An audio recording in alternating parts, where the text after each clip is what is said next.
Tales from Shakespeare ***** Tales from Shakespeare by Charles and Mary Lamb, illustrated by Arthur Rackham, Weathervane Books, New York. Copyright symbol MCMLXXV by Crown Publishers, Incorporated. Library of Congress Catalog Card Number 75 to 18860, all rights reserved. This edition is published by Weathervane Books, a division of Barr Publishing Company, Incorporated, manufactured in the United States of America. Preface: the following tales are meant to be submitted to the young reader as an introduction to the study of Shakespeare, for which purpose his words are used whenever it seemed possible to bring them in, and in whatever has been added to give them the regular form of a connected story. Diligent care has been taken to select such words as might least interrupt the effect of the beautiful English tongue in which he wrote, therefore, words introduced into our language since his time have been as far as possible avoided. In those tales which have been taken from the tragedies, the young readers will perceive, when they come to see the source from which these stories are derived, that Shakespeare's own words, with little alteration, recur very frequently in the narrative as well as in the dialogue. But in those made from the comedies the writers found themselves scarcely ever able to turn his words into the narrative form. Therefore it is feared that, in them, dialogue has been made use of too frequently for young people not accustomed to the dramatic form of writing. But this fault, if it be a fault, has been caused by an earnest wish to give as much of Shakespeare's own words as possible, and if the he said and she said, the question and the reply, should sometimes seem tedious to their young ears, they must pardon it, because it was the only way in which could be given to them a few hints and little foretastes of the great pleasure which awaits them in their elder years, when they come to the rich treasures from which these small and valueless coins are extracted, pretending to no other merit than as faint and imperfect stamps of Shakespeare's matchless image. Faint and imperfect images they must be called, because the beauty of his language is too frequently destroyed by the necessity of changing many of his excellent words into words far less expressive of his true sense, to make it read something like prose, and even in some few places, where his blank verse is given unaltered, as hoping from its simple plainness to cheat the young readers into the belief that they are reading prose, yet still his language being transplanted from its own natural soil and wild poetic garden, it must want much of its native beauty. It has been wished to make these tales easy reading for very young children. To the utmost of their ability the writers have constantly kept this in mind, but the subjects of most of them made this a very difficult task. It was no easy matter to give the histories of men and women in terms familiar to the apprehension of a very young mind.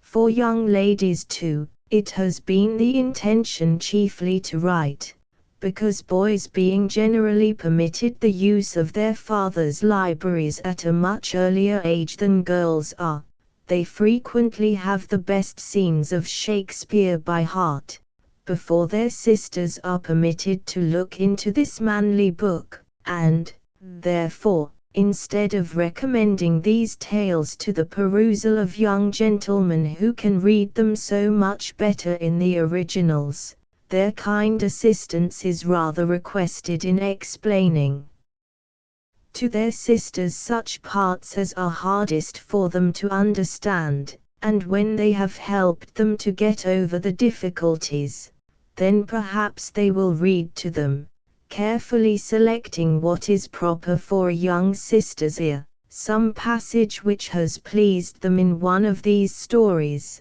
in the very words of the scene from which it is taken, and it is hoped they will find that the beautiful extracts, the select passages, they may choose to give their sisters in this way will be much better relished and understood from their having some notion of the general story from one of these imperfect abridgments, which if they be fortunately so done as to prove delightful to any of the young readers, it is hoped that no worse effect will result than to make them wish themselves a little older, that they may be allowed to read the plays at full length. Such a wish will be neither peevish nor irrational. When time and leave of judicious friends shall put them into their hands, they will discover in such of them as are here abridged, not to mention almost as many more, which are left untouched, many surprising events and turns of fortune, which for their infinite variety could not be contained in this little book, besides a world of sprightly and cheerful characters, both men and women, the humor of which it was feared would be lost if it were attempted to reduce the length of them. What these tales shall have been to the young readers, that and much more it is the writer's wish that the true plays of Shakespeare may prove to them in older years, enrichers of the fancy, strengtheners of virtue, a withdrawing from all selfish and mercenary thoughts, a lesson of all sweet and honorable thoughts and actions, to teach courtesy, benignity, generosity, humanity, for of examples, teaching these virtues, his pages are full. Contents page The Tempest 1 A Midsummer Night's Dream 14 The Winter's Tale 27 Much Ado About Nothing 39 As You Like It 53 The Two Gentlemen of Verona 71 The Merchant of Venice 85 Cumberland 102 King Lear 117 Macbeth 136 All's Well That Ends Well 148 The Taming of the Shrew 162 The Comedy of Errors 174 Measure 190 Twelfth Night, or What You Will 206 Timon of Athens 221 Romeo and Juliet 236 Hamlet, Prince of Denmark 255 Othello 272 Pericles, Prince of Tyre 287 List of illustrations Perdita. When Caliban was lazy and neglected his work, Ariel would come slyly and pinch him. Where is Peace Blossom? Paulina drew back the curtain which concealed this famous statue. Ganymede assumed the forward manners often seen in youths when they are between boys and men. Imogen's two brothers then carried her to a shady covert. Cordelia. They were stopped by the strange appearance of three figures. Petruchio, pretending to find fault with every dish, threw the meat about the floor. She began to think of confessing that she was a woman. At the cell of Friar Lawrence. To this brook Ophelia came. The Tempest. There was a certain island in the sea, the only inhabitants of which were an old man, whose name was Prospero, and his daughter Miranda, a very beautiful young lady. She came to this island so young, that she had no memory of having seen any other human face than her father's. They lived in a cave or cell, made out of a rock. It was divided into several apartments, one of which Prospero called his study. There he kept his books, which chiefly treated of magic, a study at that time much affected by all learned men, and the knowledge of this art he found very useful to him, for being thrown by a strange chance upon this island, which had been enchanted by a witch called Sycorax, who died there a short time before his arrival, Prospero, by virtue of his art, released many good spirits that Sycorax had imprisoned in the bodies of large trees, because they had refused to execute her wicked commands. These gentle spirits were ever after obedient to the will of Prospero. Of these Ariel was the chief. When Caliban was lazy and neglected his work, Ariel would come slily and pinch him. The lively little sprite Ariel had nothing mischievous in his nature, except that he took rather too much pleasure in tormenting an ugly monster called Caliban, for he owed him a grudge because he was the son of his old enemy Sycorax. This Caliban, Prospero found in the woods, a strange misshapen thing, far less human in form than an ape. He took him home to his cell, and taught him to speak, and Prospero would have been very kind to him, but the bad nature which Caliban inherited from his mother Sycorax, would not let him learn anything good or useful. Therefore he was employed like a slave, to fetch wood, and do the most laborious offices, and Ariel had the charge of compelling him to these services. When Caliban was lazy and neglected his work, Ariel, who was invisible to all eyes but Prospero's, would come slyly and pinch him, and sometimes tumble him down in the mire, and then Ariel, in the likeness of an ape, would make mouths at him.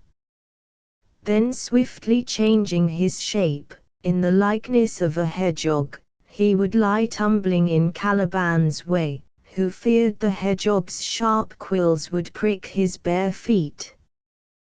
With a variety of such like vexatious tricks Ariel would often torment him, whenever Caliban neglected the work which Prospero commanded him to do.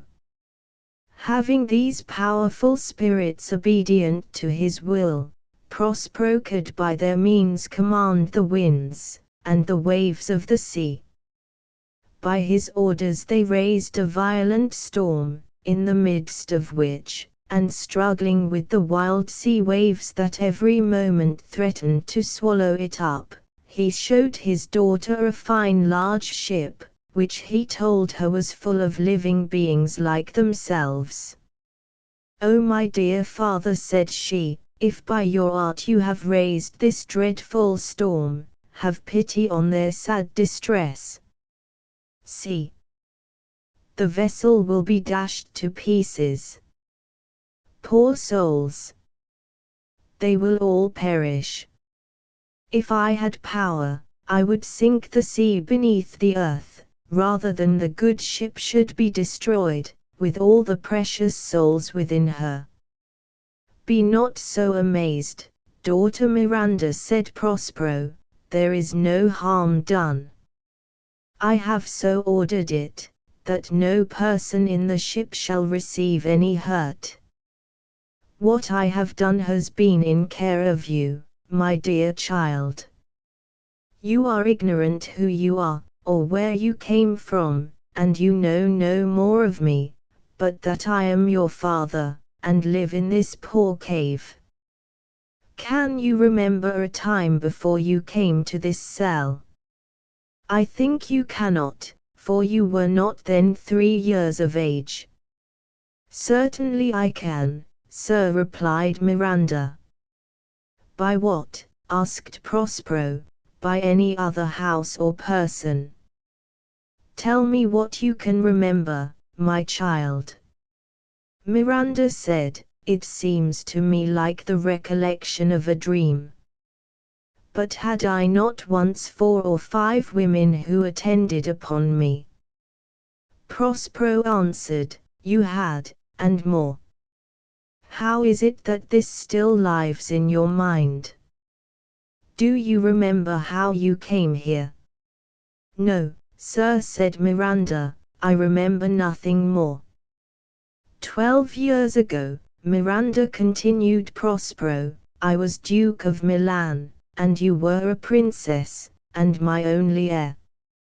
I had a younger brother, whose name was Antonio, to whom I trusted everything, and as I was fond of retirement and deep study, I commonly left the management of my state affairs to your uncle, my false brother, for so indeed he proved. I, neglecting all worldly ends, buried among my books, did dedicate my whole time to the bettering of my mind.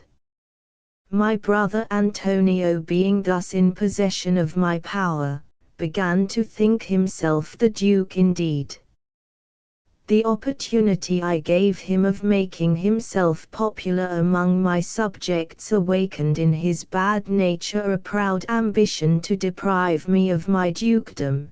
This he soon effected with the aid of the King of Naples, a powerful prince, who was my enemy. Wherefore, said Miranda, did they not that hour destroy us? My child, answered her father, they durst not, so dear was the love that my people bore me.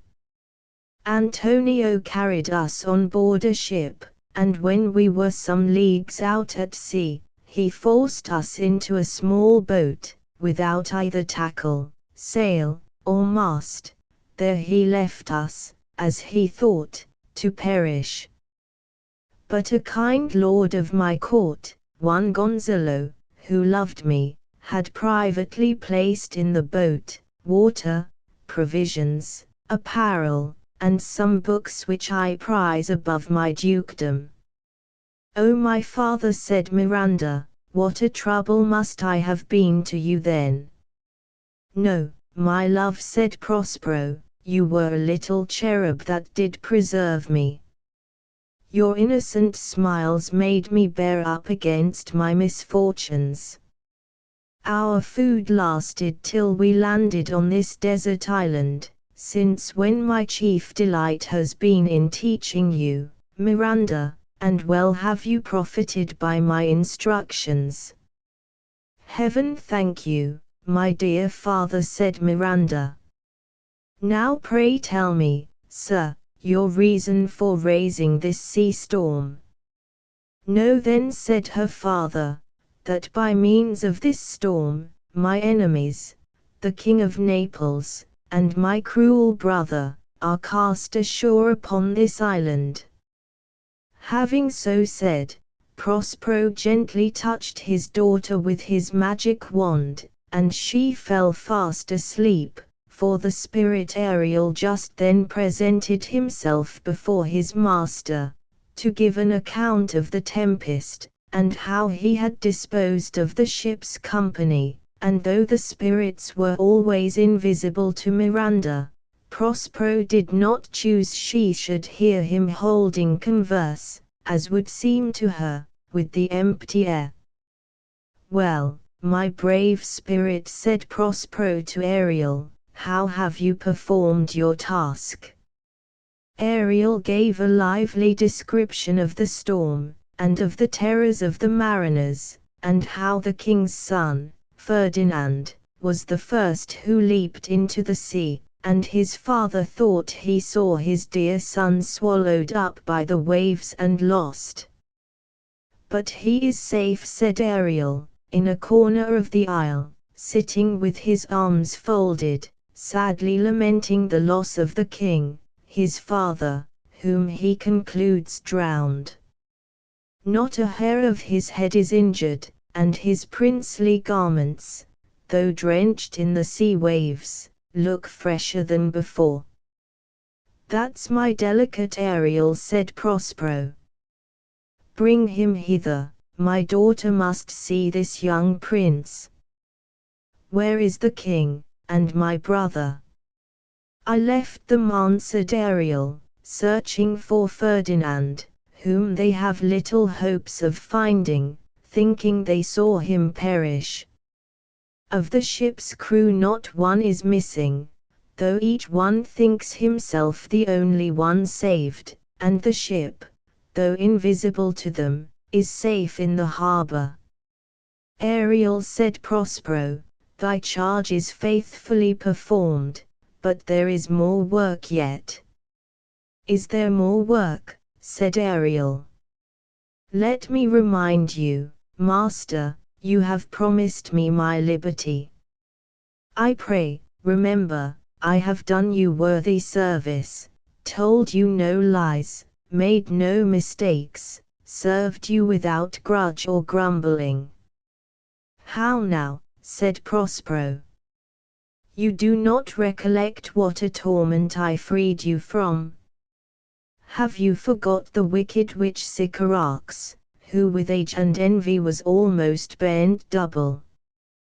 Where was she born? Speak, tell me.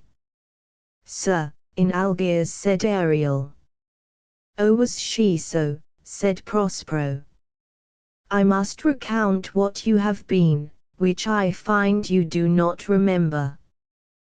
This bad witch, Sycorax, for her witchcrafts, too terrible to enter human hearing, was banished from Algiers, and here left by the sailors, and because you were a spirit too delicate to execute her wicked commands, she shut you up in a tree, where I found you howling.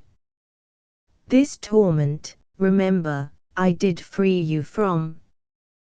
Pardon me, dear master, said Ariel, ashamed to seem ungrateful, I will obey your commands. Do so, said Prospero, and I will set you free.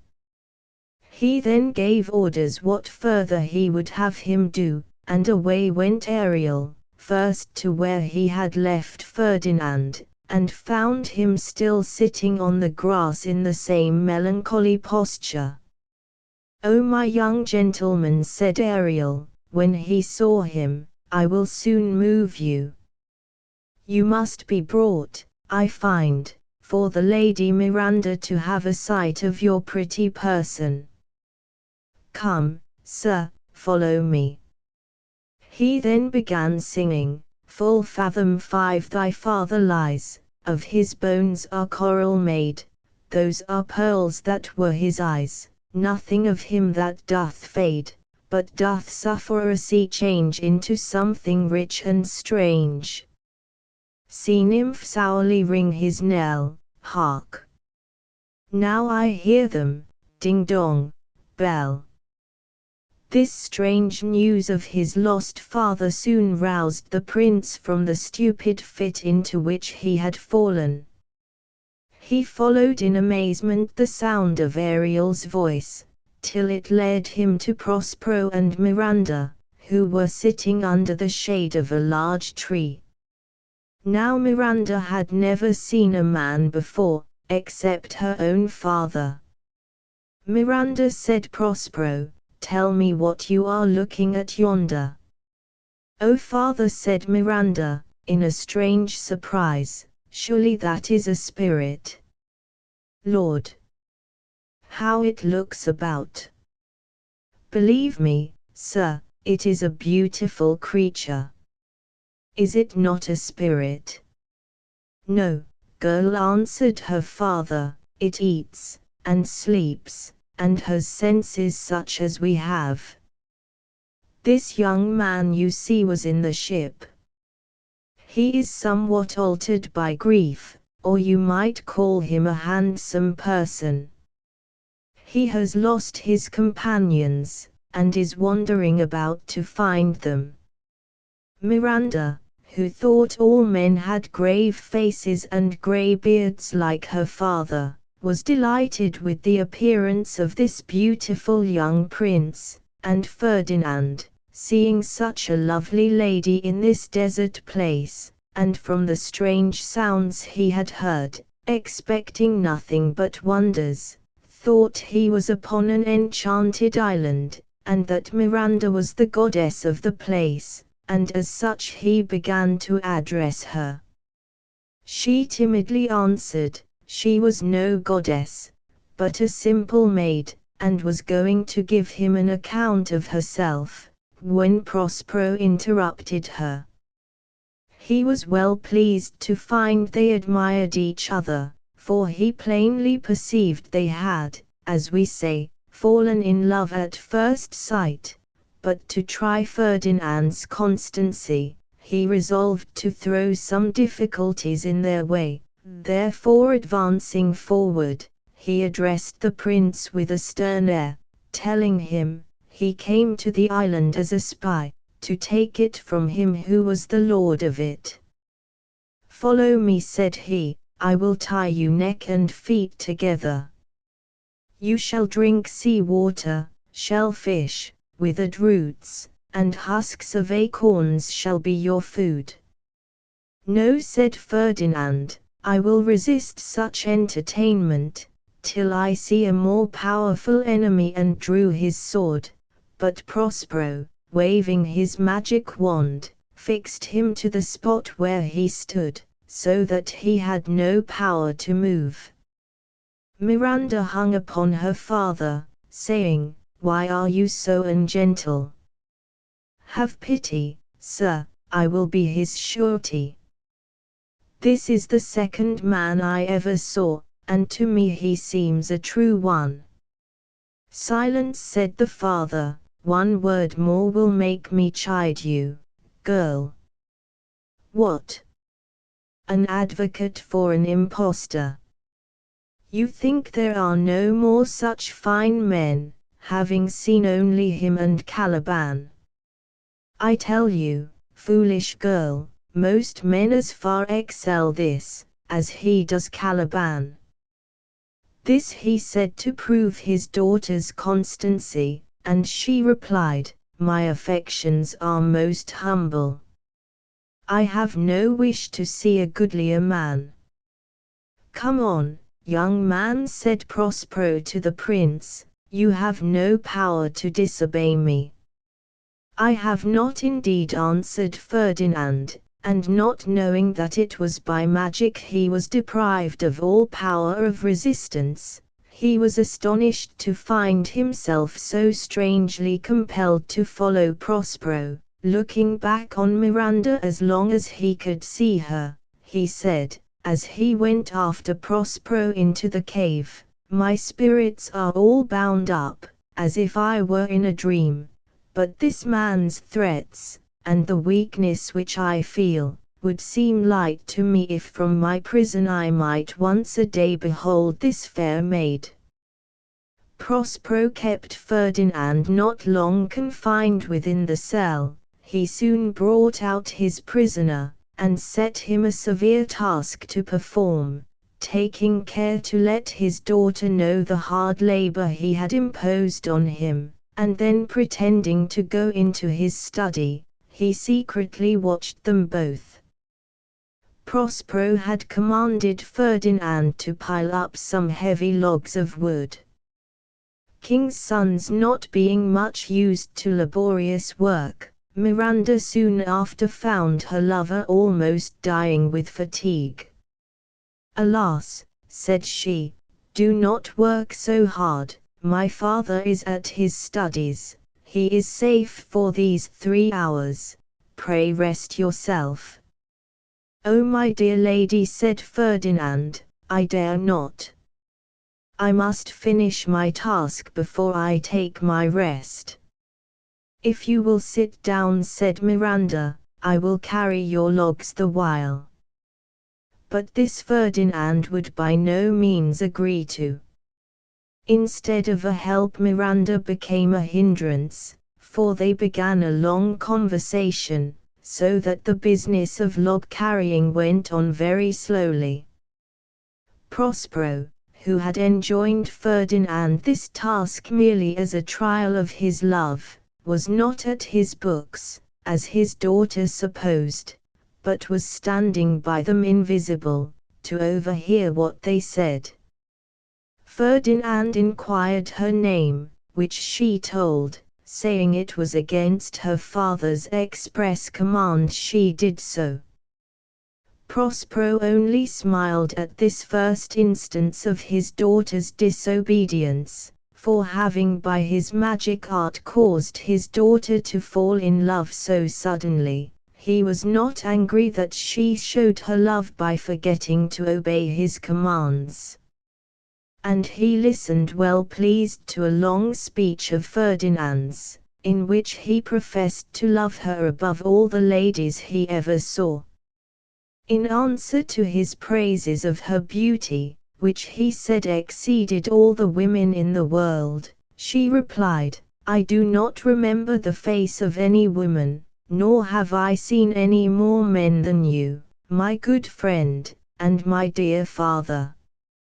How features are abroad, I know not, but, believe me, sir, I would not wish any companion in the world but you. Nor can my imagination form any shape but yours that I could like.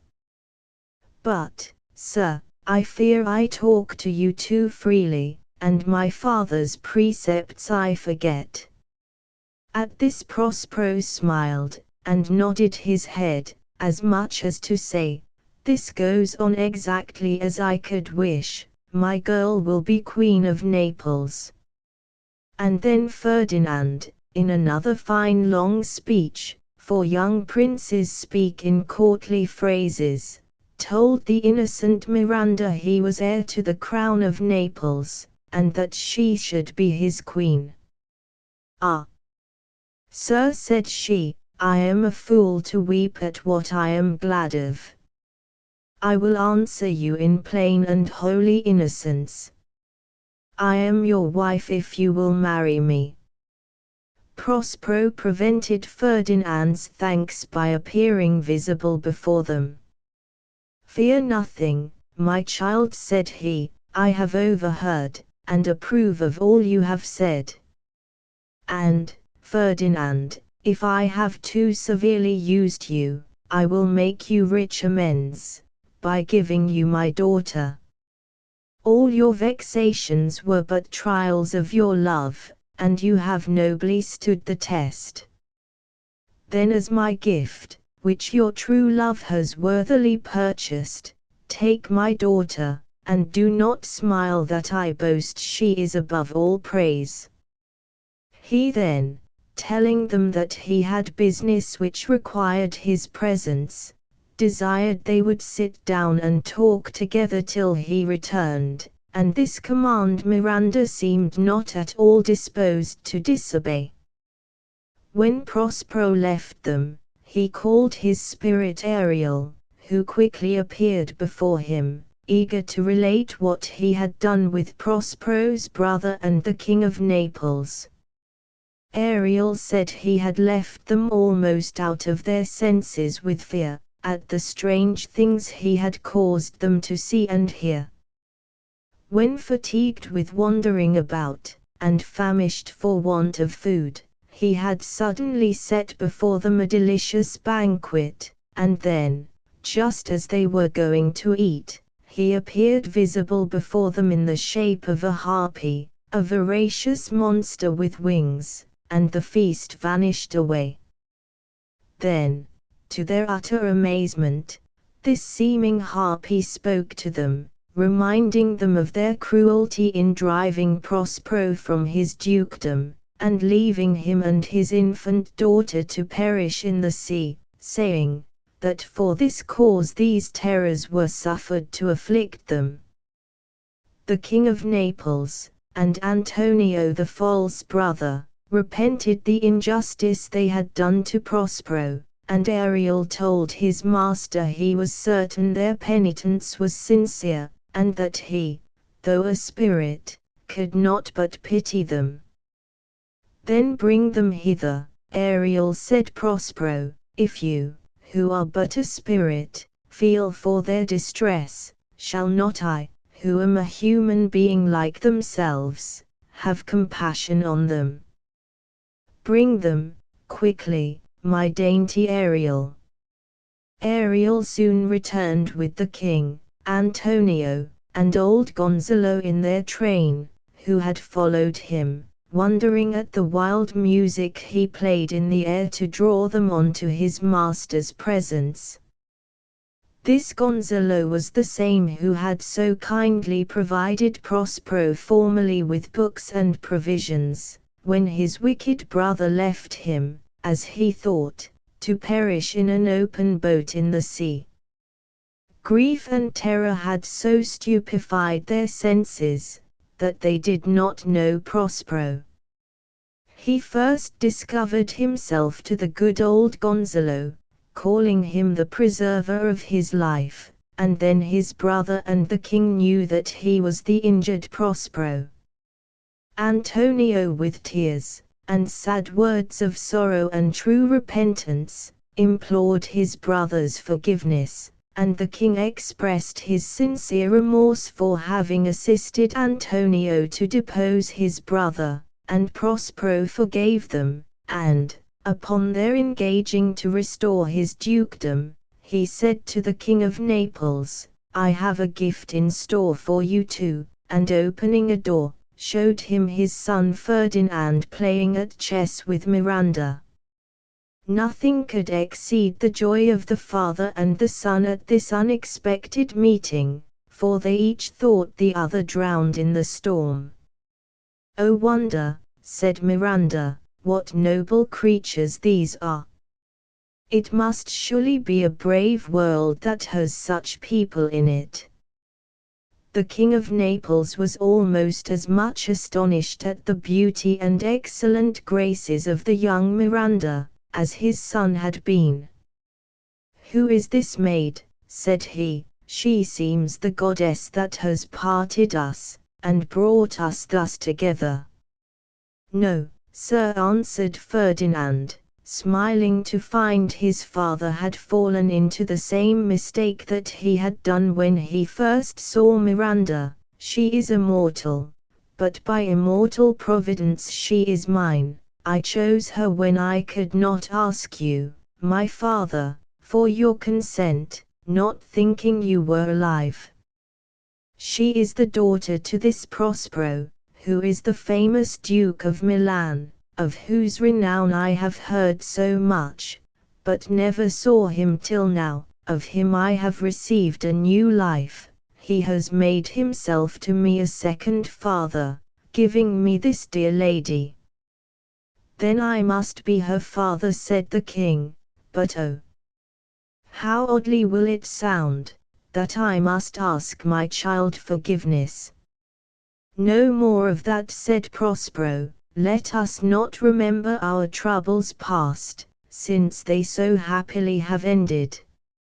And then Prospero embraced his brother, and again assured him of his forgiveness, and said that a wise overruling providence had permitted that he should be driven from his poor dukedom of Milan, that his daughter might inherit the crown of Naples, for that by their meeting in this desert island, it had happened that the king's son had loved Miranda. These kind words which Prospero spoke, meaning to comfort his brother, so filled Antonio with shame and remorse, that he wept and was unable to speak, and the kind old Gonzalo wept to see this joyful reconciliation, and prayed for blessings on the young couple. Prospero now told them that their ship was safe in the harbor, and the sailors all on board her, and that he and his daughter would accompany them home the next morning.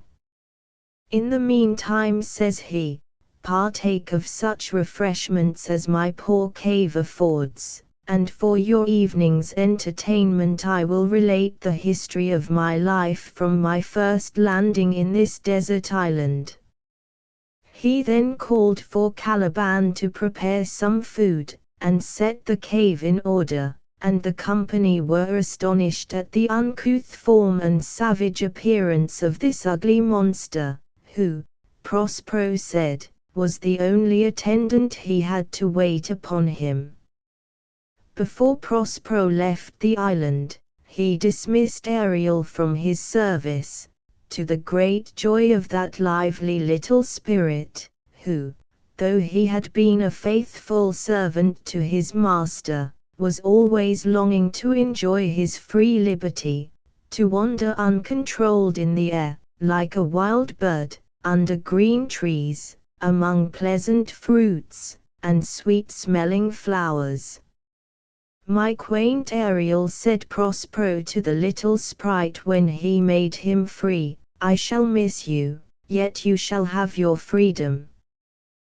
"Thank you, my dear master," said Ariel, "but give me leave to attend your ship home with prosperous gales, before you bid farewell to the assistance of your faithful spirit, and then, master, when I am free, how merrily I shall live." Here Ariel sung this pretty song: "Where the bee sucks, there suck I, in a cowslip's bell I lie, there I crouch when owls do cry, on the bat's back I do fly after summer merrily. Merrily, merrily shall I live now under the blossom that hangs on the bough." Prospero then buried deep in the earth his magical books and wand, for he was resolved never more to make use of the magic art. And having thus overcome his enemies, and being reconciled to his brother and the King of Naples, nothing now remained to complete his happiness, but to revisit his native land, to take possession of his dukedom, and to witness the happy nuptials of his daughter and Prince Ferdinand, which the king said should be instantly celebrated with great splendor on their return to Naples. At which place, under the safe convoy of the spirit Ariel, they, after a pleasant voyage, soon arrived. Chapter N. Peace. A Midsummer Night's Dream. There was a law in the city of Athens which gave to its citizens the power of compelling their daughters to marry whomsoever they pleased, for upon a daughter's refusing to marry the man her father had chosen to be her husband, the father was empowered by this law to cause her to be put to death. But as fathers do not often desire the death of their own daughters, even though they do happen to prove a little refractory, this law was seldom or never put in execution, though perhaps the young ladies of that city were not unfrequently threatened by their parents with the terrors of it. There was one instance, however, of an old man, whose name was Aegeus, who actually did come before Theseus, at that time the reigning Duke of Athens, to complain that his daughter Hermia, whom he had commanded to marry Demetrius, a young man of a noble Athenian family, refused to obey him, because she loved another young Athenian, named Lysander. Aegeus demanded justice of Theseus, and desired that this cruel law might be put in force against his daughter. Hermia pleaded in excuse for her disobedience, that Demetrius had formerly professed love for her dear friend Helena, and that Helena loved Demetrius to distraction, but this honorable reason, which Hermia gave for not obeying her father's command, moved not the stern Aegeus. Theseus, though a great and merciful prince, had no power to alter the laws of his country, therefore he could only give Hermia 4 days to consider of it, and at the end of that time, if she still refused to marry Demetrius, she was to be put to death. When Hermia was dismissed from the presence of the Duke, she went to her lover Lysander, and told him the peril she was in, and that she must either give him up and marry Demetrius, or lose her life in 4 days. Lysander was in great affliction at hearing these evil tidings, but recollecting that he had an aunt who lived at some distance from Athens, and that at the place where she lived the cruel law could not be put in force against Hermia, This law not extending beyond the boundaries of the city, he proposed to Hermia that she should steal out of her father's house that night, and go with him to his aunt's house, where he would marry her. "I will meet you," said Lysander, "in the wood a few miles without the city, in that delightful wood where we have so often walked with Helena in the pleasant month of May." To this proposal Hermia joyfully agreed, and she told no one of her intended flight but her friend Helena. Helena, as maidens will do foolish things for love, very ungenerously resolved to go and tell this to Demetrius, though she could hope no benefit from betraying her friend's secret, but the poor pleasure of following her faithless lover to the wood, for she well knew that Demetrius would go thither in pursuit of Hermia. The wood, in which Lysander and Hermia proposed to meet, was the favorite haunt of those little beings known by the name of fairies. Oberon the king, and Titania the queen of the fairies, with all their tiny train of followers, in this wood held their midnight revels. Between this little king and queen of sprites there happened, at this time, a sad disagreement.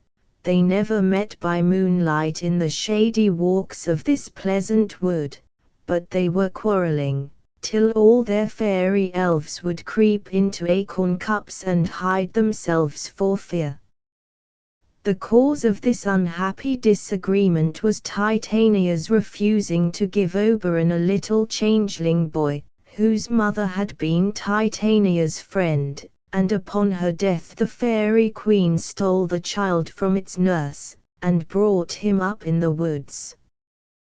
The night on which the lovers were to meet in this wood, as Titania was walking with some of her maids of honor, she met Oberon attended by his train of fairy courtiers.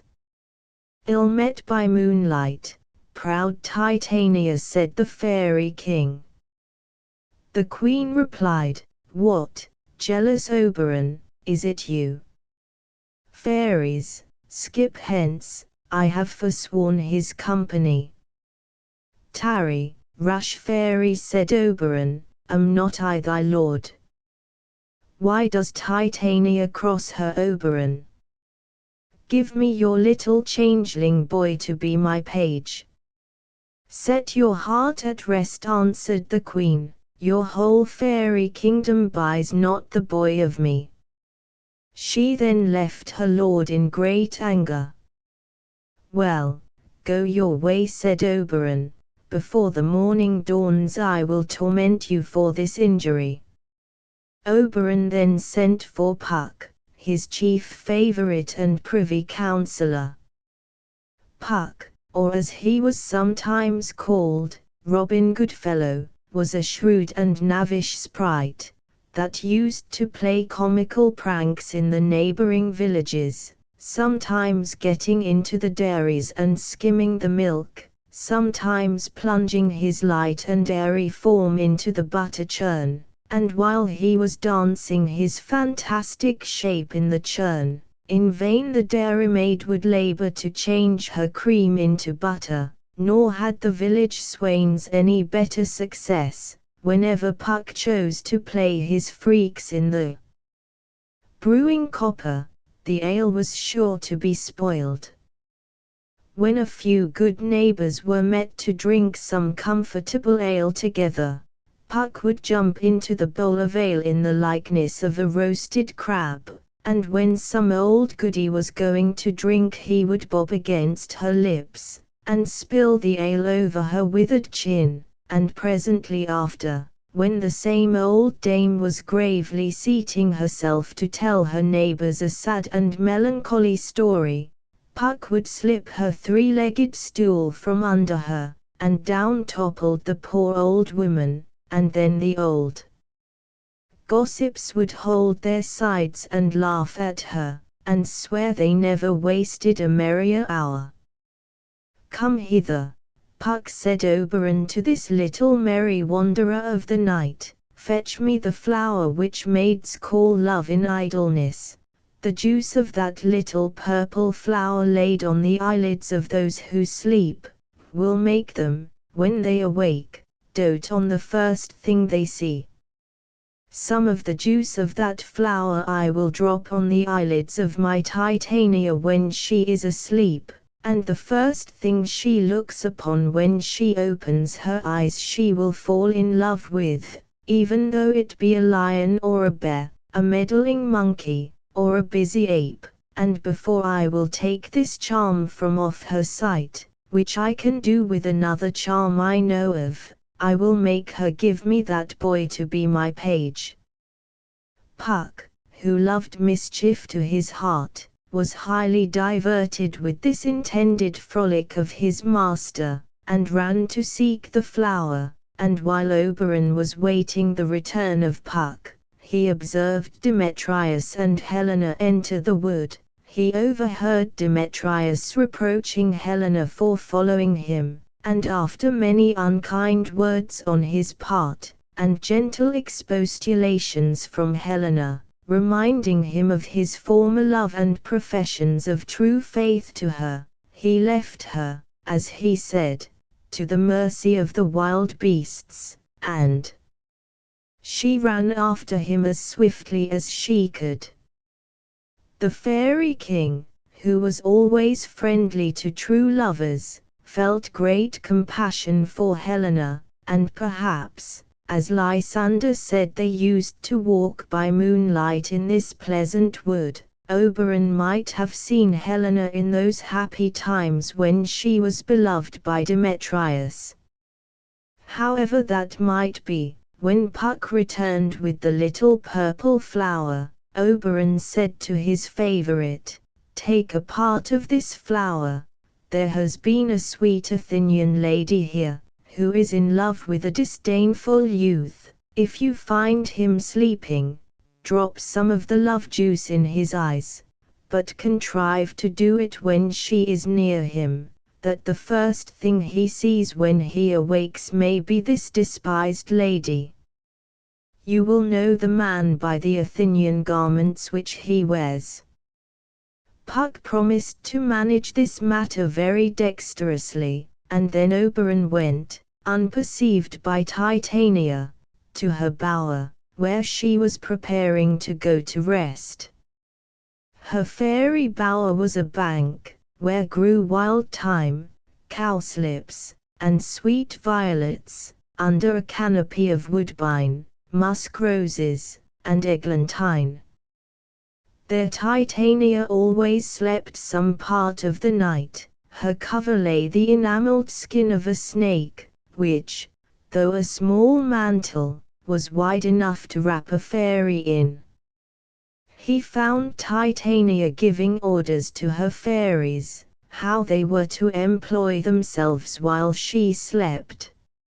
"Some of you," said Her Majesty, "must kill cankers in the musk rose buds, and some wage war with the bats for their leathern wings, to make my small elves coats, and some of you keep watch that the clamorous owl, that nightly hoots, come not near me, but first sing me to sleep." Then they began to sing this song: "You spotted snakes with double tongue, thorny hedgehogs, be not seen. Newts and blind worms do no wrong, come not near our fairy queen.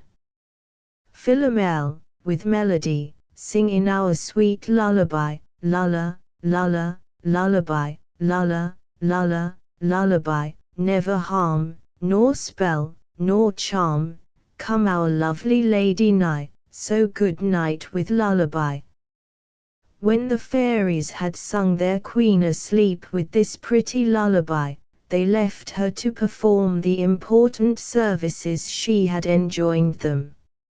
Oberon then softly drew near his Titania, and dropped some of the love juice on her eyelids, saying, "What thou seest when thou dost wake, do it for thy true love take."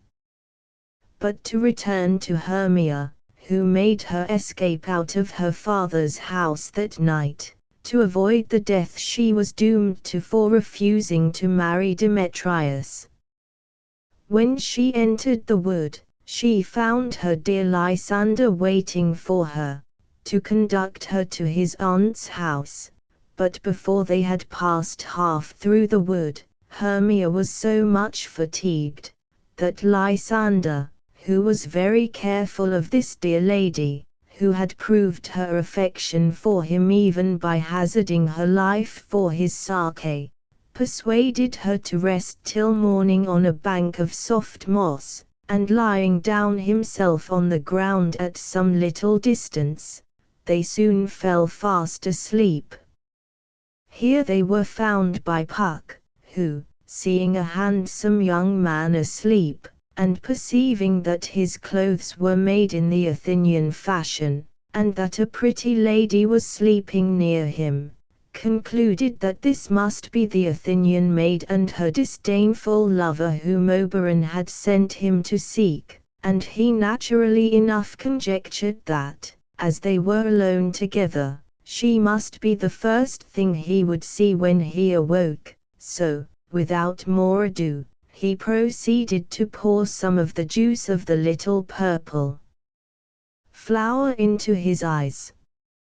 But it so fell out, that Helena came that way, and, instead of Hermia, was the first object Lysander beheld when he opened his eyes, and strange to relate, so powerful was the love charm, all his love for Hermia vanished away, and Lysander fell in love with Helena.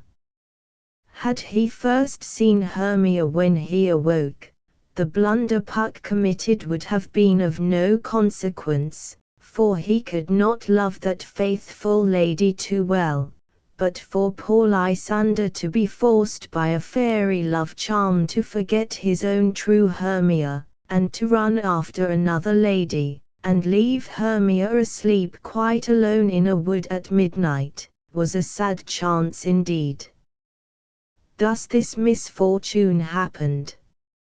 Helena, as has been before related, endeavored to keep pace with Demetrius when he ran away so rudely from her, but she could not continue this unequal race long, men being always better runners in a long race than ladies.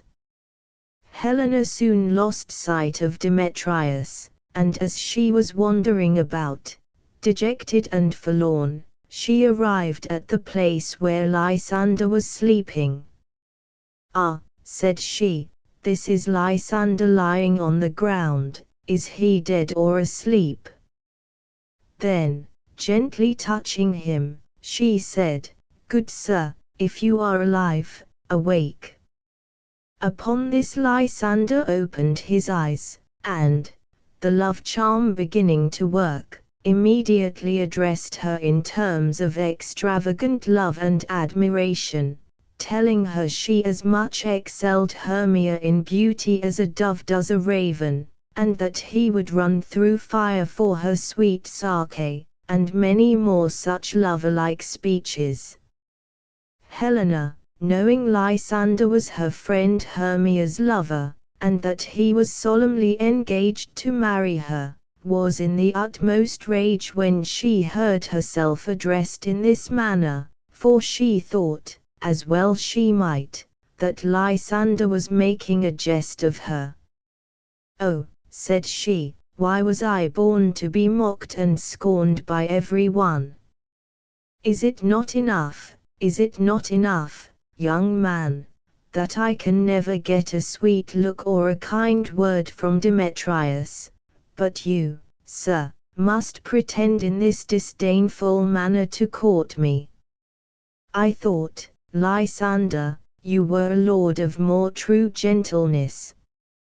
Saying these words in great anger, she ran away, and Lysander followed her, quite forgetful of his own Hermia, who was still asleep. When Hermia awoke, she was in a sad fright at finding herself alone. She wandered about the wood, not knowing what was become of Lysander, or which way to go to seek for him.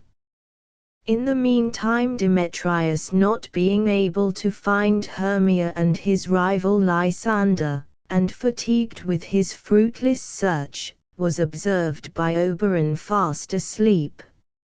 Oberon had learned by some questions he had asked of Puck, that he had applied the love charm to the wrong person's eyes, and now having found the person first intended, he touched the eyelids of the sleeping Demetrius with the love juice, and he instantly awoke, and the first thing he saw being Helena, he, as Lysander had done before, began to address love speeches to her, and just at that moment Lysander, followed by Hermia, for through Puck's unlucky mistake it was now become Hermia's turn to run after her lover, made his appearance, and then Lysander and Demetrius, both speaking together, made love to Helena, they being each one under the influence of the same potent charm.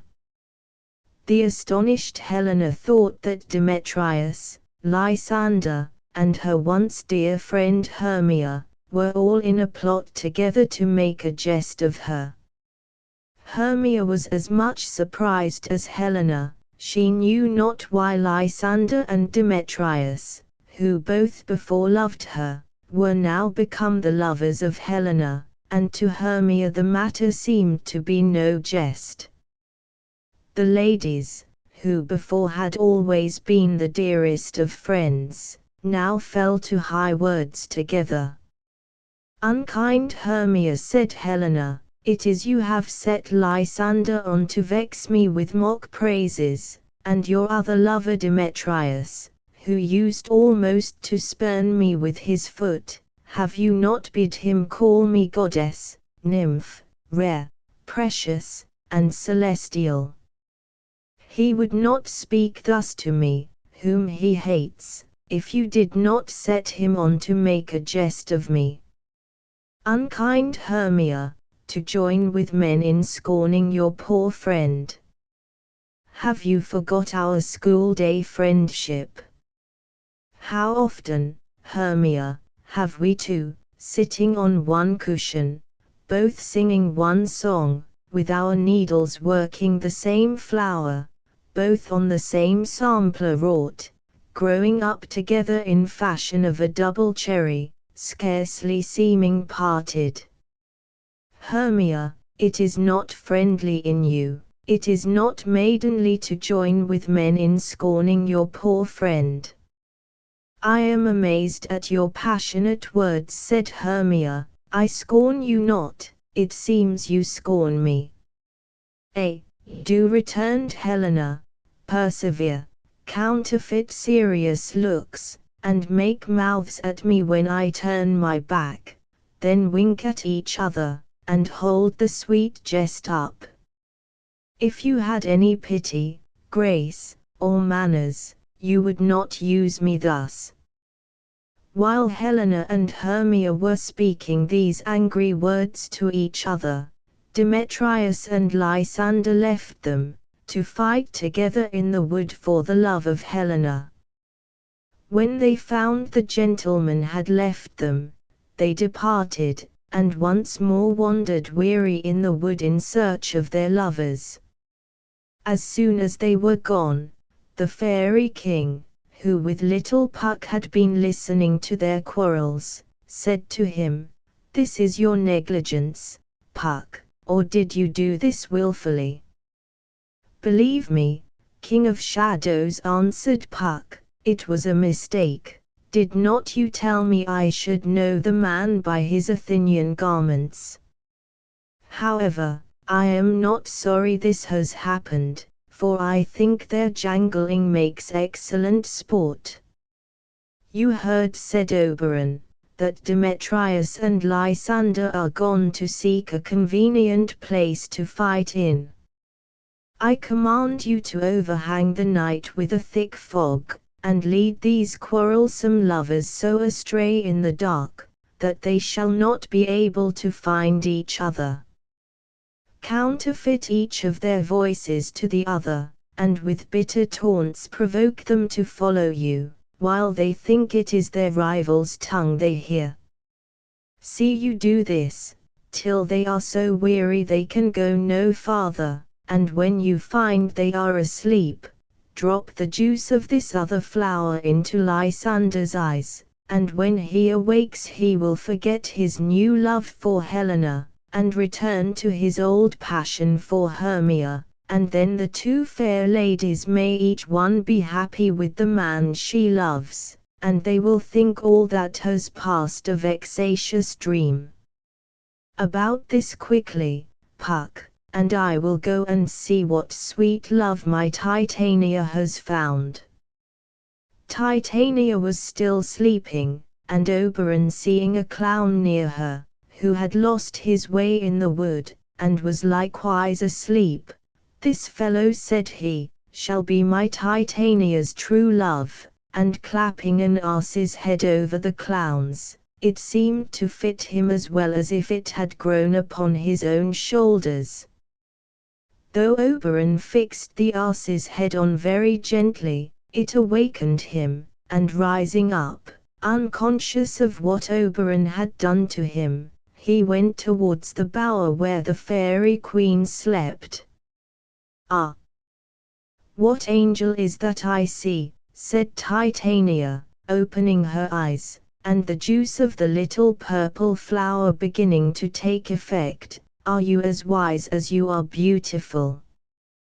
"Why, mistress," said the foolish clown, "if I have wit enough to find the way out of this wood, I have enough to serve my turn." "Out of the wood do not desire to go," said the enamored queen. "I am a spirit of no common rate. I love you. Go with me, and I will give you fairies to attend upon you." She then called 4 of her fairies. Their names were Peace Blossom, Cobweb, Moth, and Mustard Seed. "Where is Peace Blossom? Where is Peace Blossom?" "Attend," said the queen, "upon this sweet gentleman, hop in his walks, and gambol in his sight, feed him with grapes and apricots, and steal for him the honey bags from the bees. Come, sit with me," said she to the clown, "and let me play with your amiable hairy cheeks, my beautiful ass, and kiss your fair large ears, my gentle joy." "Where is Peace Blossom?" said the ass-headed clown, not much regarding the fairy queen's courtship, but very proud of his new attendants.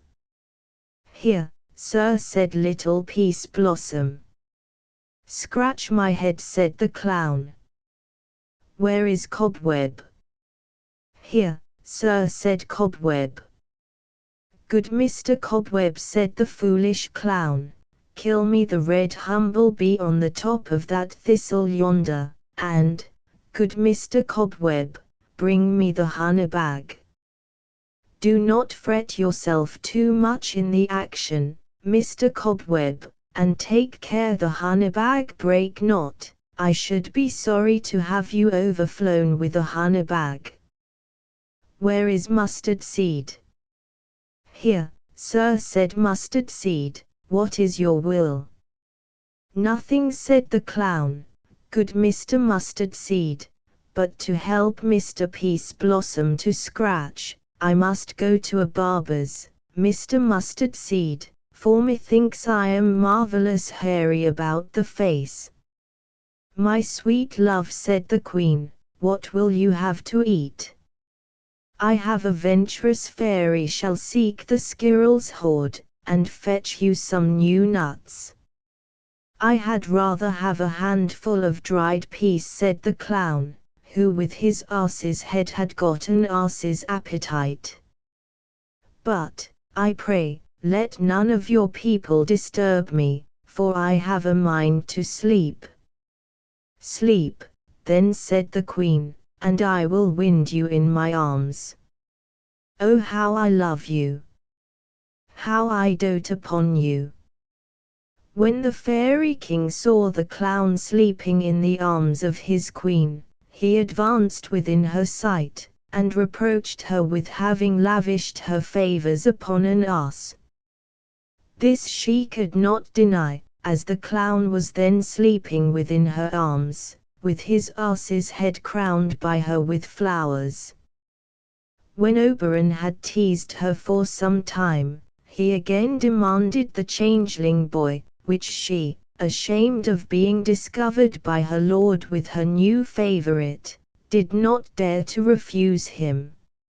Oberon, having thus obtained the little boy he had so long wished for to be his page, took pity on the disgraceful situation into which, by his merry contrivance, he had brought his Titania, and threw some of the juice of the other flower into her eyes, and the fairy queen immediately recovered her senses, and wondered at her late dotage, saying how she now loathed the sight of the strange monster. Oberon likewise took the ass's head from off the clown, and left him to finish his nap with his own fool's head upon his shoulders. Oberon and his Titania being now perfectly reconciled, he related to her the history of the lovers, and their midnight quarrels, and she agreed to go with him and see the end of their adventures. The fairy king and queen found the lovers and their fair ladies, at no great distance from each other, sleeping on a grass plot, for Puck, to make amends for his former mistake, had contrived with the utmost diligence to bring them all to the same spot, unknown to each other, and he had carefully removed the charm from off the eyes of Lysander with the antidote the fairy king gave to him. Hermia first awoke, and finding her lost Lysander asleep so near her, was looking at him and wondering at his strange inconstancy.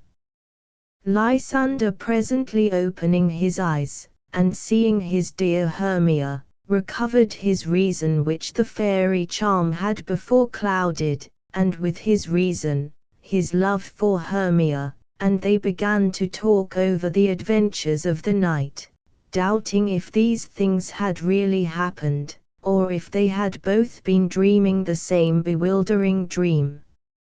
Helena and Demetrius were by this time awake, and a sweet sleep having quieted Helena's disturbed and angry spirits, she listened with delight to the professions of love which Demetrius still made to her, and which, to her surprise as well as pleasure, she began to perceive were sincere.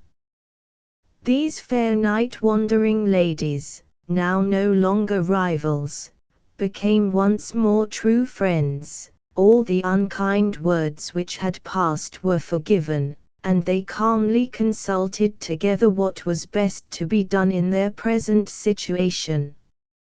It was soon agreed that, as Demetrius had given up his pretensions to Hermia, he should endeavor to prevail upon her father to revoke the cruel sentence of death which had been passed against her. Demetrius was preparing to return to Athens for this friendly purpose, when they were surprised with the sight of Aegeus, Hermia's father, who came to the wood in pursuit of his runaway daughter. When Aegeus understood that Demetrius would not now marry his daughter, he no longer opposed her marriage with Lysander, but gave his consent that they should be wedded on the 4th day from that time, being the same day on which Hermia had been condemned to lose her life, and on that same day Helena joyfully agreed to marry her beloved and now faithful Demetrius. The fairy king and queen, who were invisible spectators of this reconciliation, and now saw the happy ending of the lovers' history, brought about through the good offices of Oberon, received so much pleasure, that these kind spirits resolved to celebrate the approaching nuptials with sports and revels throughout their fairy kingdom. And now, if any are offended with this story of fairies and their pranks, as judging it incredible and strange, they have only to think that they have been asleep and dreaming, and that all these adventures were visions which they saw in their sleep, and I hope none of my readers will be so unreasonable as to be offended with a pretty harmless midsummer night's dream. The Winter's Tale. Leonce, King of Sicily, and his queen, the beautiful and virtuous Hermione, once lived in the greatest harmony together. So happy was Leonce in the love of this excellent lady, that he had no wish ungratified, except that he sometimes desired to see again, and to present to his queen, his old companion and schoolfellow, Polixenes, King of Bohemia. Leonce and Polixenes were brought up together from their infancy, but being, by the death of their fathers, called to reign over their respective kingdoms, they had not met for many years, though they frequently interchanged gifts, letters, and loving embassies. At length, after repeated invitations, Polixenes came from Bohemia to the Sicilian court, to make his friend Leonce a visit. At first this visit gave nothing but pleasure to Leonce. He recommended the friend of his youth to the queen's particular attention, and seemed in the presence of his dear friend and old companion to have his felicity quite completed. They talked over old times, their school days and their youthful pranks were remembered, and recounted to Hermione, who always took a cheerful part in these conversations. When, after a long stay, Polixenes was preparing to depart, Hermione, at the desire of her husband, joined her entreaties to his that Polixenes would prolong his visit. And now began this good queen's sorrow, for Polixenes refusing to stay at the request of Leonce, was won over by Hermione's gentle and persuasive words to put off his departure for some weeks longer. Upon this, although Leonce had so long known the integrity and honorable principles of his friend Polixenes, as well as the excellent disposition of his virtuous queen, he was seized with an ungovernable jealousy. Every attention Hermione showed to Polixenes, though by her husband's particular desire, and merely to please him, increased the unfortunate king's jealousy, and from being a loving and a true friend, and the best and fondest of husbands, Leonce became suddenly a savage and inhuman monster. Sending for Camillo, one of the lords of his court, and telling him of the suspicion he entertained, he commanded him to poison Polixenes. Camillo was a good man, and he, well knowing that the jealousy of Leonce had not the slightest foundation in truth, instead of poisoning Polixenes, acquainted him with the king his master's orders, and agreed to escape with him out of the Sicilian dominions, and Polixenes, with the assistance of Camillo, arrived safe in his own kingdom of Bohemia, where Camillo lived from that time in the king's court, and became the chief friend and favorite of Polixenes.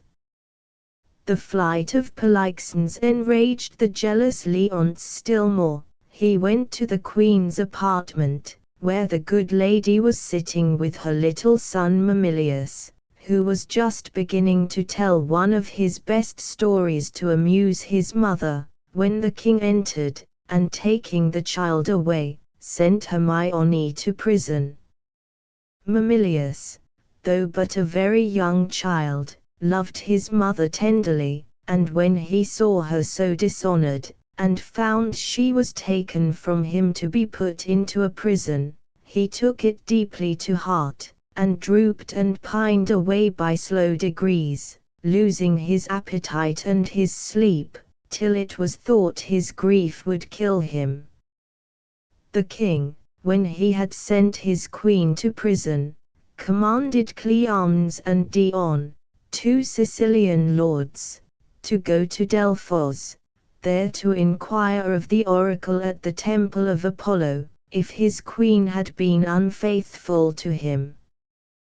When Hermione had been a short time in prison, she was brought to bed of a daughter, and the poor lady received much comfort from the sight of her pretty baby, and she said to it, "My poor little prisoner, I am as innocent as you are." Paulina drew back the curtain which concealed this famous statue. Hermione had a kind friend in the noble-spirited Paulina, who was the wife of Antigonus, a Sicilian lord, and when the Lady Paulina heard her royal mistress was brought to bed, she went to the prison where Hermione was confined, and she said to Emilia, a lady who attended upon Hermione, "I pray you, Emilia, tell the good queen, if her majesty dare trust me with her little babe, I will carry it to the king, its father. We do not know how he may soften at the sight of his innocent child."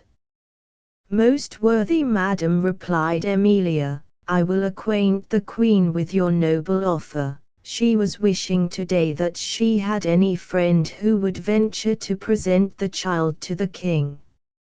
"And tell her," said Paulina, "that I will speak boldly to Leonce in her defense."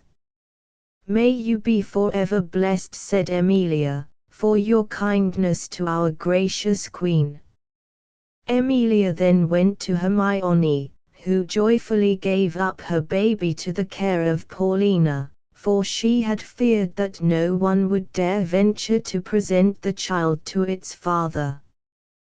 Paulina took the newborn infant, and forcing herself into the king's presence, notwithstanding her husband, fearing the king's anger, endeavored to prevent her, she laid the babe at its father's feet, and Paulina made a noble speech to the king in defense of Hermione, and she reproached him severely for his inhumanity, and implored him to have mercy on his innocent wife and child. But Paulina's spirited remonstrances only aggravated Leonce's displeasure, and he ordered her husband Antigonus to take her from his presence. When Paulina went away, she left the little baby at its father's feet, thinking when he was alone with it, he would look upon it, and have pity on its helpless innocence. The good Paulina was mistaken, for no sooner was she gone than the merciless father ordered Antigonus, Paulina's husband, to take the child, and carry it out to sea, and leave it upon some desert shore to perish. Antigonus, unlike the good Camillo, too well obeyed the orders of Leonce, for he immediately carried the child on shipboard, and put out to sea, intending to leave it on the first desert coast he could find. So firmly was the king persuaded of the guilt of Hermione, that he would not wait for the return of Cleanthes and Dion, whom he had sent to consult the oracle of Apollo at Delphos, but before the queen was recovered from her lying in, and from her grief for the loss of her precious baby, he had her brought to a public trial before all the lords and nobles of his court. And when all the great lords, the judges, and all the nobility of the land were assembled together to try Hermione, and that unhappy queen was standing as a prisoner before her subjects to receive their judgment, Cleanthes and Dion entered the assembly, and presented to the king the answer of the oracle, sealed up, and Leonce commanded the seal to be broken, and the words of the oracle to be read aloud, and these were the words: Hermione is innocent, Polixenes blameless, Camillo a true subject, Leonce a jealous tyrant, and the king shall live without an heir if that which is lost be not found.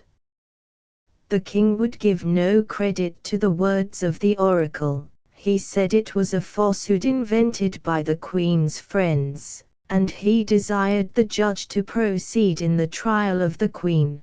But while Leonce was speaking, a man entered and told him that the Prince Mamilius, hearing his mother was to be tried for her life, struck with grief and shame, had suddenly died. Hermione, upon hearing of the death of this dear affectionate child, who had lost his life in sorrowing for her misfortune, fainted, and Leonce, pierced to the heart by the news, began to feel pity for his unhappy queen, and he ordered Paulina, and the ladies who were her attendants, to take her away, and use means for her recovery. Paulina soon returned, and told the king that Hermione was dead.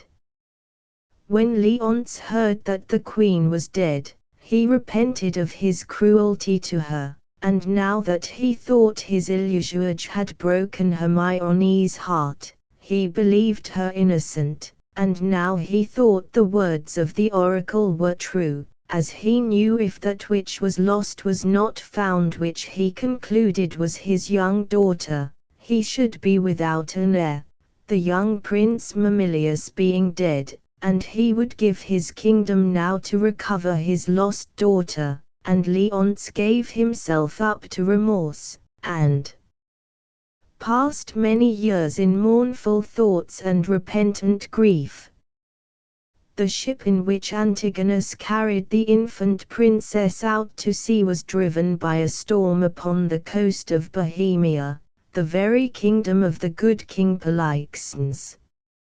Here Antigonus landed, and here he left the little baby. Antigonus never returned to Sicily to tell Leonce where he had left his daughter, for as he was going back to the ship, a bear came out of the woods, and tore him to pieces, a just punishment on him for obeying the wicked order of Leonce. The child was dressed in rich clothes and jewels, for Hermione had made it very fine when she sent it to Leonce, and Antigonus had pinned a paper to its mantle, and the name of Perdita written thereon, and words obscurely intimating its high birth and untoward fate. Perdita, Perdita, this poor deserted baby was found by a shepherd. He was a humane man, and so he carried the little Perdita home to his wife, who nursed it tenderly, but poverty tempted the shepherd to conceal the rich prize he had found. Therefore he left that part of the country, that no one might know where he got his riches, and with part of Perdita's jewels he bought herds of sheep, and became a wealthy shepherd. He brought up Perdita as his own child, and she knew not she was any other than a shepherd's daughter. The little Perdita grew up a lovely maiden, and though she had no better education than that of a shepherd's daughter, yet so did the natural graces she inherited from her royal mother shine forth in her untutored mind, that no one from her behavior would have known she had not been brought up in her father's court. Polixenes, the king of Bohemia, had an only son, whose name was Florizel. As this young prince was hunting near the shepherd's dwelling, he saw the old man's supposed daughter, and the beauty, modesty, and queen-like deportment of Perdita caused him instantly to fall in love with her. He soon, under the name of Doricles, and in the disguise of a private gentleman, became a constant visitor at the old shepherd's house. Florizel's frequent absences from court alarmed Polixenes, and setting people to watch his son, he discovered his love for the shepherd's fair daughter.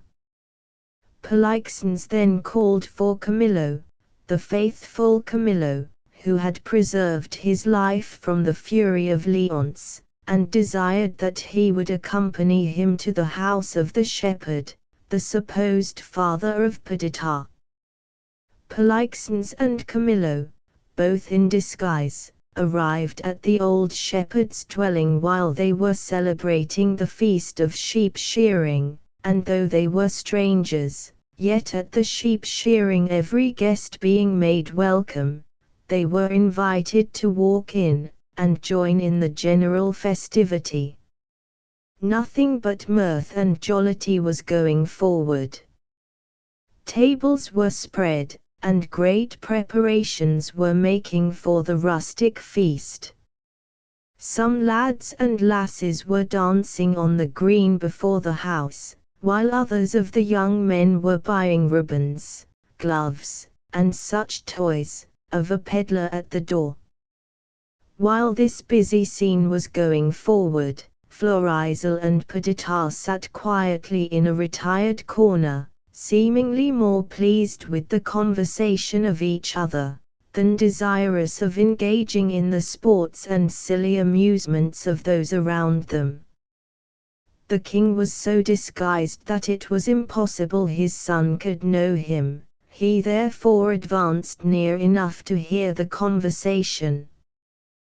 The simple yet elegant manner in which Perdita conversed with his son did not a little surprise Polixenes.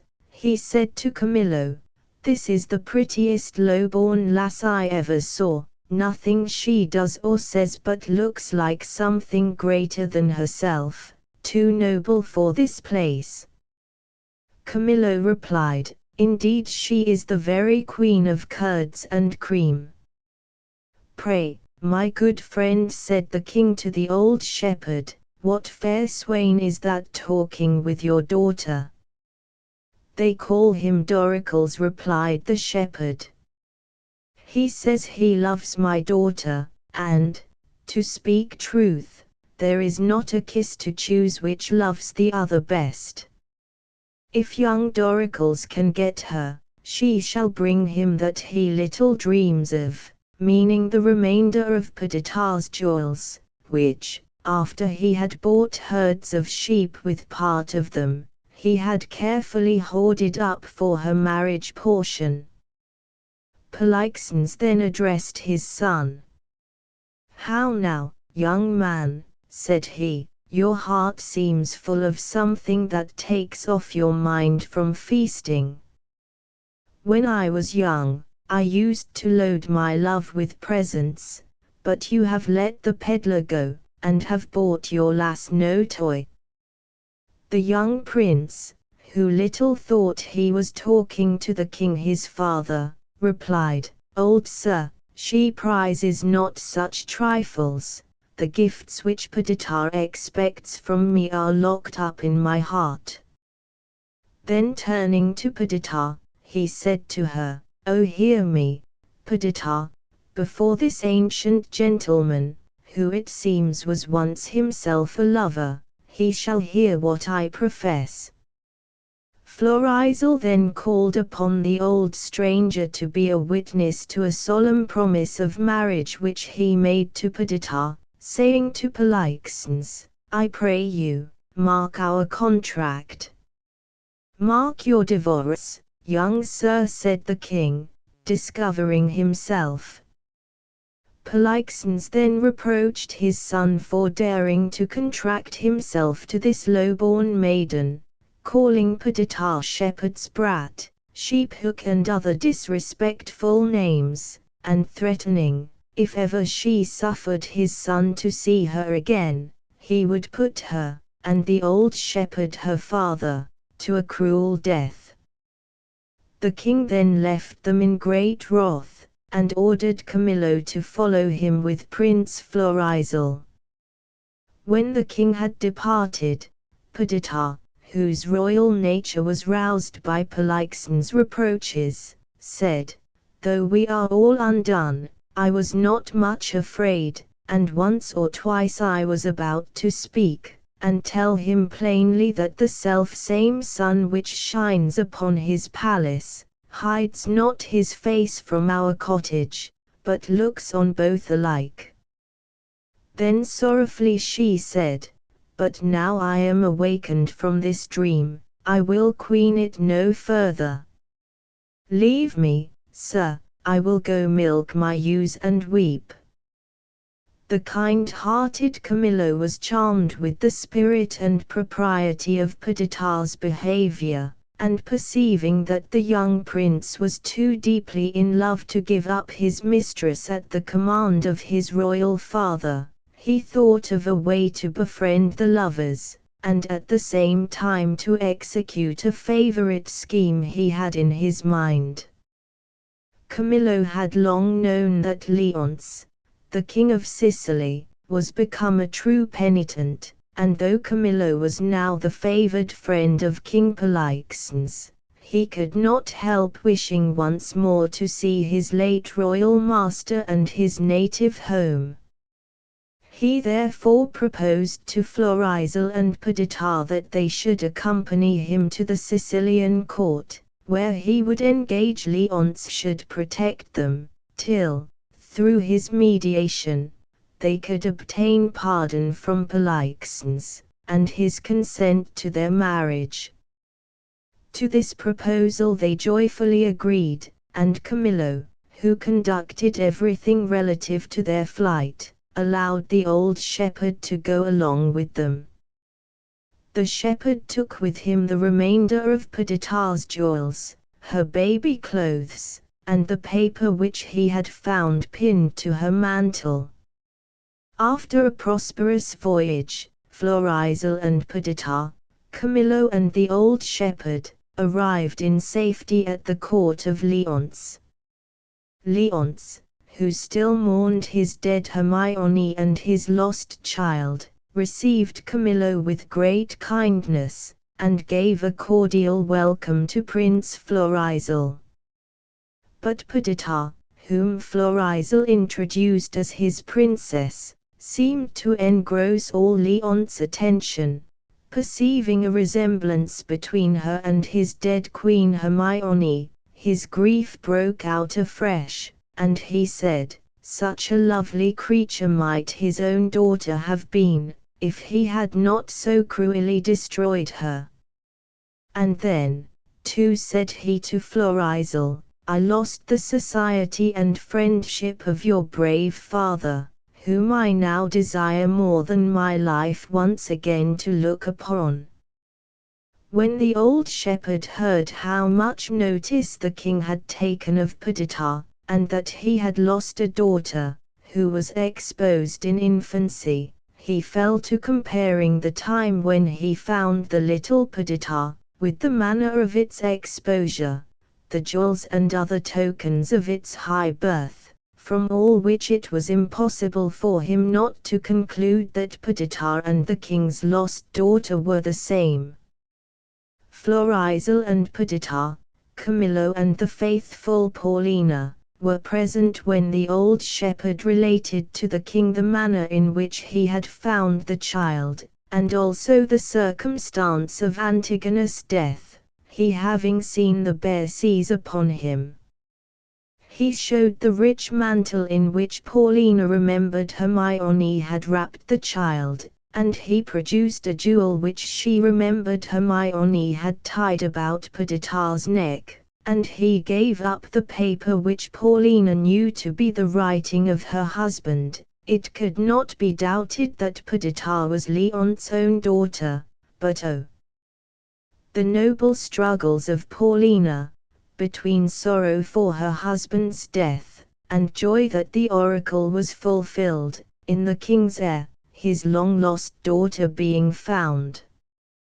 When Leonce heard that Perdita was his daughter, the great sorrow that he felt that Hermione was not living to behold her child, made him that he could say nothing for a long time, but, "Oh, thy mother, thy mother."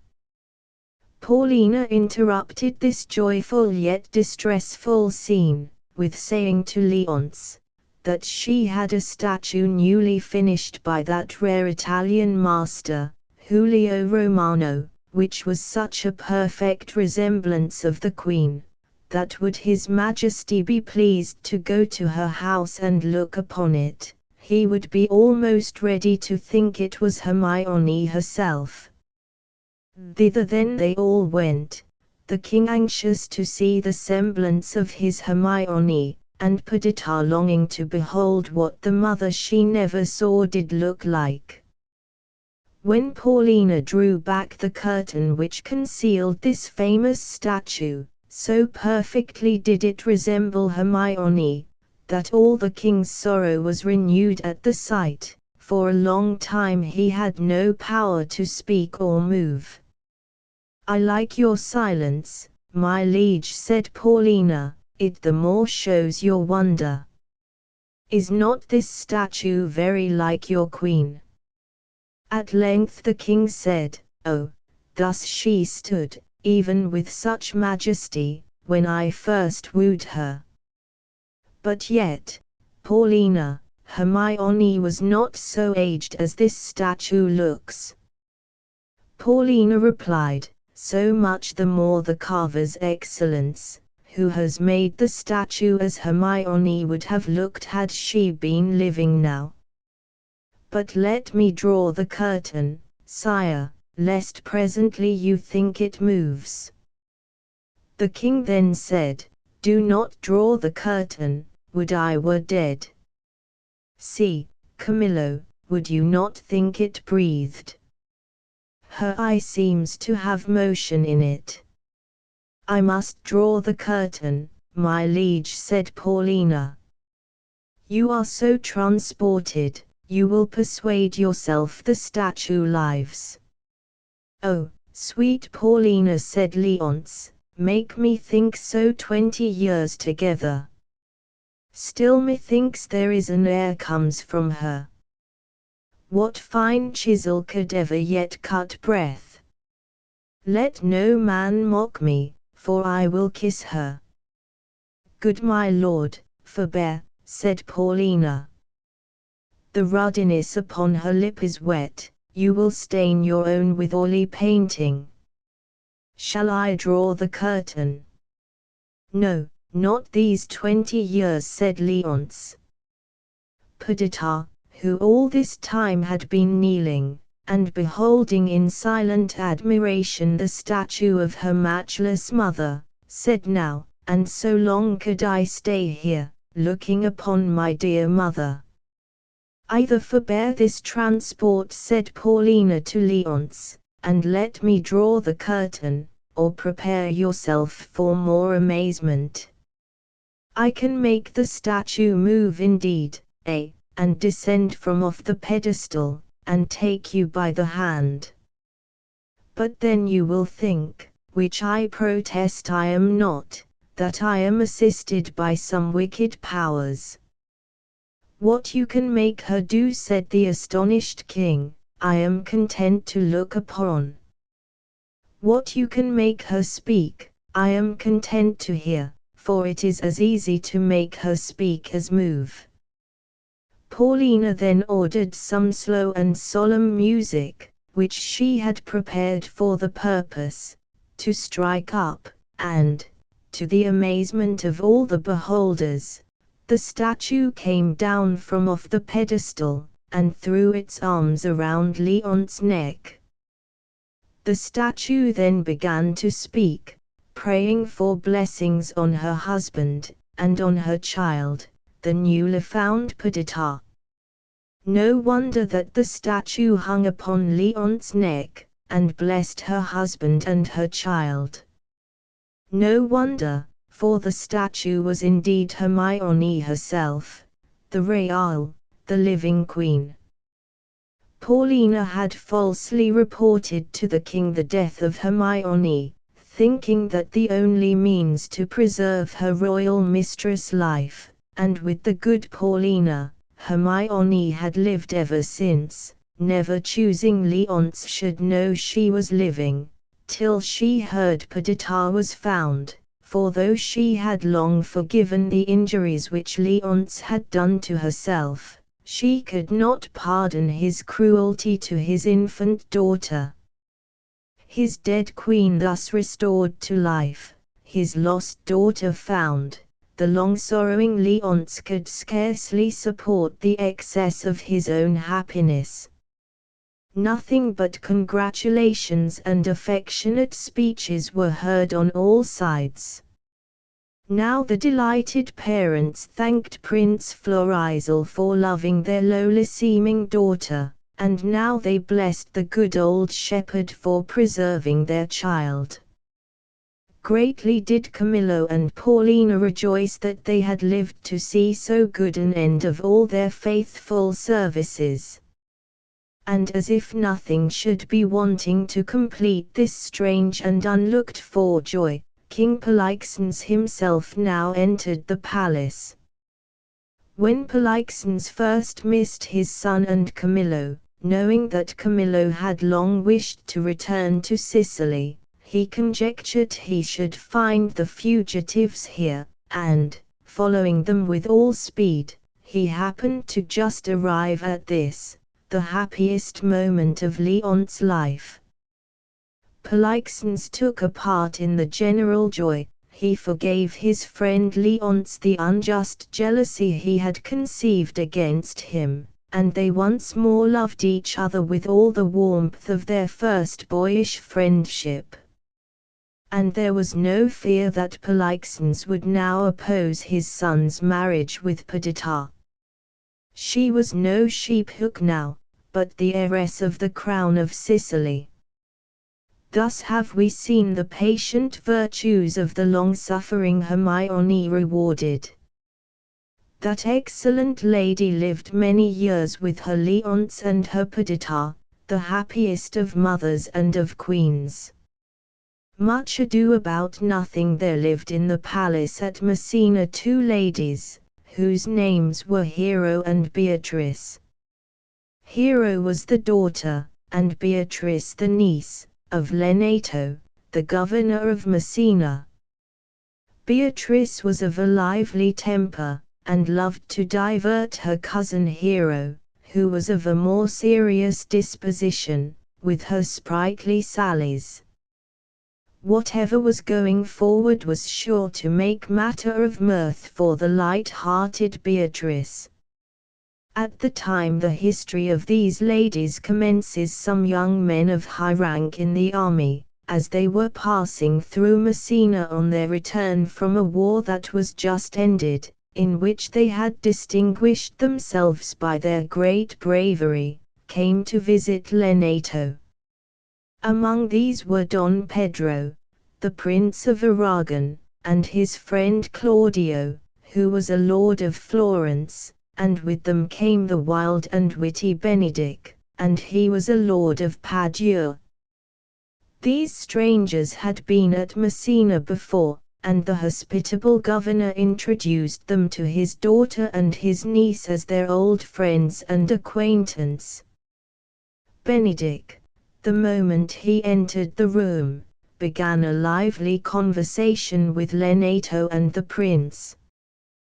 Beatrice, who liked not to be left out of any discourse, interrupted Benedick with saying, "I wonder that you will still be talking, Senior Benedick, nobody marks you."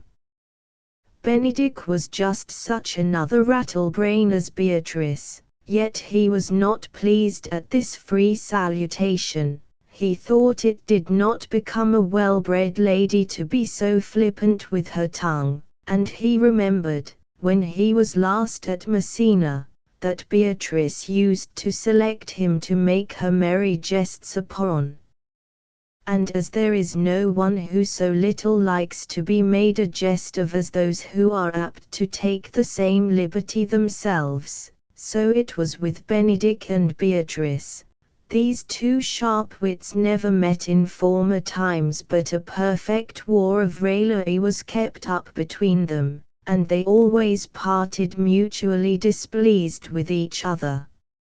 Therefore when Beatrice stopped him in the middle of his discourse with telling him nobody marked what he was saying, Benedick, affecting not to have observed before that she was present, said, "What, my dear Lady Disdain, are you yet living?" And now war broke out afresh between them, and a long jangling argument ensued, during which Beatrice, although she knew he had so well approved his valor in the late war, said that she would eat all he had killed there, and observing the prince take delight in Benedick's conversation, she called him the prince's jester. This sarcasm sunk deeper into the mind of Benedick than all Beatrice had said before. The hint she gave him that he was a coward, by saying she would eat all he had killed, he did not regard, knowing himself to be a brave man. But there is nothing that great wits so much dread as the imputation of buffoonery, because the charge comes sometimes a little too near the truth. Therefore Benedick perfectly hated Beatrice when she called him the prince's jester. The modest Lady Hero was silent before the noble guests, and while Claudio was attentively observing the improvement which time had made in her beauty, and was contemplating the exquisite graces of her fine figure, for she was an admirable young lady, the prince was highly amused with listening to the humorous dialogue between Benedick and Beatrice, and he said in a whisper to Lenato, "This is a pleasant-spirited young lady. She were an excellent wife for Benedick." Lenato replied to this suggestion, "Oh, my lord, if they were but a week married, they would talk themselves mad." But though Lenato thought they would make a discordant pair, the prince did not give up the idea of matching these two keen wits together. When the prince returned with Claudio from the palace, he found that the marriage he had devised between Benedick and Beatrice was not the only one projected in that good company, for Claudio spoke in such terms of Hero, as made the prince guess at what was passing in his heart, and he liked it well, and he said to Claudio, "Do you affect Hero?" To this question Claudio replied, "O my lord, when I was last at Messina, I looked upon her with a soldier's eye, that liked, but had no leisure for loving. But now, in this happy time of peace, thoughts of war have left their places vacant in my mind, and in their room come thronging soft and delicate thoughts, all prompting me how fair young Hero is, reminding me that I liked her before I went to the wars." Claudio's confession of his love for Hero so wrought upon the prince, that he lost no time in soliciting the consent of Lenato to accept of Claudio for a son-in-law. Lenato agreed to this proposal, and the prince found no great difficulty in persuading the gentle Hero herself to listen to the suit of the noble Claudio, who was a lord of rare endowments, and highly accomplished, and Claudio, assisted by his kind prince, soon prevailed upon Lenato to fix an early day for the celebration of his marriage with Hero. Claudio was to wait but a few days before he was to be married to his fair lady, yet he complained of the interval being tedious, as indeed most young men are impatient when they are waiting for the accomplishment of any event they have set their hearts upon. The prince, therefore, to make the time seem short to him, proposed as a kind of merry pastime that they should invent some artful scheme to make Benedick and Beatrice fall in love with each other. Claudio entered with great satisfaction into this whim of the prince, and Lenato promised them his assistance, and even Hero said she would do any modest office to help her cousin to a good husband. The device the prince invented was, that the gentleman should make Benedick believe that Beatrice was in love with him, and that Hero should make Beatrice believe that Benedick was in love with her. The prince, Lenato, and Claudio began their operations first, and watching upon an opportunity when Benedick was quietly seated reading in an arbor, the prince and his assistants took their station among the trees behind the arbor, so near that Benedick could not choose but hear all they said, and after some careless talk the prince said, "Come hither, Lenato. What was it you told me the other day, that your niece Beatrice was in love with Senior Benedick? I did never think that lady would have loved any man." "No, nor I neither, my lord," answered Lenato. "It is most wonderful that she should so dote on Benedick, whom she in all outward behavior seemed ever to dislike." Claudio confirmed all this with saying that Hero had told him Beatrice was so in love with Benedick, that she would certainly die of grief, if he could not be brought to love her, which Lenato and Claudio seemed to agree was impossible, he having always been such a railer against all fair ladies, and in particular against Beatrice. The prince affected to hearken to all this with great compassion for Beatrice, and he said, it were good that Benedick were told of this. "To what end?" said Claudio. "He would but make sport of it, and torment the poor lady worse." "And if he should," said the prince, "it were a good deed to hang him, for Beatrice is an excellent sweet lady, and exceeding wise in everything but in loving Benedick." Then the prince motioned to his companions that they should walk on, and leave Benedick to meditate upon what he had overheard. Benedick had been listening with great eagerness to this conversation, and he said to himself when he heard Beatrice loved him, "Is it possible? Sits the wind in that corner?" And when they were gone, he began to reason in this manner with himself, "This can be no trick.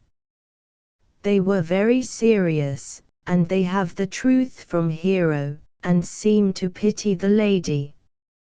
Love me? Why, it must be requited. I did never think to marry. But when I said I should die a bachelor, I did not think I should live to be married. They say the lady is virtuous and fair. She is so. And wise in everything but loving me. Why, that is no great argument of her folly. But here comes Beatrice. By this day, she is a fair lady. I do spy some marks of love in her." Beatrice now approached him, and said with her usual tartness, "Against my will I am sent to bid you come in to dinner." Benedick, who never felt himself disposed to speak so politely to her before, replied, "Fair Beatrice, I thank you for your pains." And when Beatrice, after 2 or 3 more rude speeches, left him, Benedick thought he observed a concealed meaning of kindness under the uncivil words she uttered, and he said aloud, "If I do not take pity on her, I am a villain. If I do not love her, I am a Jew. I will go get her picture." The gentleman being thus caught in the net they had spread for him, it was now Hero's turn to play her part with Beatrice, and for this purpose she sent for Ursula and Margaret, 2 gentlewomen who attended upon her, and she said to Margaret, "Good Margaret, run to the parlour, there you will find my cousin Beatrice talking with the prince and Claudio. Whisper in her ear, that I and Ursula are walking in the orchard, and that our discourse is all of her.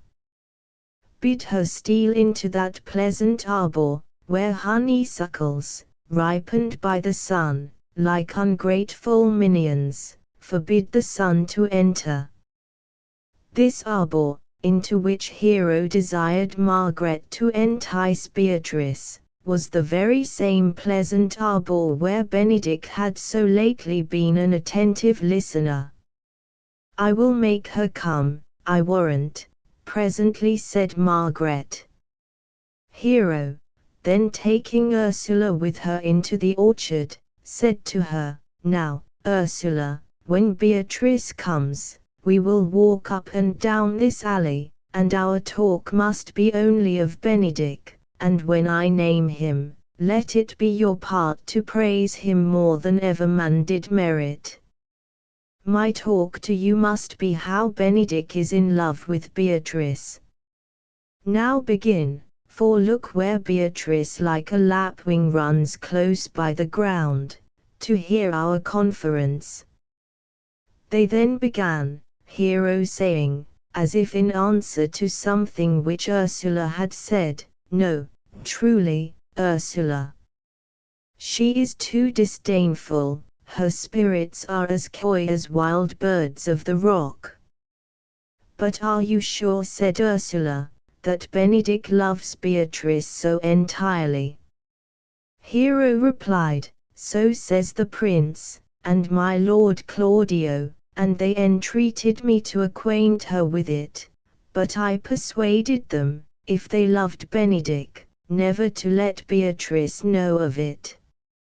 "Certainly," replied Ursula, "it were not good she knew his love, lest she made sport of it."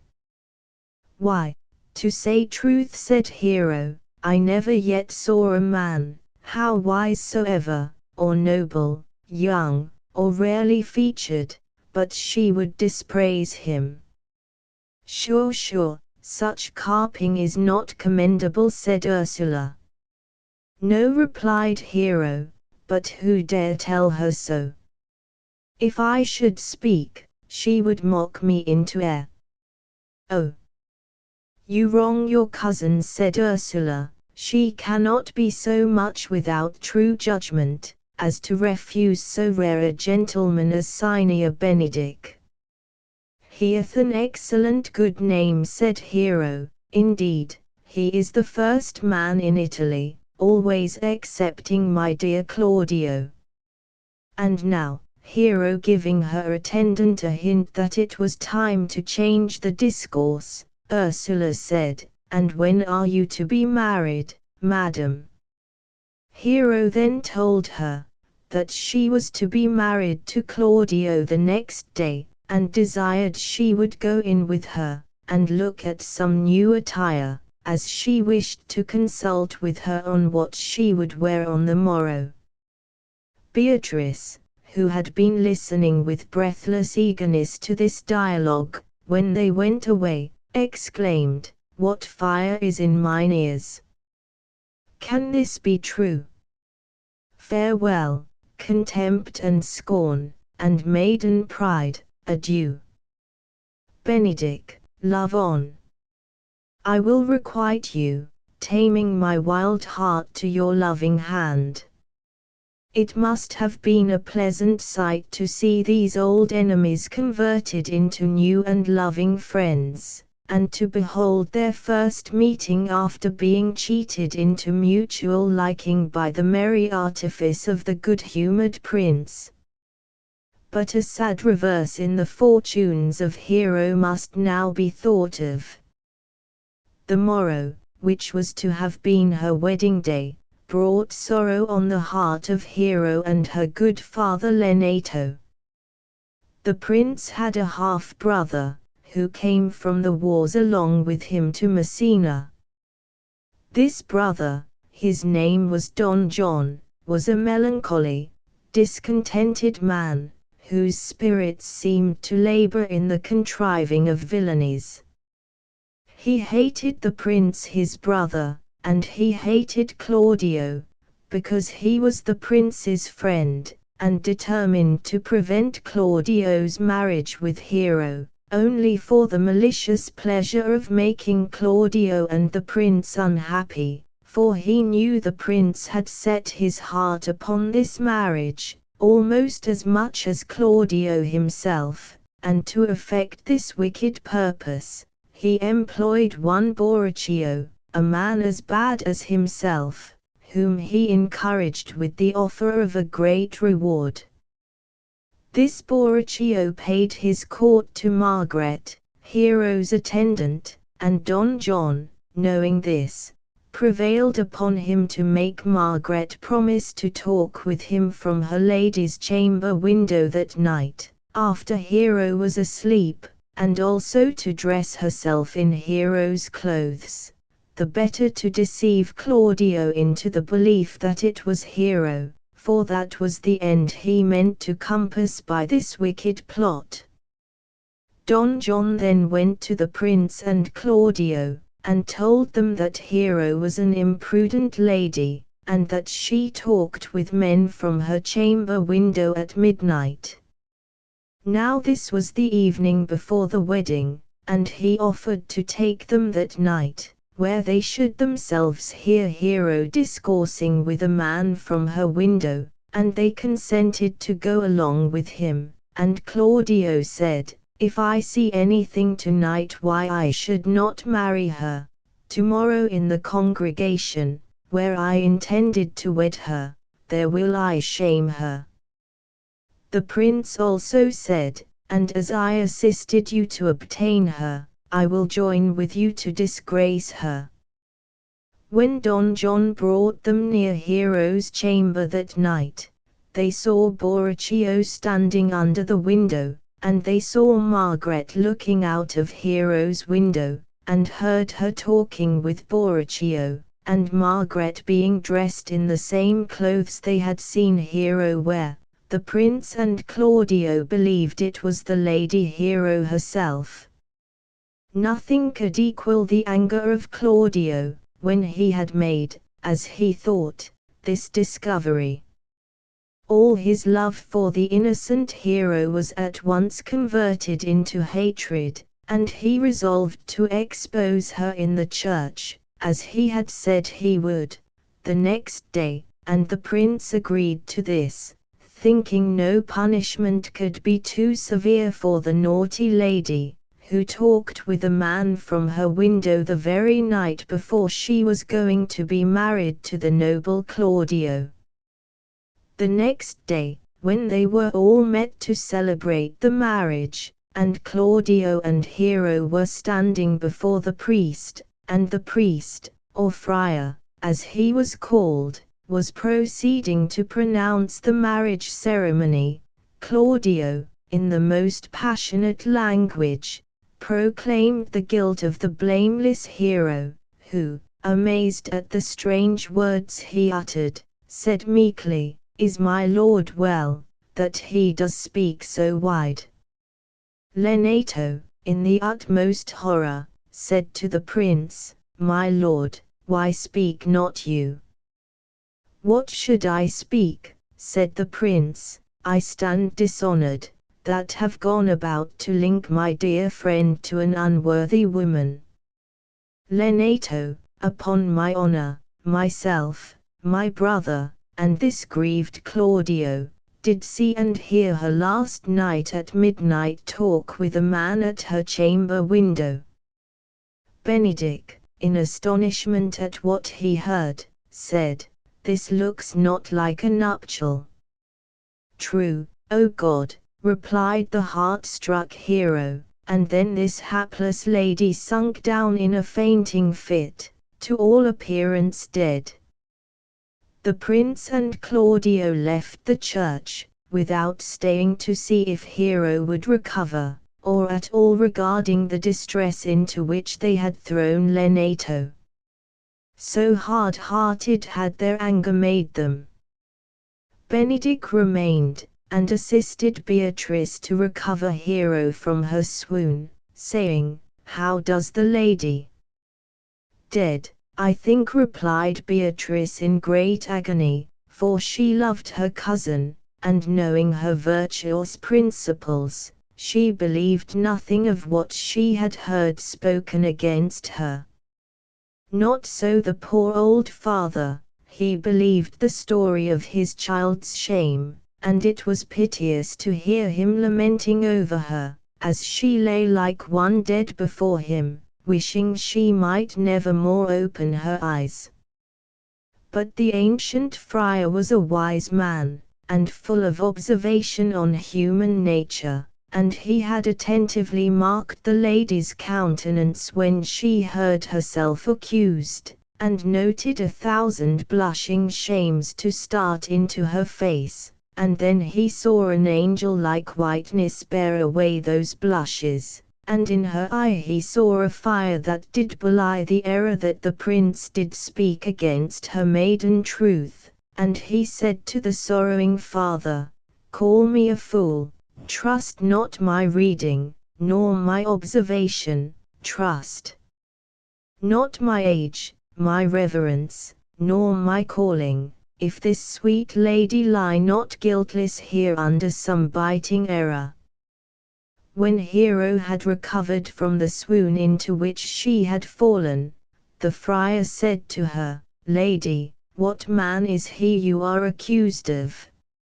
Hero replied, "They know that do accuse me, I know of none." Then turning to Lenato, she said, "O my father, if you can prove that any man has ever conversed with me at hours unmeet, or that I yesternight changed words with any creature, refuse me, hate me, torture me to death." "There is," said the friar, "some strange misunderstanding in the prince and Claudio," and then he counseled Lenato, that he should report that Hero was dead, and he said that the death-like swoon in which they had left Hero would make this easy of belief, and he also advised him that he should put on mourning, and erect a monument for her, and do all rites that appertain to a burial. "What shall become of this?" said Lenato, "what will this do?" The friar replied, "This report of her death shall change slander into pity, that is some good, but that is not all the good I hope for. When Claudio shall hear she died upon hearing his words, the idea of her life shall sweetly creep into his imagination. Then shall he mourn, if ever love had interest in his heart, and wish that he had not so accused her, yet, though he thought his accusation true." Benedick now said, "Lenato, let the friar advise you, and though you know how well I love the prince and Claudio, yet on my honor I will not reveal this secret to them."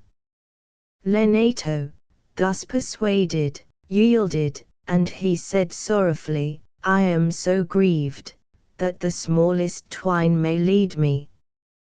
The kind friar then led Lenato and Hero away to comfort and console them, and Beatrice and Benedick remained alone, and this was the meeting from which their friends, who contrived the merry plot against them, expected so much diversion, those friends who were now overwhelmed with affliction, and from whose minds all thoughts of merriment seemed forever banished. Benedick was the first who spoke, and he said, "Lady Beatrice, have you wept all this while?" "Yea, and I will weep a while longer," said Beatrice. "Surely," said Benedick, "I do believe your fair cousin is wronged."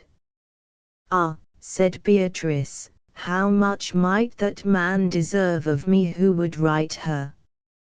Benedick then said, "Is there any way to show such friendship?" I do love nothing in the world so well as you, is not that strange? It were as possible, said Beatrice, for me to say I loved nothing in the world so well as you, but believe me not, and yet I lie not. I confess nothing, nor I deny nothing.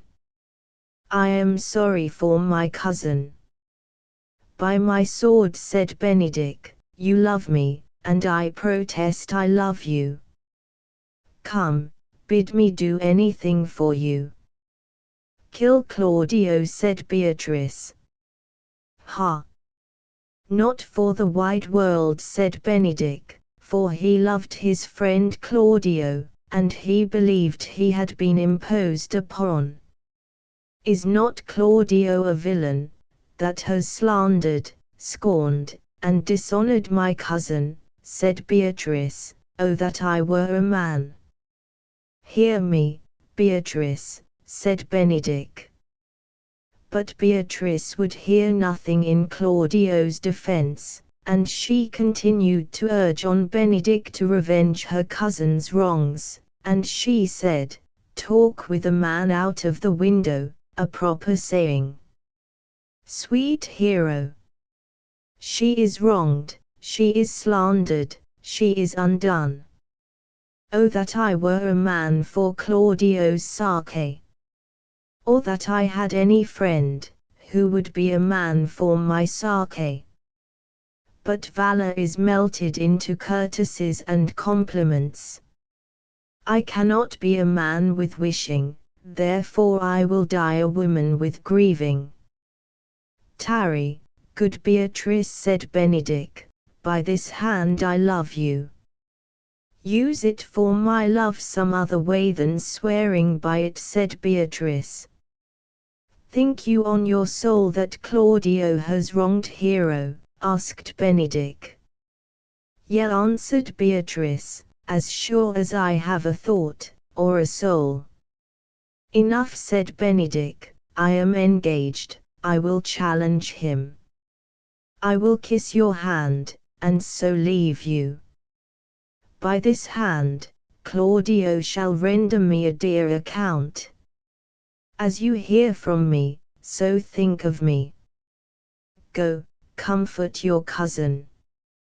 While Beatrice was thus powerfully pleading with Benedick, and working his gallant temper by the spirit of her angry words, to engage in the cause of Hero, and fight even with his dear friend Claudio, Lenato was challenging the prince and Claudio to answer with their swords the injury they had done his child, who, he affirmed, had died for grief. But they respected his age and his sorrow, and they said, Nay, do not quarrel with us, good old man. And now came Benedick, and he also challenged Claudio to answer with his sword the injury he had done to Hero, and Claudio and the prince said to each other, Beatrice has set him on to do this.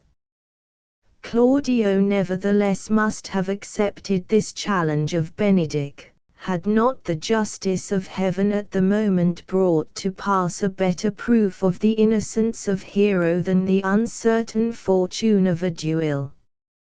While the prince and Claudio were yet talking of the challenge of Benedick, a magistrate brought Borachio as a prisoner before the prince. Borachio had been overheard talking with one of his companions of the mischief he had been employed by Don John to do. Borachio made a full confession to the prince in Claudio's hearing, that it was Margaret dressed in her lady's clothes that he had talked with from the window, whom they had mistaken for the Lady Hero herself, and no doubt continued on the minds of Claudio and the prince of the innocence of Hero. If a suspicion had remained, it must have been removed by the flight of Don John, who, finding his villainies were detected, fled from Messina to avoid the just anger of his brother.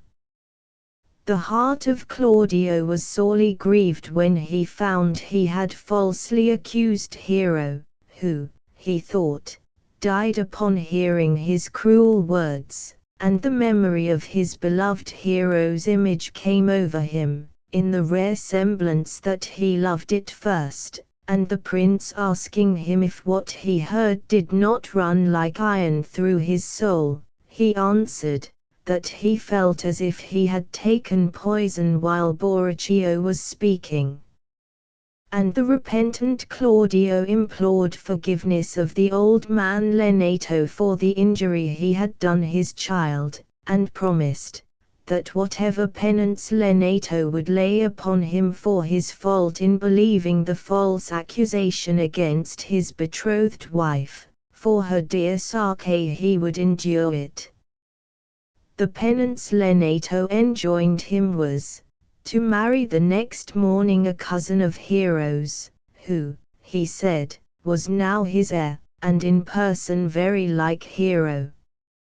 Claudio, regarding the solemn promise he made to Lenato, said, he would marry this unknown lady, even though she were an Ethiop, but his heart was very sorrowful, and he passed that night in tears, and in remorseful grief, at the tomb which Lenato had erected for Hero. When the morning came, the prince accompanied Claudio to the church, where the good friar, and Lenato and his niece, were already assembled, to celebrate a second nuptial, and Lenato presented to Claudio his promised bride, and she wore a mask, that Claudio might not discover her face. And Claudio said to the lady in the mask, "Give me your hand, before this holy friar, I am your husband, if you will marry me." "And when I lived I was your other wife," said this unknown lady, and, taking off her mask, she proved to be no niece, as was pretended, but Lenato's very daughter, the Lady Hero herself. We may be sure that this proved a most agreeable surprise to Claudio, who thought her dead, so that he could scarcely for joy believe his eyes, and the prince, who was equally amazed at what he saw, exclaimed, "Is not this Hero that was dead?" Lenato replied, "She died, my lord, but while her slander lived." The friar promised them an explanation of this seeming miracle, after the ceremony was ended, and was proceeding to marry them, when he was interrupted by Benedick, who desired to be married at the same time to Beatrice. Beatrice making some demur to this match, and Benedick challenging her with her love for him, which he had learned from Hero, a pleasant explanation took place, and they found they had both been tricked into a belief of love, which had never existed, and had become lovers in truth by the power of a false jest, but the affection, which a merry invention had cheated them into, was grown too powerful to be shaken by a serious explanation, and since Benedick proposed to marry, he was resolved to think nothing to the purpose that the world could say against it, and he merrily kept up the jest, and swore to Beatrice, that he took her but for pity, and because he heard she was dying of love for him, and Beatrice protested, that she yielded but upon great persuasion, and partly to save his life, for she heard he was in a consumption. So these two mad wits were reconciled, and made a match of it, after Claudio and Hero were married, and to complete the history, Don John, the contriver of the villainy, was taken in his flight, and brought back to Messina, and a brave punishment it was to this gloomy, discontented man, to see the joy and feastings which, by the disappointment of his plots, took place in the palace in Messina. Chapter N. Peace as you like it. During the time that France was divided into provinces, or dukedoms as they were called, there reigned in one of these provinces an usurper, who had deposed and banished his elder brother, the lawful duke. The duke, who was thus driven from his dominions, retired with a few faithful followers to the forest of Arden, and here the good duke lived with his loving friends, who had put themselves into a voluntary exile for his sake, while their land and revenues enriched the false usurper, and custom soon made the life of careless ease they led here more sweet to them than the pomp and uneasy splendor of a courtier's life. Here they lived like the old Robin Hood of England, and to this forest many noble youths daily resorted from the court, and did fleet the time carelessly, as they did who lived in the golden age. In the summer they lay along under the fine shade of the large forest trees, marking the playful sports of the wild deer, and so fond were they of these poor dappled fools, who seemed to be the native inhabitants of the forest, that it grieved them to be forced to kill them to supply themselves with venison for their food. When the cold winds of winter made the Duke feel the change of his adverse fortune, he would endure it patiently, and say, "These chilling winds which blow upon my body are true counselors, they do not flatter, but represent truly to me my condition, and though they bite sharply, their tooth is nothing like so keen as that of unkindness and ingratitude.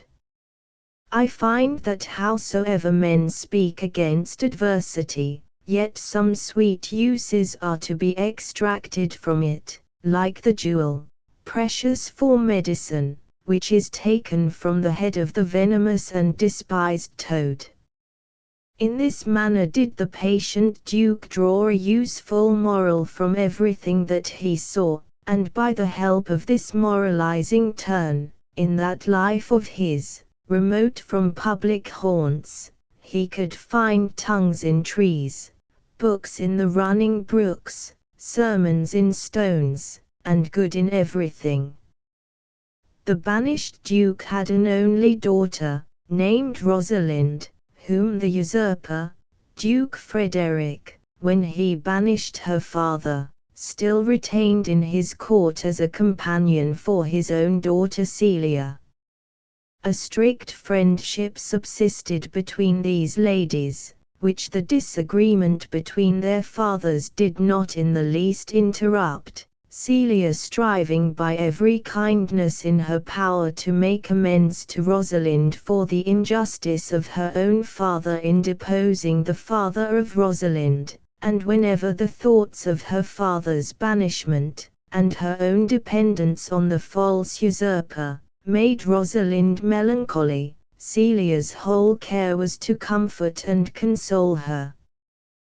One day, when Celia was talking in her usual kind manner to Rosalind, saying, "I pray you, Rosalind, my sweet cousin, be merry," a messenger entered from the Duke, to tell them that if they wished to see a wrestling match, which was just going to begin, they must come instantly to the court before the palace, and Celia, thinking it would amuse Rosalind, agreed to go and see it.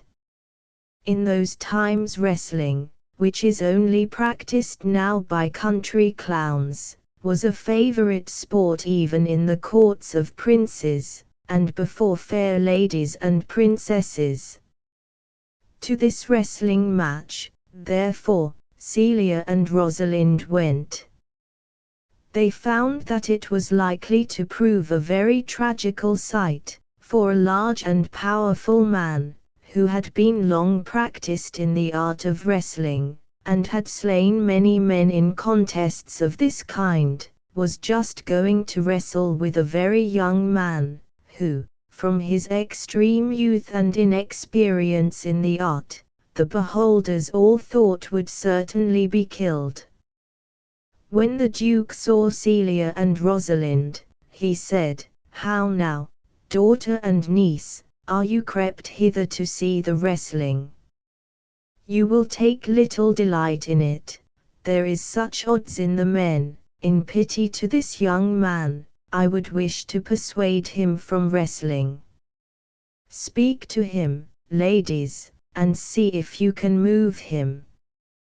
The ladies were well pleased to perform this humane office, and first Celia entreated the young stranger that he would desist from the attempt, and then Rosalind spoke so kindly to him, and with such feeling consideration for the danger he was about to undergo, that instead of being persuaded by her gentle words to forego his purpose, all his thoughts were bent to distinguish himself by his courage in this lovely lady's eyes.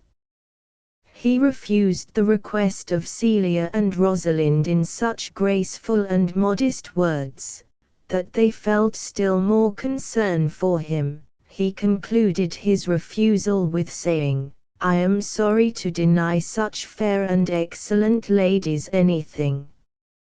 But let your fair eyes and gentle wishes go with me to my trial, wherein if I be conquered there is one shame that was never gracious. If I am killed, there is one dead that is willing to die. I shall do my friends no wrong, for I have none to lament me, the world no injury, for in it I have nothing, for I only fill up a place in the world which may be better supplied when I have made it empty." And now the wrestling match began. Celia wished the young stranger might not be hurt, but Rosalind felt most for him.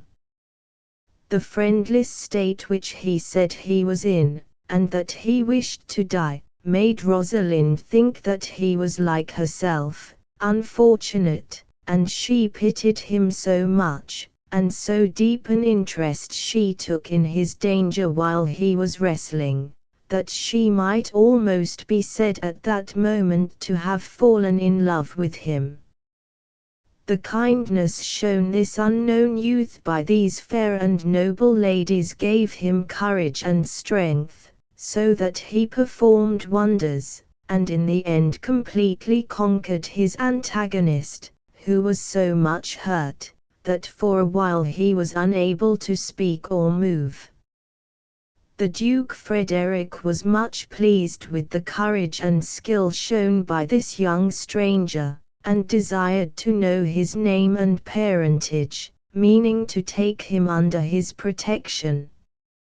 The stranger said his name was Orlando, and that he was the youngest son of Sir Rowland de Boys.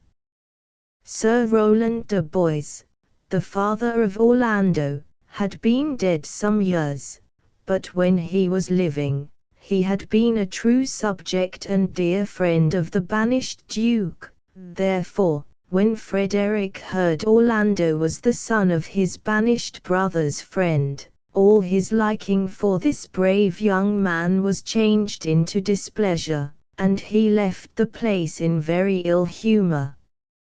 Hating to hear the very name of any of his brother's friends, and yet still admiring the valor of the youth, he said, as he went out, that he wished Orlando had been the son of any other man.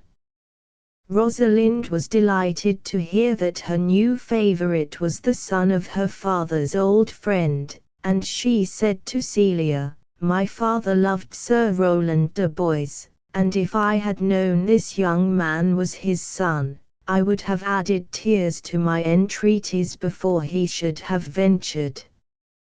The ladies then went up to him, and seeing him abashed by the sudden displeasure shown by the Duke, they spoke kind and encouraging words to him, and Rosalind, when they were going away, turned back to speak some more civil things to the brave young son of her father's old friend, and taking a chain from off her neck, she said, "Gentlemen, wear this for me." I am out of suits with fortune, or I would give you a more valuable present." When the ladies were alone, Rosalind's talk being still of Orlando, Celia began to perceive her cousin had fallen in love with the handsome young wrestler, and she said to Rosalind, "Is it possible you should fall in love so suddenly?" Rosalind replied, "The Duke, my father, loved his father dearly." "But," said Celia, "does it therefore follow that you should love his son dearly? For then I ought to hate him, for my father hated his father, yet I do not hate Orlando."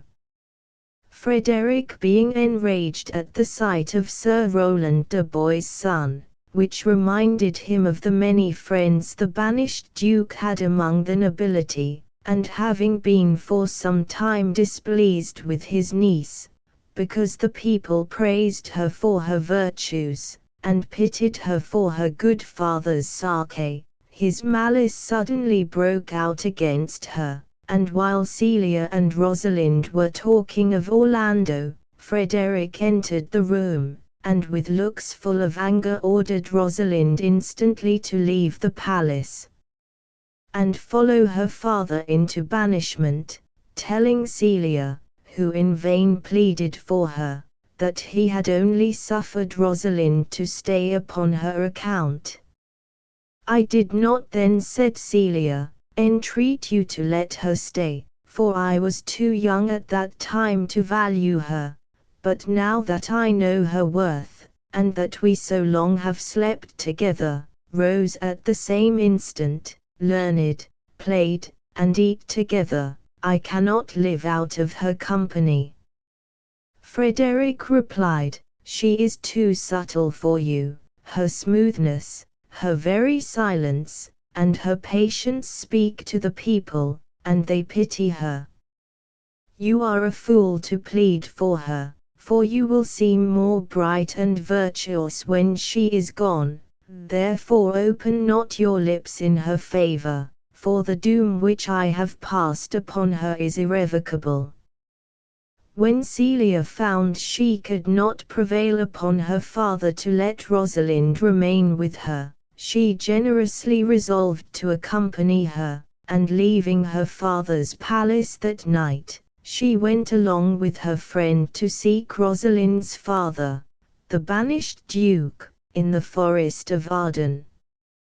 Before they set out, Celia considered that it would be unsafe for two young ladies to travel in the rich clothes they then wore. She therefore proposed that they should disguise their rank by dressing themselves like country maids.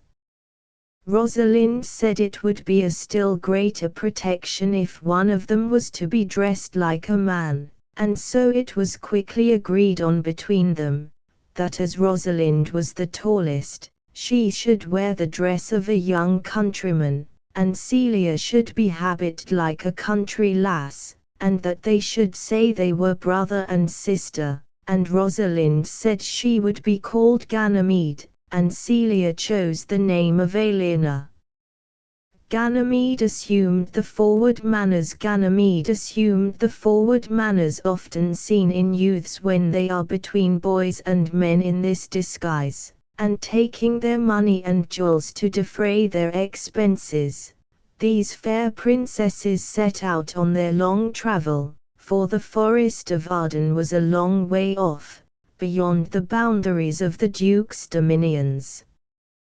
The Lady Rosalind, or Ganymede as she must now be called, with her manly garb seemed to have put on a manly courage. The faithful friendship Celia had shown in accompanying Rosalind so many weary miles, made the new brother, in recompense for this true love, exert a cheerful spirit, as if he were indeed Ganymede, the rustic and stout-hearted brother of the gentle village maiden, Eleanor.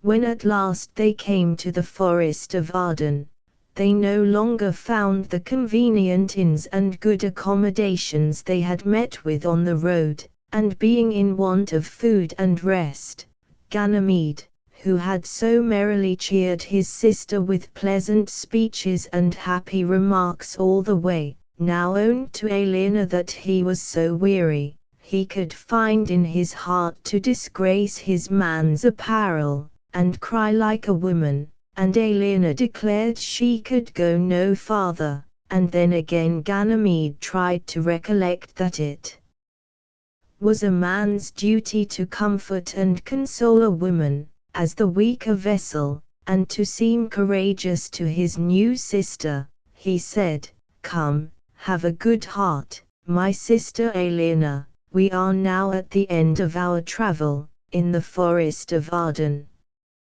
But feigned manliness and forced courage would no longer support them, for though they were in the forest of Arden, they knew not where to find the Duke, and here the travel of these weary ladies might have come to a sad conclusion, for they might have lost themselves, and perished for want of food. But providentially, as they were sitting on the grass, almost dying with fatigue and hopeless of any relief, a countryman chanced to pass that way, and Ganymede once more tried to speak with a manly boldness, saying, "Shepherd, if love or gold can in this desert place procure us entertainment, I pray you bring us where we may rest ourselves, for this young maid, my sister, is much fatigued with traveling, and faints for want of food." The man replied that he was only a servant to a shepherd, and that his master's house was just going to be sold, and therefore they would find but poor entertainment, but that if they would go with him, they should be welcome to what there was. They followed the man, the near prospect of relief giving them fresh strength, and bought the house and sheep of the shepherd, and took the man who conducted them to the shepherd's house to wait on them, and being by this means so fortunately provided with a neat cottage, and well supplied with provisions, they agreed to stay here till they could learn in what part of the forest the Duke dwelt.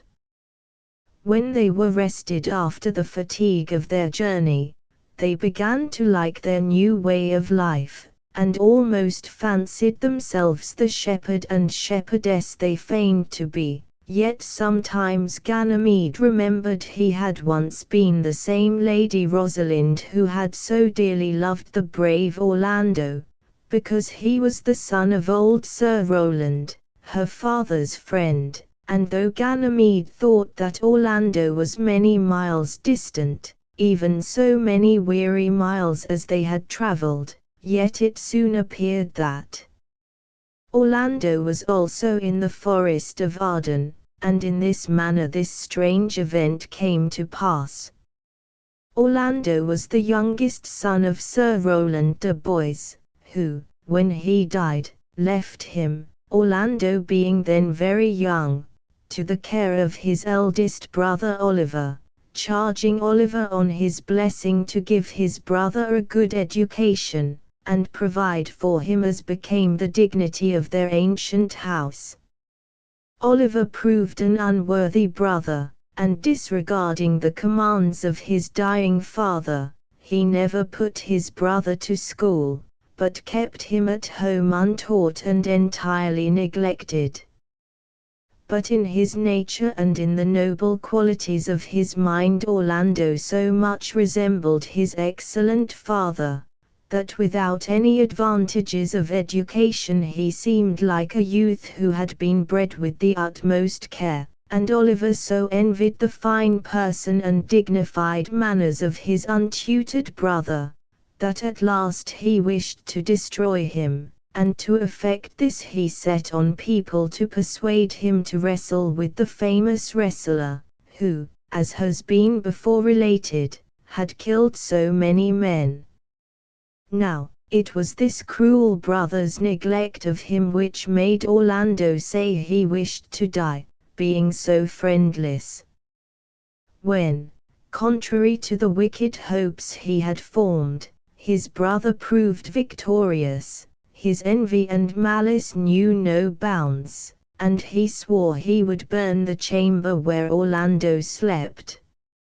He was overheard making this vow by one that had been an old and faithful servant to their father, and that loved Orlando because he resembled Sir Rowland. This old man went out to meet him when he returned from the Duke's palace, and when he saw Orlando, the peril his dear young master was in made him break out into these passionate exclamations: "O my gentle master, my sweet master, O you memory of old Sir Rowland! Why are you virtuous? Why are you gentle, strong, and valiant? And why would you be so fond to overcome the famous wrestler? Your praise is come too swiftly home before you."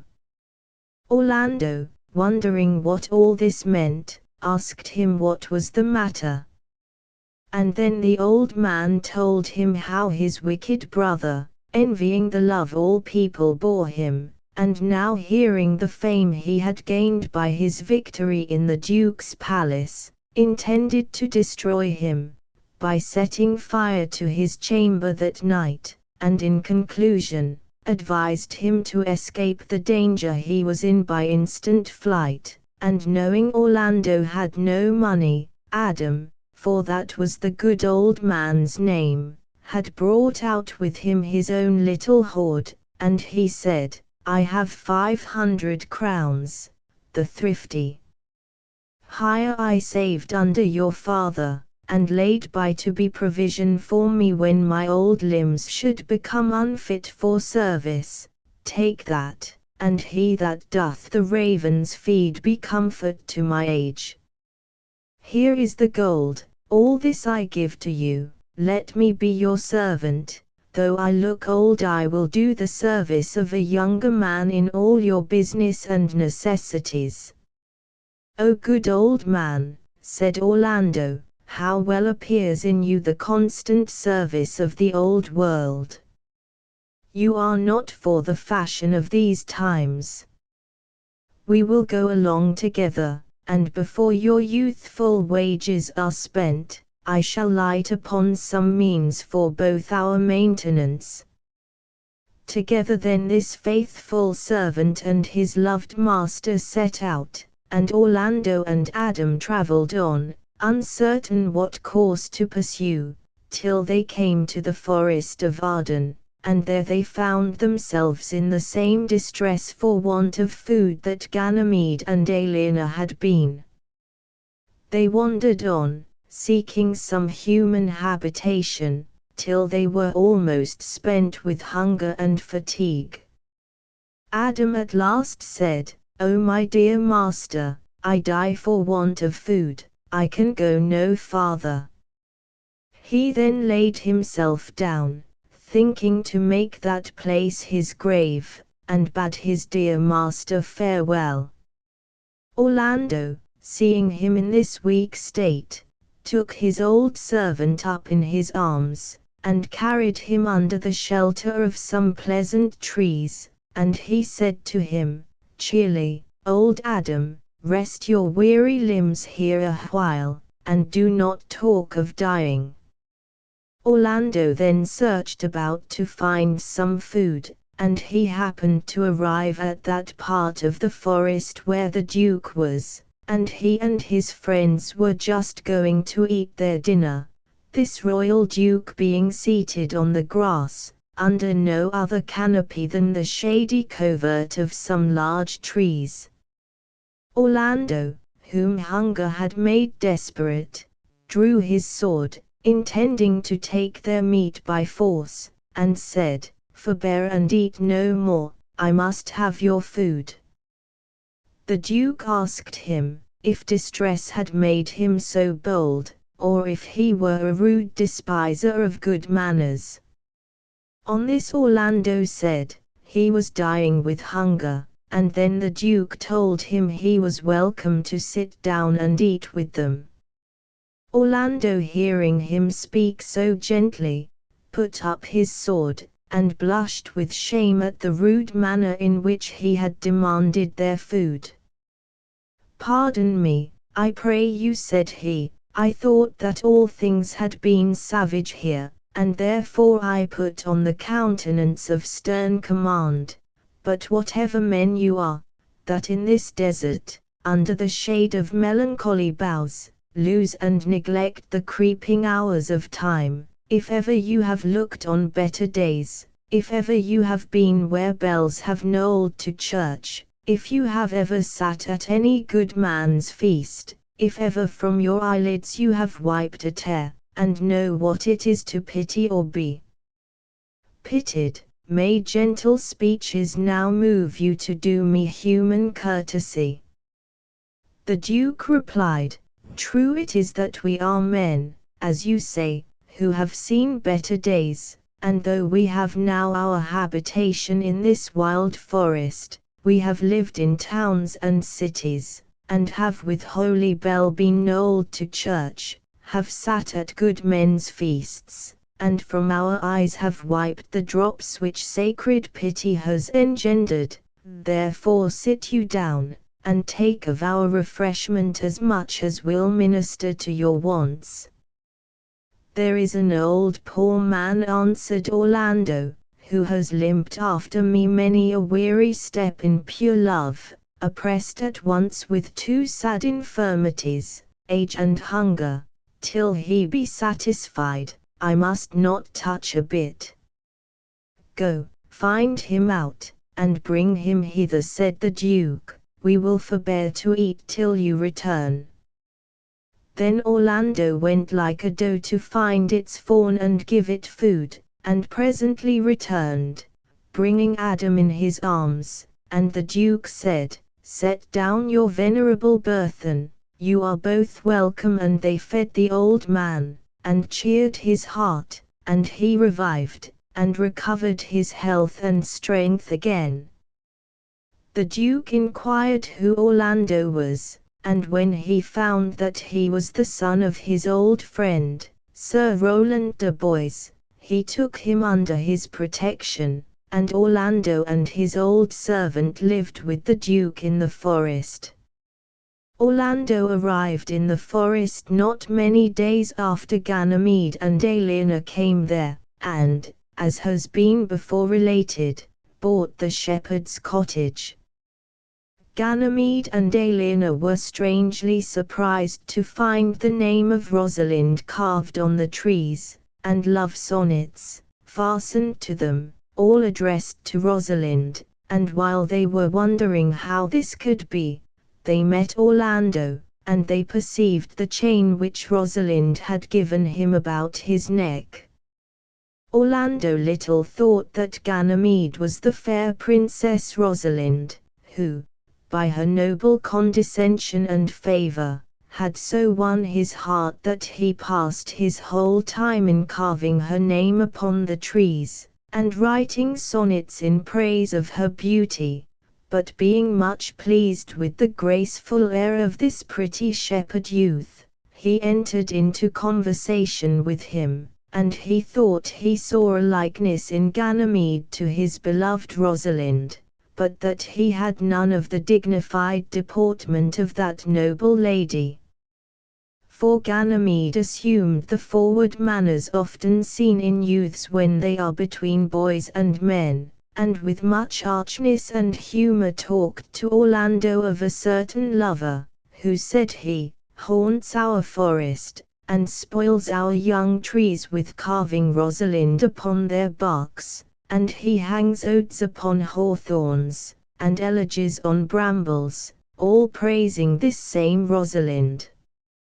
If I could find this lover, I would give him some good counsel that would soon cure him of his love." Orlando confessed that he was the fond lover of whom he spoke, and asked Ganymede to give him the good counsel he talked of. The remedy Ganymede proposed, and the counsel he gave him, was that Orlando should come every day to the cottage where he and his sister Aelina dwelt, and then said Ganymede, I will feign myself to be Rosalind, and you shall feign to court me in the same manner as you would do if I was Rosalind, and then I will imitate the fantastic ways of whimsical ladies to their lovers, till I make you ashamed of your love, and this is the way I propose to cure you.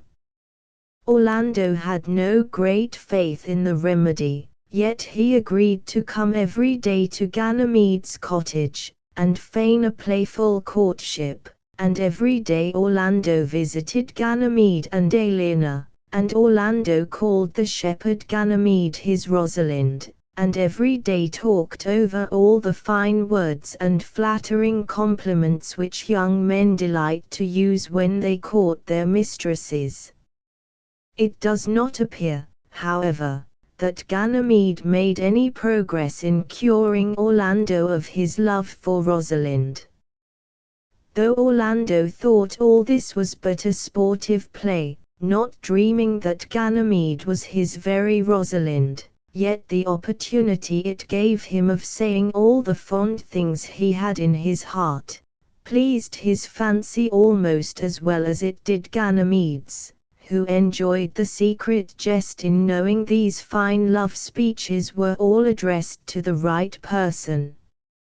In this manner many days passed pleasantly on with these young people, and the good-natured Aelina, seeing it made Ganymede happy, let him have his own way, and was diverted at the mock courtship, and did not care to remind Ganymede that the Lady Rosalind had not yet made herself known to the Duke her father, whose place of resort in the forest they had learnt from Orlando. Ganymede met the Duke one day, and had some talk with him, and the Duke asked of what parentage he came. Ganymede answered that he came of as good parentage as he did, which made the Duke smile, for he did not suspect the pretty shepherd boy came of royal lineage. Then seeing the Duke look well and happy, Ganymede was content to put off all further explanation for a few days longer. One morning, as Orlando was going to visit Ganymede, he saw a man lying asleep on the ground, and a large green snake had twisted itself about his neck. The snake, seeing Orlando approach, glided away among the bushes.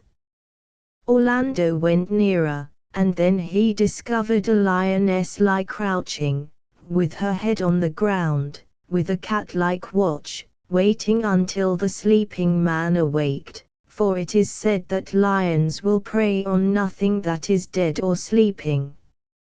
It seemed as if Orlando was sent by Providence to free the man from the danger of the snake and lioness.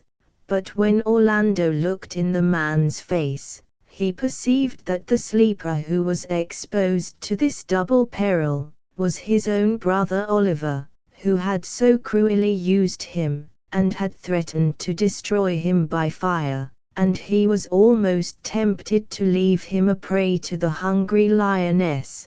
But brotherly affection and the gentleness of his nature soon overcame his first anger against his brother, and he drew his sword, and attacked the lioness, and slew her, and thus preserved his brother's life both from the venomous snake and from the furious lioness. But before Orlando could conquer the lioness, she had torn one of his arms with her sharp claws. While Orlando was engaged with the lioness, Oliver awaked, and perceiving that his brother Orlando, whom he had so cruelly treated, was saving him from the fury of a wild beast at the risk of his own life, shame and remorse at once seized him, and he repented of his unworthy conduct, and besought with many tears his brother's pardon for the injuries he had done him. Orlando rejoiced to see him so penitent, and readily forgave him, they embraced each other, and from that hour Oliver loved Orlando with a true brotherly affection, though he had come to the forest bent on his destruction. The wound in Orlando's arm having bled very much, he found himself too weak to go to visit Ganymede, and therefore he desired his brother to go and tell Ganymede, whom said Orlando, I in sport do call my Rosalind the accident which had befallen him. Thither then Oliver went, and told to Ganymede and Aliena how Orlando had saved his life. And when he had finished the story of Orlando's bravery, and his own providential escape, he owned to them that he was Orlando's brother, who had so cruelly used him, and then he told them of their reconciliation.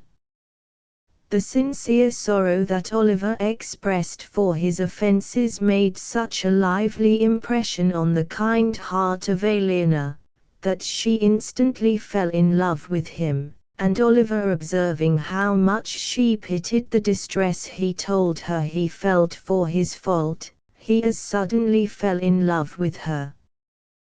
But while love was thus stealing into the hearts of Aliena and Oliver, he was no less busy with Ganymede, who hearing of the danger Orlando had been in, and that he was wounded by the lioness, fainted, and when he recovered, he pretended that he had counterfeit the swoon in the imaginary character of Rosalind, and Ganymede said to Oliver, Tell your brother Orlando how well I counterfeit a swoon. But Oliver saw by the paleness of his complexion that he did really faint, and much wondering at the weakness of the young man, he said, Well, if you did counterfeit, take a good heart, and counterfeit to be a man. So I do, replied Ganymede, truly, but I should have been a woman by right. Oliver made this visit a very long one, and when at last he returned back to his brother, he had much news to tell him, for besides the account of Ganymede's fainting at the hearing that Orlando was wounded, Oliver told him how he had fallen in love with the fair shepherdess Aliena, and that she had lent a favorable ear to his suit, even in this their first interview, and he talked to his brother, as of a thing almost settled, that he should marry Aliena, saying, that he so well loved her, that he would live here as a shepherd, and settle his estate and house at home upon Orlando. You have my consent, said Orlando. Let your wedding be tomorrow, and I will invite the Duke and his friends. Go and persuade your shepherdess to agree to this, she is now alone, for look, here comes her brother. Oliver went to Aliena, and Ganymede, whom Orlando had perceived approaching, came to inquire after the health of his wounded friend. When Orlando and Ganymede began to talk over the sudden love which had taken place between Oliver and Aliena, Orlando said he had advised his brother to persuade his fair shepherdess to be married on the morrow, and then he added how much he could wish to be married on the same day to his Rosalind. Ganymede, who well approved of this arrangement, said that if Orlando really loved Rosalind as well as he professed to do, he should have his wish, for on the morrow he would engage to make Rosalind appear in her own person, and also that Rosalind should be willing to marry Orlando. This seemingly wonderful event, which, as Ganymede was the Lady Rosalind, he could so easily perform, he pretended he would bring to pass by the aid of magic, which he said he had learnt of an uncle who was a famous magician. The fond lover Orlando, half believing and half doubting what he heard, asked Ganymede if he spoke in sober meaning. By my life I do, said Ganymede, Therefore put on your best clothes, and bid the Duke and your friends to your wedding, for if you desire to be married tomorrow to Rosalind, she shall be here." The next morning, Oliver having obtained the consent of Eleanor, they came into the presence of the Duke, and with them also came Orlando. They being all assembled to celebrate this double marriage, and as yet only one of the brides appearing, there was much of wondering and conjecture, but they mostly thought that Ganymede was making a jest of Orlando. The Duke, hearing that it was his own daughter that was to be brought in this strange way, asked Orlando if he believed the shepherd boy could really do what he had promised, and while Orlando was answering that he knew not what to think, Ganymede entered, and asked the Duke, if he brought his daughter, whether he would consent to her marriage with Orlando. "That I would," said the Duke, "if I had kingdoms to give with her." Ganymede then said to Orlando, "And you say you will marry her if I bring her here?" "That I would," said Orlando, "if I were king of many kingdoms."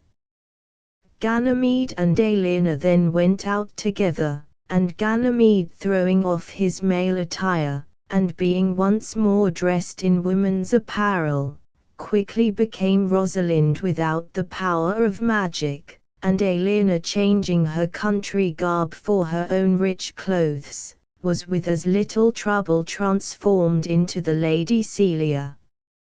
While they were gone, the Duke said to Orlando, that he thought the shepherd Ganymede very like his daughter Rosalind, and Orlando said, he also had observed the resemblance. They had no time to wonder how all this would end, for Rosalind and Celia in their own clothes entered, and no longer pretending that it was by the power of magic that she came there, Rosalind threw herself on her knees before her father, and begged his blessing.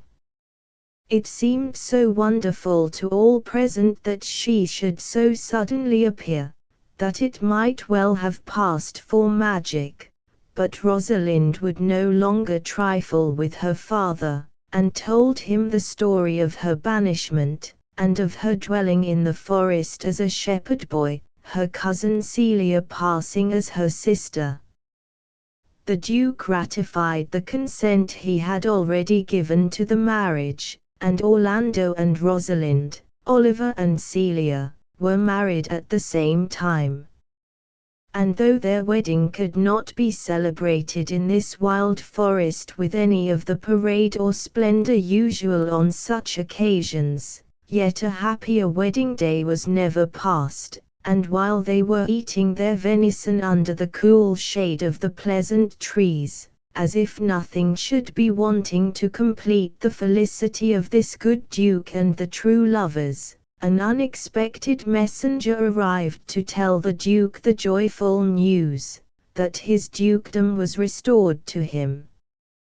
The usurper, enraged at the flight of his daughter Celia, and hearing that every day men of great worth resorted to the forest of Arden to join the lawful Duke in his exile, much envying that his brother should be so highly respected in his adversity, put himself at the head of a large force, and advanced towards the forest, intending to seize his brother, and put him with all his faithful followers to the sword, but, by a wonderful interposition of Providence, this bad brother was converted from his evil intention, for just as he entered the skirts of the wild forest, he was met by an old religious man, a hermit, with whom he had much talk, and who in the end completely turned his heart from his wicked design.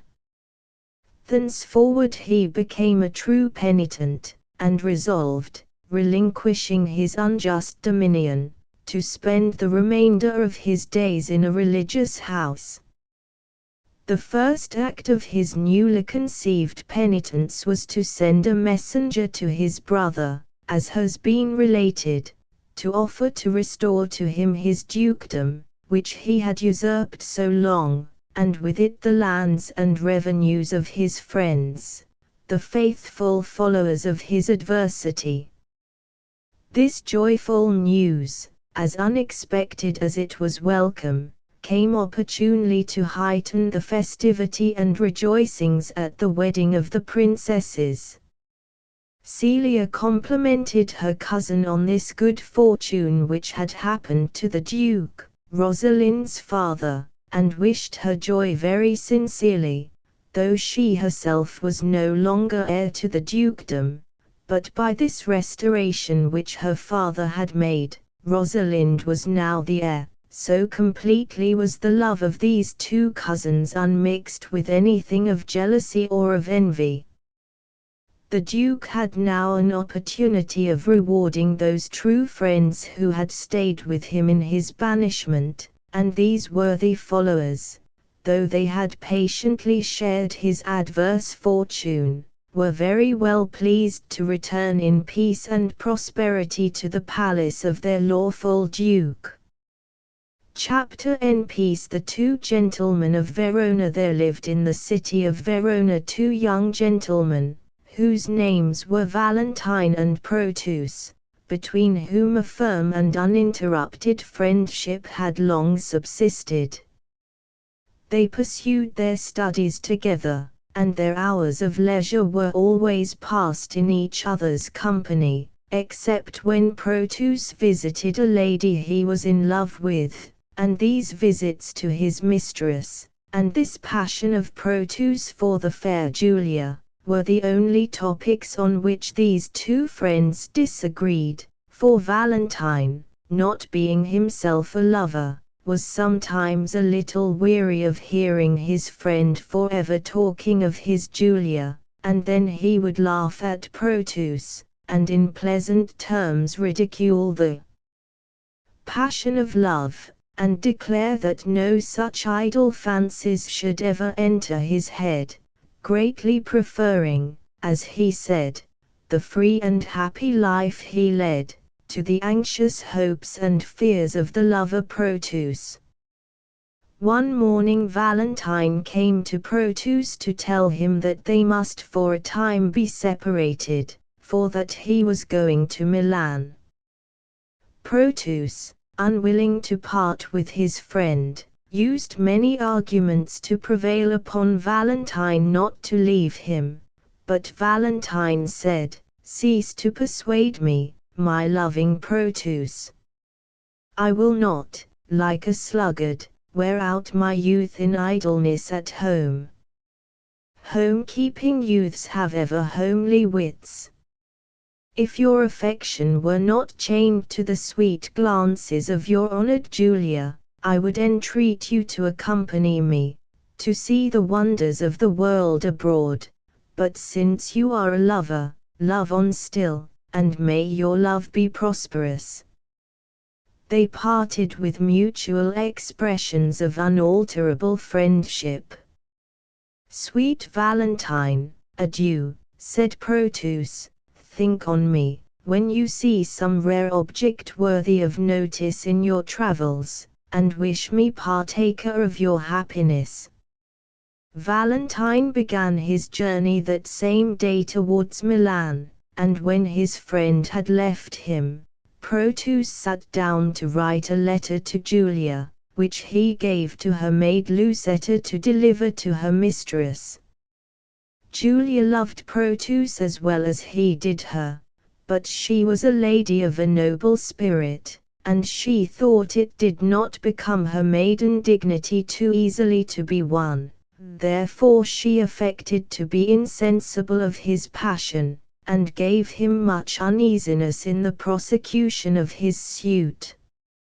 And when Lucetta offered the letter to Julia, she would not receive it, and chid her maid for taking letters from Proteus, and ordered her to leave the room. But she so much wished to see what was written in the letter, that she soon called in her maid again, and when Lucetta returned, she said, "What o'clock is it?" Lucetta, who knew her mistress more desired to see the letter than to know the time of day, without answering her question, again offered the rejected letter. Julia, angry that her maid should thus take the liberty of seeming to know what she really wanted, tore the letter in pieces, and threw it on the floor, ordering her maid once more out of the room. As Lucetta was retiring, she stopped to pick up the fragments of the torn letter, but Julia, who meant not so to part with them, said, in pretended anger, "Go, get you gone, and let the papers lie, you would be fingering them to anger me." Julia then began to piece together as well as she could the torn fragments. She first made out these words, "Love-wounded Proteus," and lamenting over these and such like loving words, which she made out though they were all torn asunder, or, she said wounded, the expression "love-wounded Proteus" giving her that idea, she talked to these kind words, telling them she would lodge them in her bosom as in a bed, till their wounds were healed, and that she would kiss each several piece, to make amends. In this manner she went on talking with a pretty ladylike childishness, till finding herself unable to make out the whole, and vexed at her own ingratitude in destroying such sweet and loving words, as she called them, she wrote a much kinder letter to Proteus than she had ever done before. Proteus was greatly delighted at receiving this favorable answer to his letter, and while he was reading it, he exclaimed, "Sweet love, sweet lines, sweet life." In the midst of his raptures he was interrupted by his father. "How now," said the old gentleman, "what letter are you reading there?" "My lord," replied Proteus, "it is a letter from my friend Valentine, at Milan." "Lend me the letter," said his father, "let me see what news." "There are no news, my lord," said Proteus, greatly alarmed, "but that he writes how well beloved he is of the Duke of Milan, who daily graces him with favors, and how he wishes me with him, the partner of his fortune." "And how stand you affected to his wish?" asked the father. "As one relying on your lordship's will, and not depending on his friendly wish," said Proteus. Now it had happened that Proteus' father had just been talking with a friend on this very subject. His friend had said, he wondered his lordship suffered his son to spend his youth at home, while most men were sending their sons to seek preferment abroad, some said he, to the wars, to try their fortunes there, and some to discover islands far away, and some to study in foreign universities, and there is his companion Valentine, he is gone to the Duke of Milan's court. Your son is fit for any of these things, and it will be a great disadvantage to him in his riper age not to have traveled in his youth. Proteus' father thought the advice of his friend was very good, and upon Proteus telling him that Valentine wished him with him, the partner of his fortune, he at once determined to send his son to Milan, and without giving Proteus any reason for this sudden resolution, it being the usual habit of this positive old gentleman to command his son, not reason with him, he said, "My will is the same as Valentine's wish." And seeing his son look astonished, he added, "Look not amazed, that I so suddenly resolve you shall spend some time in the Duke of Milan's court, for what I will, and there is an end. Tomorrow be in readiness to go. Make no excuses, for I am peremptory. Proteus knew it was of no use to make objections to his father, who never suffered him to dispute his will, and he blamed himself for telling his father an untruth about Julia's letter, which had brought upon him the sad necessity of leaving her. Now that Julia found she was going to lose Proteus for so long a time, she no longer pretended indifference, and they bade each other a mournful farewell, with many vows of love and constancy. Proteus and Julia exchanged rings, which they both promised to keep forever in remembrance of each other, and thus, taking a sorrowful leave, Proteus set out on his journey to Milan, the abode of his friend Valentine. Valentine was in reality what Proteus had feigned to his father, in high favor with the Duke of Milan, and another event had happened to him, of which Proteus did not even dream, for Valentine had given up the freedom of which he used so much to boast, and was become as passionate a lover as Proteus. She who had wrought this wondrous change in Valentine was the Lady Silvia, daughter of the Duke of Milan, and she also loved him, but they concealed their love from the Duke, because although he showed much kindness for Valentine, and invited him every day to his palace, yet he designed to marry his daughter to a young courtier whose name was Thurio. Silvia despised this Thurio, for he had none of the fine sense and excellent qualities of Valentine. These two rivals, Thurio and Valentine, were one day on a visit to Silvia, and Valentine was entertaining Silvia with turning everything Thurio said into ridicule, when the Duke himself entered the room, and told Valentine the welcome news of his friend Proteus' arrival. Valentine said, "If I had wished a thing, it would have been to have seen him here." And then he highly praised Proteus to the Duke, saying, "My lord, though I have been a truant of my time, yet hath my friend made use and fair advantage of his days, and is complete in person and in mind, in all good grace to grace a gentleman."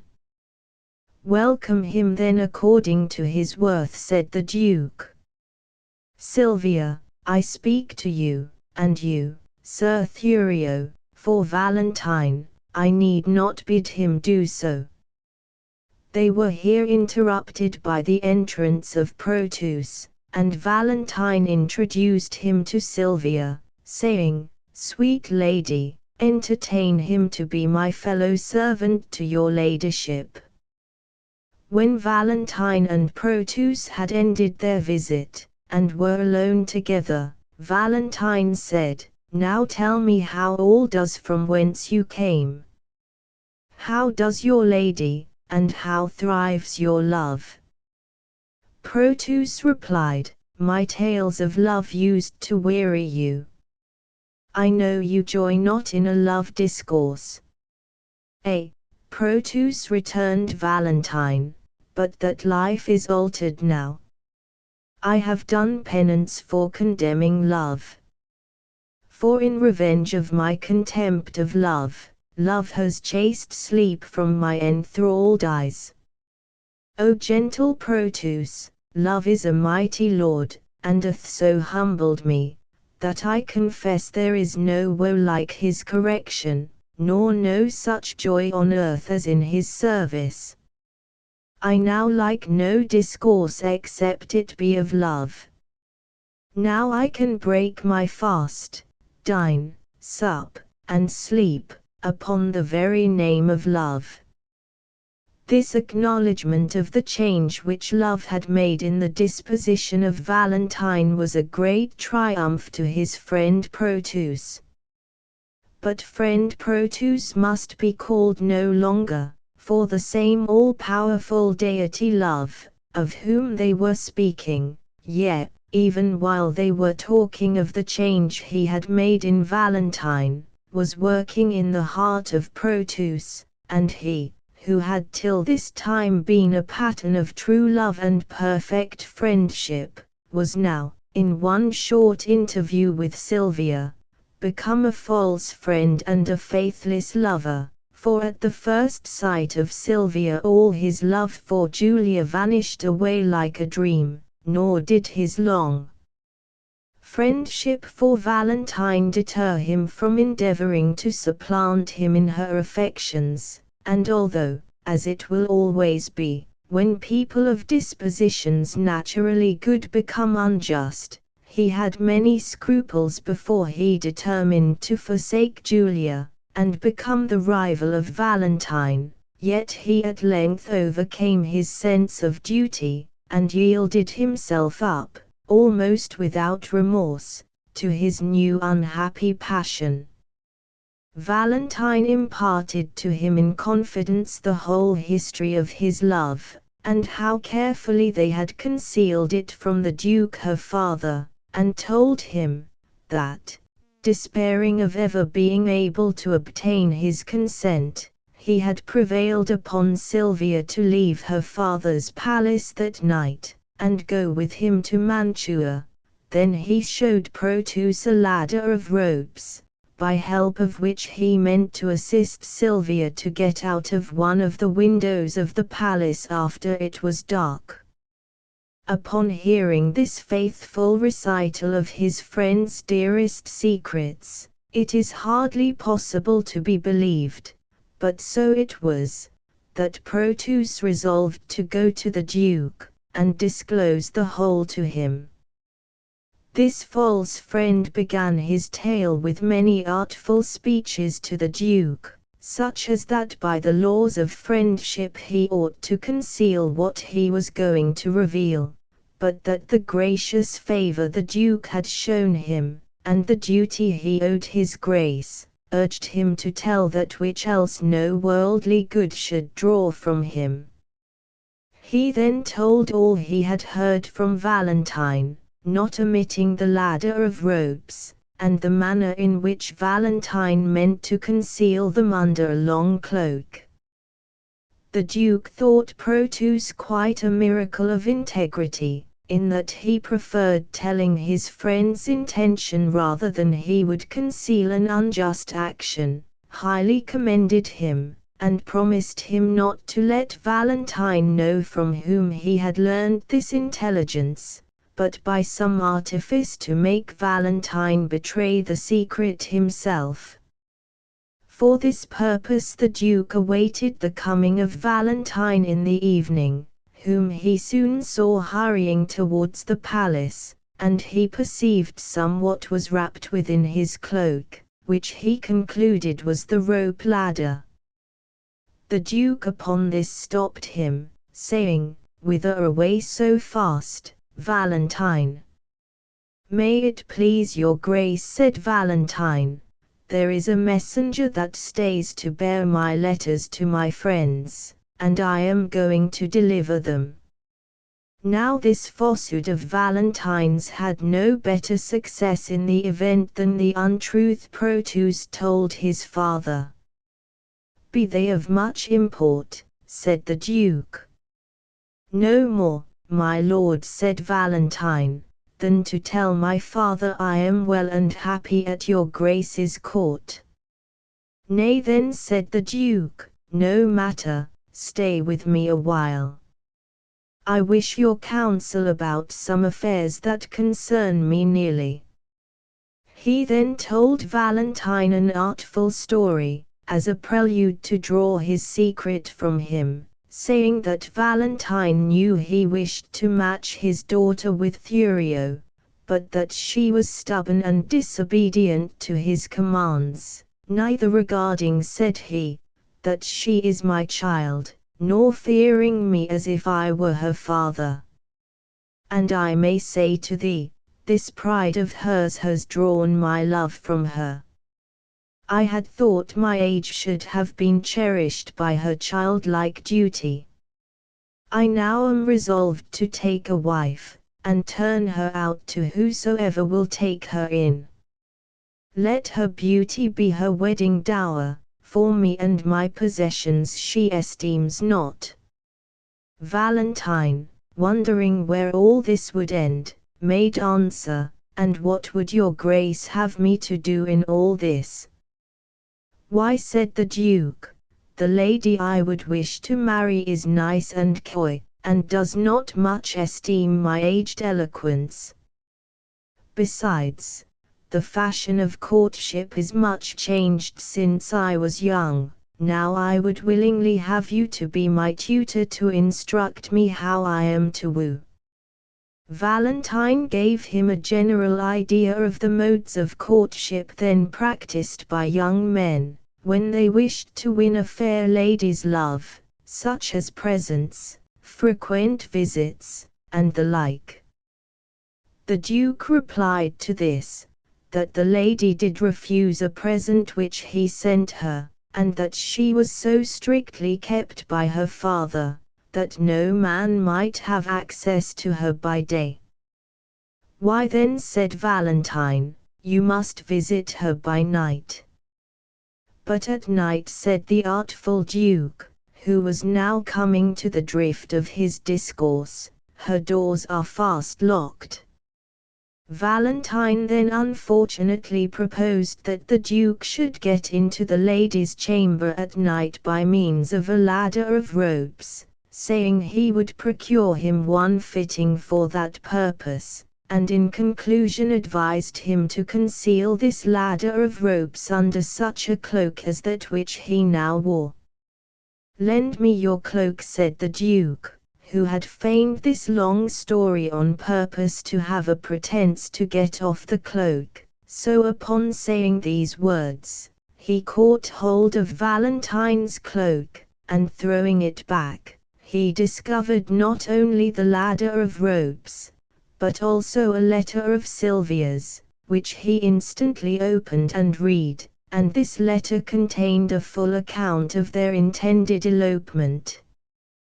The Duke, after upbraiding Valentine for his ingratitude in thus returning the favor he had shown him, by endeavoring to steal away his daughter, banished him from the court and city of Milan forever, and Valentine was forced to depart that night, without even seeing Sylvia.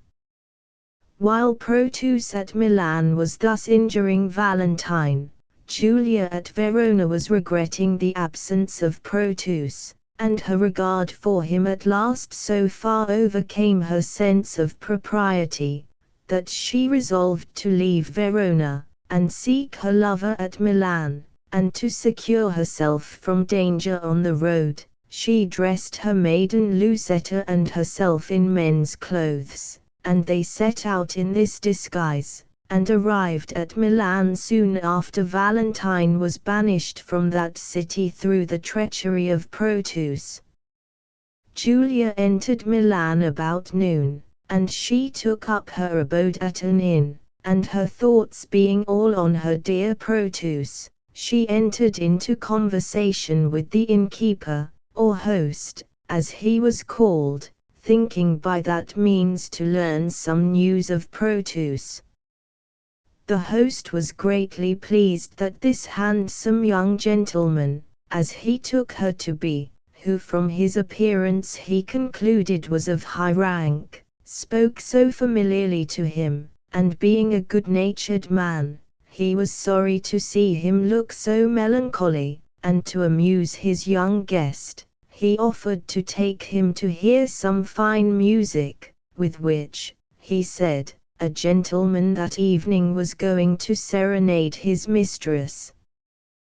The reason Julia looked so very melancholy was, that she did not well know what Proteus would think of the imprudent step she had taken, for she knew he had loved her for her noble maiden pride and dignity of character, and she feared she should lower herself in his esteem, and this it was that made her wear a sad and thoughtful countenance. She gladly accepted the offer of the host to go with him, and hear the music, for she secretly hoped she might meet Proteus by the way.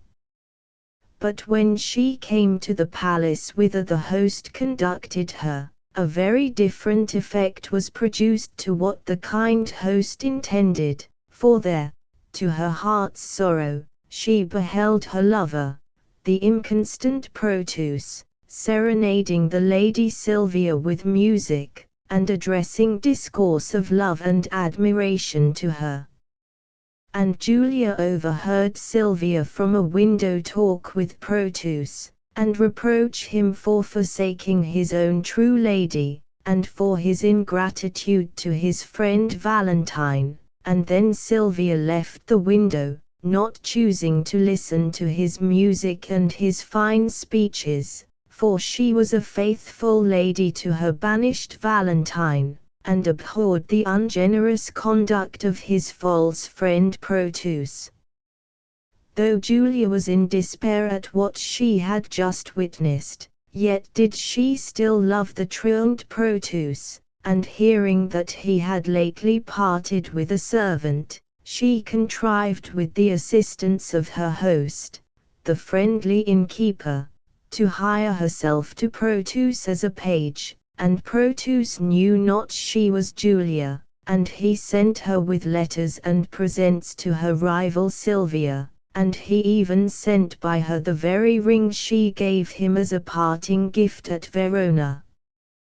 When she went to that lady with the ring, she was most glad to find that Sylvia utterly rejected the suit of Proteus, and Julia, or the page Sebastian as she was called, entered into conversation with Sylvia about Proteus' first love, the forsaken Lady Julia. She putting in, as one may say, a good word for herself, said she knew Julia, as well she might, being herself the Julia of whom she spoke, telling how fondly Julia loved her master Proteus, and how his unkind neglect would grieve her, and then she with a pretty equivocation went on, Julia is about my height, and of my complexion, the color of her eyes and hair the same as mine, and indeed Julia looked a most beautiful youth in her boy's attire. Sylvia was moved to pity this lovely lady, who was so sadly forsaken by the man she loved, and when Julia offered the ring which Proteus had sent, refused it, saying, "The more shame for him that he sends me that ring, I will not take it, for I have often heard him say his Julia gave it to him. I love thee, gentle youth, for pitying her, poor lady. Here is a purse, I give it you for Julia's sake." These comfortable words coming from her kind rival's tongue cheered the drooping heart of the disguised lady. But to return to the banished Valentine, who scarce knew which way to bend his course, being unwilling to return home to his father a disgraced and banished man, as he was wandering over a lonely forest, not far distant from Milan, where he had left his heart's dear treasure, the Lady Sylvia, he was set upon by robbers, who demanded his money. Valentine told them that he was a man crossed by adversity, that he was going into banishment, and that he had no money, the clothes he had on being all his riches. The robbers, hearing that he was a distressed man, and being struck with his noble air and manly behavior, told him if he would live with them, and be their chief, or captain, they would put themselves under his command, but that if he refused to accept their offer, they would kill him. Valentine, who cared little what became of himself, said he would consent to live with them and be their captain, provided they did no outrage on women or poor passengers. Thus the noble Valentine became, like Robin Hood, of whom we read in ballads, a captain of robbers and outlawed banditti, and in this situation he was found by Sylvia, and in this manner it came to pass. Sylvia, to avoid a marriage with Thurio, whom her father insisted upon her no longer refusing, came at last to the resolution of following Valentine to Mantua, at which place she had heard her lover had taken refuge, but in this account she was misinformed, for he still lived in the forest among the robbers, bearing the name of their captain, but taking no part in their depredations, and using the authority which they had imposed upon him in no other way than to compel them to show compassion to the travellers they robbed. Sylvia contrived to effect her escape from her father's palace in company with a worthy old gentleman, whose name was Iglamer, whom she took along with her for protection on the road. She had to pass through the forest where Valentine and the banditti dwelt, and one of these robbers seized on Sylvia, and would also have taken Iglamer, but he escaped. The robber who had taken Sylvia, seeing the terror she was in, bid her not be alarmed, for that he was only going to carry her to a cave where his captain lived, and that she need not be afraid, for their captain had an honorable mind, and always showed humanity to women. Sylvia found little comfort in hearing she was going to be carried as a prisoner before the captain of a lawless banditti. "O Valentine," she cried, "this I endure for thee." But as the robber was conveying her to the cave of his captain, he was stopped by Proteus, who, still attended by Julia in the disguise of a page, having heard of the flight of Sylvia, had traced her steps to this forest.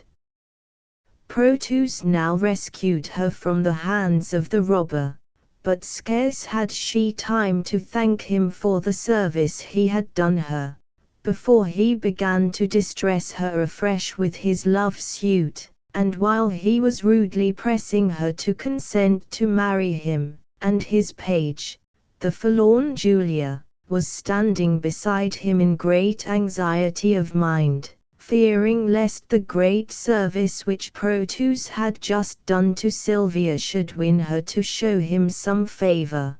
They were all strangely surprised with the sudden appearance of Valentine, who, having heard his robbers had taken a lady prisoner, came to console and relieve her. Proteus was courting Sylvia, and he was so much ashamed of being caught by his friend, that he was all at once seized with penitence and remorse, and he expressed such a lively sorrow for the injuries he had done to Valentine, that Valentine, whose nature was noble and generous, even to a romantic degree, not only forgave and restored him to his former place in his friendship, but in a sudden flight of heroism he said, "I freely do forgive you, and all the interest I have in Sylvia, I give it up to you." Julia, who was standing beside her master as a page, hearing this strange offer, and fearing Proteus would not be able with this new-found virtue to refuse Sylvia, fainted, and they were all employed in recovering her, else would Sylvia have been offended at being thus made over to Proteus, though she could scarcely think that Valentine would long persevere in this overstrained and too generous act of friendship. When Julia recovered from the fainting fit, she said, "I had forgot, my master ordered me to deliver this ring to Sylvia." Proteus, looking upon the ring, saw that it was the one he gave to Julia, in return for that which he received from her, and which he had sent by the supposed page to Sylvia. "How is this?" said he. "This is Julia's ring. How came you by it, boy?" Julia answered, "Julia herself did give it me, and Julia herself hath brought it hither." Proteus, now looking earnestly upon her, plainly perceived that the page Sebastian was no other than the Lady Julia herself, and the proof she had given of her constancy and true love so wrought in him, that his love for her returned into his heart, and he took again his own dear lady, and joyfully resigned all pretensions to the Lady Sylvia to Valentine, who had so well deserved her.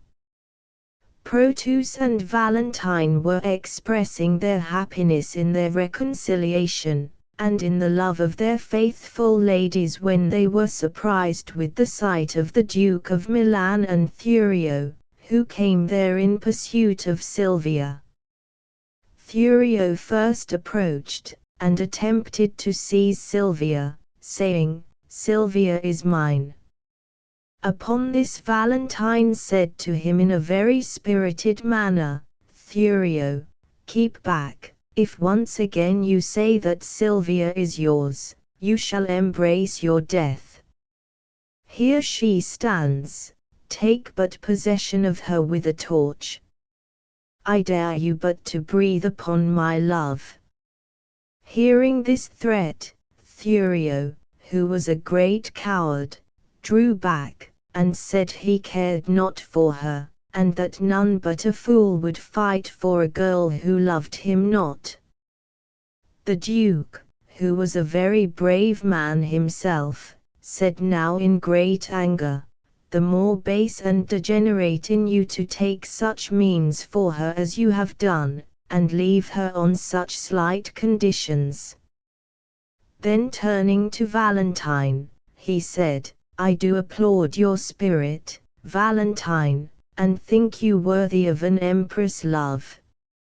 You shall have Sylvia, for you have well deserved her." Valentine then with great humility kissed the Duke's hand, and accepted the noble present which he had made him of his daughter with becoming thankfulness, taking occasion of this joyful minute to entreat the good-humoured Duke to pardon the thieves with whom he had associated in the forest, assuring him, that when reformed and restored to society, there would be found among them many good, and fit for great employment, for the most of them had been banished, like Valentine, for state offences, rather than for any black crimes they had been guilty of.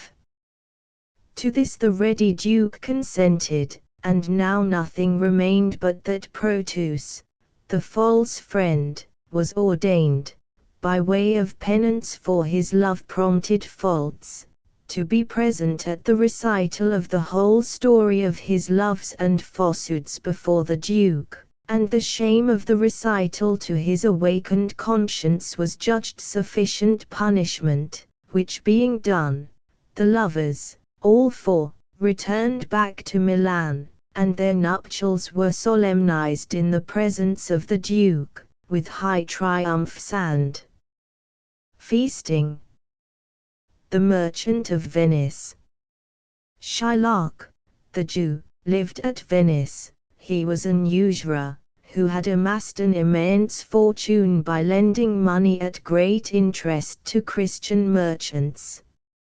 Shylock, being a hard-hearted man, exacted the payment of the money he lent with such severity that he was much disliked by all good men, and particularly by Antonio, a young merchant of Venice, and Shylock as much hated Antonio, because he used to lend money to people in distress, and would never take any interest for the money he lent. Therefore there was great enmity between this covetous Jew and the generous merchant Antonio.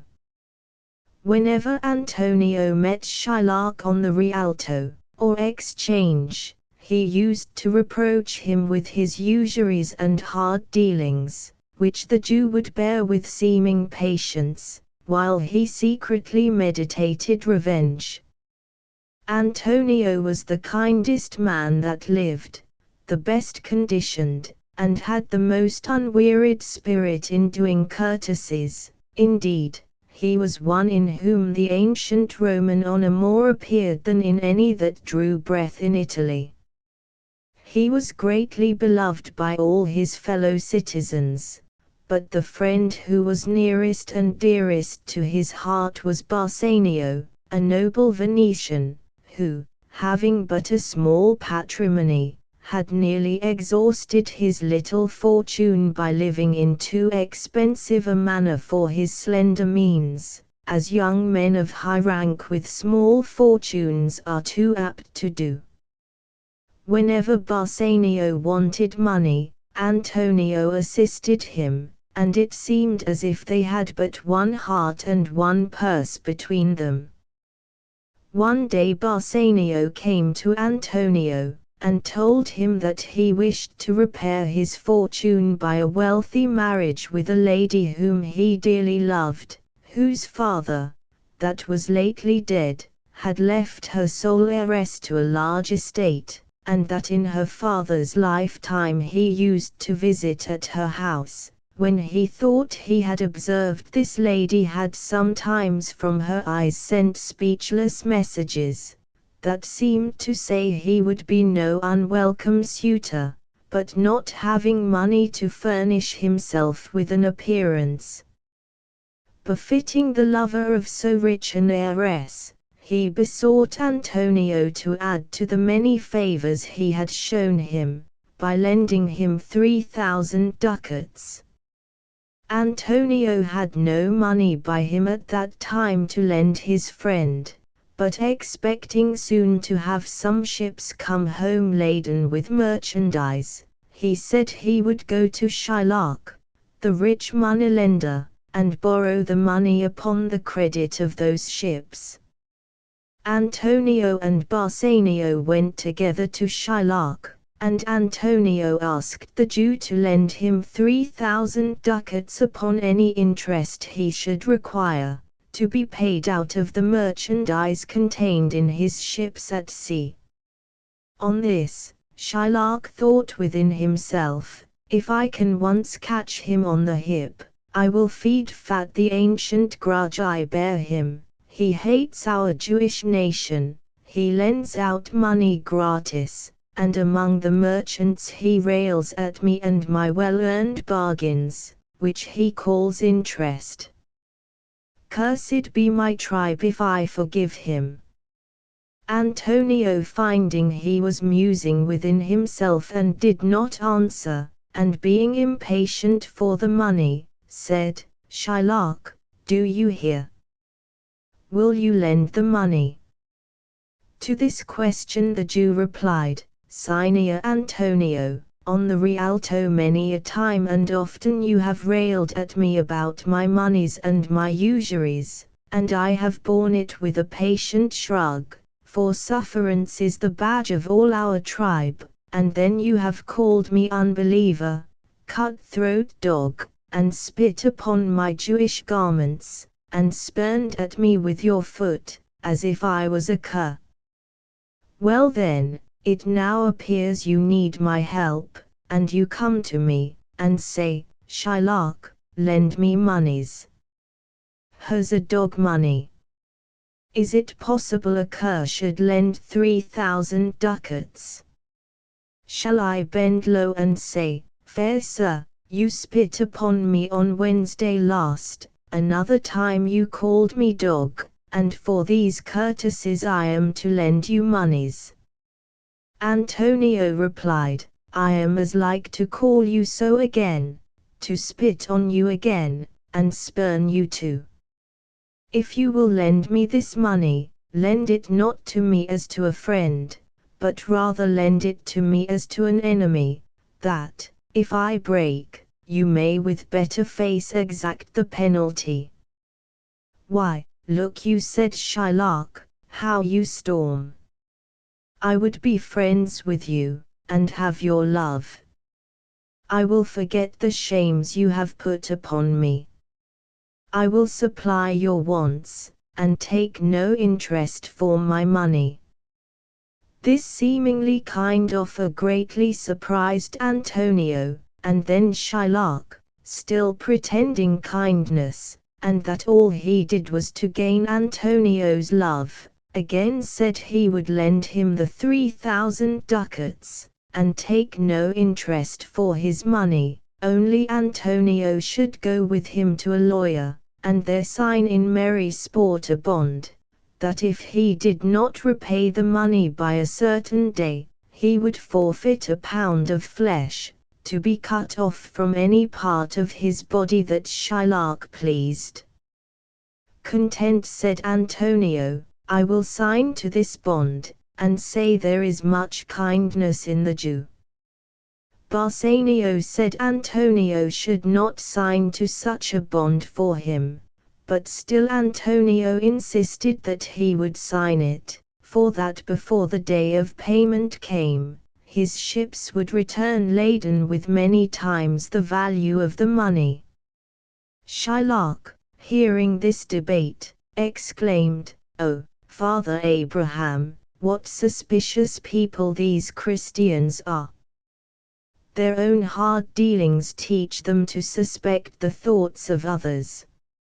I pray you tell me this, Bassanio, if he should break his day, what should I gain by the exaction of the forfeiture?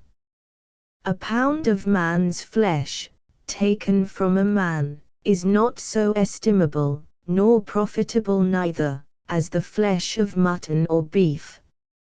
I say, to buy his favor I offer this friendship, if he will take it, so, if not, adieu." At last, against the advice of Bassanio, who, notwithstanding all the Jew had said of his kind intentions, did not like his friend should run the hazard of this shocking penalty for his sake, Antonio signed the bond, thinking it really was, as the Jew said, merely in sport. The rich heiress that Bassanio wished to marry lived near Venice, at a place called Belmont. Her name was Portia, and in the graces of her person and her mind she was nothing inferior to that Portia, of whom we read, who was Cato's daughter, and the wife of Brutus. Bassanio, being so kindly supplied with money by his friend Antonio, at the hazard of his life, set out for Belmont with a splendid train, and attended by a gentleman of the name of Gratiano. Bassanio proving successful in his suit, Portia in a short time consented to accept of him for a husband. Bassanio confessed to Portia that he had no fortune, and that his high birth and noble ancestry was all that he could boast of.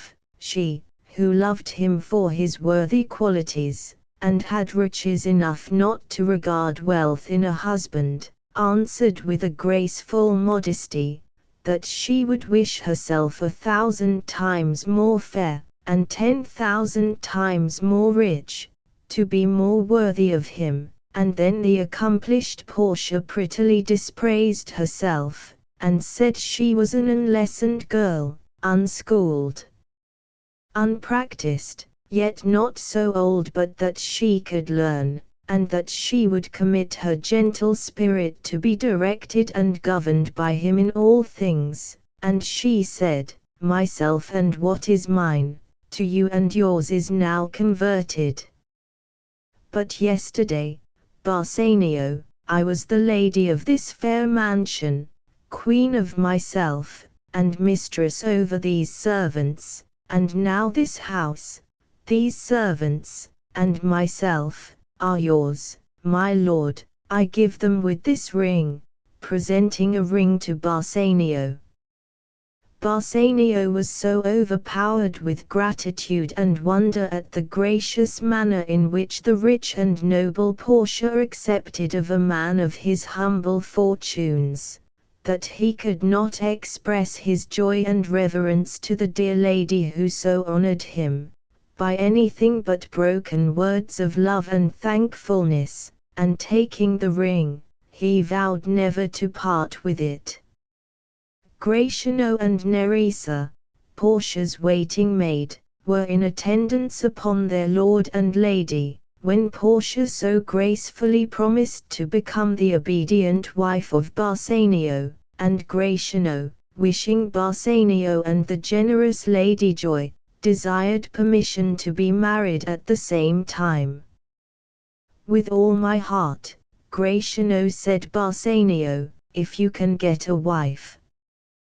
Gratiano then said that he loved the Lady Portia's fair waiting gentlewoman Nerissa, and that she had promised to be his wife, if her lady married Bassanio.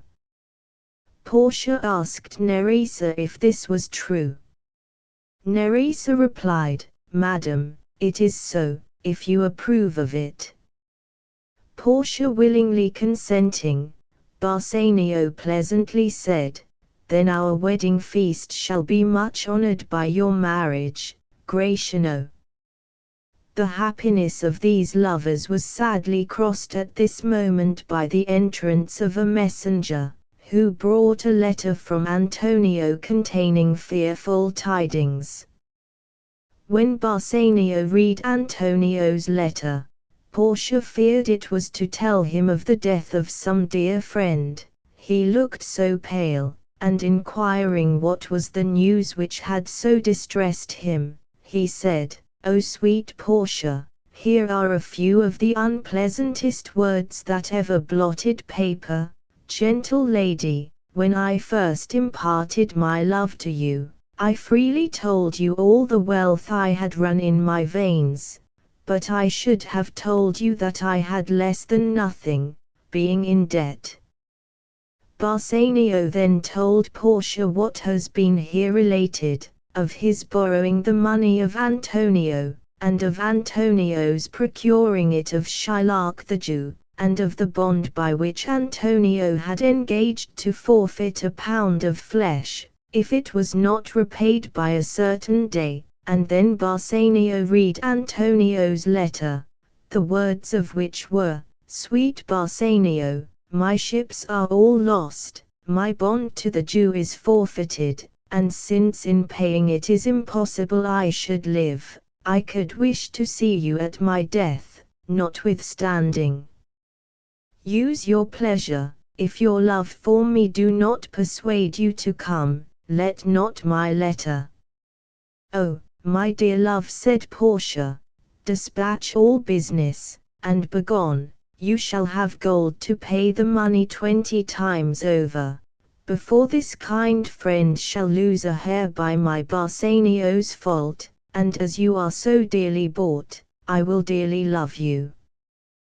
Portia then said she would be married to Bassanio before he set out, to give him a legal right to her money, and that same day they were married, and Gratiano was also married to Nerissa, and Bassanio and Gratiano, the instant they were married, set out in great haste for Venice, where Bassanio found Antonio in prison. The day of payment being past, the cruel Jew would not accept of the money which Bassanio offered him, but insisted upon having a pound of Antonio's flesh.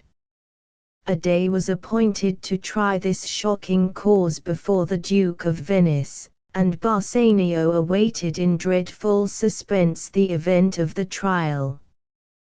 When Portia parted with her husband, she spoke cheeringly to him, and bade him bring his dear friend along with him when he returned, yet she feared it would go hard with Antonio, and when she was left alone, she began to think and consider within herself, if she could by any means be instrumental in saving the life of her dear Bassanio's friend, and notwithstanding when she wished to honor her Bassanio, she had said to him with such a meek and wife-like grace, that she would submit in all things to be governed by his superior wisdom, yet being now called forth into action by the peril of her honored husband's friend, she did nothing doubt her own powers, and by the sole guidance of her own true and perfect judgment, at once resolved to go herself to Venice, and speak in Antonio's defense. Portia had a relation who was a counselor in the law. To this gentleman, whose name was Bellerio, she wrote, and stating the case to him, desired his opinion, and that with his advice he would also send her the dress worn by a counselor. When the messenger returned, he brought letters from Bellerio of advice how to proceed, and also everything necessary for her equipment. Portia dressed herself and her maid Nerissa in men's apparel, and putting on the robes of a counselor, she took Nerissa along with her as her clerk, and setting out immediately, they arrived at Venice on the very day of the trial. The cause was just going to be heard before the Duke and Senators of Venice in the Senate House, when Portia entered this high court of justice, and presented a letter from Bellerio, in which that learned counselor wrote to the Duke, saying, he would have come himself to plead for Antonio, but that he was prevented by sickness, and he requested that the learned young Dr. Baltasar, so he called Portia, might be permitted to plead in his stead. This the Duke granted, much wondering at the youthful appearance of the stranger, who was prettily disguised by her counselor's robes and her large wig. And now began this important trial. Portia looked around her, and she saw the merciless Jew, and she saw Bassanio, but he knew her not in her disguise. He was standing beside Antonio, in an agony of distress and fear for his friend.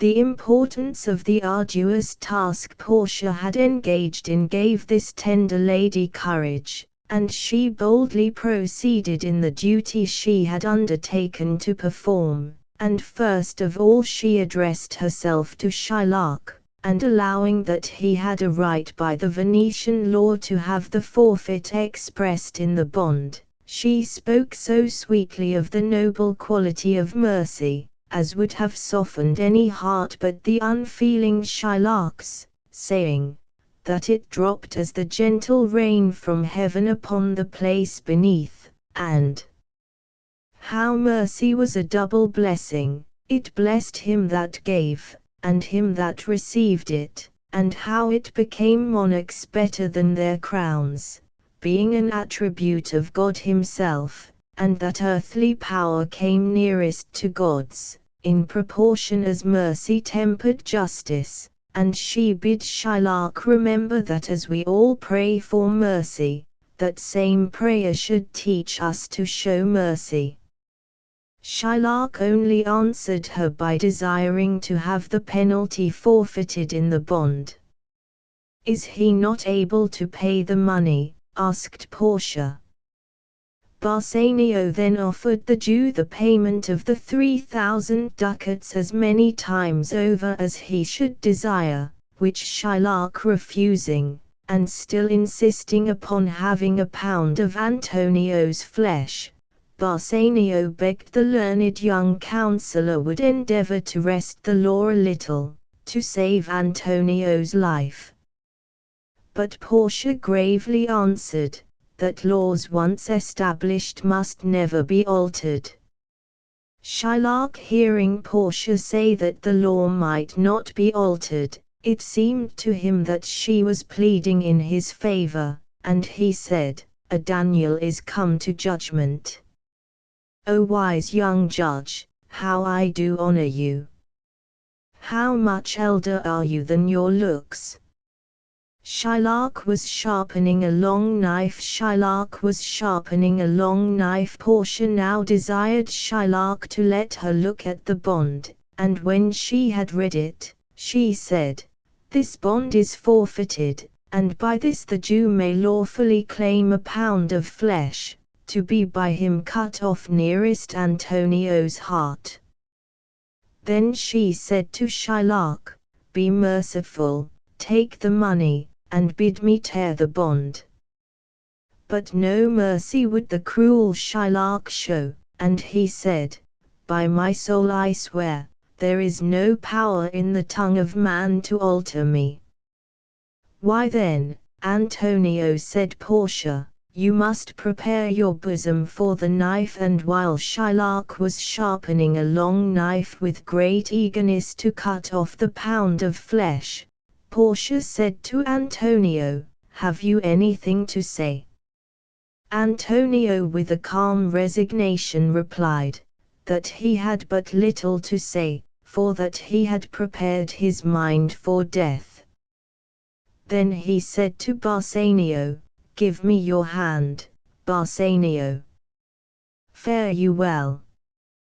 Grieve not that I am fallen into this misfortune for you. Commend me to your honorable wife, and tell her how I have loved you." Bassanio in the deepest affliction replied, "Antonio, I am married to a wife, who is as dear to me as life itself, but life itself, my wife, and all the world, are not esteemed with me above your life. I would lose all, I would sacrifice all to this devil here, to deliver you." Portia hearing this, though the kind-hearted lady was not at all offended with her husband for expressing the love he owed to so true a friend as Antonio in these strong terms, yet could not help answering, "Your wife would give you little thanks, if she were present, to hear you make this offer." And then Gratiano, who loved to copy what his lord did, thought he must make a speech like Bassanio's, and he said, in Neresa's hearing, who was writing in her clerk's dress by the side of Portia, "I have a wife, whom I protest I love. I wish she were in heaven, if she could but entreat some power there to change the cruel temper of this currish Jew. It is well you wish this behind her back, else you would have but an unquiet house," said Nerissa. Shylock now cried out impatiently, "We trifle time, I pray pronounce the sentence."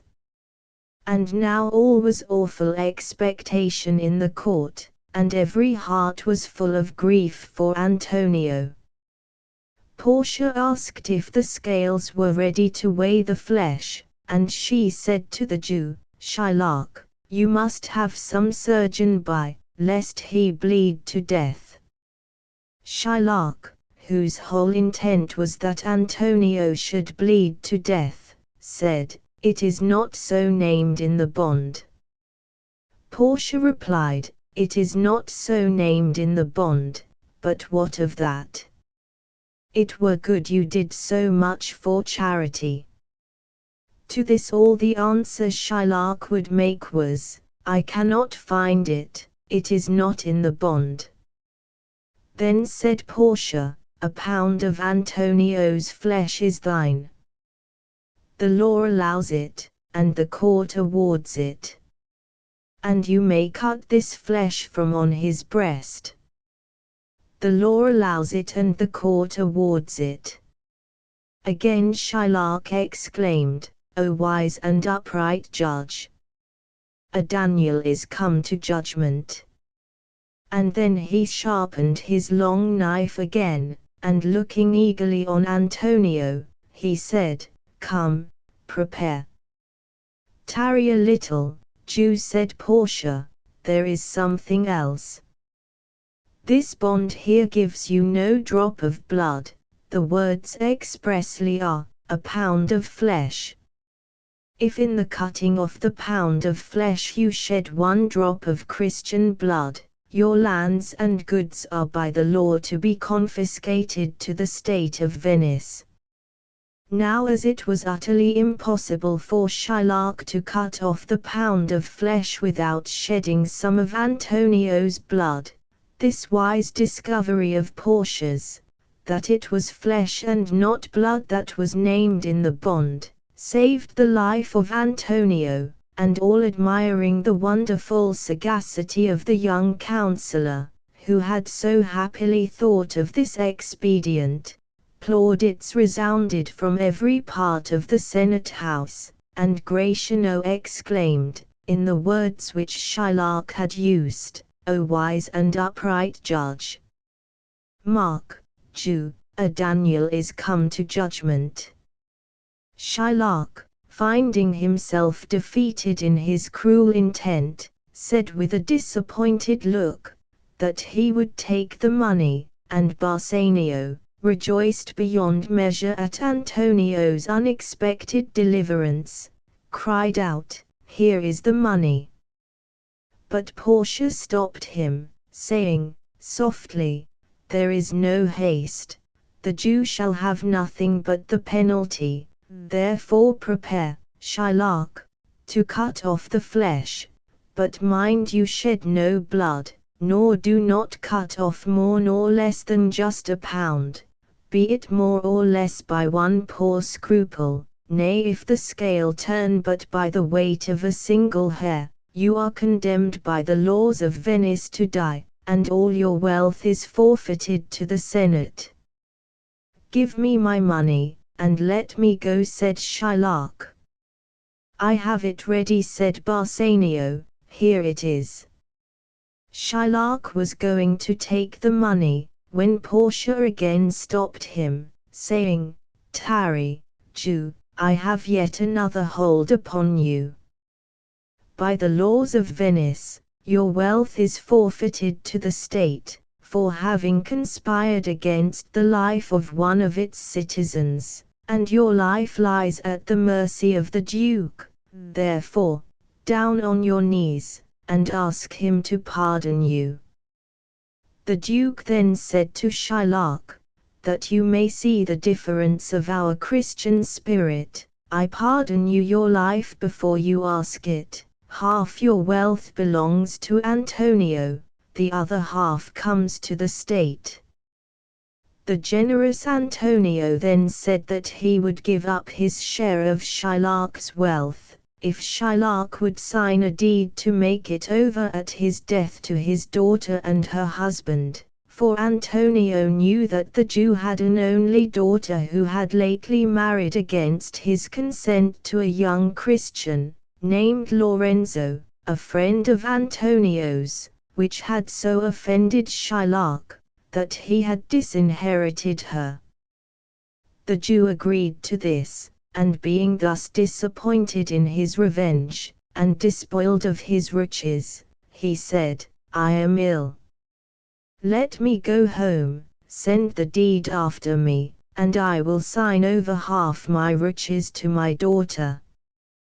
"Get thee gone," then said the Duke, "and sign it, and if you repent your cruelty and turn Christian, the state will forgive you the fine of the other half of your riches." The Duke now released Antonio, and dismissed the court. He then highly praised the wisdom and ingenuity of the young counsellor, and invited him home to dinner. Portia, who meant to return to Belmont before her husband, replied, "I humbly thank your grace, but I must away directly." The Duke said he was sorry he had not leisure to stay and dine with him, and turning to Antonio, he added, "Reward this gentleman, for in my mind you are much indebted to him." The Duke and his senators left the court, and then Bassanio said to Portia, "Most worthy gentleman, I and my friend Antonio have by your wisdom been this day acquitted of grievous penalties, and I beg you will accept of the 3,000 ducats due unto the Jew. And we shall stand indebted to you over and above, said Antonio, in love and service evermore. Portia could not be prevailed upon to accept the money, but upon Bassanio still pressing her to accept of some reward, she said, "Give me your gloves, I will wear them for your sake." And then Bassanio taking off his gloves, she espied the ring which she had given him upon his finger. Now it was the ring the wily lady wanted to get from him to make a merry jest when she saw her Bassanio again, that made her ask him for his gloves, and she said, when she saw the ring, "And for your love I will take this ring from you." Bassanio was sadly distressed that the counsellor should ask him for the only thing he could not part with, and he replied in great confusion, that he could not give him that ring, because it was his wife's gift, and he had vowed never to part with it, but that he would give him the most valuable ring in Venice, and find it out by proclamation. On this Portia affected to be affronted, and left the court, saying, "You teach me, sir, how a beggar should be answered." "Dear Bassanio," said Antonio, "let him have the ring, let my love and the great service he has done for me be valued against your wife's displeasure." Bassanio, ashamed to appear so ungrateful, yielded, and sent Gratiano after Portia with the ring, and then the clerk Nerissa, who had also given Gratiano a ring, she begged his ring, and Gratiano, not choosing to be outdone in generosity by his lord, gave it to her. And there was laughing among these ladies to think, when they got home, how they would tax their husbands with giving away their rings, and swear that they had given them as a present to some woman. Portia, when she returned, was in that happy temper of mind which never fails to attend the consciousness of having performed a good action. Her cheerful spirits enjoyed everything she saw.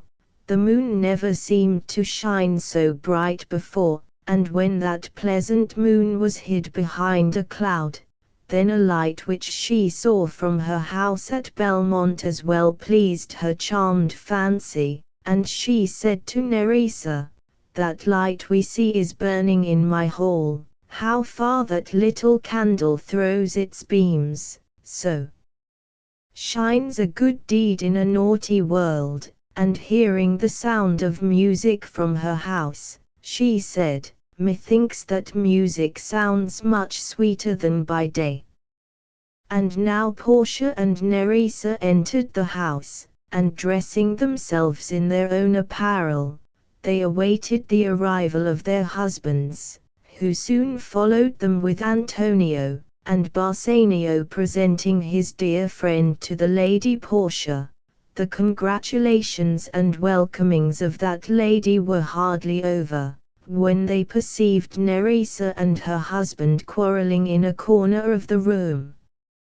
"A quarrel already," said Portia. "What is the matter?" Gratiano replied, "Lady, it is about a paltry gilt ring that Nerissa gave me, with words upon it like the poetry on a cutler's knife, 'Love me, and leave me not.'" "What does the poetry or the value of the ring signify?" said Nerissa. "You swore to me when I gave it to you, that you would keep it till the hour of death, and now you say you gave it to the lawyer's clerk. I know you gave it to a woman." "By this hand," replied Gratiano, "I gave it to a youth, a kind of boy, a little scrubbed boy, no higher than yourself. He was clerk to the young counsellor that by his wise pleading saved Antonio's life. This prating boy begged it for a fee, and I could not for my life deny him. Portia said, "You were to blame, Gratiano, to part with your wife's first gift. I gave my lord Bassanio a ring, and I am sure he would not part with it for all the world." Gratiano, in excuse for his fault, now said, "My lord Bassanio gave his ring away to the councillor, and then the boy, his clerk, that took some pains in writing, he begged my ring." Portia, hearing this, seemed very angry, and reproached Bassanio for giving away her ring, and she said, Nerissa had taught her what to believe, and that she knew some woman had the ring.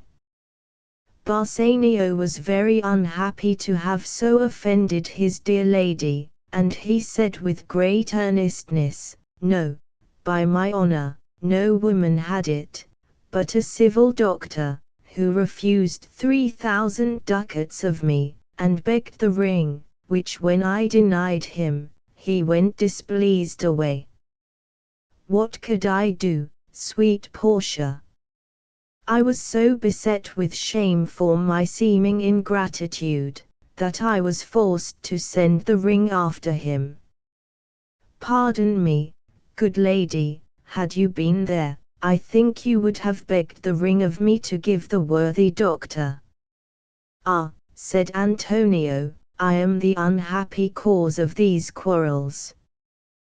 Portia bid Antonio not to grieve at that, for that he was welcome notwithstanding, and then Antonio said, "I once did lend my body for Bassanio's sake, and but for him to whom your husband gave the ring, I should have now been dead. I dare be bound again, my soul upon the forfeit, your lord will never more break his faith with you." "Then you shall be his surety," said Portia. "Give him this ring, and bid him keep it better than the other." When Bassanio looked at this ring, he was strangely surprised to find it was the same he gave away, and then Portia told him how she was the young councillor, and Nerissa was her clerk, and Bassanio found, to his unspeakable wonder and delight, that it was by the noble courage and wisdom of his wife that Antonio's life was saved.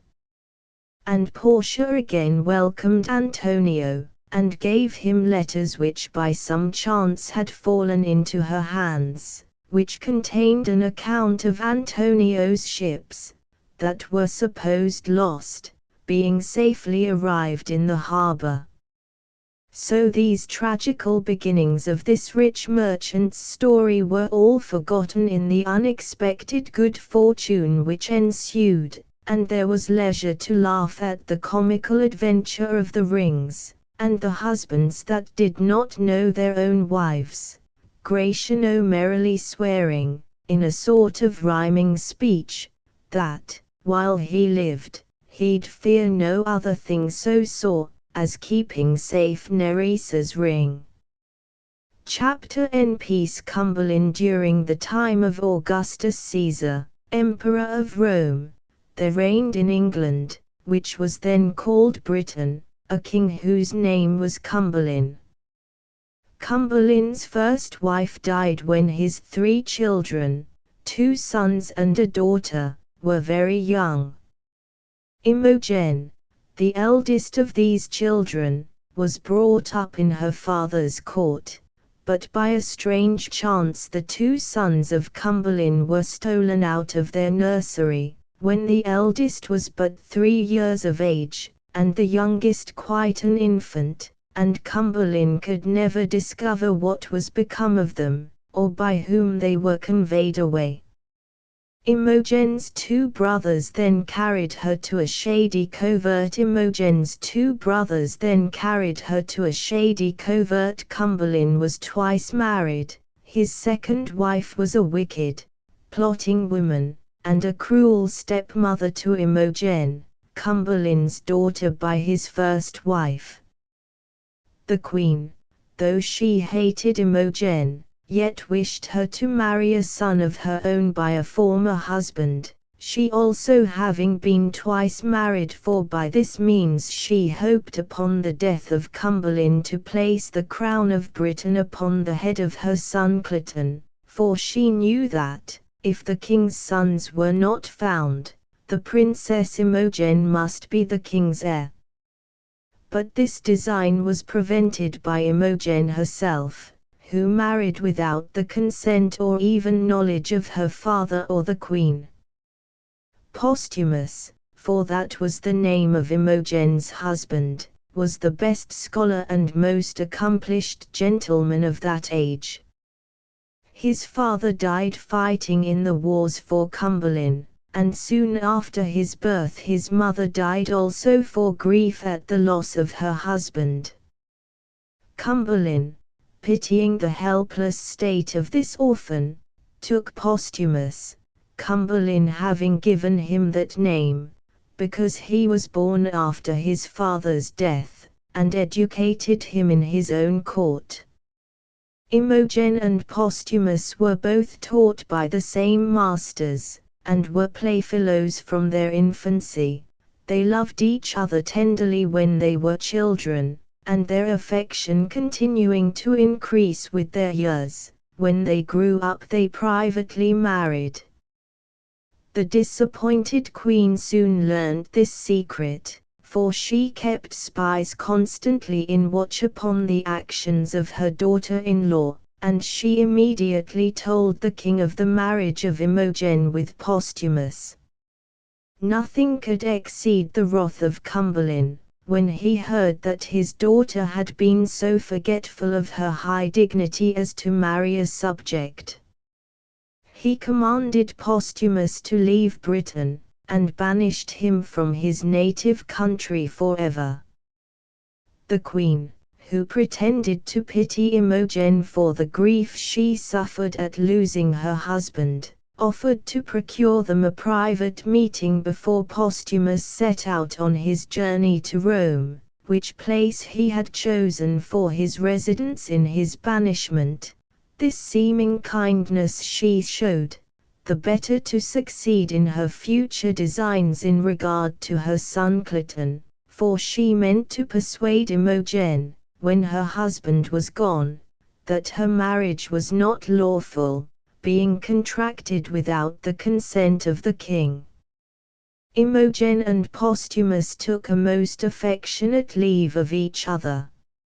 Imogen gave her husband a diamond ring, which had been her mother's, and Posthumus promised never to part with the ring, and he fastened a bracelet on the arm of his wife, which he begged she would preserve with great care, as a token of his love. They then bid each other farewell, with many vows of everlasting love and fidelity. Imogen remained a solitary and dejected lady in her father's court, and Posthumus arrived at Rome, the place he had chosen for his banishment. Posthumus fell into company at Rome with some gay young men of different nations, who were talking freely of ladies, each one praising the ladies of his own country, and his own mistress. Posthumus, who had ever his own dear lady in his mind, affirmed that his wife, the fair Imogen, was the most virtuous, wise and constant lady in the world. One of those gentlemen, whose name was Iachimo, being offended that a lady of Britain should be so praised above the Roman ladies, his countrywomen, provoked Posthumus by seeming to doubt the constancy of his so highly praised wife, and at length, after much altercation, Posthumus consented to a proposal of Iachimo's, that he, Iachimo, should go to Britain, and endeavor to gain the love of the married Imogen. They then laid a wager, that if Iachimo did not succeed in this wicked design, he was to forfeit a large sum of money, but if he could win Imogen's favor, and prevail upon her to give him the bracelet which Posthumus had so earnestly desired she would keep as a token of his love. Then the wager was to terminate with Posthumus giving to Iachimo the ring, which was Imogen's love present when she parted with her husband. Such firm faith had Posthumus in the fidelity of Imogen, that he thought he ran no hazard in this trial of her honor. Iachimo, on his arrival in Britain, gained admittance, and a courteous welcome from Imogen, as a friend of her husband, but when he began to make professions of love to her, she repulsed him with disdain, and he soon found that he could have no hope of succeeding in his dishonorable design. The desire Iachimo had to win the wager made him now have recourse to a stratagem to impose upon Posthumus, and for this purpose he bribed some of Imogen's attendants, and was by them conveyed into her bedchamber, concealed in a large trunk, where he remained shut up till Imogen was retired to rest, and had fallen asleep, and then getting out of the trunk, he examined the chamber with great attention, and wrote down everything he saw there, and particularly noticed a mole which he observed upon Imogen's neck, and then softly unloosing the bracelet from her arm, which Posthumus had given to her, he retired into the chest again, and the next day he set on for Rome with great expedition, and boasted to Posthumus that Imogen had given him the bracelet, and likewise permitted him to pass a night in her chamber, and in this manner Iachimo told his false tale. Her bedchamber, said he, was hung with tapestry of silk and silver. The story was the proud Cleopatra when she met her Antony, a piece of work most bravely wrought. This is true, said Posthumus, but this you might have heard spoken of without seeing. Then the chimney, said Iachimo, is south of the chamber, and the chimney-piece is Diana bathing. Never saw I figures livelier expressed. This is a thing you might have likewise heard, said Posthumus, for it is much talked of. Iachimo as accurately described the roof of the chamber, and added, I had almost forgot her andirons.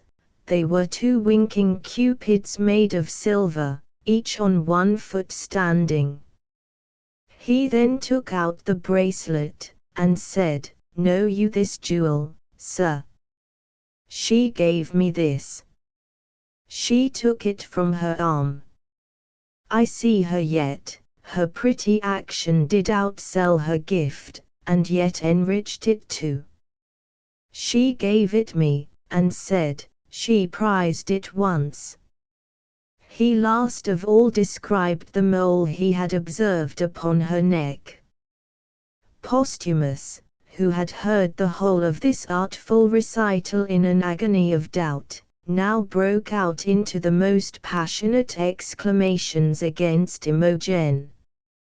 He delivered up the diamond ring to Iachimo, which he had agreed to forfeit to him, if he obtained the bracelet from Imogen.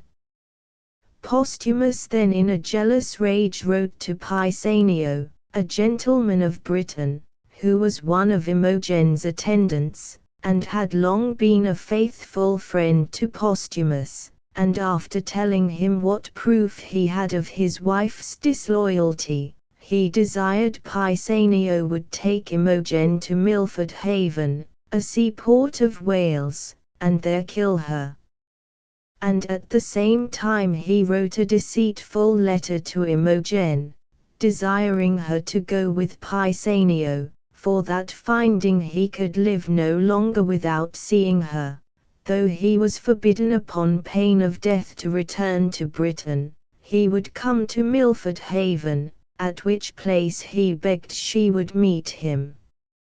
She, good unsuspecting lady, who loved her husband above all things, and desired more than her life to see him, hastened her departure with Pisanio, and the same night she received the letter she set out.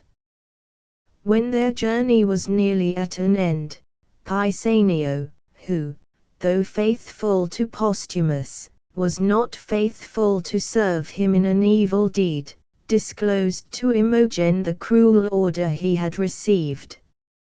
Imogen, who, instead of meeting a loving and beloved husband, found herself doomed by that husband to suffer death, was afflicted beyond measure. Pisanio persuaded her to take comfort, and wait with patient fortitude for the time when Posthumus should see and repent his injustice. In the meantime, as she refused in her distress to return to her father's court, he advised her to dress herself in boy's clothes for more security in traveling, to which advice she agreed, and thought in that disguise she would go over to Rome, and see her husband, whom, though he had used her so barbarously, she could not forget to love. When Pisanio had provided her with her new apparel, he left her to her uncertain fortune, being obliged to return to court, but before he departed he gave her a phial of cordial, which he said the queen had given him as a sovereign remedy in all disorders. The queen, who hated Pisanio because he was a friend to Imogen and Posthumus, gave him this phial, which she supposed contained poison, she having ordered her physician to give her some poison, to try its effects, as she said, upon animals, but the physician, knowing her malicious disposition, would not trust her with real poison, but gave her a drug which would do no other mischief than causing a person to sleep with every appearance of death for a few hours. This mixture, which Pisanio thought a choice cordial, he gave to Imogen, desiring her, if she found herself ill upon the road, to take it, and so, with blessings and prayers for her safety and happy deliverance from her undeserved troubles, he left her. Providence strangely directed Imogen's steps to the dwelling of her two brothers, who had been stolen away in their infancy. Belorus, who stole them away, was a lord in the court of Cumberland, and having been falsely accused to the king of treason, and banished from the court, in revenge he stole away the two sons of Cumberland, and brought them up in a forest, where he lived concealed in a cave. He stole them through revenge, but he soon loved them as tenderly as if they had been his own children, educated them carefully, and they grew up fine youths, their princely spirits leading them to bold and daring actions, and as they subsisted by hunting, they were active and hardy, and were always pressing their supposed father to let them seek their fortune in the wars. At the cave where these youths dwelt it was Imogen's fortune to arrive.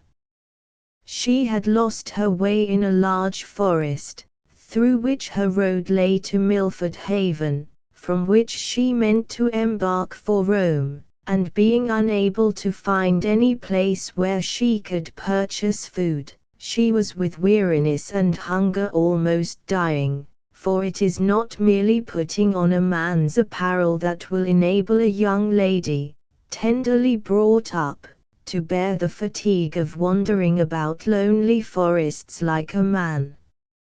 Seeing this cave, she entered, hoping to find someone within of whom she could procure food. She found the cave empty, but looking about she discovered some cold meat, and her hunger was so pressing, that she could not wait for an invitation, but sat down and began to eat.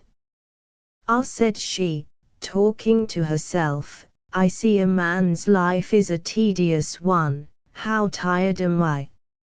For 2 nights together I have made the ground my bed, my resolution helps me, or I should be sick.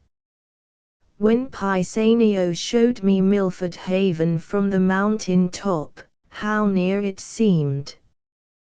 Then the thoughts of her husband and his cruel mandate came across her, and she said, My dear Posthumus, thou art a false one. The 2 brothers of Imogen, who had been hunting with their reputed father, Bellerus, were by this time returned home.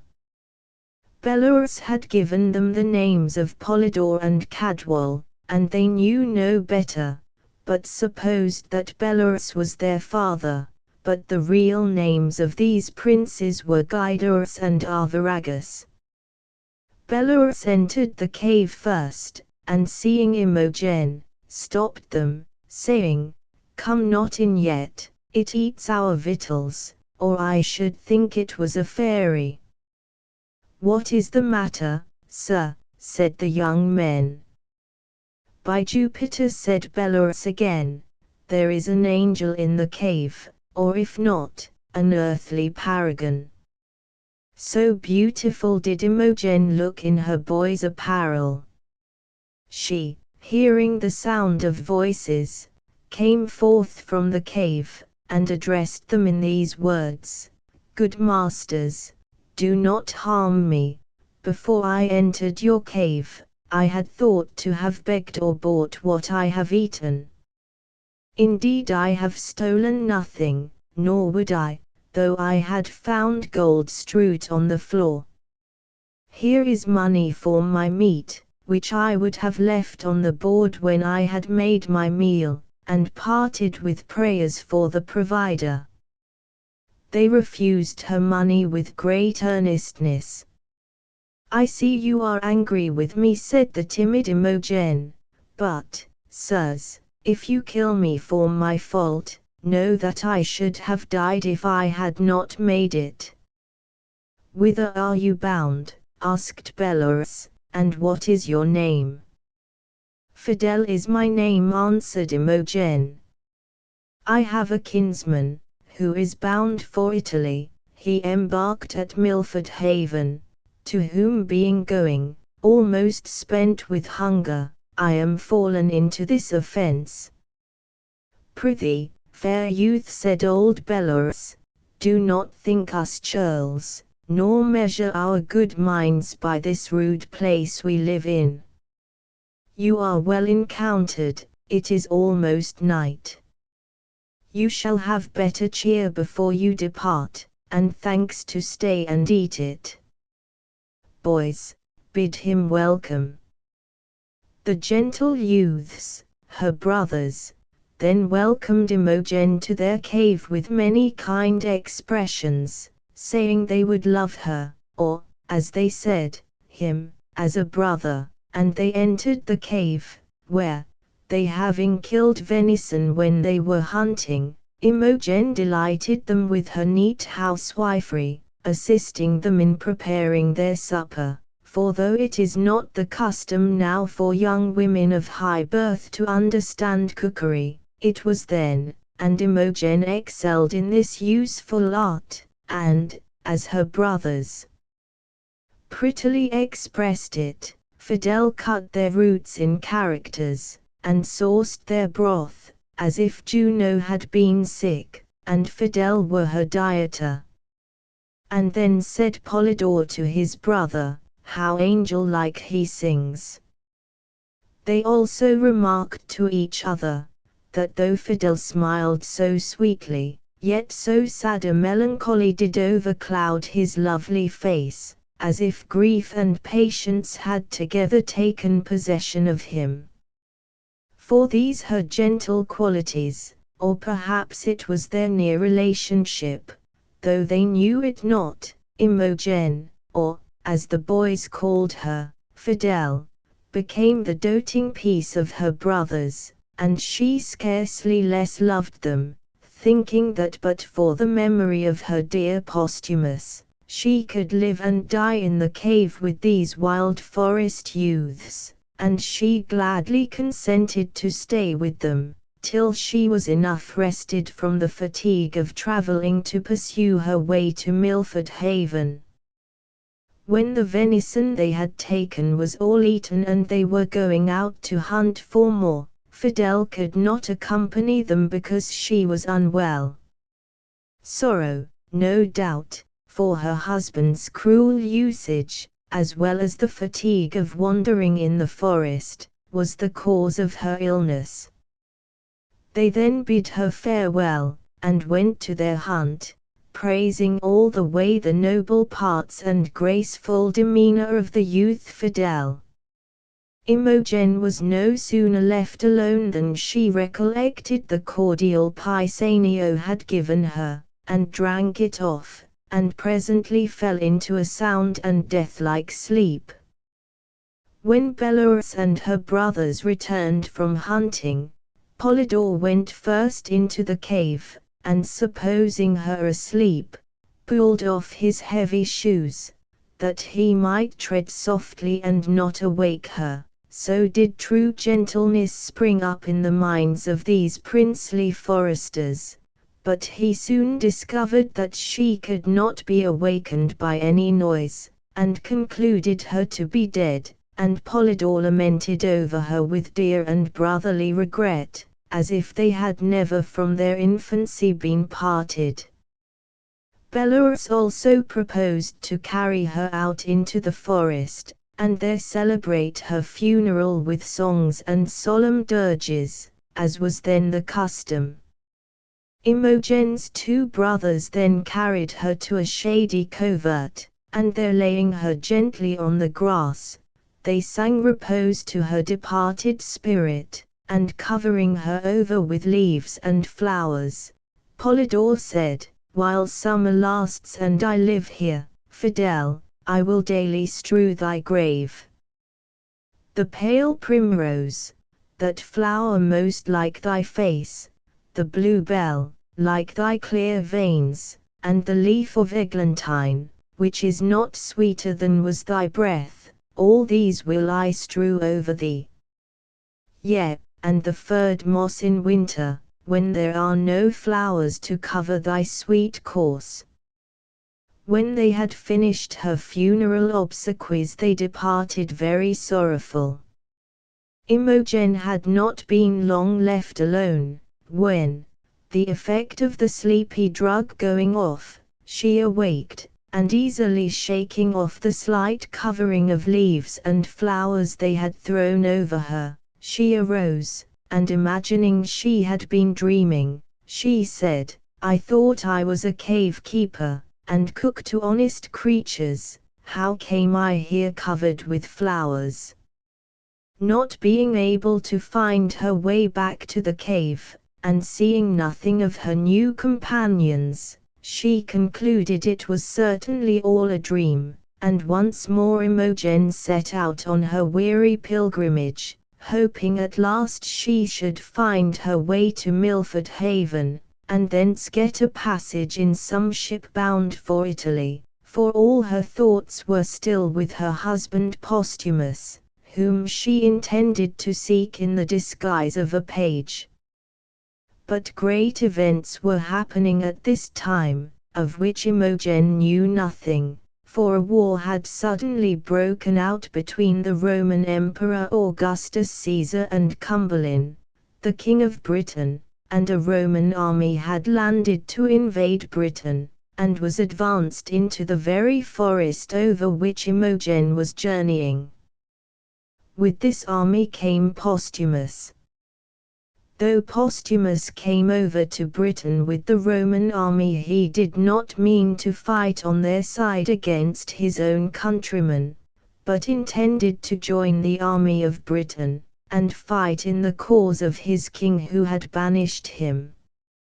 He still believed Imogen false to him, yet the death of her he had so fondly loved, and by his own orders too, Pisanio having written him a letter to say he had obeyed his command, and that Imogen was dead, sat heavy on his heart, and therefore he returned to Britain, desiring either to be slain in battle, or to be put to death by Cumberland for returning home from banishment. Imogen, before she reached Milford Haven, fell into the hands of the Roman army, and her presence and deportment recommending her, she was made a page to Lucius, the Roman general. Cumberland's army now advanced to meet the enemy, and when they entered this forest, Polydore and Cadwal joined the king's army. The young men were eager to engage in acts of valor, though they little thought they were going to fight for their own royal father, and old Bellerus went with them to the battle. He had long since repented of the injury he had done to Cumberland in carrying away his sons, and having been a warrior in his youth, he gladly joined the army to fight for the king he had so injured. And now a great battle commenced between the two armies, and the Britons would have been defeated, and Cumberland himself killed, but for the extraordinary valor of Posthumus and Bellerus and the two sons of Cumberland. They rescued the king, and saved his life, and so entirely turned the fortune of the day, that the Britons gained the victory. When the battle was over, Posthumus, who had not found the death he sought for, surrendered himself up to one of the officers of Cumberland, willing to suffer the death which was to be his punishment if he returned from banishment. Imogen and the master she served were taken prisoners, and brought before Cumberland, as was also her old enemy Iachimo, who was an officer in the Roman army, and when these prisoners were before the king, Posthumus was brought in to receive his sentence of death, and at this strange juncture of time, Bellerus with Polydore and Cadwal were also brought before Cumberland, to receive the rewards due to the great services they had by their valor done for the king. Pisanio, being one of the king's attendants, was likewise present. Therefore there were now standing in the king's presence, but with very different hopes and fears, Posthumus and Imogen, with her new master the Roman general, the faithful servant Pisanio, and the false friend Iachimo, and likewise the two lost sons of Cumberland, with Bellerus, who had stolen them away. The Roman general was the first who spoke, the rest stood silent before the king, though there was many a beating heart among them. Imogen saw Posthumus, and knew him, though he was in the disguise of a peasant, but he did not know her in her male attire, and she knew Iachimo, and she saw a ring on his finger which she perceived to be her own, but she did not know him as yet to have been the author of all her troubles, and she stood before her own father a prisoner of war. Pisanio knew Imogen, for it was he who had dressed her in the garb of a boy. "It is my mistress," thought he, "since she is living, let the time run on to good or bad." Bellerus knew her too, and softly said to Cadwal, "Is not this boy revived from death?" "One sand," replied Cadwal, "does not more resemble another than that sweet rosy lad is like the dead Fidel."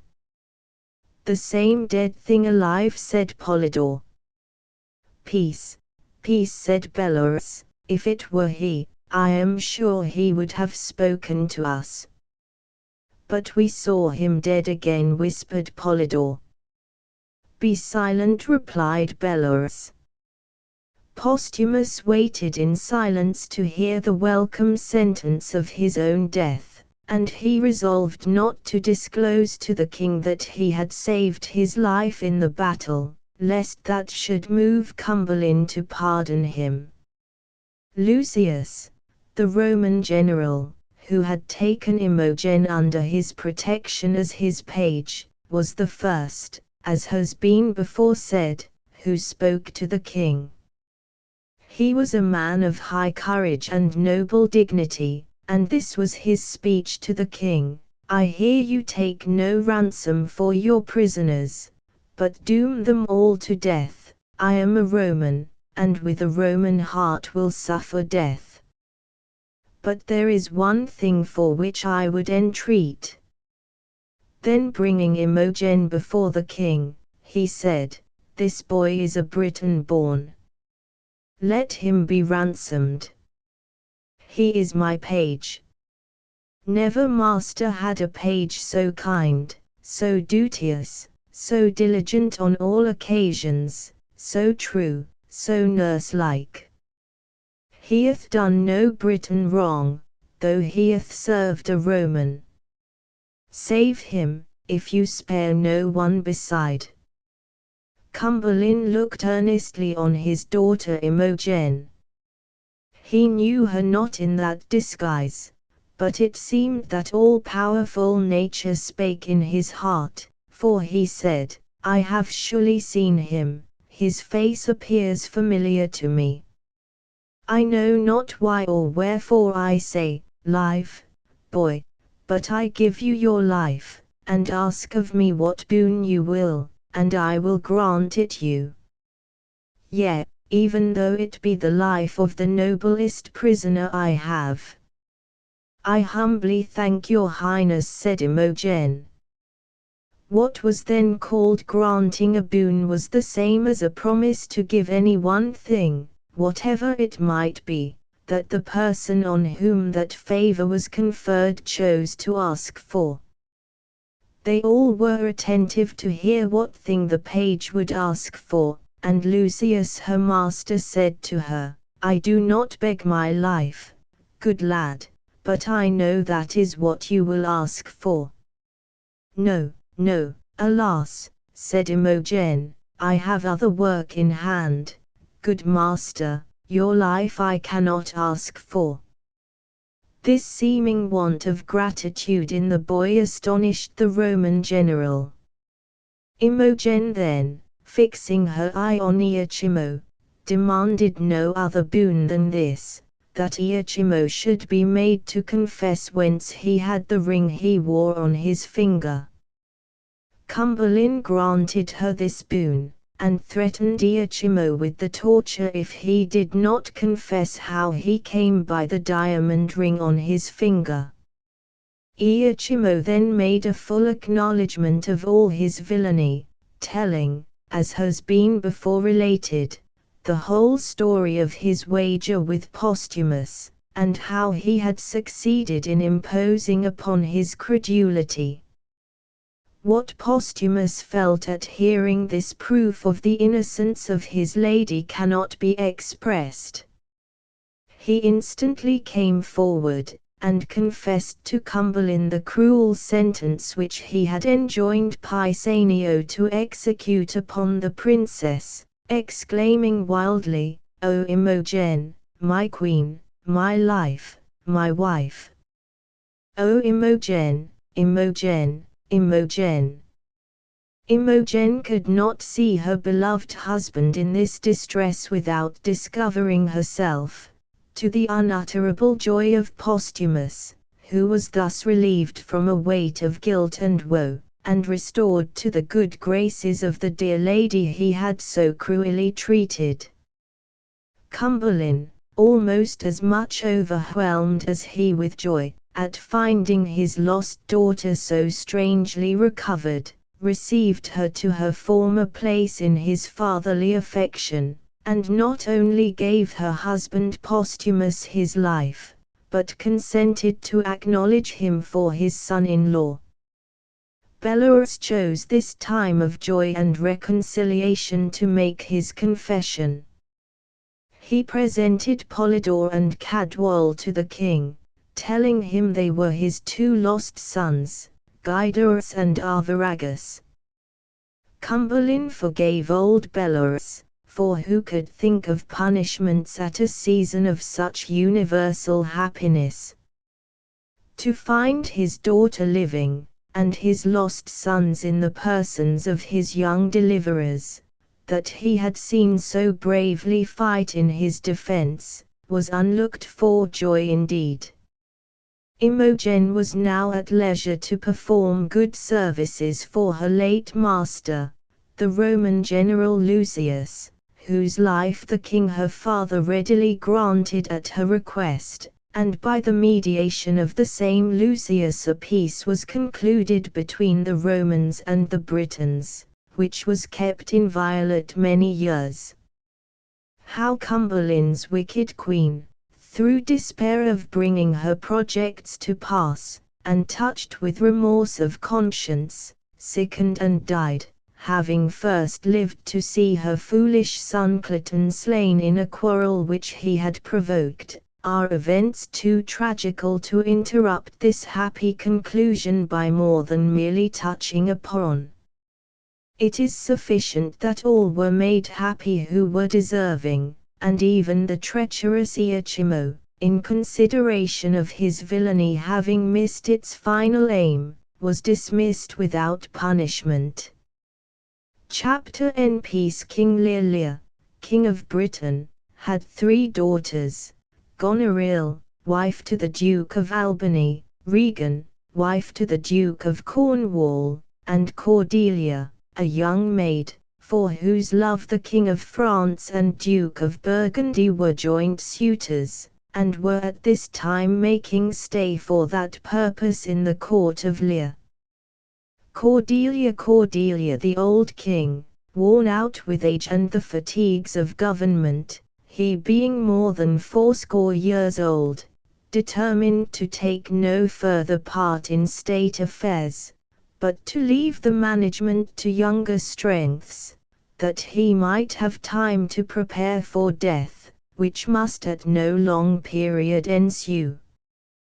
With this intent he called his 3 daughters to him, to know from their own lips which of them loved him best, that he might part his kingdom among them in such proportions as their affection for him should seem to deserve.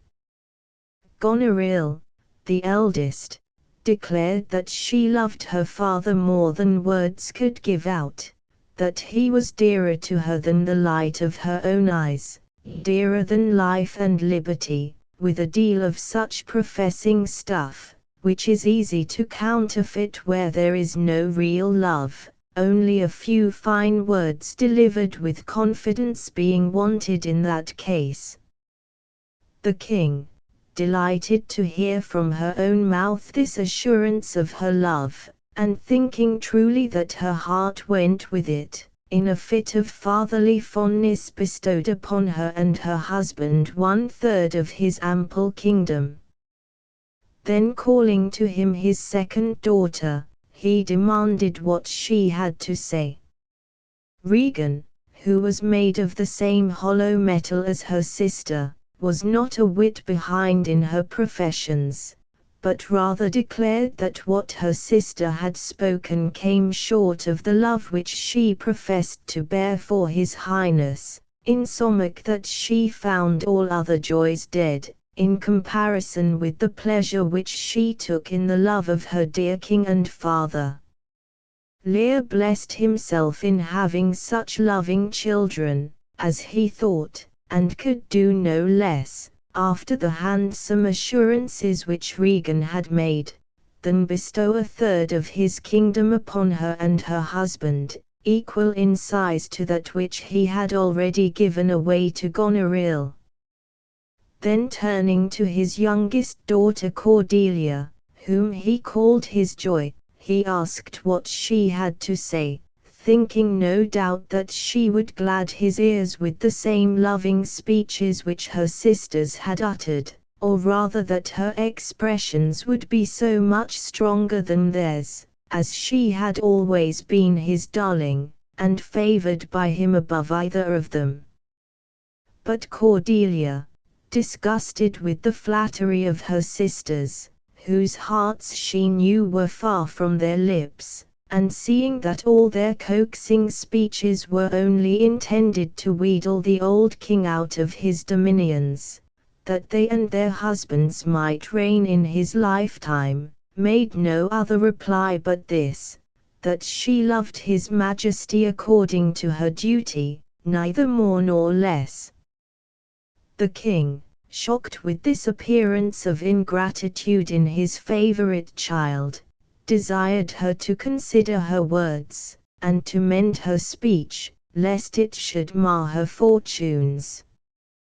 Cordelia then told her father, that he was her father, that he had given her breeding, and loved her, that she returned those duties back as was most fit, and did obey him, love him, and most honor him. But that she could not frame her mouth to such large speeches as her sisters had done, or promise to love nothing else in the world. Why had her sisters husbands, if, as they said, they had no love for anything but their father? If she should ever wed, she was sure the lord to whom she gave her hand would want half her love, half of her care and duty. She should never marry like her sisters, to love her father all. Cordelia, who in earnest loved her old father even almost as extravagantly as her sisters pretended to do, would have plainly told him so at any other time, in more daughter-like and loving terms, and without these qualifications, which did indeed sound a little ungracious, but after the crafty flattering speeches of her sisters, which she had seen drawn such extravagant rewards, she thought the handsomest thing she could do was to love and be silent. This put her affection out of suspicion of mercenary ends, and showed that she loved, but not for gain, and that her professions, the less ostentatious they were, had so much the more of truth and sincerity than her sisters. This plainness of speech, which Lear called pride, so enraged the old monarch, who in his best of times always showed much of spleen and rashness, and in whom the dotage incident to old age had so clouded over his reason, that he could not discern truth from flattery, nor a gay painted speech from words that came from the heart, that in a fury of resentment he retracted the third part of his kingdom which yet remained, and which he had reserved for Cordelia, and gave it away from her, sharing it equally between her two sisters and their husbands, the Dukes of Albany and Cornwall, whom he now called to him, and in presence of all his courtiers bestowing a coronet between them, invested them jointly with all the power, revenue, and execution of government, only retaining to himself the name of king. All the rest of royalty he resigned, with this reservation, that himself, with 100 knights for his attendants, was to be maintained by monthly course in each of his daughters' palaces.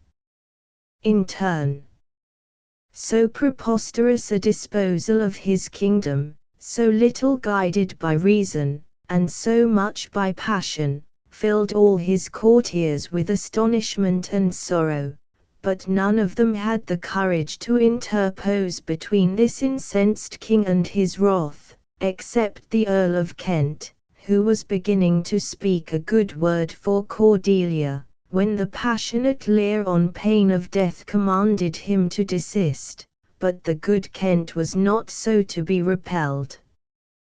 He had been ever loyal to Lear, whom he had honored as a king, loved as a father, followed as a master, and he had never esteemed his life further than as a pawn to wage against his royal master's enemies, nor feared to lose it when Lear's safety was the motive, nor now that Lear was most his own enemy, did this faithful servant of the king forget his old principles, but manfully opposed Lear, to do Lear good, and was unmannerly only because Lear was mad.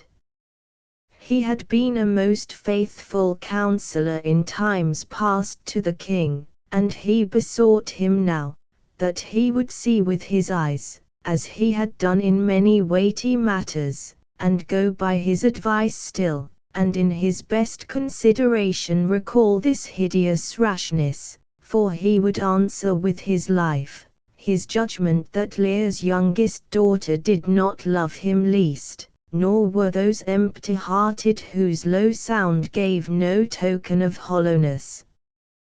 When power bowed to flattery, honor was bound to plainness. For Lear's threats, what could he do to him, whose life was already at his service? That should not hinder duty from speaking.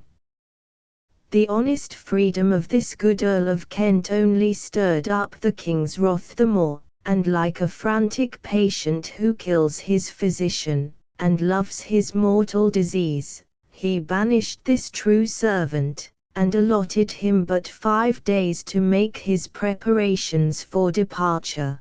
But if on the 6th his hated person was found within the realm of Britain, that moment was to be his death.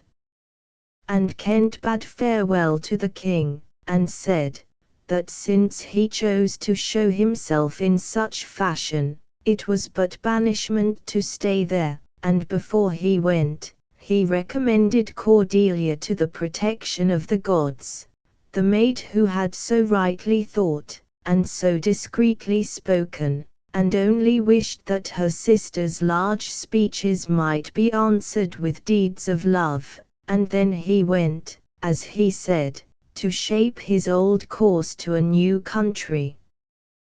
The King of France and Duke of Burgundy were now called in to hear the determination of Lear about his youngest daughter, and to know whether they would persist in their courtship to Cordelia, now that she was under her father's displeasure, and had no fortune but her own person to recommend her. And the Duke of Burgundy declined the match, and would not take her to wife upon such conditions. But the King of France, understanding what the nature of the fault had been which had lost her the love of her father, that it was only a tardiness of speech, and the not being able to frame her tongue to flattery like her sisters, took this young maid by the hand, and saying that her virtues were a dowry above a kingdom, bade Cordelia to take farewell of her sisters and of her father, though he had been unkind, and she should go with him, and be queen of him and of fair France, and reign over fairer possessions than her sisters. And he called the Duke of Burgundy in contempt a waterish duke, because his love for this young maid had in a moment run all away like water.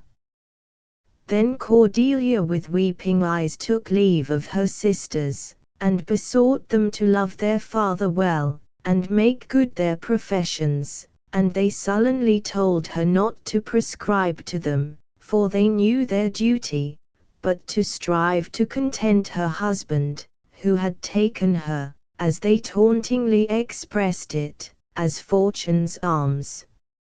And Cordelia with a heavy heart departed, for she knew the cunning of her sisters, and she wished her father in better hands than she was about to leave him in. Cordelia was no sooner gone, than the devilish dispositions of her sisters began to show themselves in their true colors. Even before the expiration of the 1st month, which Lear was to spend by agreement with his eldest daughter Goneril, the old king began to find out the difference between promises and performances. This wretch, having got from her father all that he had to bestow, even to the giving away of the crown from off his head, began to grudge even those small remnants of royalty which the old man had reserved to himself, to please his fancy with the idea of being still a king. She could not bear to see him and his 100 knights. Every time she met her father, she put on a frowning countenance, and when the old man wanted to speak with her, she would feign sickness, or anything to get rid of the sight of him, for it was plain that she esteemed his old age a useless burden, and his attendants an unnecessary expense. Not only she herself slackened in her expressions of duty to the king, but by her example, and, it is to be feared, not without her private instructions, her very servants affected to treat him with neglect, and would either refuse to obey his orders, or still more contemptuously pretend not to hear them. Lear could not but perceive this alteration in the behavior of his daughter, but he shut his eyes against it as long as he could, as people commonly are unwilling to believe the unpleasant consequences which their own mistakes and obstinacy have brought upon them. True love and fidelity are no more to be estranged by ill, than falsehood and hollow-heartedness can be conciliated by good usage. This eminently appears in the instance of the good Earl of Kent, who, though banished by Lear, and his life made forfeit if he were found in Britain, chose to stay and abide all consequences, as long as there was a chance of his being useful to the king his master. See to what mean shifts and disguises poor loyalty is forced to submit sometimes. Yet it counts nothing base or unworthy, so as it can but do service where it owes an obligation.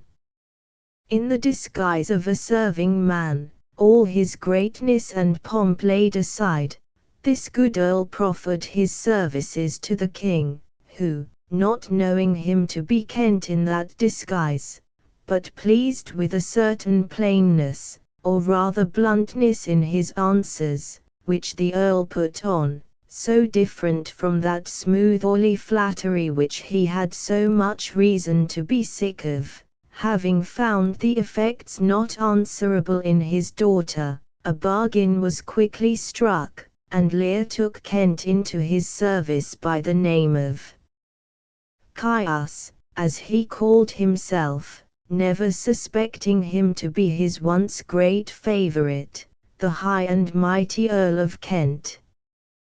This Caius quickly found means to show his fidelity and love to his royal master, for Goneril's steward that same day behaving in a disrespectful manner to Lear, and giving him saucy looks and language, as no doubt he was secretly encouraged to do by his mistress, Caius, not enduring to hear so open an affront put upon his majesty, made no more ado but presently tripped up his heels, and laid the unmannerly slave in the kennel, for which friendly service Lear became more and more attached to him. Nor was Kent the only friend Lear had. In his degree, and as far as so insignificant a personage could show his love, the poor fool, or jester, that had been of his palace while Lear had a palace, as it was the custom of kings and great personages at that time to keep a fool, as he was called, to make them sport after serious business. This poor fool clung to Lear after he had given away his crown, and by his witty sayings would keep up his good humour, though he could not refrain sometimes from jeering at his master for his imprudence in uncrowning himself, and giving all away to his daughters, at which time, as he rhymingly expressed it, these daughters for sudden joy did weep and he for sorrow sung, that such a king should play bo peep and go the fools among. And in such wild sayings, and scraps of songs, of which he had plenty, this pleasant honest fool poured out his heart even in the presence of Goneril herself, in many a bitter taunt and jest which cut to the quick, such as comparing the king to the hedge sparrow, who feeds the young of the cuckoo till they grow old enough, and then has its head bit off for its pains, and saying, that an ass may know when the cart draws the horse, meaning that Lear's daughters, that ought to go behind, now ranked before their father, and that Lear was no longer Lear, but the shadow of Lear, for which free speeches he was once or twice threatened to be whipped. The coolness and falling off of respect which Lear had begun to perceive, were not all which this foolish fond father was to suffer from his unworthy daughter. She now plainly told him that his staying in her palace was inconvenient so long as he insisted upon keeping up an establishment of 100 knights, that this establishment was useless and expensive, and only served to fill her court with riot and feasting, and she prayed him that he would lessen their number, and keep none but old men about him, such as himself, and fitting his age. Lear at first could not believe his eyes or ears, nor that it was his daughter who spoke so unkindly. He could not believe that she who had received a crown from him could seek to cut off his train, and grudge him the respect due to his old age. But she, persisting in her undutiful demand, the old man's rage was so excited, that he called her a detested kite, and said that she spoke an untruth, and so indeed she did, for the 100 knights were all men of choice behavior and sobriety of manners, skilled in all particulars of duty, and not given to rioting or feasting, as she said. And he bid his horses to be prepared, for he would go to his other daughter, Regan, he and his 100 knights, and he spoke of ingratitude, and said it was a marble-hearted devil, and showed more hideous in a child than the sea monster. And he cursed his eldest daughter Goneril so as was terrible to hear, praying that she might never have a child, or if she had, that it might live to return that scorn and contempt upon her which she had shown to him, that she might feel how sharper than a serpent's tooth it was to have a thankless child. And Goneril's husband, the Duke of Albany, beginning to excuse himself for any share which Lear might suppose he had in the unkindness, Lear would not hear him out, but in a rage ordered his horses to be saddled, and set out with his followers for the abode of Regan, his other daughter. And Lear thought to himself how small the fault of Cordelia, if it was a fault, now appeared, in comparison with her sisters, and he wept, and then he was ashamed that such a creature as Goneril should have so much power over his manhood as to make him weep. Regan and her husband were keeping their court in great pomp and state at their palace, and Lear dispatched his servant Caius with letters to his daughter, that she might be prepared for his reception, while he and his train followed after. But it seems that Goneril had been beforehand with him, sending letters also to Regan, accusing her father of waywardness and ill humours, and advising her not to receive so great a train as he was bringing with him. This messenger arrived at the same time with Caius, and Caius and he met, and who should it be but Caius's old enemy the steward, whom he had formerly tripped up by the heels for his saucy behavior to Lear. Caius, not liking the fellow's look, and suspecting what he came for, began to revile him, and challenged him to fight, which the fellow refusing, Caius, in a fit of honest passion, beat him soundly, as such a mischief-maker and carrier of wicked messages deserved, which coming to the ears of Regan and her husband, they ordered Caius to be put in stocks, though he was a messenger from the king her father, and in that character demanded the highest respect, so that the first thing the king saw, when he entered the castle, was his faithful servant Caius sitting in that disgraceful situation.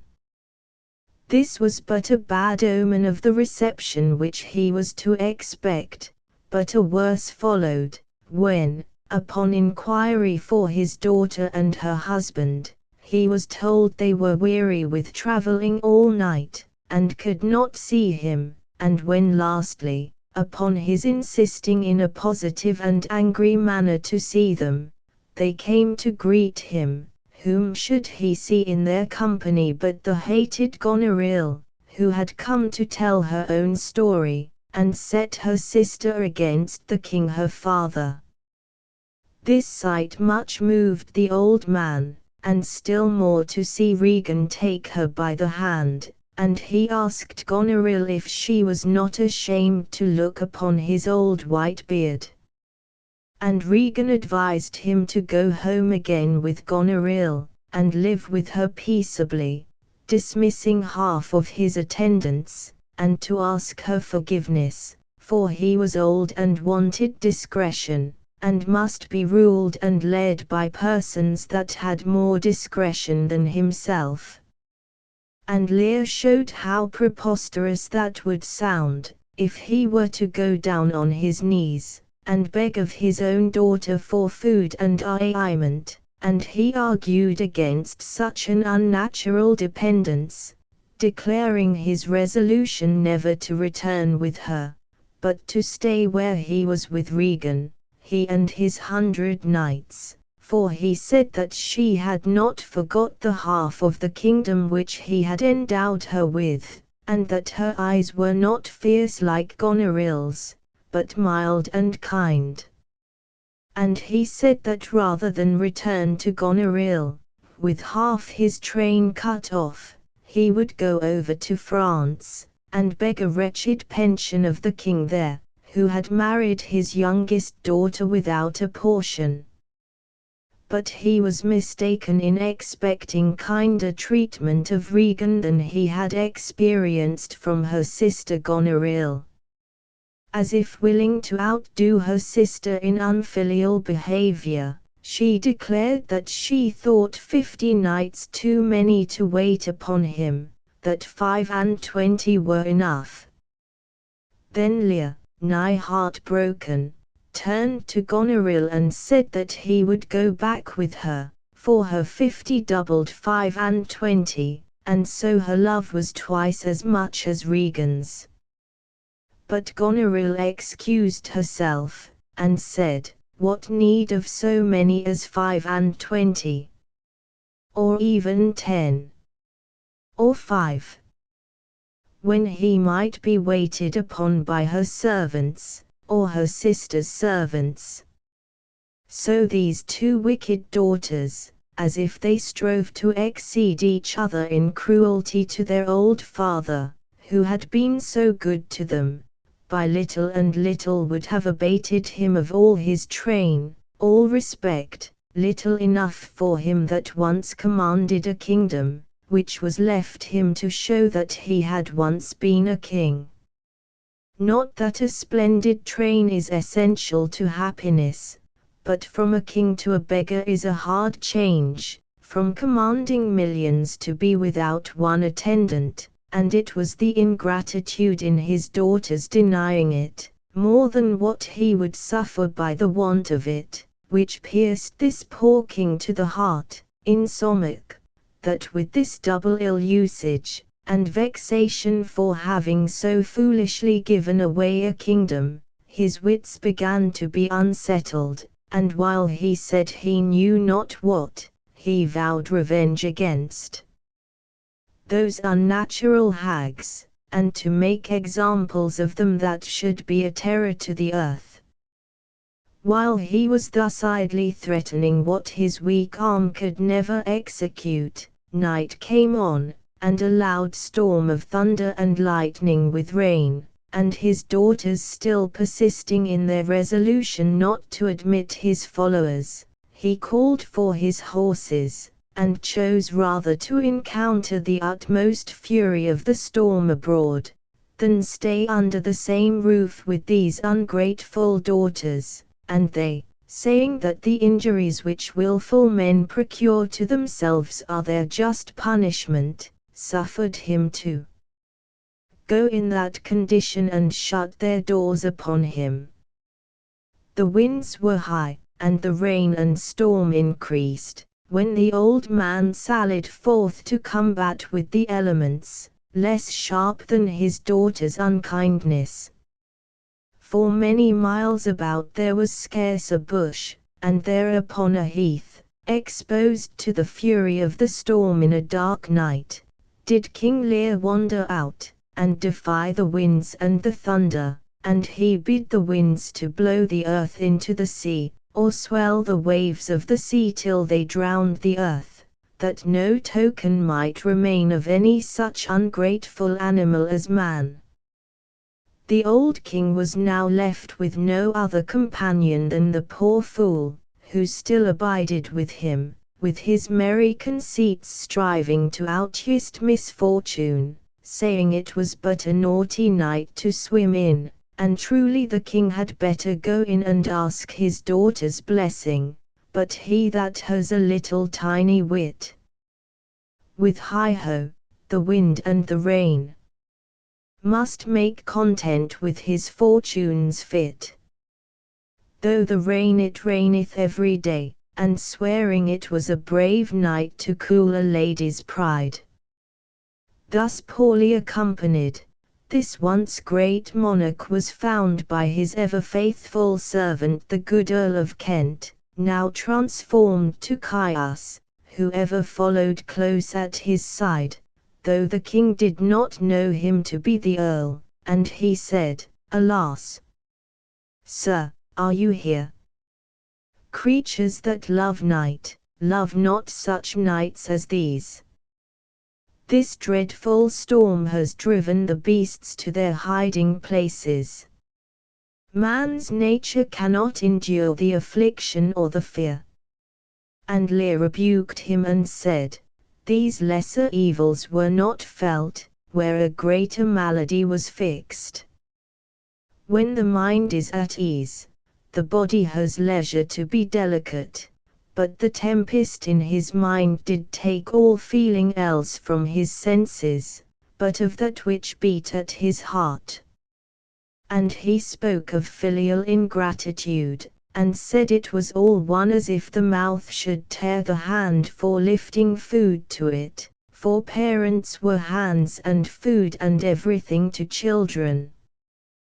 There upon a heath, exposed to the fury of the storm on a dark night, did King Lear wander out, but the good Caius, still persisting in his entreaties that the king would not stay out in the open air, at last persuaded him to enter a little wretched hovel which stood upon the heath, where the fool first entering, suddenly ran back terrified, saying that he had seen a spirit.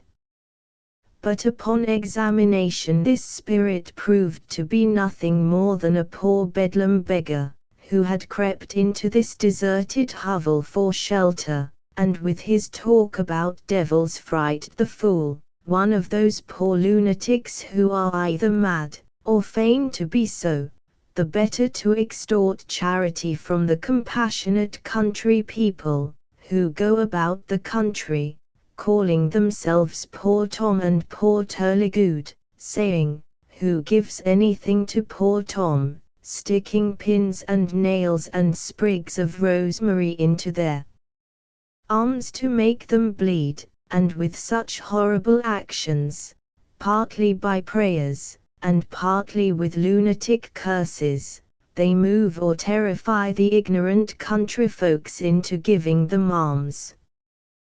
This poor fellow was such a one, and the king seeing him in so wretched a plight, with nothing but a blanket about his loins to cover his nakedness, could not be persuaded but that the fellow was some father who had given all away to his daughters, and brought himself to that pass, for nothing he thought could bring a man to such wretchedness but the having unkind daughters. And from this and many such wild speeches which he uttered, the good Caius plainly perceived that he was not in his perfect mind, but that his daughter's ill usage had really made him go mad. And now the loyalty of this worthy Earl of Kent showed itself in more essential services than he had hitherto found opportunity to perform.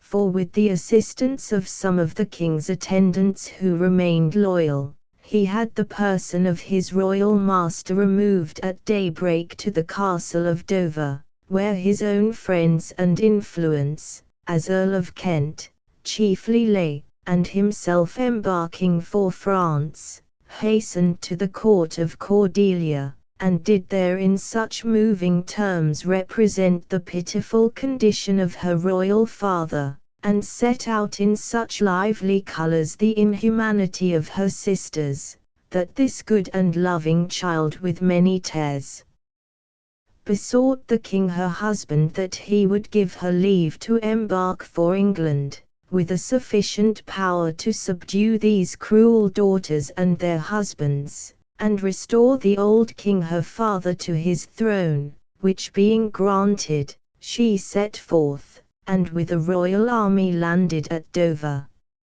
Lear having by some chance escaped from the guardians which the good Earl of Kent had put over him to take care of him in his lunacy, was found by some of Cordelia's train, wandering about the fields near Dover, in a pitiable condition, stark mad, and singing aloud to himself, with a crown upon his head which he had made of straw, and nettles, and other wild weeds that he had picked up in the cornfields. By the advice of the physicians, Cordelia, though earnestly desirous of seeing her father, was prevailed upon to put off the meeting, till by sleep and the operation of herbs which they gave him, he should be restored to greater composure. By the aid of these skillful physicians, to whom Cordelia promised all her gold and jewels for the recovery of the old king, Lear was soon in a condition to see his daughter. A tender sight it was to see the meeting between this father and daughter, to see the struggles between the joy of this poor old king at beholding again his once darling child, and the shame at receiving such filial kindness from her whom he had cast off for so small a fault in his displeasure, both these passions struggling with the remains of his malady, which in his half-crazed brain sometimes made him that he scarce remembered where he was, or who it was that so kindly kissed him and spoke to him. And then he would beg the standers-by not to laugh at him, if he were mistaken in thinking this lady to be his daughter Cordelia. And then to see him fall on his knees to beg pardon of his child, and she, good lady, kneeling all the while to ask a blessing of him, and telling him that it did not become him to kneel, but it was her duty, for she was his child, his true and very child Cordelia. And she kissed him, as she said, to kiss away all her sister's unkindness, and said that they might be ashamed of themselves, to turn their old kind father with his white beard out into the cold air, when her enemy's dog, though it had bit her, as she prettily expressed it, should have stayed by her fire such a night as that, and warmed himself.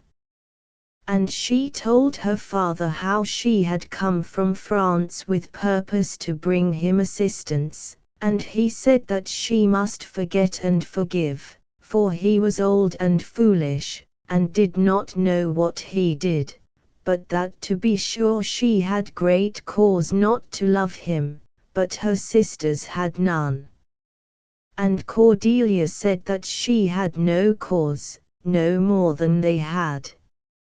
So we will leave this old king in the protection of his dutiful and loving child, where, by the help of sleep and medicine, she and her physicians at length succeeded in winding up the untuned and jarring senses which the cruelty of his other daughters had so violently shaken. Let us return to say a word or two about those cruel daughters. These monsters of ingratitude, who had been so false to their old father, could not be expected to prove more faithful to their own husbands. They soon grew tired of paying even the appearance of duty and affection, and in an open way showed they had fixed their loves upon another. It happened that the object of their guilty loves was the same. It was Edmund, a natural son of the late Earl of Gloucester, who by his treacheries had succeeded in disinheriting his brother Edgar, the lawful heir, from his earldom, and by his wicked practices was now Earl himself, a wicked man, and a fit object for the love of such wicked creatures as Goneril and Regan. It falling out about this time that the Duke of Cornwall, Regan's husband, died, Regan immediately declared her intention of wedding this Earl of Gloucester, which rousing the jealousy of her sister, to whom as well as to Regan this wicked Earl had at sundry times professed love, Goneril found means to make away with her sister by poison, but being detected in her practices, and imprisoned by her husband, the Duke of Albany, for this deed, and for her guilty passion for the Earl which had come to his ears, she, in a fit of disappointed love and rage, shortly put an end to her own life. Thus the justice of heaven at last overtook these wicked daughters. While the eyes of all men were upon this event, admiring the justice displayed in their deserved deaths, the same eyes were suddenly taken off from this sight to admire at the mysterious ways of the same power in the melancholy fate of the young and virtuous daughter, the Lady Cordelia, whose good deeds did seem to deserve a more fortunate conclusion.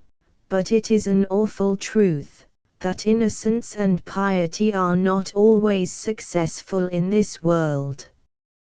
The forces which Goneril and Regan had sent out under the command of the bad Earl of Gloucester were victorious, and Cordelia, by the practices of this wicked Earl, who did not like that any should stand between him and the throne, ended her life in prison. Thus, Heaven took this innocent lady to itself in her young years, after showing her to the world an illustrious example of filial duty. Lear did not long survive this kind child. Before he died, the good Earl of Kent, who had still attended his old master's steps from the first of his daughter's ill usage to this sad period of his decay, tried to make him understand that it was he who had followed him under the name of Caius, but Lear's care-crazed brain at that time could not comprehend how that could be, or how Kent and Caius could be the same person. So Kent thought it needless to trouble him with explanations at such a time, and Lear soon after expiring, this faithful servant to the king, between age and grief for his old master's vexations, soon followed him to the grave. How the judgment of heaven overtook the bad Earl of Gloucester, whose treasons were discovered, and himself slain in single combat with his brother, the lawful Earl, and how Goneril's husband, the Duke of Albany, who was innocent of the death of Cordelia, and had never encouraged his lady in her wicked proceedings against her father, ascended the throne of Britain after the death of Lear, is needless here to narrate, Lear and his 3 daughters being dead, whose adventures alone concern our story. Chapter N. Peace Macbeth. When Duncan the Meek reigned King of Scotland, there lived a great Thane, or Lord, called Macbeth.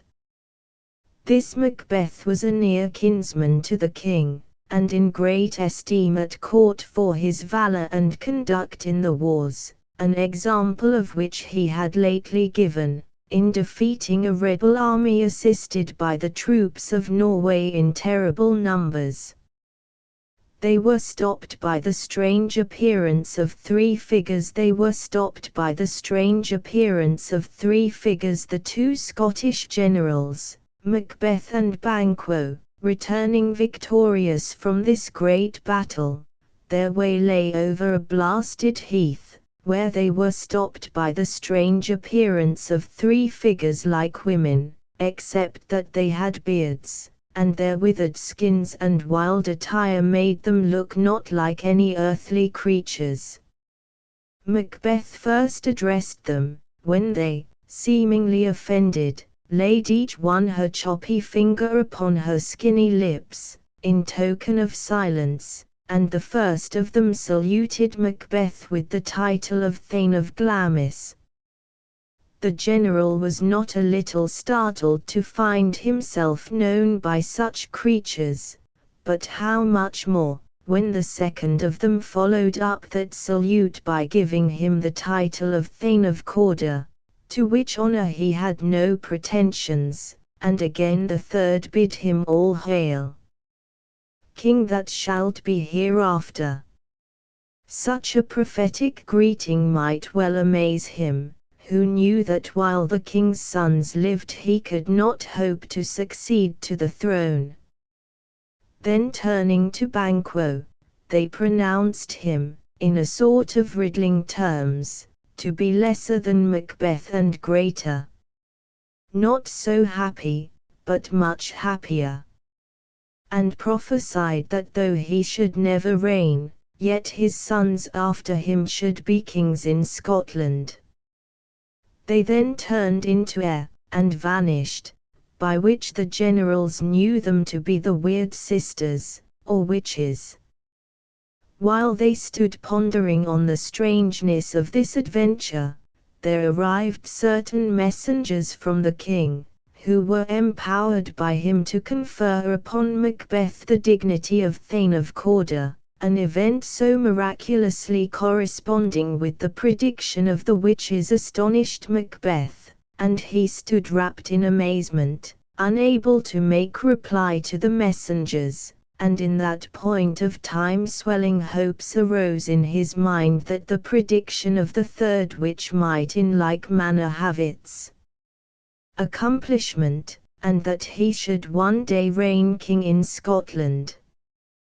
Turning to Banquo, he said, "Do you not hope that your children shall be kings, when what the witches promised to me has so wonderfully come to pass?"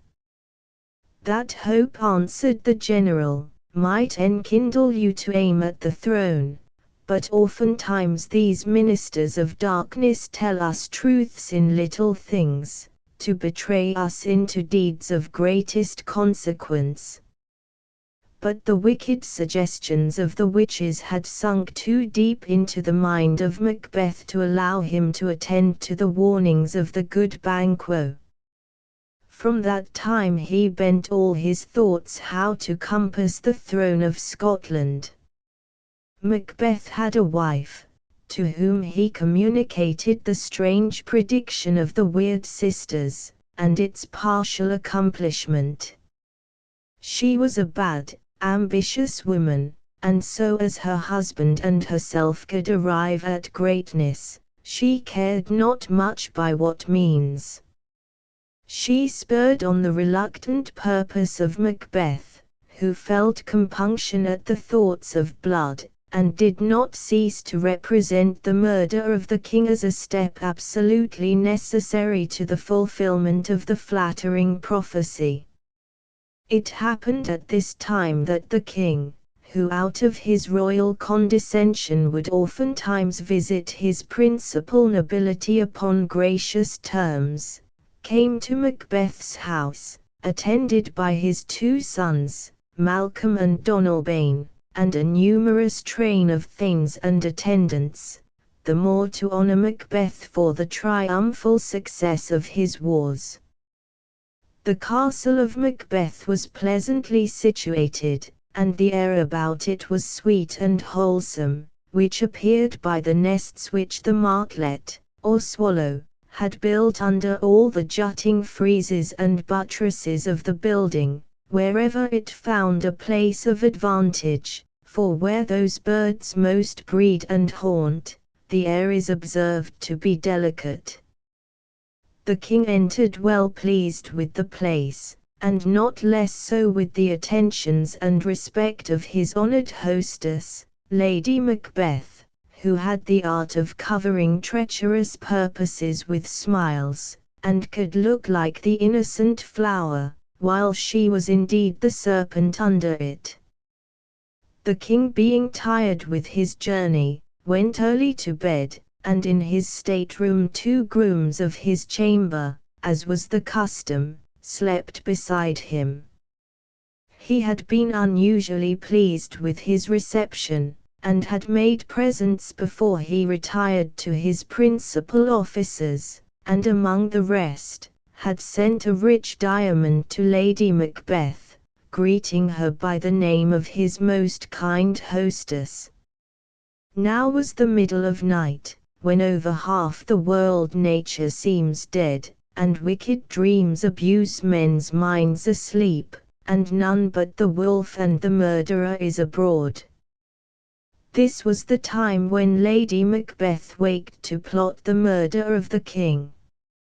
She would not have undertaken a deed so abhorrent to her sex, but that she feared her husband's nature, that it was too full of the milk of human kindness, to do a contrived murder. She knew him to be ambitious, but withal to be scrupulous, and not yet prepared for that height of crime which commonly in the end accompanies inordinate ambition. She had won him to consent to the murder, but she doubted his resolution, and she feared that the natural tenderness of his disposition, more humane than her own, would come between, and defeat the purpose. So with her own hands armed with a dagger, she approached the king's bed, having taken care to ply the grooms of his chamber so with wine, that they slept intoxicated, and careless of their charge. There lay Duncan in a sound sleep after the fatigues of his journey, and as she viewed him earnestly, there was something in his face, as he slept, which resembled her own father, and she had not the courage to proceed. She returned to confer with her husband. His resolution had begun to stagger. He considered that there were strong reasons against the deed. In the first place, he was not only a subject, but a near kinsman to the king, and he had been his host and entertainer that day, whose duty, by the laws of hospitality, it was to shut the door against his murderers, not bear the knife himself. Then he considered how just and merciful a king this Duncan had been, how clear of offence to his subjects, how loving to his nobility, and in particular to him, that such kings are the peculiar care of heaven, and their subjects doubly bound to revenge their deaths.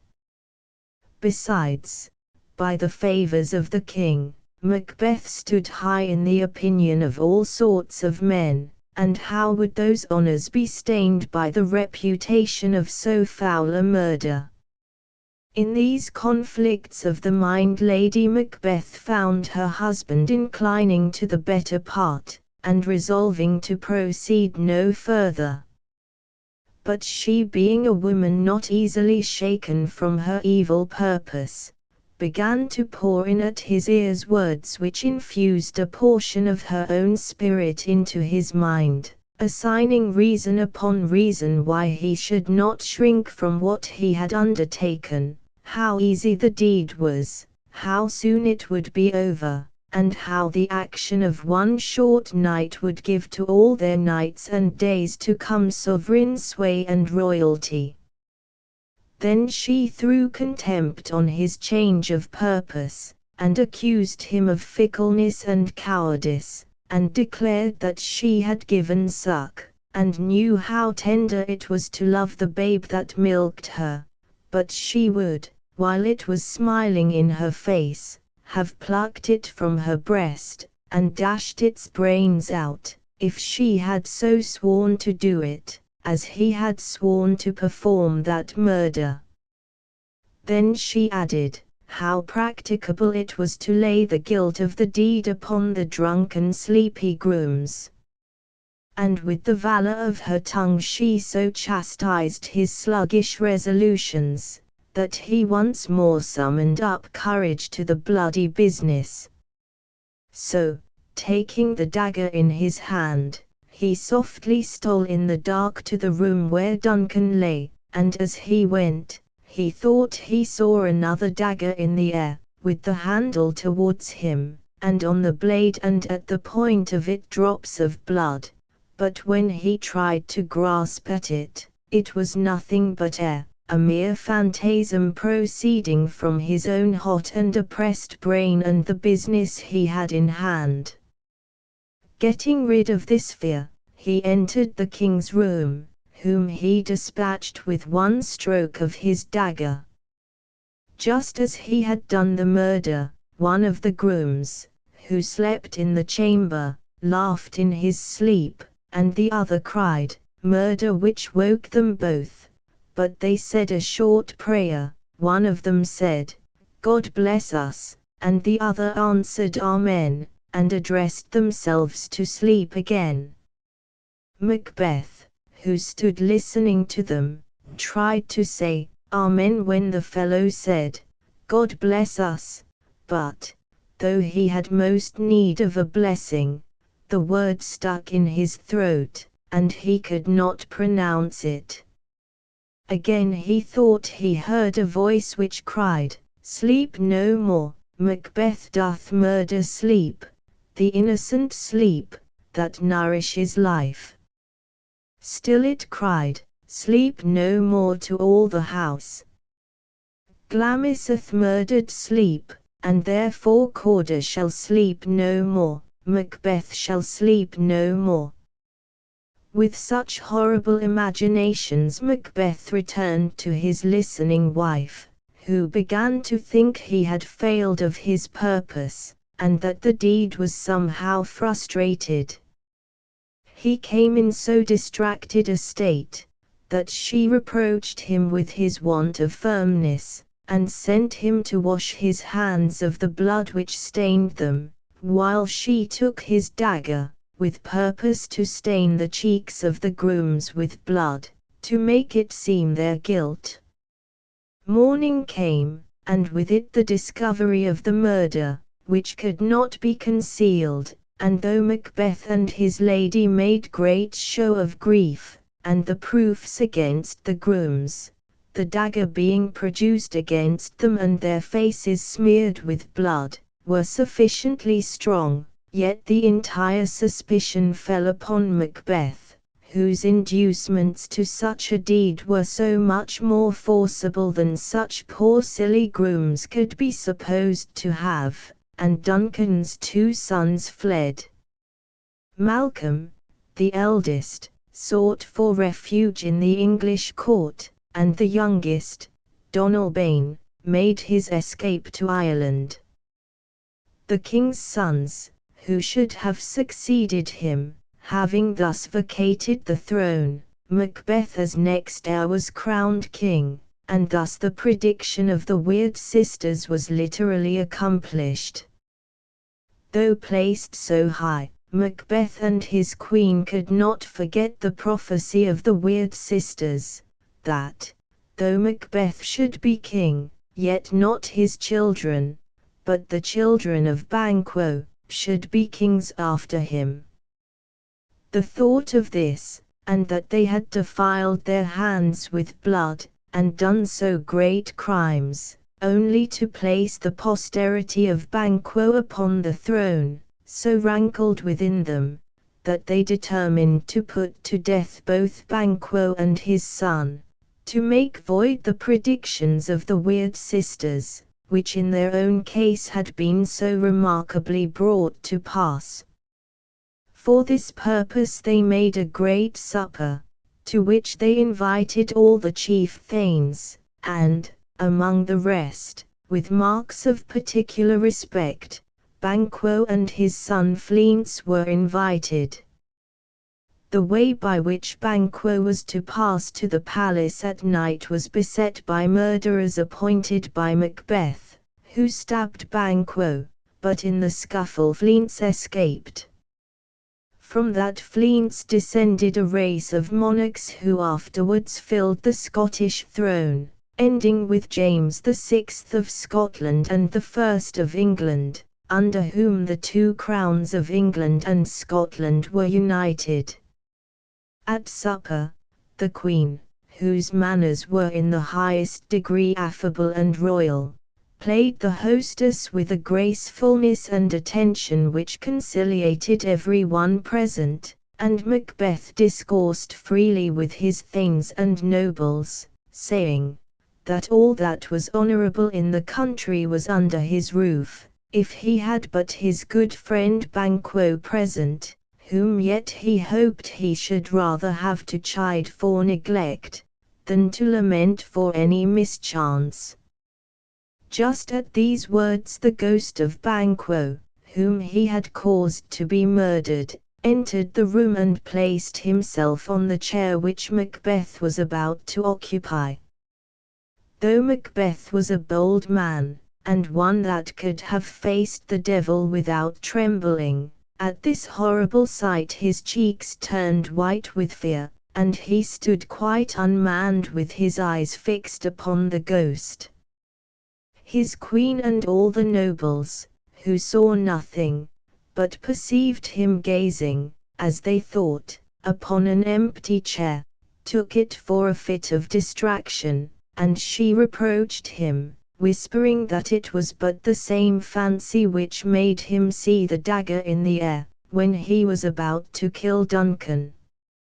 But Macbeth continued to see the ghost, and gave no heed to all they could say, while he addressed it with distracted words, yet so significant, that his queen, fearing the dreadful secret would be disclosed, in great haste dismissed the guests, excusing the infirmity of Macbeth as a disorder he was often troubled with.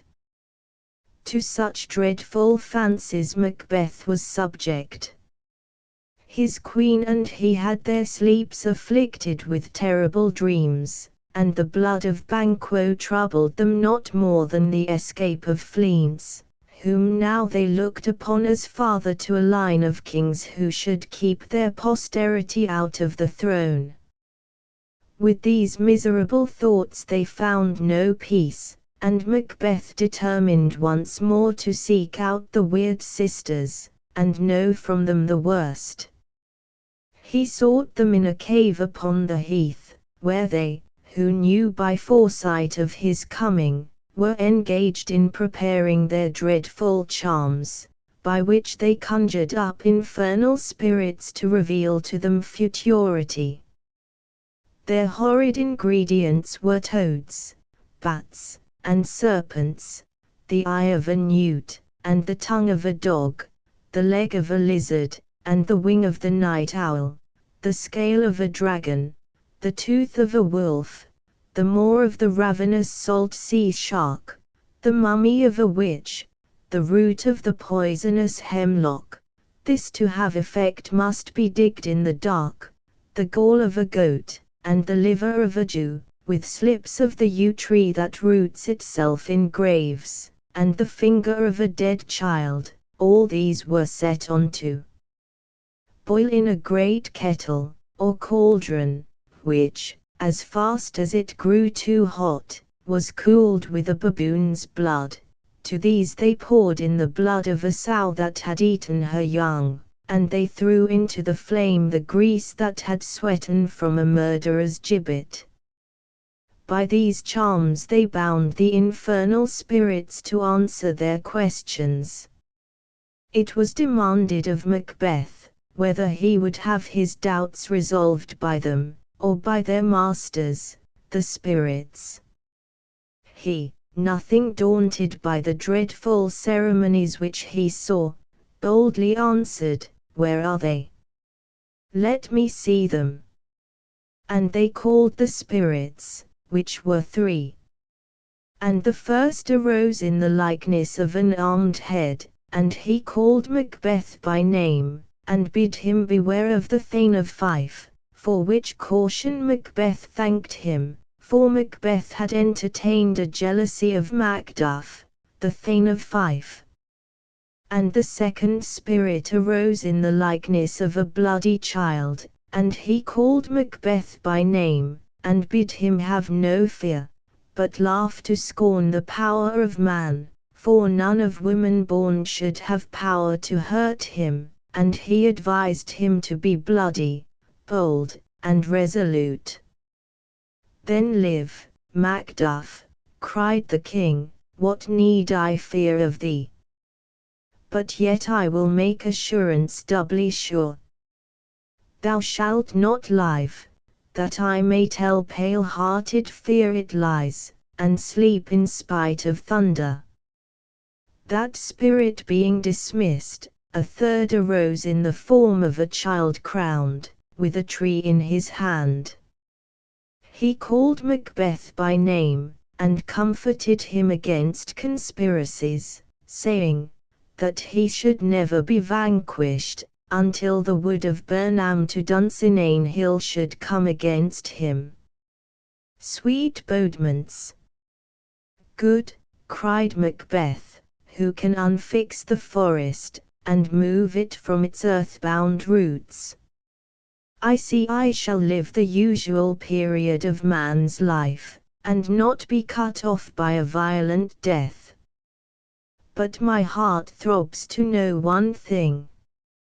Tell me, if your art can tell so much, if Banquo's issue shall ever reign in this kingdom."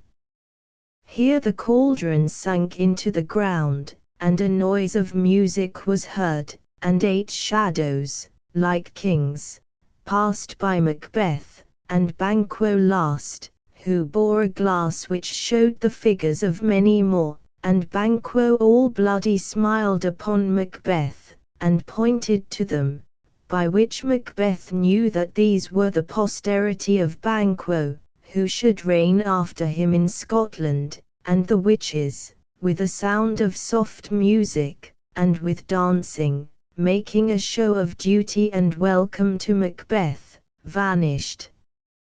And from this time the thoughts of Macbeth were all bloody and dreadful. The first thing he heard when he got out of the witch's cave, was that Macduff, Thane of Fife, had fled to England, to join the army which was forming against him under Malcolm, the eldest son of the late king, with intent to displace Macbeth, and set Malcolm, the right heir, upon the throne. Macbeth, stung with rage, set upon the castle of Macduff, and put his wife and children, whom the Thane had left behind, to the sword, and extended the slaughter to all who claimed the least relationship to Macduff. These and such like deeds alienated the minds of all his chief nobility from him. such as could, fled to join with Malcolm and Macduff, who were now approaching with a powerful army, which they had raised in England, and the rest secretly wished success to their arms, though for fear of Macbeth they could take no active part. His recruits went on slowly. Everybody hated the tyrant, nobody loved or honored him, but all suspected him, and he began to envy the condition of Duncan, whom he had murdered, who slept soundly in his grave, against whom treason had done its worst, steel nor poison, domestic malice nor foreign levies, could hurt him any longer. While these things were acting, the Queen, who had been the sole partner in his wickedness, in whose bosom he could sometimes seek a momentary repose from those terrible dreams which afflicted them both nightly, died, it is supposed, by her own hands, unable to bear the remorse of guilt and public hate, by which event he was left alone, without a soul to love or care for him, or a friend to whom he could confide his wicked purposes. He grew careless of life, and wished for death, but the near approach of Malcolm's army roused in him what remained of his ancient courage, and he determined to die, as he expressed it, with armor on his back. Besides this, the hollow promises of the witches had filled him with a false confidence, and he remembered the sayings of the spirits, that none of women born was to hurt him, and that he was never to be vanquished till Birnam Wood should come to Dunsinane, which he thought could never be.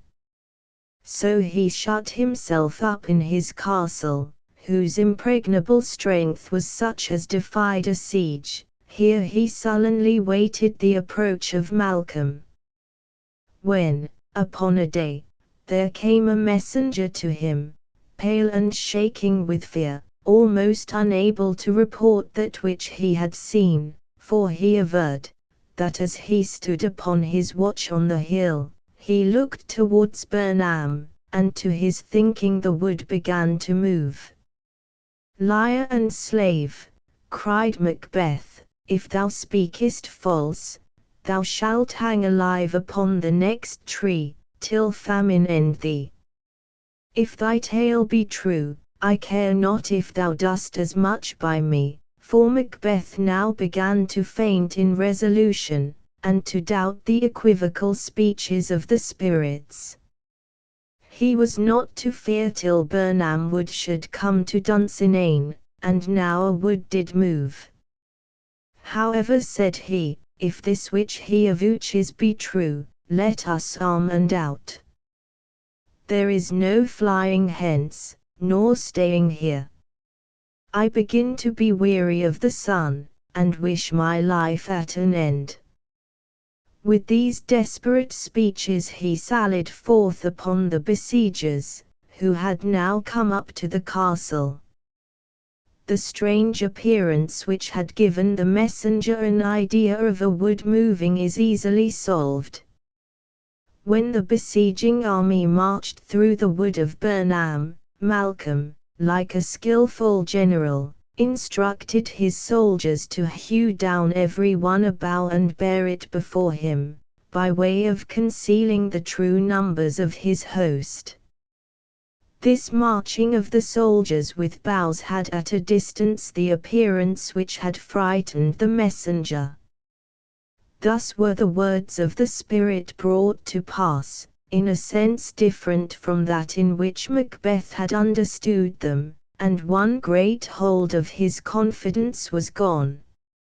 And now a severe skirmishing took place, in which Macbeth, though feebly supported by those who called themselves his friends, but in reality hated the tyrant and inclined to the party of Malcolm and Macduff, yet fought with the extreme of rage and valor, cutting to pieces all who were opposed to him, till he came to where Macduff was fighting. Seeing Macduff, and remembering the caution of the spirit who had counselled him to avoid Macduff, above all men, he would have turned, but Macduff, who had been seeking him through the whole fight, opposed his turning, and a fierce contest ensued, Macduff giving him many foul reproaches for the murder of his wife and children. Macbeth, whose soul was charged enough with blood of that family already, would still have declined the combat, but Macduff still urged him to it, calling him tyrant, murderer, hellhound, and villain. Then Macbeth remembered the words of the spirit, how none of women born should hurt him, and smiling confidently he said to Macduff, "Thou losest thy labour, Macduff. As easily thou mayest impress the air with thy sword, as make me vulnerable. I bear a charmed life, which must not yield to one of women born." "Despair thy charms," said Macduff, "and let that lying spirit whom thou hast served, tell thee, that Macduff was never born of woman, never as the ordinary manner of men is to be born, but was untimely taken from his mother." "Accursed be the tongue which tells me so," said the trembling Macbeth, who felt his last hold of confidence give way, "and let never man in future believe the lying equivocations of witches and juggling spirits, who deceive us in words which have double senses, and while they keep their promise literally, disappoint our hopes with a different meaning. I will not fight with thee." "Then live," said the scornful Macduff, "we will have a show of thee, as men show monsters, and a painted board, on which shall be written, 'Here men may see the tyrant.'" "Never," said Macbeth, whose courage returned with despair, "I will not live to kiss the ground before young Malcolm's feet, and to be baited with the curses of the rabble. Though Burnham would be come to Dunsinane, and thou opposed to me, who wast never born of woman, yet will I try the last." With these frantic words he threw himself upon Macduff, who, after a severe struggle, in the end overcame him, and cutting off his head, made a present of it to the young and lawful king, Malcolm, who took upon him the government which, by the machinations of the usurper, he had so long been deprived of, and ascended the throne of Duncan the Meek, amid the acclamations of the nobles and the people. All's well that ends well. Bertram, Count of Roussillon, had newly come to his title and estate, by the death of his father.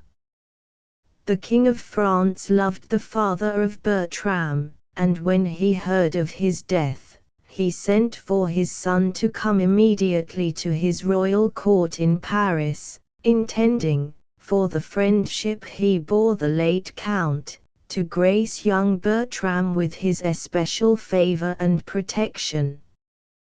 Bertram was living with his mother, the widowed Countess, when Lafeu, an old lord of the French court, came to conduct him to the king.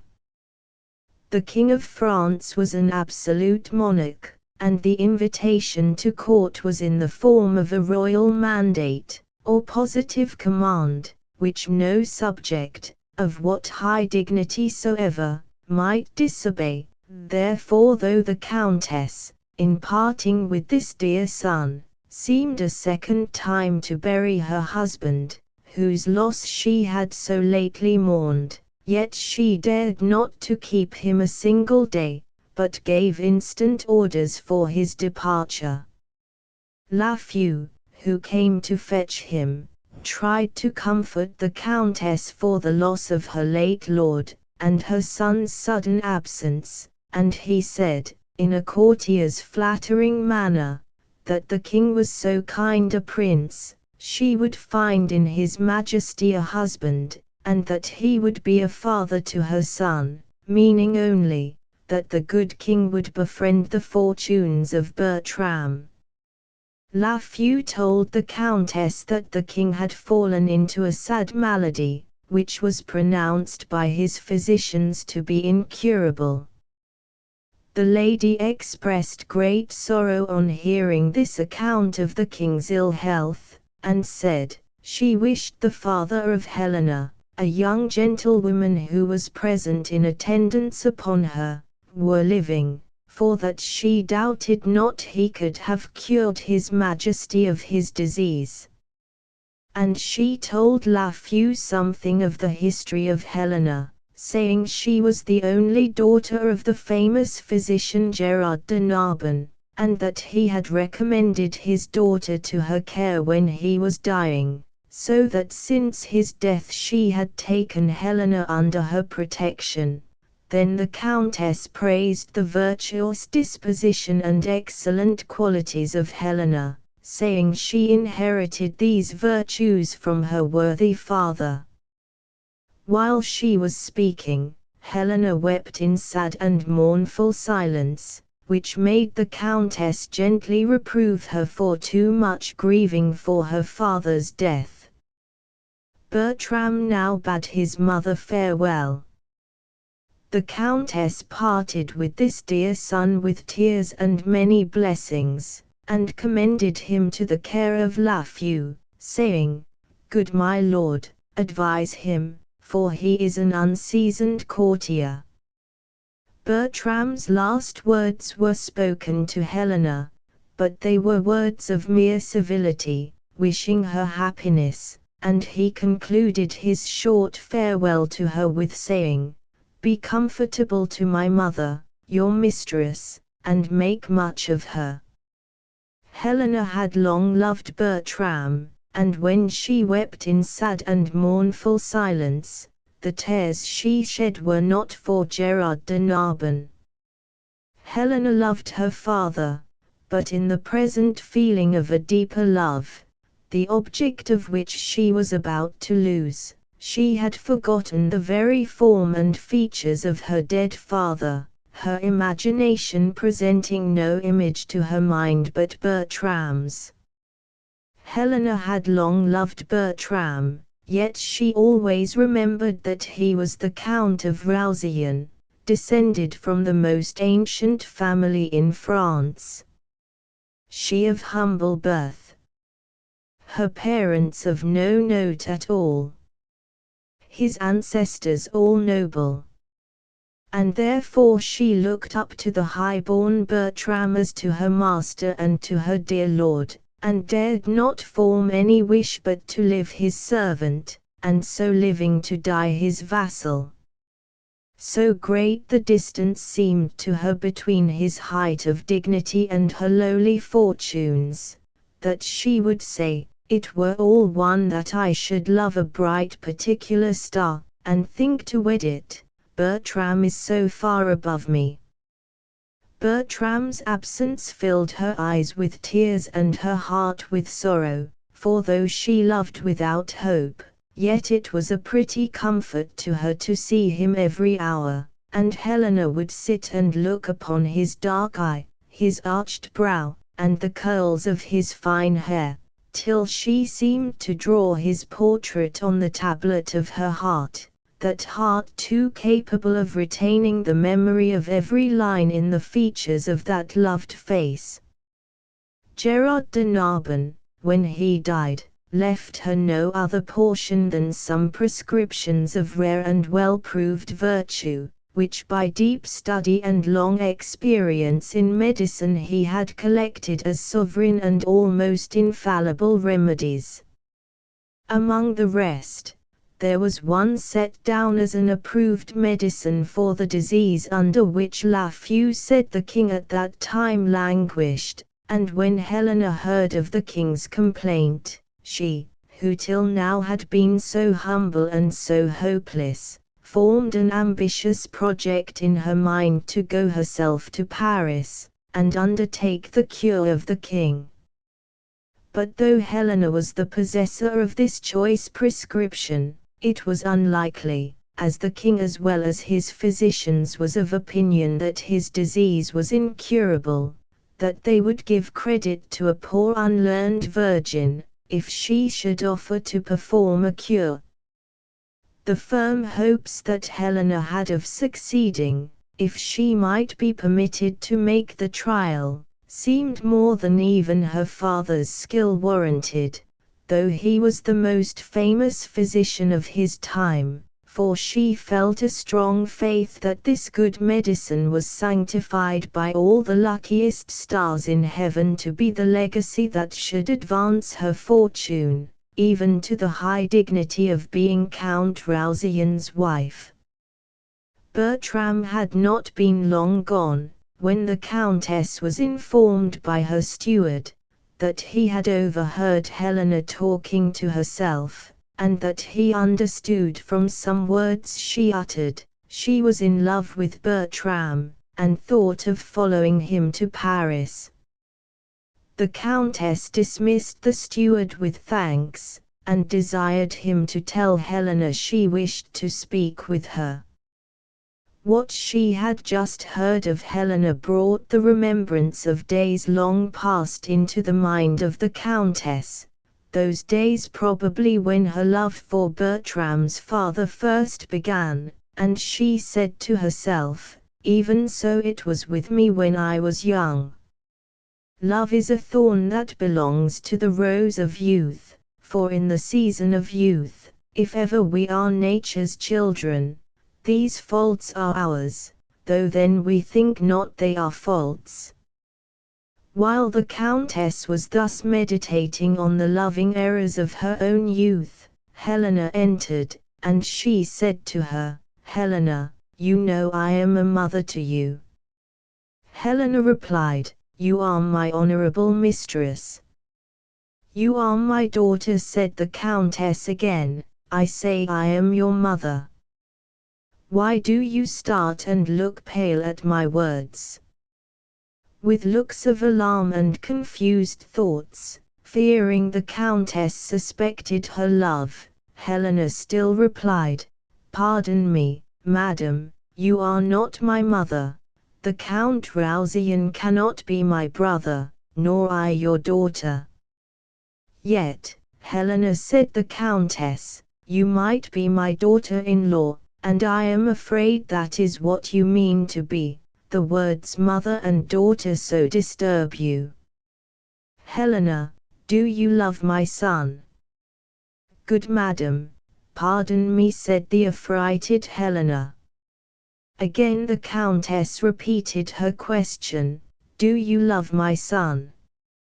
"Do not you love him, madam?" said Helena. The Countess replied, "Give me not this evasive answer, Helena. Come, come, disclose the state of your affections, for your love has to the full appeared." Helena on her knees now owned her love, and with shame and terror implored the pardon of her noble mistress, and with words expressive of the sense she had of the inequality between their fortunes, she protested Bertram did not know she loved him, comparing her humble unaspiring love to a poor Indian, who adores the sun that looks upon his worshipper, but knows of him no more. The Countess asked Helena if she had not lately an intent to go to Paris. Helena owned the design she had formed in her mind, when she heard Lafeu speak of the king's illness. "This was your motive for wishing to go to Paris," said the Countess, "was it? Speak truly." Helena honestly answered, "My lord your son made me to think of this, else Paris, and the medicine, and the king, had from the conversation of my thoughts been absent then." The Countess heard the whole of this confession without saying a word either of approval or of blame, but she strictly questioned Helena as to the probability of the medicine being useful to the king. She found that it was the most prized by Gerard de Narbon of all he possessed, and that he had given it to his daughter on his deathbed, and remembering the solemn promise she had made at that awful hour in regard to this young maid, whose destiny, and the life of the king himself, seemed to depend on the execution of a project, which though conceived by the fond suggestions of a loving maiden's thoughts, the Countess knew not but it might be the unseen workings of Providence to bring to pass the recovery of the king, and to lay the foundation of the future fortunes of Gerard de Narbon's daughter. Free leave she gave to Helena to pursue her own way, and generously furnished her with ample means and suitable attendants, and Helena set out for Paris with the blessings of the Countess, and her kindest wishes for her success. Helena arrived at Paris, and by the assistance of her friend the old Lord Lafeu, she obtained an audience of the king. She had still many difficulties to encounter, for the king was not easily prevailed on to try the medicine offered him by this fair young doctor. But she told him she was Gerard de Narbon's daughter, with whose fame the king was well acquainted, and she offered the precious medicine as the darling treasure which contained the essence of all her father's long experience and skill, and she boldly engaged to forfeit her life, if it failed to restore his Majesty to perfect health in the space of 2 days. The king at length consented to try it, and in 2 days' time Helena was to lose her life if the king did not recover. But if she succeeded, he promised to give her the choice of any man throughout all France, the princes only excepted, whom she could like for a husband, the choice of a husband being the fee Helena demanded if she cured the king of his disease. Helena did not deceive herself in the hope she conceived of the efficacy of her father's medicine. Before 2 days were at an end, the king was restored to perfect health, and he assembled all the young noblemen of his court together, in order to confer the promised reward of a husband upon his fair physician, and he desired Helena to look round on this youthful parcel of noble bachelors, and choose her husband. Helena was not slow to make her choice, for among these young lords she saw the Count Roussillon, and turning to Bertram, she said, "This is the man. I dare not say, my lord, I take you, but I give me and my service ever whilst I live into your guiding power." "Why, then," said the king, "young Bertram, take her, she is your wife." Bertram did not hesitate to declare his dislike to this present of the king's of the self-offered Helena, who, he said, was a poor physician's daughter, bred at his father's charge, and now living a dependent on his mother's bounty. Helena heard him speak these words of rejection and of scorn, and she said to the king, "That you are well, my lord, I am glad. Let the rest go." But the king would not suffer his royal command to be so slighted, for the power of bestowing their nobles in marriage was one of the many privileges of the kings of France, and that same day Bertram was married to Helena, a forced and uneasy marriage to Bertram, and of no promising hope to the poor lady, who, though she gained the noble husband she had hazarded her life to obtain, seemed to have won but a splendid blank, her husband's love not being a gift in the power of the King of France to bestow. Helena was no sooner married, than she was desired by Bertram to apply to the king for him for leave of absence from court, and when she brought him the king's permission for his departure, Bertram told her that he was not prepared for this sudden marriage. It had much unsettled him, and therefore she must not wonder at the course he should pursue. If Helena wondered not, she grieved when she found it was his intention to leave her. He ordered her to go home to his mother. When Helena heard this unkind command, she replied, "Sir, I can nothing say to this, but that I am your most obedient servant, and shall ever with true observance seek to eke out that desert, wherein my homely stars have failed to equal my great fortunes." But this humble speech of Helena's did not at all move the haughty Bertram to pity his gentle wife, and he parted from her without even the common civility of a kind farewell. Back to the Countess then Helena returned. She had accomplished the purport of her journey, she had preserved the life of the king, and she had wedded her heart's dear lord, the Count Rousian, but she returned back a dejected lady to her noble mother-in-law, and as soon as she entered the house she received a letter from Bertram which almost broke her heart.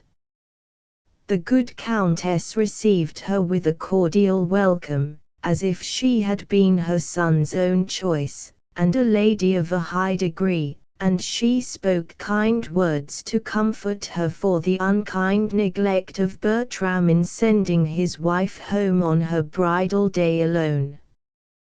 But this gracious reception failed to cheer the sad mind of Helena, and she said, "Madam, my lord is gone, forever gone."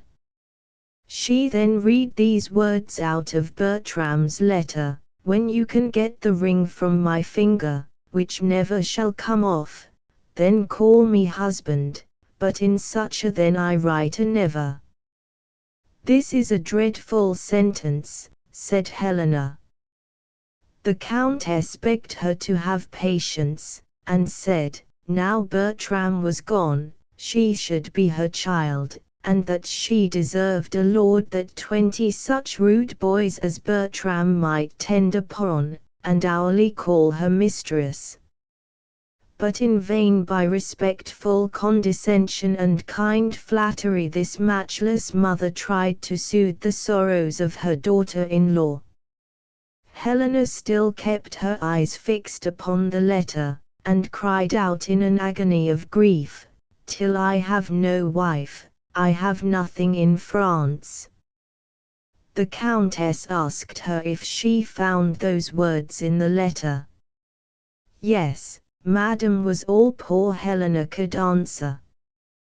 The next morning Helena was missing. She left a letter to be delivered to the Countess after she was gone, to acquaint her with the reason of her sudden absence. In this letter she informed her that she was so much grieved at having driven Bertram from his native country and his home, that to atone for her offense, she had undertaken a pilgrimage to the shrine of Saint-Jacques-le-Grand, and concluded with requesting the Countess to inform her son that the wife he so hated had left his house forever. Bertram, when he left Paris, went to Florence, and there became an officer in the Duke of Florence's army, and after a successful war, in which he distinguished himself by many brave actions, Bertram received letters from his mother, containing the acceptable tidings that Helena would no more disturb him, and he was preparing to return home, when Helena herself, clad in her pilgrim's weeds, arrived at the city of Florence. Florence was a city through which the pilgrims used to pass on their way to Saint-Jacques-le-Grand, and when Helena arrived at this city, she heard that a hospitable widow dwelt there, who used to receive into her house the female pilgrims that were going to visit the shrine of that saint, giving them lodging and kind entertainment. To this good lady, therefore, Helena went, and the widow gave her a courteous welcome, and invited her to see whatever was curious in that famous city, and told her that if she would like to see the Duke's army, she would take her where she might have a full view of it. "And you will see a countryman of yours," said the widow, "his name is Count Rousian, who has done worthy service in the Duke's wars." Helena wanted no second invitation, when she found Bertram was to make part of the show. She accompanied her hostess, and a sad and mournful pleasure it was to her to look once more upon her dear husband's face. "Is he not a handsome man?" said the widow. "I like him well," replied Helena, with great truth. All the way they walked, the talkative widow's discourse was all of Bertram. She told Helena the story of Bertram's marriage, and how he had deserted the poor lady his wife, and entered into the Duke's army to avoid living with her. To this account of her own misfortunes Helena patiently listened, and when it was ended, the history of Bertram was not yet done, for then the widow began another tale, every word of which sank deep into the mind of Helena, for the story she now told was of Bertram's love for her daughter. Though Bertram did not like the marriage forced on him by the king, it seems he was not insensible to love, for since he had been stationed with the army at Florence, he had fallen in love with Diana, a fair young gentlewoman, the daughter of this widow who was Helena's hostess, and every night, with music of all sorts, and songs composed in praise of Diana's beauty, he would come under her window, and solicit her love, and all his suit to her was, that she would permit him to visit her by stealth after the family were retired to rest.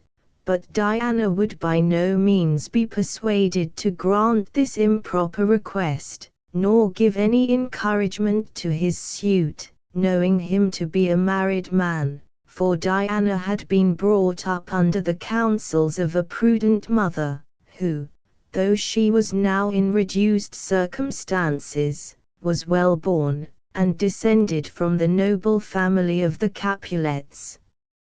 All this the good lady related to Helena, highly praising the virtuous principles of her discreet daughter, which she said were entirely owing to the excellent education and good advice she had given her, and she further said, that Bertram had been particularly importunate with Diana to admit him to the visit he so much desired that night, because he was going to leave Florence early the next morning.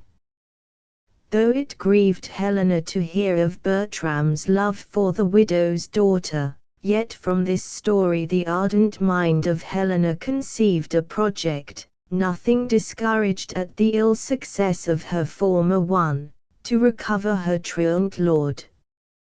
She disclosed to the widow that she was Helena, the deserted wife of Bertram, and requested that her kind hostess and her daughter would suffer this visit from Bertram to take place, and allow her to pass herself upon Bertram for Diana, telling them, her chief motive for desiring to have this secret meeting with her husband, was to get a ring from him, which he had said, if ever she was in possession of he would acknowledge her as his wife. The widow and her daughter promised to assist her in this affair, partly moved by pity for this unhappy forsaken wife, and partly won over to her interest by the promises of reward which Helena made them, giving them a purse of money in earnest of her future favor. In the course of that day Helena caused information to be sent to Bertram that she was dead, hoping that when he thought himself free to make a second choice by the news of her death, he would offer marriage to her in her feigned character of Diana. And if she could obtain the ring and this promise too, she doubted not she should make some future good come of it. In the evening, after it was dark, Bertram was admitted into Diana's chamber, and Helena was there ready to receive him. The flattering compliments and love discourse he addressed to Helena were precious sounds to her, though she knew they were meant for Diana, and Bertram was so well pleased with her, that he made her a solemn promise to be her husband, and to love her forever, which she hoped would be prophetic of a real affection, when he should know it was his own wife, the despised Helena, whose conversation had so delighted him. Bertram never knew how sensible a lady Helena was, else perhaps he would not have been so regardless of her, and seeing her every day, he had entirely overlooked her beauty, a face we are accustomed to see constantly, losing the effect which is caused by the first sight either of beauty or of plainness, and of her understanding it was impossible he should judge, because she felt such reverence, mixed with her love for him, that she was always silent in his presence, but now that her future fate, and the happy ending of all her love projects, seemed to depend on her leaving a favorable impression on the mind of Bertram from this night's interview, she exerted all her wit to please him, and the simple graces of her lively conversation and the endearing sweetness of her manners so charmed Bertram, that he vowed she should be his wife. Helena begged the ring from off his finger as a token of his regard, and he gave it to her, and in return for this ring, which it was of such importance to her to possess, she gave him another ring, which was one the king had made her a present of. Before it was light in the morning, she sent Bertram away, and he immediately set out on his journey towards his mother's house. Helena prevailed on the widow and Diana to accompany her to Paris, their further assistance being necessary to the full accomplishment of the plan she had formed. When they arrived there, they found the king was gone upon a visit to the Countess of Roussillon, and Helena followed the king with all the speed she could make. The king was still in perfect health, and his gratitude to her who had been the means of his recovery was so lively in his mind, that the moment he saw the Countess of Roussillon, he began to talk of Helena, calling her a precious jewel that was lost by the folly of her son, but seeing the subject distressed the Countess, who sincerely lamented the death of Helena, he said, "My good lady, I have forgiven and forgotten all." But the good-natured old Lafeu, who was present, and could not bear that the memory of his favorite Helena should be so lightly passed over, said, "This I must say, the young lord did great offence to his Majesty, his mother, and his lady, but to himself he did the greatest wrong of all, for he has lost a wife whose beauty astonished all eyes, whose words took all ears captive, whose deep perfection made all hearts wish to serve her." The king said, "Praising what is lost makes the remembrance dear. Well, call him hither," meaning Bertram, who now presented himself before the king, and, on his expressing deep sorrow for the injuries he had done to Helena, the king, for his dead father's and his admirable mother's sake, pardoned him and restored him once more to his favor.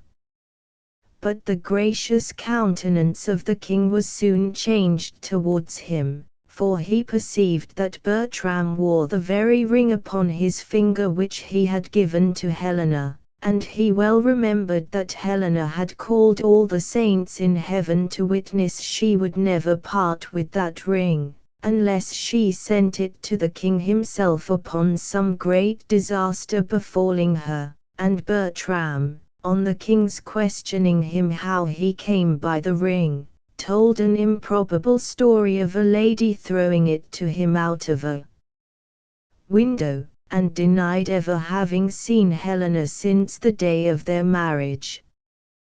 The king, knowing Bertram's dislike to his wife, feared he had destroyed her, and he ordered his guards to seize Bertram, saying, "I am wrapped in dismal thinking, for I fear the life of Helena was foully snatched." At this moment Diana and her mother entered, and presented a petition to the king, wherein they begged his majesty to exert his royal power to compel Bertram to marry Diana, he having made her a solemn promise of marriage. Bertram, fearing the king's anger, denied he had made any such promise, and then Diana produced the ring, which Helena had put into her hands, to confirm the truth of her words, and she said that she had given Bertram the ring he then wore, in exchange for that, at the time he vowed to marry her. On hearing this, the king ordered the guards to seize her also, and her account of the ring differing from Bertram's, the king's suspicions were confirmed, and he said, if they did not confess how they came by this ring of Helena's, they should be both put to death. Diana requested her mother might be permitted to fetch the jeweler of whom she bought the ring, which being granted, the widow went out, and presently returned leading in Helena herself. The good countess, who in silent grief had beheld her son's danger, and had even dreaded that the suspicion of his having destroyed his wife might possibly be true, finding her dear Helena, whom she loved with even a maternal affection, was still living, felt a delight she was hardly able to support, and the king, scarce believing for joy that it was Helena, said, "Is this indeed the wife of Bertram that I see?" Helena, feeling herself yet an unacknowledged wife, replied, "No, my good lord, it is but the shadow of a wife you see, the name and not the thing." Bertram cried out, "Both, both. Oh, pardon." "O my lord," said Helena, "when I personated this fair maid, I found you wondrous kind, and look, here is your letter," reading to him in a joyful tone those words which she had once repeated so sorrowfully, "When from my finger you can get this ring, this is done, it was to me you gave the ring. Will you be mine, now you are doubly won?" Bertram replied, "If you can make it plain that you were the lady I talked with that night, I will love you dearly ever, ever dearly."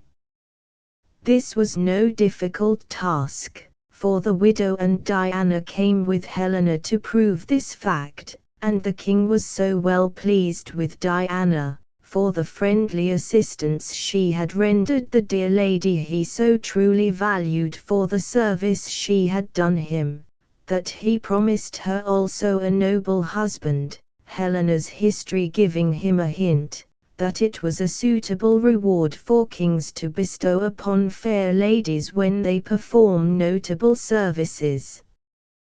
Thus Helena at last found that her father's legacy was indeed sanctified by the luckiest stars in heaven, for she was now the beloved wife of her dear Bertram, the daughter-in-law of her noble mistress, and herself the Countess of Roussillon.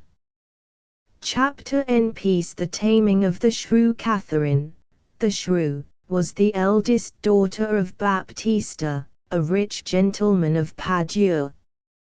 She was a lady of such an ungovernable spirit and fiery temper, such a loud-tongued scold, that she was known in Padua by no other name than Catherine the Shrew. It seemed very unlikely, indeed impossible, that any gentleman would ever be found who would venture to marry this lady, and therefore Baptista was much blamed for deferring his consent to many excellent offers that were made to her gentle sister Bianca, putting off all Bianca's suitors with this excuse, that when the eldest sister was fairly off his hands, they should have free leave to address young Bianca. Petruchio, pretending to find fault with every dish. Petruchio, pretending to find fault with every dish, threw the meat about the floor. It happened, however, that a gentleman, named Petruchio, came to Padua, purposely to look out for a wife, who, nothing discouraged by these reports of Catherine's temper, and hearing she was rich and handsome, resolved upon marrying this famous termagant, and taming her into a meek and manageable wife. And truly none was so fit to set about this Herculean labor as Petruchio, whose spirit was as high as Catherine's, and he was a witty and most happy-tempered humorist, and withal so wise, and of such a true judgment, that he well knew how to feign a passionate and furious deportment, when his spirits were so calm that himself could have laughed merrily at his own angry feigning, for his natural temper was careless and easy, the boisterous airs he assumed when he became the husband of Catherine being but in sport, or more properly speaking, affected by his excellent discernment, as the only means to overcome, in her own way, the passionate ways of the furious Catherine. A courting then Petruchio went to Catherine the Shrew, and first of all he applied to Baptista her father, for leave to woo his gentle daughter Catherine, as Petruchio called her, saying archly, that having heard of her bashful modesty and mild behavior, he had come from Verona to solicit her love. Her father, though he wished her married, was forced to confess Catherine would ill answer this character, it being soon apparent of what manner of gentleness she was composed, for her music master rushed into the room to complain that the gentle Catherine, his pupil, had broken his head with her lute, for presuming to find fault with her performance, which, when Petruchio heard, he said, "It is a brave wench, I love her more than ever, and long to have some chat with her," and hurrying the old gentleman for a positive answer, he said, "My business is in haste, Signor Baptista, I cannot come every day to woo. You knew my father, he is dead, and has left me heir to all his lands and goods. Then tell me, if I get your daughter's love, what dowry you will give with her." Baptista thought his manner was somewhat blunt for a lover, but being glad to get Catherine married, he answered that he would give her 20,000 crowns for her dowry, and half his estate at his death. So this odd match was quickly agreed on, and Baptista went to apprise his shrewish daughter of her lover's addresses, and sent her into Petruchio to listen to his suit.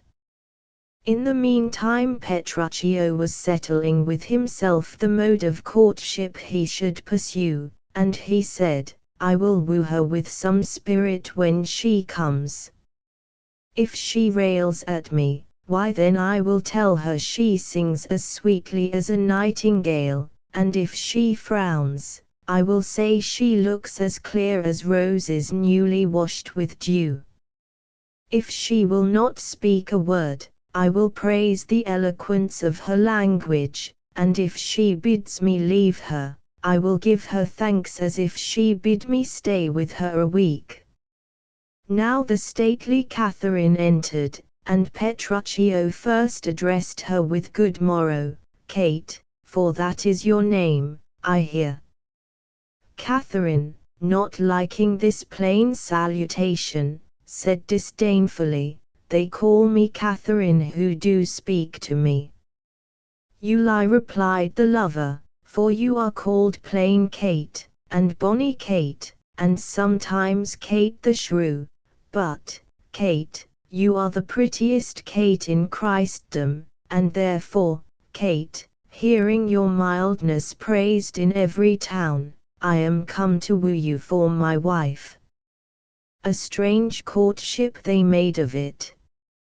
She in loud and angry terms showing him how justly she had gained the name of shrew, while he still praised her sweet and courteous words, till at length, hearing her father coming, he said, intending to make as quick a wooing as possible, Sweet Catherine, let us set this idle chat aside, for your father has consented that you shall be my wife. Your dowry is agreed on, and whether you will or no, I will marry you. And now Baptista entering, Petruchio told him his daughter had received him kindly, and that she had promised to be married the next Sunday. This Catherine denied, saying she would rather see him hanged on Sunday, and reproached her father for wishing to wed her to such a madcap ruffian as Petruchio.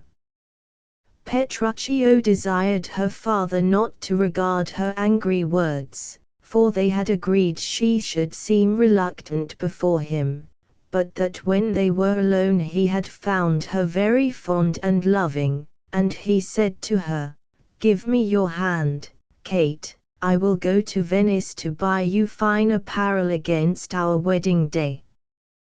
Provide the feast, father, and bid the wedding guests. I will be sure to bring rings, fine array, and rich clothes, that my Catherine may be fine, and kiss me, Kate, for we will be married on Sunday. On the Sunday all the wedding guests were assembled, but they waited long before Petruchio came, and Catherine wept for vexation to think that Petruchio had only been making a jest of her. At last, however, he appeared, but he brought none of the bridal finery he had promised Catherine, nor was he dressed himself like a bridegroom, but in strange disordered attire, as if he meant to make a sport of the serious business he came about, and his servant and the very horses on which they rode were in like manner in mean and fantastic fashion habit. Petruchio could not be persuaded to change his dress. He said Catherine was to be married to him, and not to his clothes, and finding it was in vain to argue with him, to the church they went, he still behaving in the same mad way, for when the priest asked Petruchio if Catherine should be his wife, he swore so loud that she should, that, all amazed, the priest let fall his book, and as he stooped to take it up, this mad-brained bridegroom gave him such a cuff, that down fell the priest and his book again. And all the while they were being married he stamped and swore so, that the high-spirited Catherine trembled and shook with fear. After the ceremony was over, while they were yet in the church, he called for wine, and drank a loud health to the company, and threw a sop which was at the bottom of the glass full in the sexton's face, giving no other reason for this strange act, than that the sexton's beard grew thin and hungerly, and seemed to ask the sop as he was drinking. Never sure was there such a mad marriage, but Petruchio did but put this wildness on, the better to succeed in the plot he had formed to tame his shrewish wife. Baptista had provided a sumptuous marriage feast, but when they returned from church, Petruchio, taking hold of Catherine, declared his intention of carrying his wife home instantly, and no remonstrance of his father-in-law, or angry words of the enraged Catherine, could make him change his purpose. He claimed a husband's right to dispose of his wife as he pleased, and away he hurried Catherine off, he seeming so daring and resolute that no one dared attempt to stop him. Petruchio mounted his wife upon a miserable horse, lean and lank, which he had picked out for the purpose, and himself and his servant no better mounted. They journeyed on through rough and miry ways, and ever when this horse of Catherine's stumbled, he would storm and swear at the poor jaded beast, who could scarce crawl under his burthen, as if he had been the most passionate man alive. At length, after a weary journey, during which Catherine had heard nothing but the wild ravings of Petruchio at the servant and the horses, they arrived at his house. Petruchio welcomed her kindly to her home, but he resolved she should have neither rest nor food that night. The tables were spread, and supper soon served, but Petruchio, pretending to find fault with every dish, threw the meat about the floor, and ordered the servants to remove it away, and all this he did, as he said, in love for his Catherine, that she might not eat meat that was not well dressed. And when Catherine, weary and supperless, retired to rest, he found the same fault with the bed, throwing the pillows and bedclothes about the room, so that she was forced to sit down in a chair, where if she chanced to drop asleep, she was presently awakened by the loud voice of her husband, storming at the servants for the ill-making of his wife's bridal bed. The next day Petruchio pursued the same course, still speaking kind words to Catherine, but when she attempted to eat, finding fault with everything that was set before her, throwing the breakfast on the floor as he had done the supper, and Catherine, the haughty Catherine, was fain to beg the servants would bring her secretly a morsel of food, but they being instructed by Petruchio, replied, they dared not give her anything unknown to their master. Ah, said she, did he marry me to famish me? Beggars that come to my father's door have food given them. But I, who never knew what it was to entreat for anything, am starved for want of food, giddy for want of sleep, with oaths kept waking, and with brawling fed, and that which vexes me more than all, he does it under the name of perfect love, pretending that if I sleep or eat, it were present death to me. Here the soliloquy was interrupted by the entrance of Petruchio. He, not meaning she should be quite starved, had brought her a small portion of meat, and he said to her, how fares my sweet Kate? Here, love, you see how diligent I am, I have dressed your meat myself. I am sure this kindness merits thanks. What, not a word? Nay, then you love not the meat, and all the pains I have taken is to no purpose. He then ordered the servant to take the dish away. Extreme hunger, which had abated the pride of Catherine, made her say, though angered to the heart, I pray you let it stand." But this was not all Petruchio intended to bring her to, and he replied, "The poorest service is repaid with thanks, and so shall mine before you touch the meat." On this Catherine brought out a reluctant "I thank you, sir." And now he suffered her to make a slender meal, saying, "Much good may it do your gentle heart, Kate, eat apace. And now, my honey love, we will return to your father's house, and revel it as bravely as the best, with silken coats and caps and golden rings, with ruffs and scarfs and fans and double change of finery." And to make her believe he really intended to give her these gay things, he called in a tailor and a haberdasher, who brought some new clothes he had ordered for her, and then giving her plate to the servant to take away, before she had half satisfied her hunger, he said, "What, have you dined?" The haberdasher presented a cap, saying, "Here is the cap your worship bespoke," on which Petruchio began to storm afresh, saying the cap was moulded in a porringer, and that it was no bigger than a cockle or walnut shell, desiring the haberdasher to take it away and make it bigger. Catherine said, "I will have this, all gentlewomen wear such caps as these." "When you are gentle," replied Petruchio, "you shall have one too, and not till then."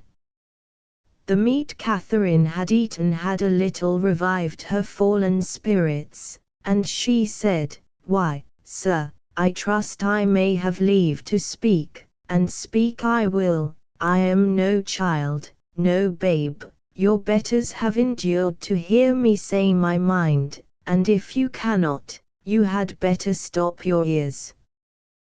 Petruchio would not hear these angry words, for he had happily discovered a better way of managing his wife than keeping up a jangling argument with her. Therefore his answer was, "Why, you say true, it is a paltry cap, and I love you for not liking it." "Love me, or love me not," said Catherine, "I like the cap, and I will have this cap or none." "You say you wish to see the gown," said Petruchio, still affecting to misunderstand her. The tailor then came forward and showed her a fine gown he had made for her. Petruchio, whose intent was that she should have neither cap nor gown, found as much fault with that. "Oh mercy, heaven," said he, "what stuff is here? What, do you call this a sleeve? It is like a demi-cannon, carved up and down like an apple tart." The tailor said, "You bid me make it according to the fashion of the times," and Catherine said, she never saw a better fashioned gown. This was enough for Petruchio, and privately desiring these people might be paid for their goods, and excuses made to them for the seemingly strange treatment he bestowed upon them, he with fierce words and furious gestures drove the tailor and the haberdasher out of the room, and then, turning to Catherine, he said, "Well, come, my Kate, we will go to your father's even in these mean garments we now wear." And then he ordered his horses, affirming they should reach Baptista's house by dinner time, for that it was but 7 o'clock. Now it was not early morning, but the very middle of the day, when he spoke this, therefore Catherine ventured to say, though modestly, being almost overcome by the vehemence of his manner, "I dare assure you, sir, it is 2 o'clock, and will be supper time before we get there." But Petruchio meant that she should be so completely subdued, that she should assent to everything he said, before he carried her to her father, and therefore, as if he were lord even of the sun, and could command the hours, he said it should be what time he pleased to have it, before he set forward, for he said, "Whatever I say or do, you still are crossing it. I will not go today, and when I go, it shall be what o'clock I say it is." Another day Catherine was forced to practice her newly found obedience, and not till he had brought her proud spirit to such a perfect subjection, that she dared not remember there was such a word as contradiction, would Petruchio allow her to go to her father's house, and even while they were upon their journey thither, she was in danger of being turned back again, only because she happened to hint it was the sun, when he affirmed the moon shone brightly at noonday. "Now, by my mother's son," said he, "and that is myself, it shall be the moon, or stars, or what I list, before I journey to your father's house." He then made as if he were going back again, but Catherine, no longer Catherine the shrew, but the obedient wife, said, "Let us go forward, I pray, now we have come so far, and it shall be the sun, or moon, or what you please, and if you please to call it a rush candle henceforth, I vow it shall be so for me." This he was resolved to prove, therefore he said again, "I say, it is the moon." "I know it is the moon," replied Catherine. "You lie, it is the blessed sun," said Petruchio. "Then it is the blessed sun," replied Catherine, "but sun it is not, when you say it is not. What you will have it named, even so it is, and so it ever shall be for Catherine." Now then he suffered her to proceed on her journey, but further to try if this yielding humour would last, he addressed an old gentleman they met on the road as if he had been a young woman, saying to him, "Good morrow, gentle mistress," and asked Catherine if she had ever beheld a fairer gentlewoman, praising the red and white of the old man's cheeks, and comparing his eyes to two bright stars, and again he addressed him, saying, "Fair lovely maid, once more good day to you," and said to his wife, "Sweet Kate, embrace her for her beauty's sake." The now completely vanquished Catherine quickly adopted her husband's opinion, and made her speech in like sort to the old gentleman, saying to him, "Young budding virgin, you are fair, and fresh, and sweet, whither are you going, and where is your dwelling? Happy are the parents of so fair a child." "Why, how now, Kate," said Petruchio, "I hope you are not mad. This is a man, old and wrinkled, faded and withered, and not a maiden, as you say he is." On this Catherine said, "Pardon me, old gentleman, the sun has so dazzled my eyes, that everything I look on seemeth green.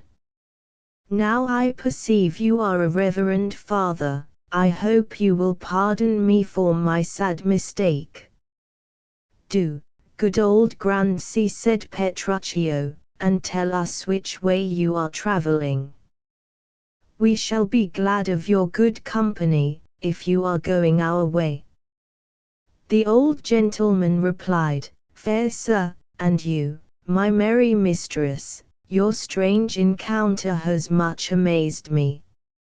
My name is Vincentio, and I am going to visit a son of mine who lives at Padua." Then Petruchio knew the old gentleman to be the father of Lucencio, a young gentleman who was to be married to Baptista's younger daughter, Bianca, and he made Vincentio very happy, by telling him the rich marriage his son was about to make, and they all journeyed on pleasantly together till they came to Baptista's house, where there was a large company assembled to celebrate the wedding of Bianca and Lucentio, Baptista having willingly consented to the marriage of Bianca when he had got Catherine off his hands. When they entered, Baptista welcomed them to the wedding feast, and there was present also another newly married pair. Lucentio, Bianca's husband, and Hortensio, the other new married man, could not forbear sly jests, which seemed to hint at the shrewish disposition of Petruchio's wife, and these fond bridegrooms seemed highly pleased with the mild tempers of the ladies they had chosen, laughing at Petruchio for his less fortunate choice. Petruchio took little notice of their jokes till the ladies were retired after dinner, and then he perceived Baptista himself joined in the laugh against him, for when Petruchio affirmed that his wife would prove more obedient than theirs, the father of Catherine said, "Now, in good sadness, son Petruchio, I fear you have got the veriest shrew of all." "Well," said Petruchio, "I say no, and therefore for assurance that I speak the truth, let us each one send for his wife, and he whose wife is most obedient to come at first when she is sent for, shall win a wager which we will propose." To this the other two husbands willingly consented, for they were quite confident that their gentle wives would prove more obedient than the headstrong Catherine, and they proposed a wager of 20 crowns, but Petruchio merrily said, he would lay as much as that upon his hawk or hound, but 20 times as much upon his wife. Lucentio and Hortensio raised the wager to 100 crowns, and Lucentio first sent his servant to desire Bianca would come to him. But the servant returned, and said, "Sir, my mistress sends you word she is busy and cannot come." "How," said Petruchio, "does she say she is busy and cannot come? Is that an answer for a wife?" Then they laughed at him, and said, it would be well if Catherine did not send him a worse answer.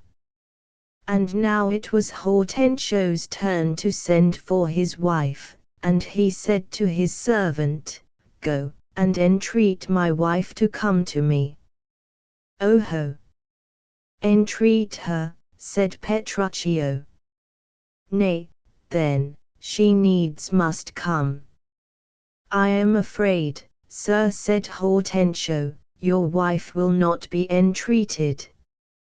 But presently this civil husband looked a little blank, when the servant returned without his mistress, and he said to him, "How now? Where is my wife?"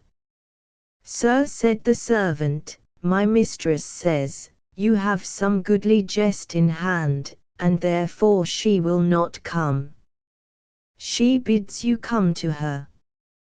"Worse and worse," said Petruchio, and then he sent his servant, saying, "Sirrah, go to your mistress, and tell her I command her to come to me." The company had scarcely time to think she would not obey this summons, when Baptista, all in amaze, exclaimed, "Now, by my holidame, here comes Catherine," and she entered, saying meekly to Petruchio, "What is your will, sir, that you send for me?" "Where is your sister and Hortensio's wife?" said he. Catherine replied, "They sit conferring by the parlor fire." "Go, fetch them hither," said Petruchio. Away went Catherine without reply to perform her husband's command. "Here is a wonder," said Lucencio, "if you talk of a wonder."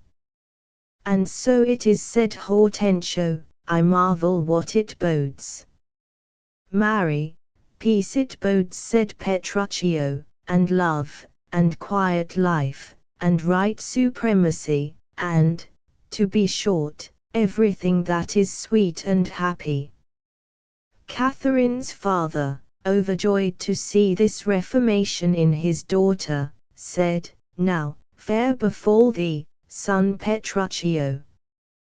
You have won the wager, and I will add another 20,000 crowns to her dowry, as if she were another daughter, for she is changed as if she had never been." "Nay," said Petruchio, "I will win the wager better yet, and show more signs of her new-built virtue and obedience." Catherine now entering with the two ladies, he continued, "See where she comes, and brings your froward wives as prisoners to her womanly persuasion. Catherine, that cap of yours does not become you, off with that bauble, and throw it under foot." Catherine instantly took off her cap, and threw it down. "Lord," said Hortensio's wife, "may I never have a cause to sigh till I am brought to such a silly pass."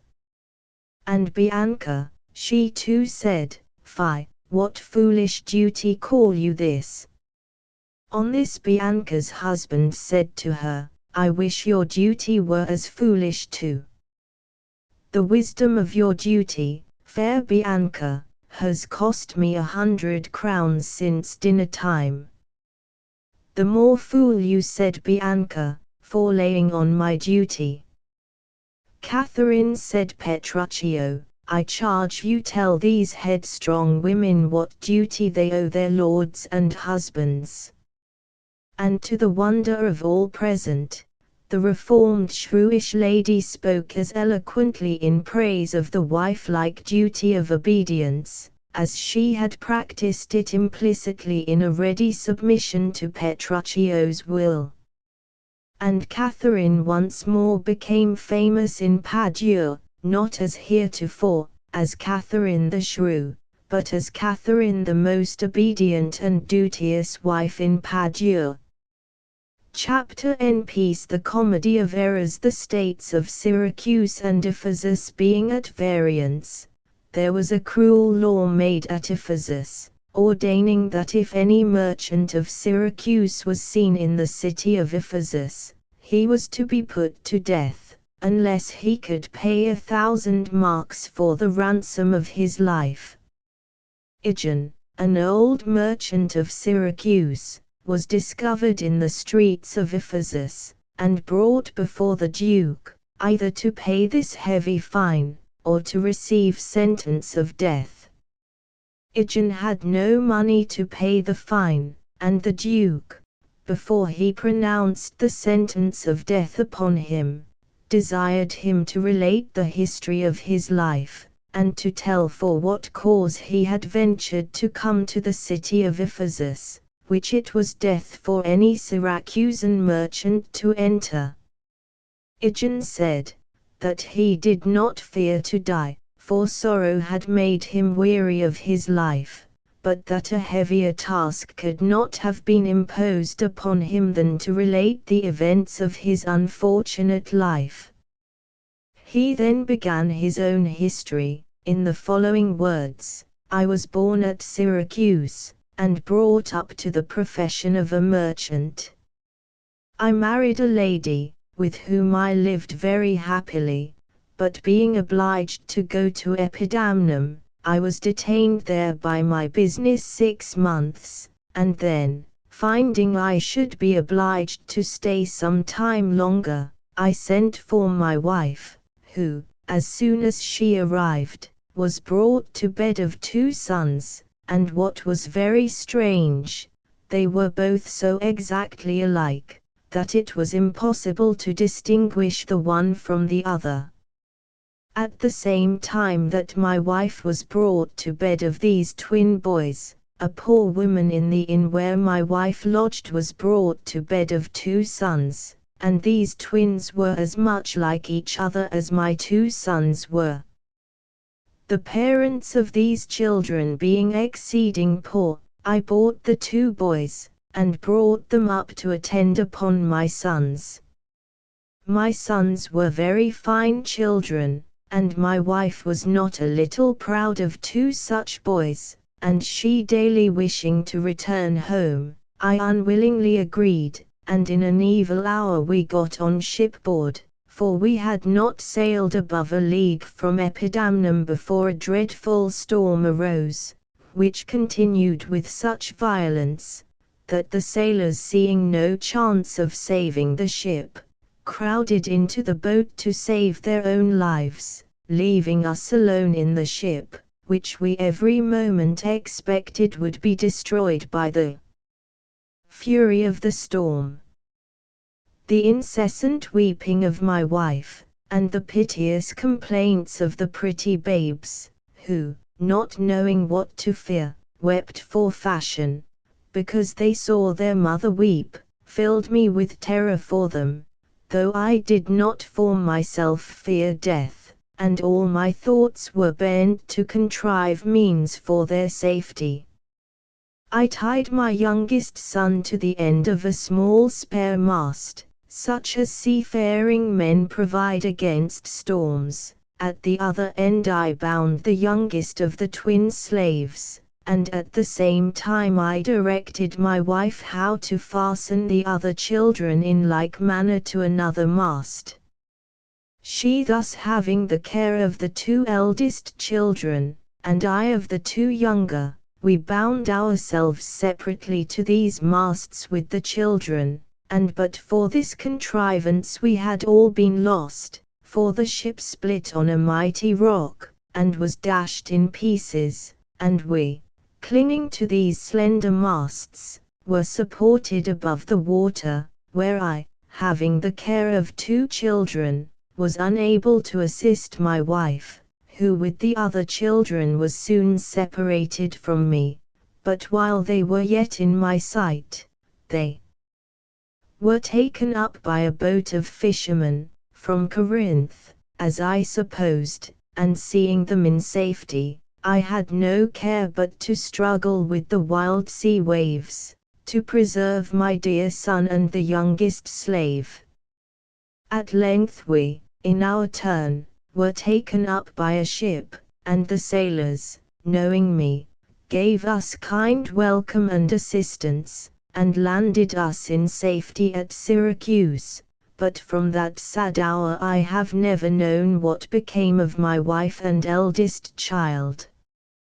My youngest son, and now my only care, when he was 18 years of age, began to be inquisitive after his mother and his brother, and often importuned me that he might take his attendant, the young slave, who had also lost his brother, and go in search of them. At length I unwillingly gave consent, for though I anxiously desired to hear tidings of my wife and eldest son, yet in sending my younger one to find them, I hazarded the loss of him also.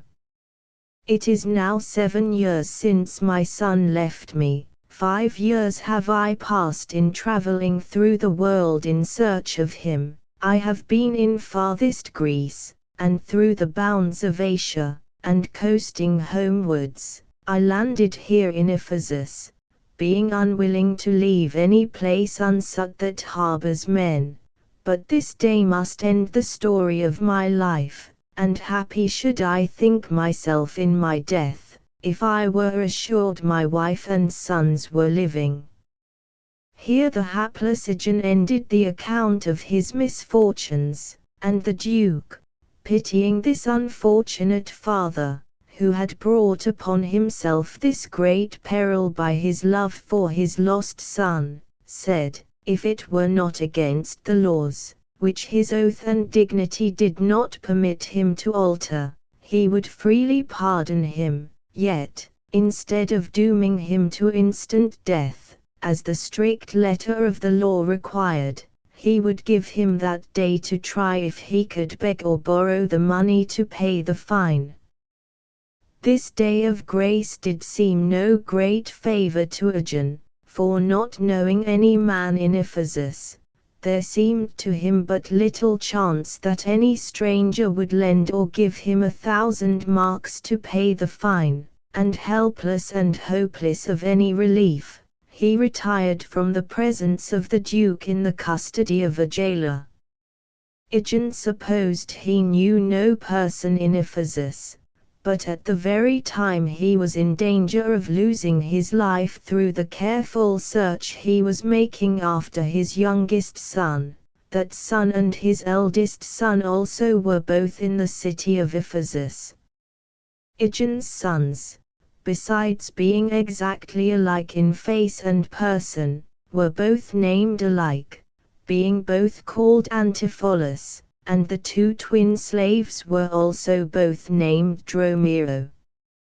Aegeon's youngest son, Antipholus of Syracuse, he whom the old man had come to Ephesus to seek, happened to arrive at Ephesus with his slave Dromiro that very same day that Aegeon did, and he being also a merchant of Syracuse, he would have been in the same danger that his father was. But by good fortune he met a friend who told him the peril an old merchant of Syracuse was in, and advised him to pass for a merchant of Epidamnum.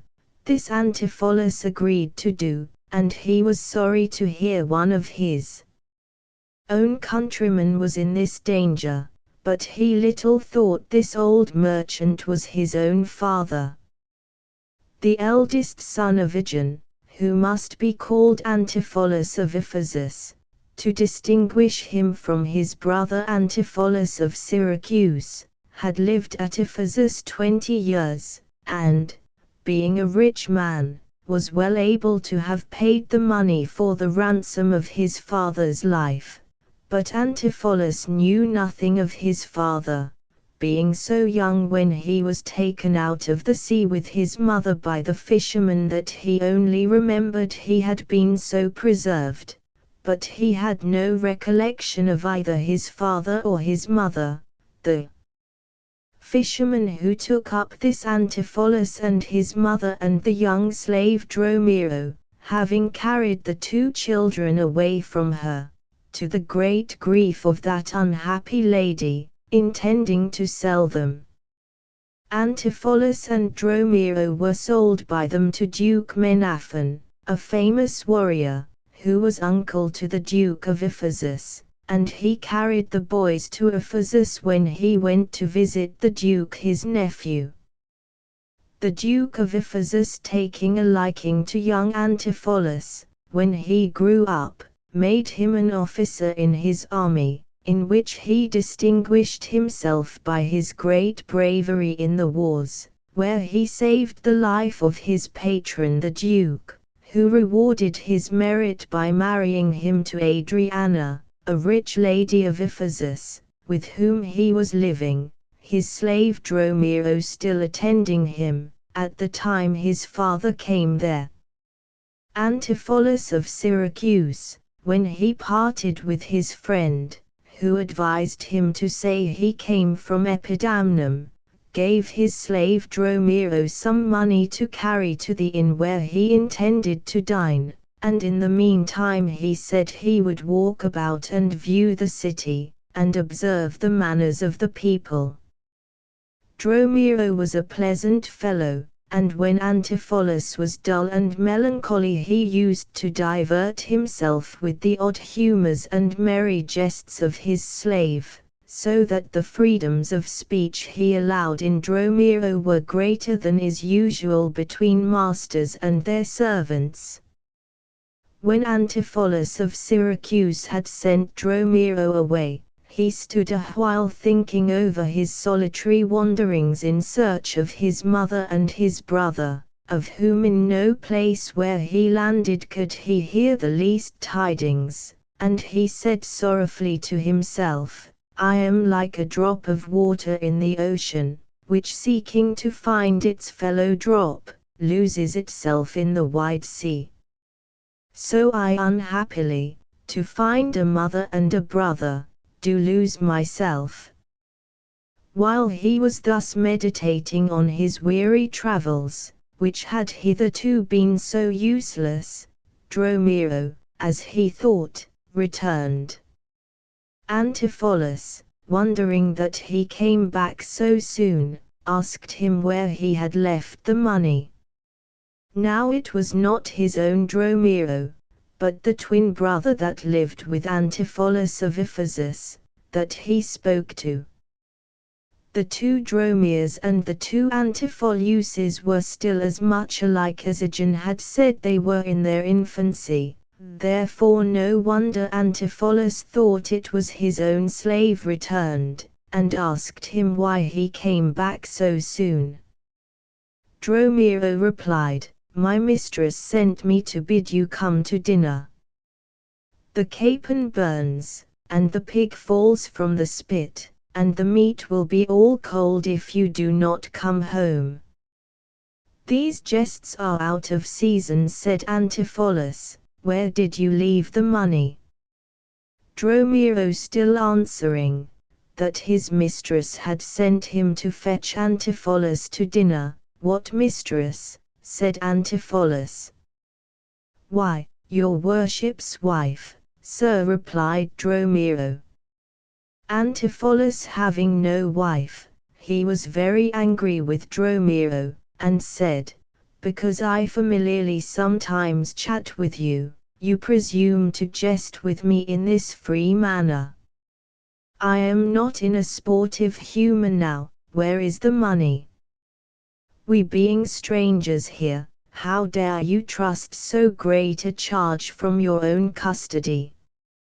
Dromio hearing his master, as he thought him, talk of their being strangers, supposing Antipholus was jesting, replied merrily, "I pray you, sir, jest as you sit at dinner. I had no charge but to fetch you home, to dine with my mistress and her sister." Now Antipholus lost all patience, and beat Dromio, who ran home, and told his mistress that his master had refused to come to dinner, and said that he had no wife.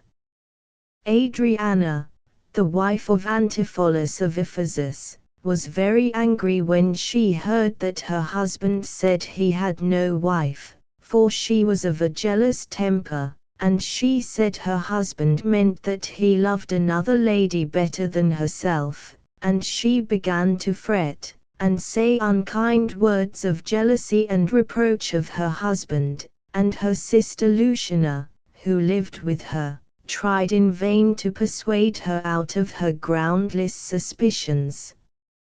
Antipholus of Syracuse went to the inn, and found Dromio with the money in safety there, and seeing his own Dromio, he was going again to chide him for his free jests, when Adriana came up to him, and not doubting but it was her husband she saw, she began to reproach him for looking strange upon her, as well he might, never having seen this angry lady before, and then she told him how well he loved her before they were married, and that now he loved some other lady instead of her. "How comes it now, my husband?" said she. "Oh, how comes it that I have lost your love? Plead you to me, fair dame," said the astonished Antipholus. It was in vain he told her he was not her husband, and that he had been in Ephesus but 2 hours. She insisted on his going home with her, and Antipholus at last, being unable to get away, went with her to his brother's house, and dined with Adriana and her sister, the one calling him husband, and the other brother. He, all amazed, thinking he must have been married to her in his sleep, or that he was sleeping now. And Dromio, who followed them, was no less surprised, for the cookmaid, who was his brother's wife, also claimed him for her husband. While Antipholus of Syracuse was dining with his brother's wife, his brother, the real husband, returned home to dinner with his slave Dromio, but the servants would not open the door, because their mistress had ordered them not to admit any company, and when they repeatedly knocked, and said they were Antipholus and Dromio, the maids laughed at them, and said that Antipholus was at dinner with their mistress, and Dromio was in the kitchen, and though they almost knocked the door down, they could not gain admittance, and at last Antipholus went away very angry, and strangely surprised at hearing a gentleman was dining with his wife. When Antipholus of Syracuse had finished his dinner, he was so perplexed at the ladies still persisting in calling him husband, and at hearing that Dromio had also been claimed by the cook-maid, that he left the house, as soon as he could find any pretence to get away, for though he was very much pleased with Lucina, the sister, yet the jealous-tempered Adriana he disliked very much, nor was Dromio at all better satisfied with his fair wife in the kitchen, therefore both master and man were glad to get away from their new wives as fast as they could. The moment Antipholus of Syracuse had left the house, he was met by a goldsmith, who mistaking him, as Adriana had done, for Antipholus of Ephesus, gave him a gold chain, calling him by his name, and when Antipholus would have refused the chain, saying it did not belong to him, the goldsmith replied he made it by his own orders, and went away, leaving the chain in the hands of Antipholus, who ordered his man Dromio to get his things on board a ship, not choosing to stay in a place any longer, where he met with such strange adventures that he surely thought himself bewitched. The goldsmith who had given the chain to the wrong Antipholus, was arrested immediately after for a sum of money he owed, and Antipholus, the married brother, to whom the goldsmith thought he had given the chain, happened to come to the place where the officer was arresting the goldsmith, who, when he saw Antipholus, asked him to pay for the gold chain he had just delivered to him, the price amounting to nearly the same sum as that for which he had been arrested. Antipholus denying the having received the chain, and the goldsmith persisting to declare that he had but a few minutes before given it to him, they disputed this matter a long time, both thinking they were right, for Antipholus knew the goldsmith never gave him the chain, and so like were the two brothers. The goldsmith was as certain he had delivered the chain into his hands, till at last the officer took the goldsmith away to prison for the debt he owed, and at the same time the goldsmith made the officer arrest Antipholus for the price of the chain, so that at the conclusion of their dispute, Antipholus and the merchant were both taken away to prison together. As Antipholus was going to prison, he met Dromio of Syracuse, his brother's slave, and mistaking him for his own, he ordered him to go to Adriana his wife, and tell her to send the money for which he was arrested. Dromio, wondering that his master should send him back to the strange house where he dined, and from which he had just before been in such haste to depart, did not dare to reply, though he came to tell his master the ship was ready to sail, for he saw Antipholus was in no humor to be jested with. Therefore he went away, grumbling within himself, that he must return to Adriana's house, where said he, Dulzabel claims me for a husband, but I must go, for servants must obey their master's commands." Adriana gave him the money, and as Dromiro was returning, he met Antipholus of Syracuse, who was still in amaze at the surprising adventures he met with, for his brother being well known in Ephesus, there was hardly a man he met in the streets but saluted him as an old acquaintance. Some offered him money which they said was owing to him, some invited him to come and see them, and some gave him thanks for kindnesses they said he had done them, all mistaking him for his brother. A tailor showed him some silks he had bought for him, and insisted upon taking measure of him for some clothes.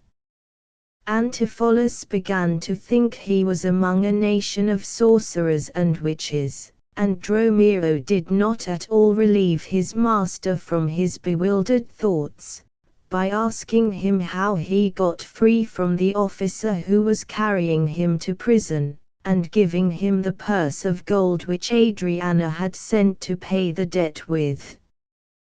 This talk of Dromiro's, of the arrest and of a prison, and of the money he had brought from Adriana, perfectly confounded Antipholus, and he said, "This fellow Dromiro is certainly distracted, and we wander here in illusions," and quite terrified at his own confused thoughts, he cried out, "Some blessed power deliver us from this strange place." And now another stranger came up to him, and she was a lady, and she too called him Antipholus, and told him he had dined with her that day, and asked him for a gold chain which she said he had promised to give her.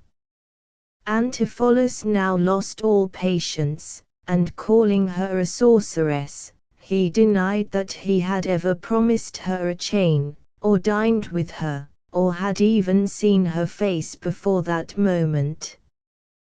The lady persisted in affirming he had dined with her, and had promised her a chain, which Antipholus still denying, she further said, that she had given him a valuable ring, and if he would not give her the gold chain, she insisted upon having her own ring again.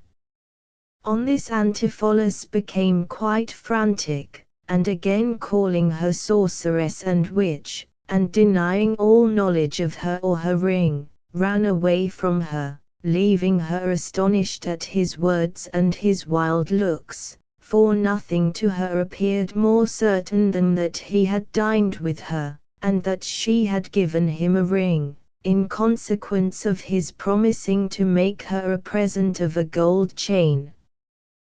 But this lady had fallen into the same mistake the others had done, for she had taken him for his brother. The married Antipholus had done all the things she taxed this Antipholus with. When the married Antipholus was denied entrance into his own house, those within supposing him to be already there, he had gone away very angry, believing it to be one of his wife's jealous freaks, to which she was very subject, and remembering that she had often falsely accused him of visiting other ladies, he, to be revenged on her for shutting him out of his own house, determined to go and dine with this lady, and she receiving him with great civility, and his wife having so highly offended him, Antipholus promised to give her a gold chain, which he had intended as a present for his wife. It was the same chain which the goldsmith by mistake had given to his brother. The lady liked so well the thoughts of having a fine gold chain, that she gave the married Antipholus a ring, which when, as she supposed, taking his brother for him, he denied, and said he did not know her, and left her in such a wild passion, she began to think he was certainly out of his senses, and presently she resolved to go and tell Adriana that her husband was mad. And while she was telling it to Adriana, he came, attended by the jailer, who allowed him to come home to get the money to pay the debt, for the purse of money, which Adriana had sent by Dromio, and he had delivered to the other Antipholus. Adriana believed the story the lady told her of her husband's madness must be true, when he reproached her for shutting him out of his own house, and remembering how he had protested all dinner time that he was not her husband, and had never been in Ephesus till that day, she had no doubt that he was mad. She therefore paid the jailer the money, and having discharged him, she ordered her servants to bind her husband with ropes, and had him conveyed into a dark room, and sent for a doctor to come and cure him of his madness. Antipholus all the while hotly exclaiming against this false accusation, which the exact likeness he bore to his brother had brought upon him. But his rage only the more confirmed them in the belief that he was mad, and Dromio persisting in the same story, they bound him also, and took him away along with his master. Soon after Adriana had put her husband into confinement, a servant came to tell her that Antipholus and Dromio must have broken loose from their keepers, for that they were both walking at liberty in the next street. On hearing this, Adriana ran out to fetch him home, taking some people with her to secure her husband again, and her sister went along with her. When they came to the gates of a convent in their neighborhood, there they saw Antipholus and Dromio, as they thought, being again deceived by the likeness of the twin brothers. Antipholus of Syracuse was still beset with the perplexities this likeness had brought upon him. The chain which the goldsmith had given him was about his neck, and the goldsmith was reproaching him for denying that he had it, and refusing to pay for it. And Antipholus was protesting that the goldsmith freely gave him the chain in the morning, and that from that hour he had never seen the goldsmith again. And now Adriana came up to him and claimed him as her lunatic husband, who had escaped from his keepers, and the men she brought with her were going to lay violent hands on Antipholus and Dromio, but they ran into the convent, and Antipholus begged the abbess to give him shelter in her house. And now came out the lady abbess herself to inquire into the cause of this disturbance. She was a grave and venerable lady, and wise to judge of what she saw, and she would not too hastily give up the man who had sought protection in her house. So she strictly questioned the wife about the story she told of her husband's madness, and she said, "What is the cause of this sudden distemper of your husband's? Has he lost his wealth at sea? Or is it the death of some dear friend that has disturbed his mind?" Adriana replied, that no such things as these had been the cause. "Perhaps," said the abbess, "he has fixed his affections on some other lady than you his wife, and that has driven him to this state." Adriana said she had long thought the love of some other lady was the cause of his frequent absences from home. Now it was not his love for another, but the teasing jealousy of his wife's temper, that often obliged Antipholus to leave his home, and, the abbess suspecting this from the vehemence of Adriana's manner, to learn the truth, she said, "You should have reprehended him for this." "Why, so I did," replied Adriana. Said the abbess, "but perhaps not enough." Adriana, willing to convince the abbess that she had said enough to Antipholus on this subject, replied, "It was the constant subject of our conversation. In bed I would not let him sleep for speaking of it. At table I would not let him eat for speaking of it. When I was alone with him, I talked of nothing else, and in company I gave him frequent hints of it. Still all my talk was how vile and bad it was in him to love any lady better than me." The lady abbess, having drawn this full confession from the jealous Adriana, now said, "And therefore comes it that your husband is mad." The venomous clamor of a jealous woman is a more deadly poison than a mad dog's tooth. It seems his sleep was hindered by your railing, no wonder that his head is light, and his meat was sauced with your upbraidings. Unquiet meals make ill digestions, and that has thrown him into this fever. You say his sports were disturbed by your brawls, being debarred from the enjoyment of society and recreation. What could ensue but dull melancholy and comfortless despair? The consequence is then, that your jealous fits have made your husband mad. Lucina would have excused her sister, saying, she always reprehended her husband mildly, and she said to her sister, "Why do you hear these rebukes without answering them?" But the abbess had made her so plainly perceive her fault, that she could only answer, "She has betrayed me to my own reproof." Adriana, though ashamed of her own conduct, still insisted on having her husband delivered up to her, but the abbess would suffer no person to enter her house, nor would she deliver up this unhappy man to the care of the jealous wife, determining herself to use gentle means for his recovery, and she retired into her house again, and ordered her gates to be shut against them.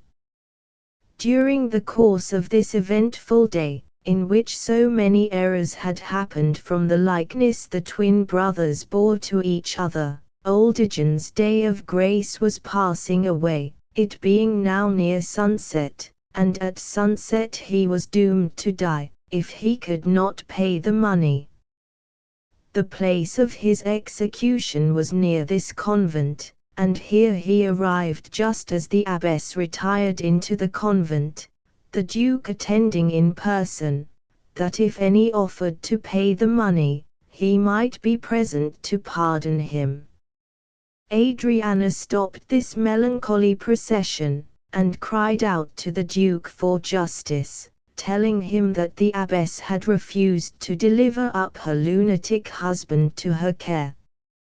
While she was speaking, her real husband and his servant Dromiro, who had got loose, came before the Duke to demand justice, complaining that his wife had confined him on a false charge of lunacy, and telling in what manner he had broken his bands, and eluded the vigilance of his keepers. Adriana was strangely surprised to see her husband, when she thought he had been within the convent. Ijon, seeing his son, concluded this was the son who had left him to go in search of his mother and his brother, and he felt secure that this dear son would readily pay the money demanded for his ransom. He therefore spoke to Antipholus in words of fatherly affection, with joyful hope that he should now be released. But to the utter astonishment of Ijon, his son denied all knowledge of him, as well he might, for this Antipholus had never seen his father since they were separated in the storm in his infancy. But while the poor old Ijon was in vain endeavoring to make his son acknowledge him, thinking surely that either his griefs and the anxieties he had suffered had so strangely altered him that his son did not know him, or else that he was ashamed to acknowledge his father in his misery. In the midst of this perplexity, the lady abbess and the other Antipholus and Dromio came out, and the wondering Adriana saw 2 husbands and 2 Dromios standing before her. And now these riddling errors, which had so perplexed them all, were clearly made out. When the Duke saw the 2 Antipholus and the 2 Dromios both so exactly alike, he at once conjectured to write of these seeming mysteries, for he remembered the story Ijon had told him in the morning, and he said, "These men must be the 2 sons of Ijon and their twin slaves." But now an unlooked-for joy indeed completed the history of Ijon, and the tale he had in the morning told in sorrow, and under sentence of death, before the setting sun went down, was brought to a happy conclusion, for the venerable Lady Abbess made herself known to be the long-lost wife of Ijon, and the fond mother of the 2 Antipholus. When the fisherman took the eldest Antipholus and Dromio away from her, she entered a nunnery, and by her wise and virtuous conduct, she was at length made Lady Abbess of this convent, and in discharging the rites of hospitality to an unhappy stranger she had unknowingly protected her own son. Joyful congratulations and affectionate greetings between these long-separated parents and their children made them for a while forget that Ijon was yet under sentence of death, but when they were become a little calm, Antipholus of Ephesus offered the Duke the ransom money for his father's life, but the Duke freely pardoned Ijon, and would not take the money. And the Duke went with the abbess and her newly found husband and children into the convent, to hear this happy family discourse at leisure of the blessed ending of their adverse fortunes. And the 2 Dromios' humble joy must not be forgotten. They had their congratulations and greetings too, and each Dromio pleasantly complimented his brother on his good looks, being well pleased to see his own person, as in a glass, show so handsome in his brother. Adriana had so well profited by the good counsel of her mother-in-law, that she never after cherished unjust suspicions, or was jealous of her husband.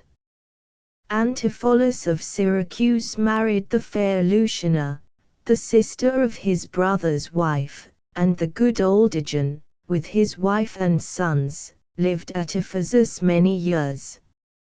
Nor did the unravelling of these perplexities so entirely remove every ground of mistake for the future, but that sometimes, to remind them of adventures past, comical blunders would happen, and the one Antipholus, and the one Dromio, be mistaken for the other, making altogether a pleasant and diverting comedy of errors.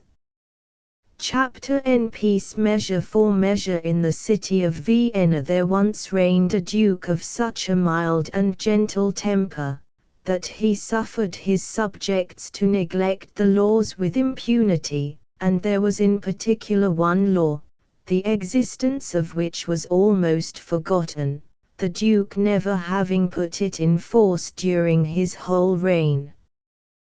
This was a law dooming any man to the punishment of death, who should live with a woman that was not his wife, and this law, through the lenity of the Duke, being utterly disregarded, the holy institution of marriage became neglected, and complaints were every day made to the Duke by the parents of the young ladies in Vienna, that their daughters had been seduced from their protection, and were living as the companions of single men. The good Duke perceived with sorrow this growing evil among his subjects, but he thought that a sudden change in himself from the indulgence he had hitherto shown, to the strict severity requisite to check this abuse, would make his people, who had hitherto loved him, consider him as a tyrant. Therefore he determined to absent himself a while from his dukedom, and depute another to the full exercise of his power, that the law against these dishonorable lovers might be put in effect, without giving offense by an unusual severity in his own person. Angelo, a man who bore the reputation of a saint in Vienna for his strict and rigid life, was chosen by the Duke as a fit person to undertake this important charge, and when the Duke imparted his design to Lord Aeschylus, his chief counsellor, Aeschylus said, "If any man in Vienna be of worth to undergo such ample grace and honour, it is Lord Angelo." And now the Duke departed from Vienna under pretence of making a journey into Poland, leaving Angelo to act as the Lord Deputy in his absence. But the Duke's absence was only a feigned one, for he privately returned to Vienna, habited like a friar, with the intent to watch unseen the conduct of the saintly-seeming Angelo. It happened just about the time that Angelo was invested with his new dignity, that a gentleman, whose name was Claudio, had seduced a young lady from her parents, and for this offense, by command of the new Lord Deputy, Claudio was taken up and committed to prison, and by virtue of the old law which had been so long neglected, Angelo sentenced Claudio to be beheaded. Great interest was made for the pardon of young Claudio, and the good old Lord Aeschylus himself interceded for him. "Alas," said he, "this gentleman whom I would save had an honourable father, for whose sake I pray you pardon the young man's transgression." But Angelo replied, "We must not make a scarecrow of the law, setting it up to frighten birds of prey, till custom, finding it harmless, makes it their perch, and not their terror. Sir, he must die." Lucio, the friend of Claudio, visited him in the prison, and Claudio said to him, "I pray you, Lucio, do me this kind service. Go to my sister Isabel, who this day proposes to enter the convent of Saint Clare, acquaint her with the danger of my state, implore her that she make friends with the strict deputy, bid her go herself to Angelo. I have great hopes in that, for she can discourse with prosperous art, and well she can persuade. Besides, there is a speechless dialect in youthful sorrow, such as moves men." Isabel, the sister of Claudio, had, as he said, that day entered upon her novitiate in the convent, and it was her intent, after passing through her probation as a novice, to take the veil, and she was inquiring of a nun concerning the rules of the convent, when they heard the voice of Lucio, who, as he entered that religious house, said, "Peace be in this place." "Who is it that speaks?" said Isabel. "It is a man's voice," replied the nun. "Gentle Isabel, go to him, and learn his business. You may, I may not. When you have taken the veil, you must not speak with men but in the presence of the prioress. Then if you speak you must not show your face, or if you show your face, you must not speak." "And have you nuns no further privileges?" said Isabel. "Are not these large enough?" replied the nun. "Yes, truly," said Isabel, "I speak not as desiring more, but rather wishing a more strict restraint upon the sisterhood, the votarists of Saint Clare. Again they heard the voice of Lucio, and the nun said, "He calls again. I pray you answer him." Isabel then went out to Lucio, and in answer to his salutation, said, "Peace and prosperity. Who is it that calls?" Then Lucio, approaching her with reverence, said, "Hail, Virgin, if such you be, as the roses on your cheeks proclaim you are no less. Can you bring me to the sight of Isabel, a novice of this place, and the fair sister to her unhappy brother Claudio?" "Why her unhappy brother?" said Isabel, "let me ask. For I am that Isabel, and his sister." "Fair and gentle lady," he replied, "your brother kindly greets you by me, he is in prison." "Woe is me!"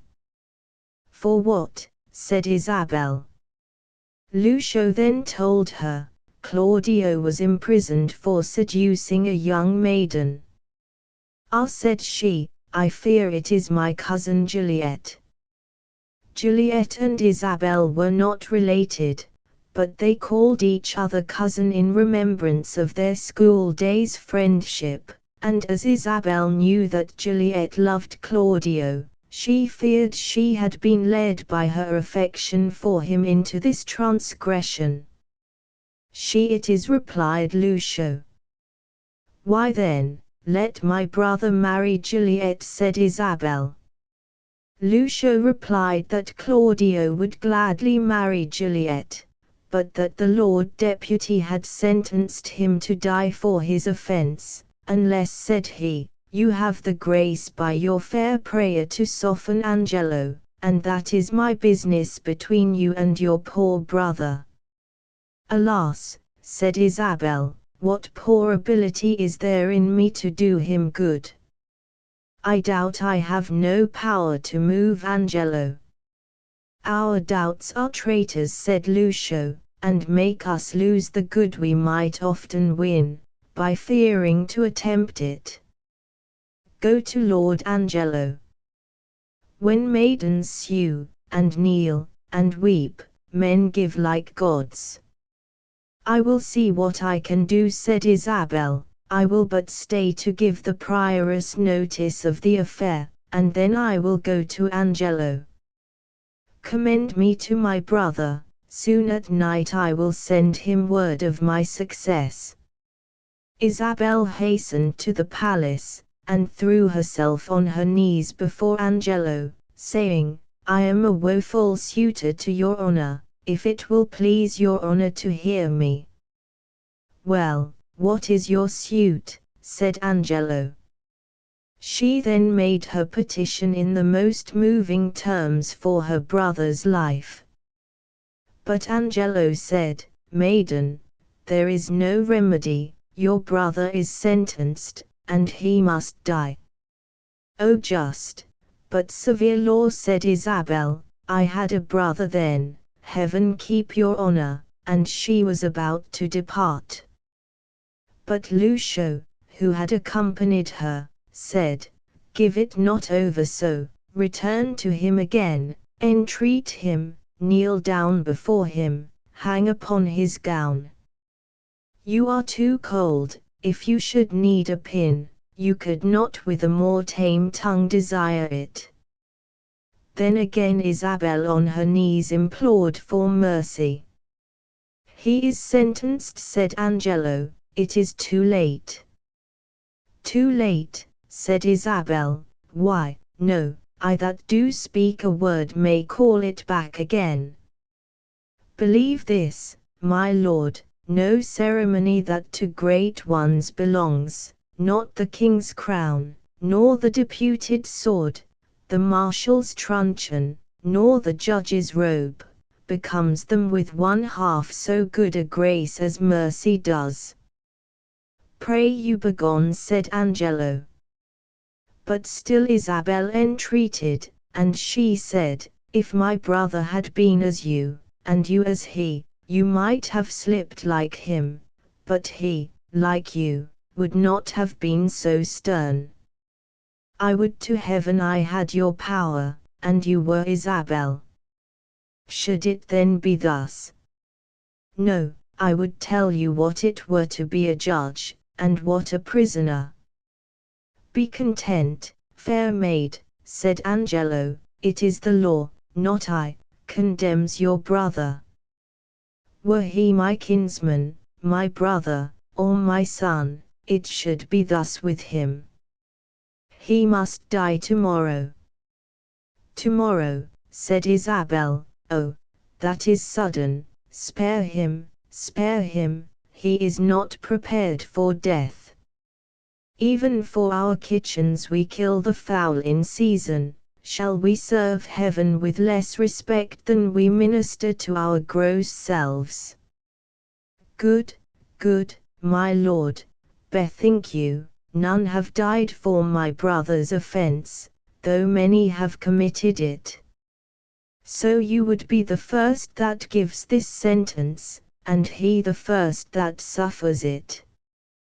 Go to your own bosom, my lord, knock there, and ask your heart what it does know that is like my brother's fault. If it confess a natural guiltiness such as his is, let it not sound a thought against my brother's life.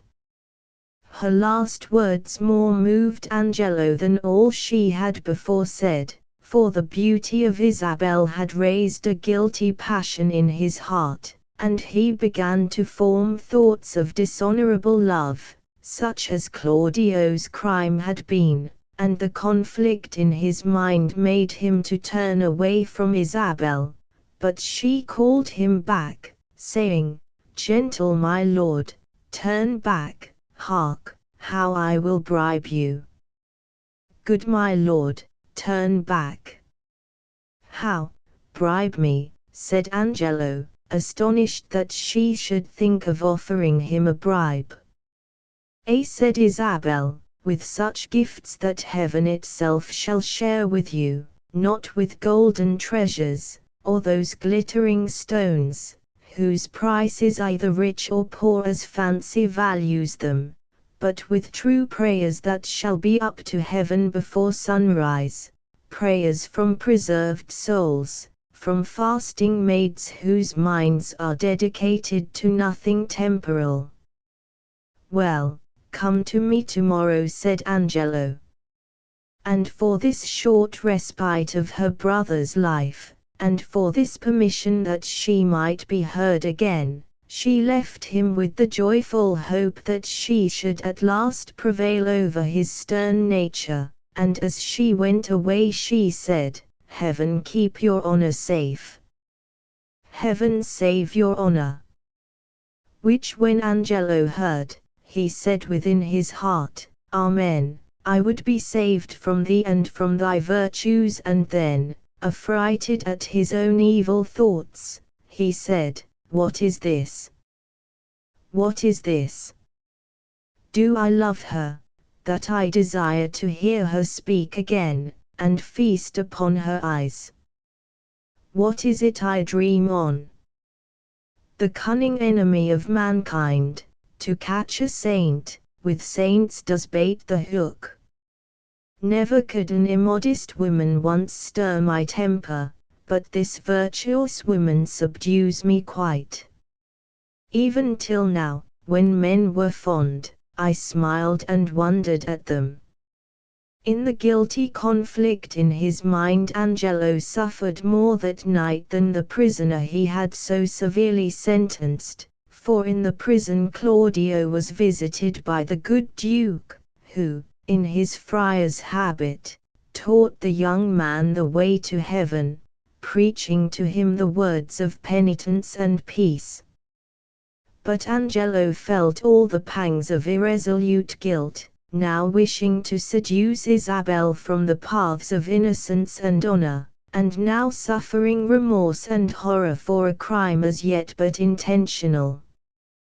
But in the end his evil thoughts prevailed, and he who had so lately started at the offer of a bribe, resolved to tempt this maiden with so high a bribe, as she might not be able to resist, even with the precious gift of her dear brother's life.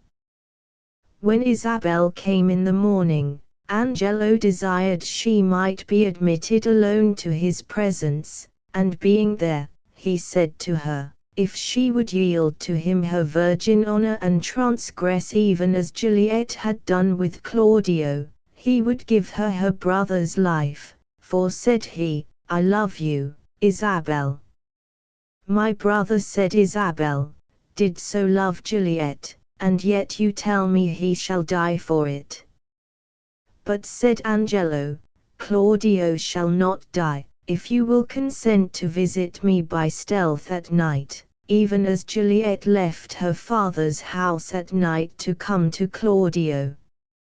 Isabel, in amazement at his words, that he should tempt her to the same fault for which he passed sentence upon her brother, said, I would do as much for my poor brother as for myself, that is, were I under sentence of death, the impression of keen whips I would wear as rubies, and go to my death as to a bed that longing I had been sick for, ere I would yield myself up to this shame. And then she told him, she hoped he only spoke these words to try her virtue. But he said, believe me, on my honor, my words express my purpose. Isabel, angered to the heart to hear him use the word honor to express such dishonorable purposes, said, ha! Little honor to be much believed, and most pernicious purpose. I will proclaim thee, Angelo, look for it. Sign me a present pardon for my brother, or I will tell the world aloud what man thou art. Who will believe you, Isabel, said Angelo, my unsoiled name, the austereness of my life, my word vouched against yours, will outweigh your accusation. Redeem your brother by yielding to my will, or he shall die tomorrow. As for you, say what you can, my false will overweigh your true story. Answer me tomorrow. To whom should I complain? Did I tell this, who would believe me, said Isabel, as she went towards the dreary prison where her brother was confined. When she arrived there, her brother was in pious conversation with the Duke, who in his friar's habit had also visited Juliet, and brought both these guilty lovers to a proper sense of their fault, and unhappy Juliet with tears and a true remorse confessed that she was more to blame than Claudio, in that she willingly consented to his dishonorable solicitations. As Isabel entered the room where Claudio was confined, she said, Peace be here, grace, and good company. Who is there? Said the disguised Duke. Come in, the wish deserves a welcome. My business is a word or two with Claudio, said Isabel. Then the Duke left them together, and desired the provost, who had the charge of the prisoners, to place him where he might overhear their conversation. Now, sister, what is the comfort? Said Claudio. Isabel told him he must prepare for death on the morrow. Is there no remedy? Said Claudio. Yes, brother, replied Isabel, there is, but such a one, as if you consented to it would strip your honor from you, and leave you naked. Let me know the point, said Claudio. Oh, I do fear you, Claudio, replied his sister, and I quake, lest you should wish to live, and more respect the trifling term of 6 or 7 winters added to your life, than your perpetual honor. Do you dare to die? The sense of death is most in apprehension, and the poor beetle that we tread upon, feels a pang as great as when a giant dies. "Why do you give me this shame?" said Claudio. "Think you I can fetch a resolution from flowery tenderness? If I must die, I will encounter darkness as a bride, and hug it in my arms." "There spoke my brother," said Isabel, "there my father's grave did utter forth a voice." "Yes, you must die, yet would you think it, Claudio? This outward sainted deputy, if I would yield to him my virgin honor, would grant your life. Oh, were it but my life, I would lay it down for your deliverance as frankly as a pin." "Thanks, dear Isabel," said Claudio. "Be ready to die tomorrow," said Isabel. "Death is a fearful thing," said Claudio. "And shamed life a hateful," replied his sister. But the thoughts of death now overcame the constancy of Claudio's temper, and terrors, such as the guilty only at their deaths do know, assailing him, he cried out, "Sweet sister, let me live. The sin you do to save a brother's life, nature dispenses with the deed so far, that it becomes a virtue. O faithless coward! O dishonest wretch," said Isabel, "would you preserve your life by your sister's shame? O fie, fie, fie! I thought, my brother, you had in you such a mind of honor, that had you 20 heads to render up on 20 blocks, you would have yielded them up all, before your sister should stoop to such dishonor." "Nay, hear me, Isabel," said Claudio. But what he would have said in defense of his weakness, in desiring to live by the dishonor of his virtuous sister, was interrupted by the entrance of the Duke, who said, "Claudio, I have overheard what has passed between you and your sister. Angelo had never the purpose to corrupt her, what he said has only been to make trial of her virtue. She, having the truth of honor in her, has given him that gracious denial which he is most glad to receive. There is no hope that he will pardon you, therefore pass your hours in prayer, and make ready for death." Then Claudio repented of his weakness, and said, "Let me ask my sister's pardon. I am so out of love with life, that I will sue to be rid of it." And Claudio retired, overwhelmed with shame and sorrow for his fault.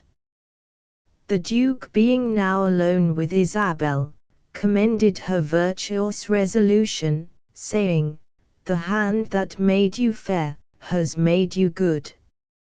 "Oh," said Isabel, "how much is the good Duke deceived in Angelo! If ever he return, and I can speak to him, I will discover his government." Isabel knew not that she was even now making the discovery she threatened. The Duke replied, "That shall not be much amiss, yet as the matter now stands, Angelo will repel your accusation, therefore lend an attentive ear to my advisings.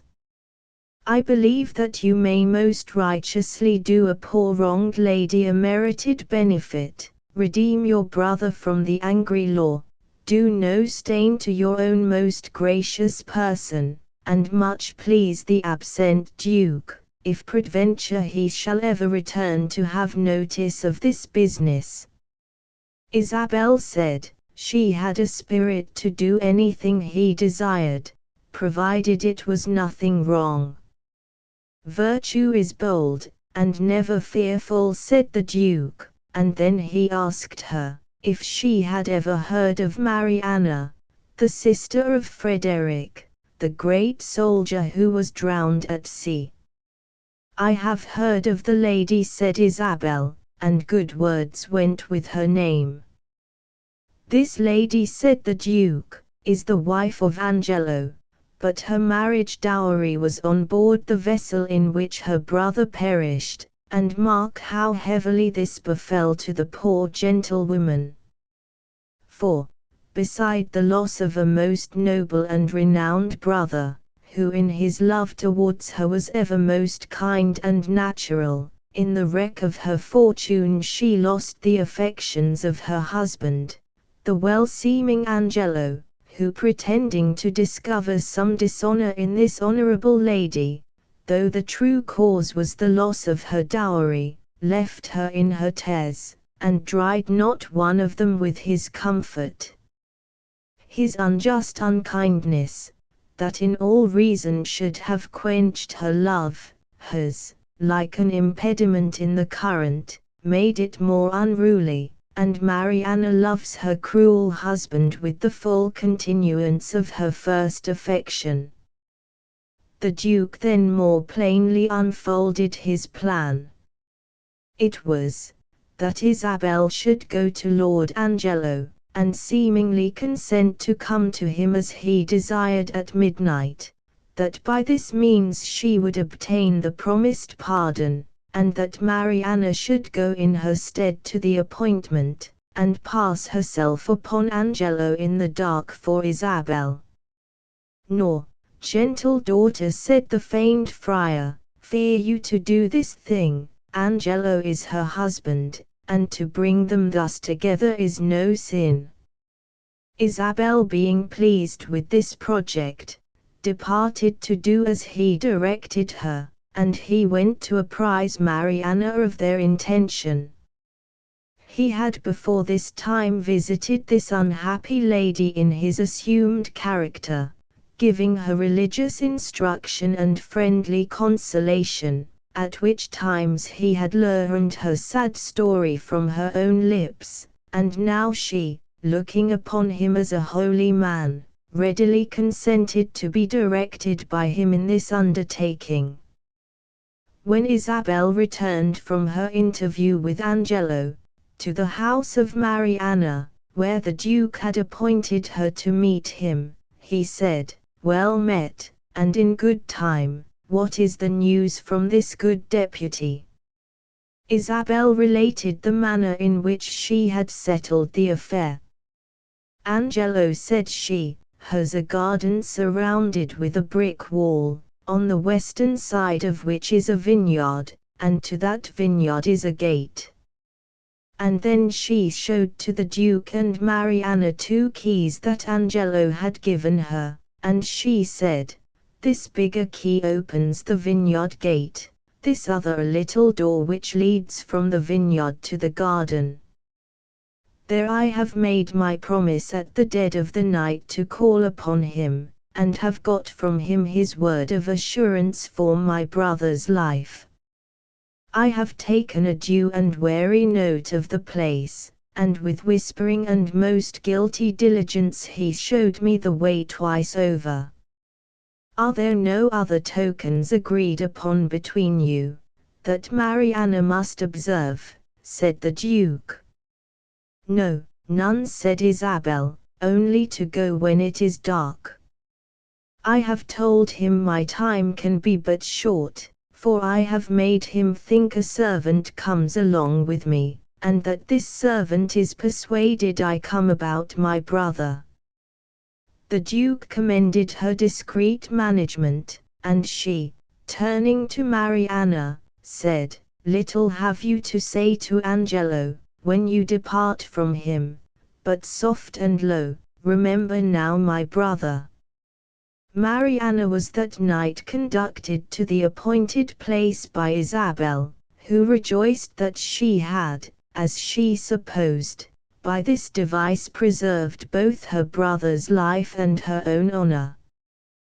But that her brother's life was safe the Duke was not well satisfied, and therefore at midnight he again repaired to the prison, and it was well for Claudio that he did so, else would Claudio have that night been beheaded, for soon after the Duke entered the prison, an order came from the cruel deputy, commanding that Claudio should be beheaded, and his head sent to him by 5 o'clock in the morning.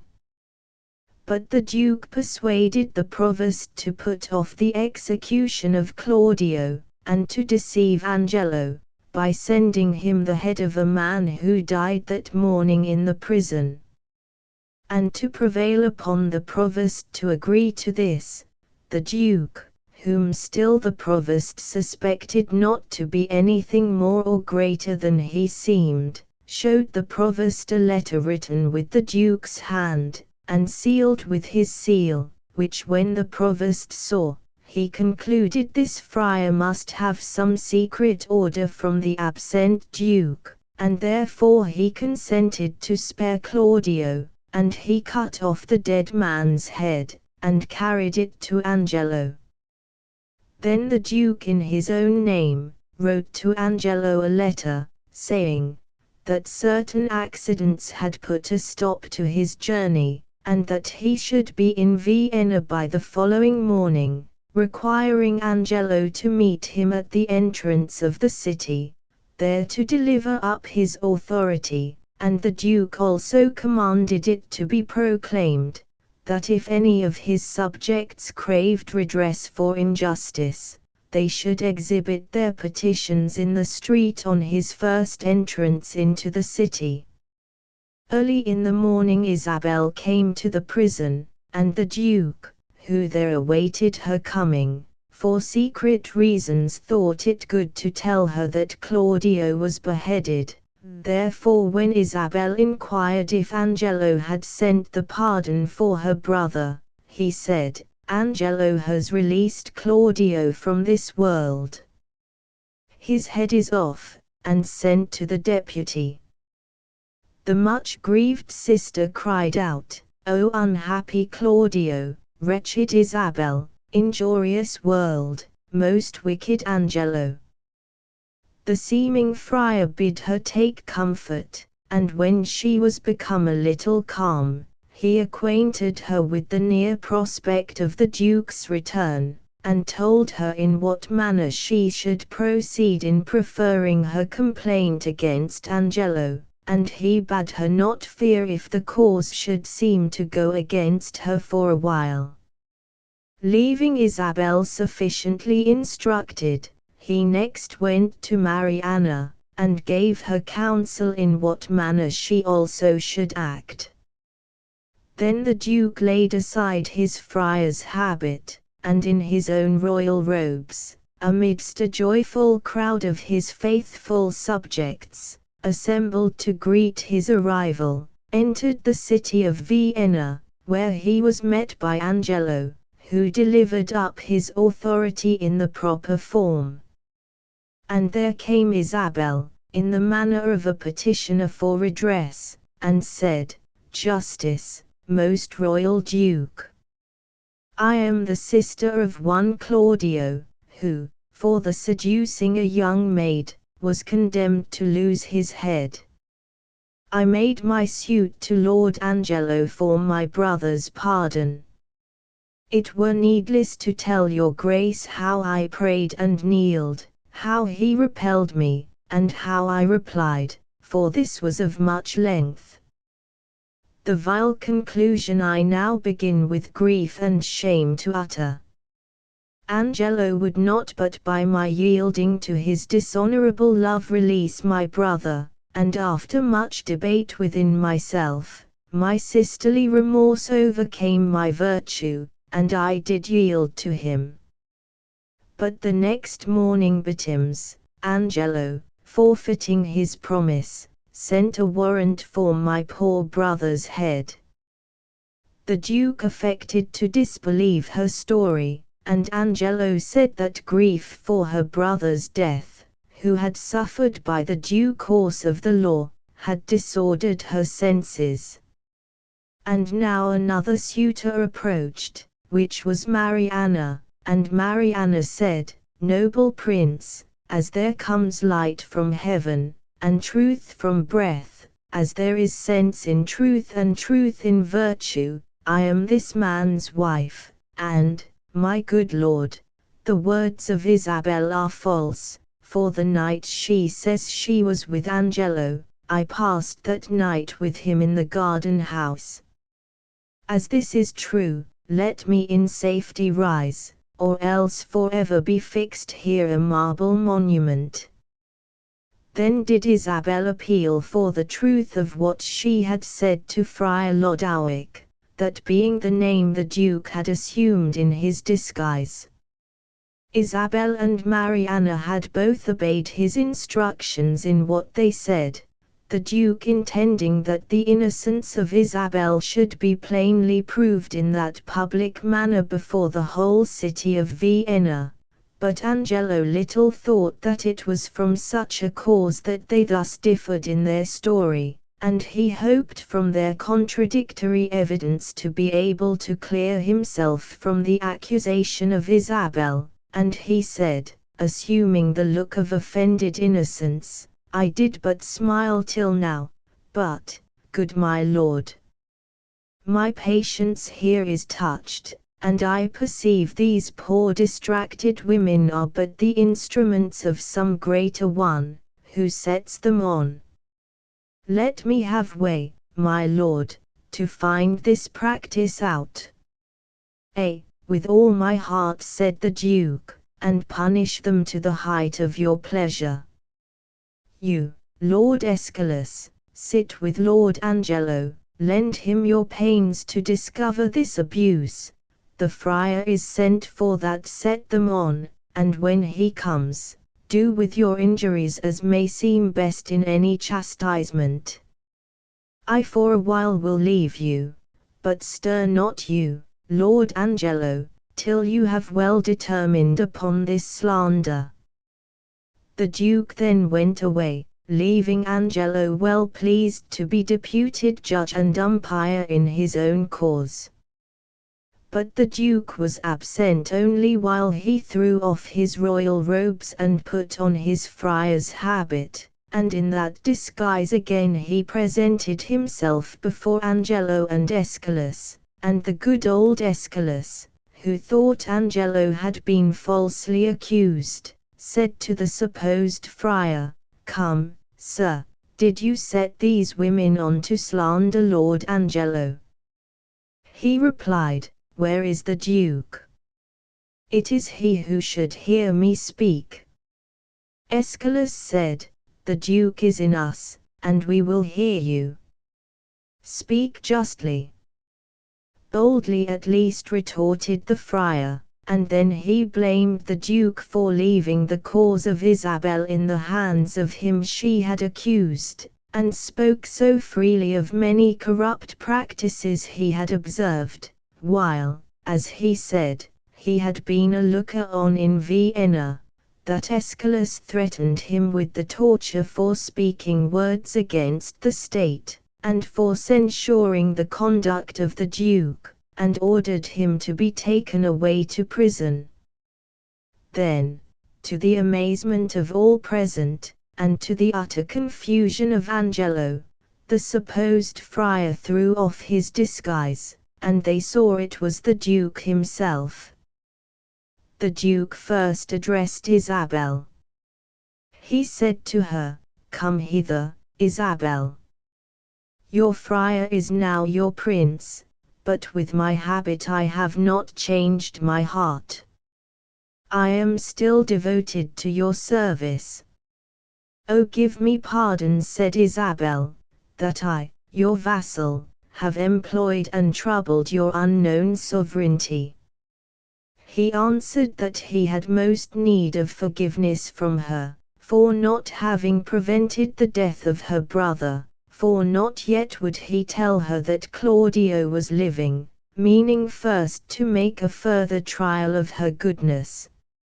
Angelo now knew the Duke had been a secret witness of his bad deeds, and he said, O my dread lord, I should be guiltier than my guiltiness, to think I can be undiscernible, when I perceive your grace, like power divine, has looked upon my actions. Then, good prince, no longer prolong my shame, but let my trial be my own confession. Immediate sentence and death is all the grace I beg. The Duke replied, Angelo, thy faults are manifest.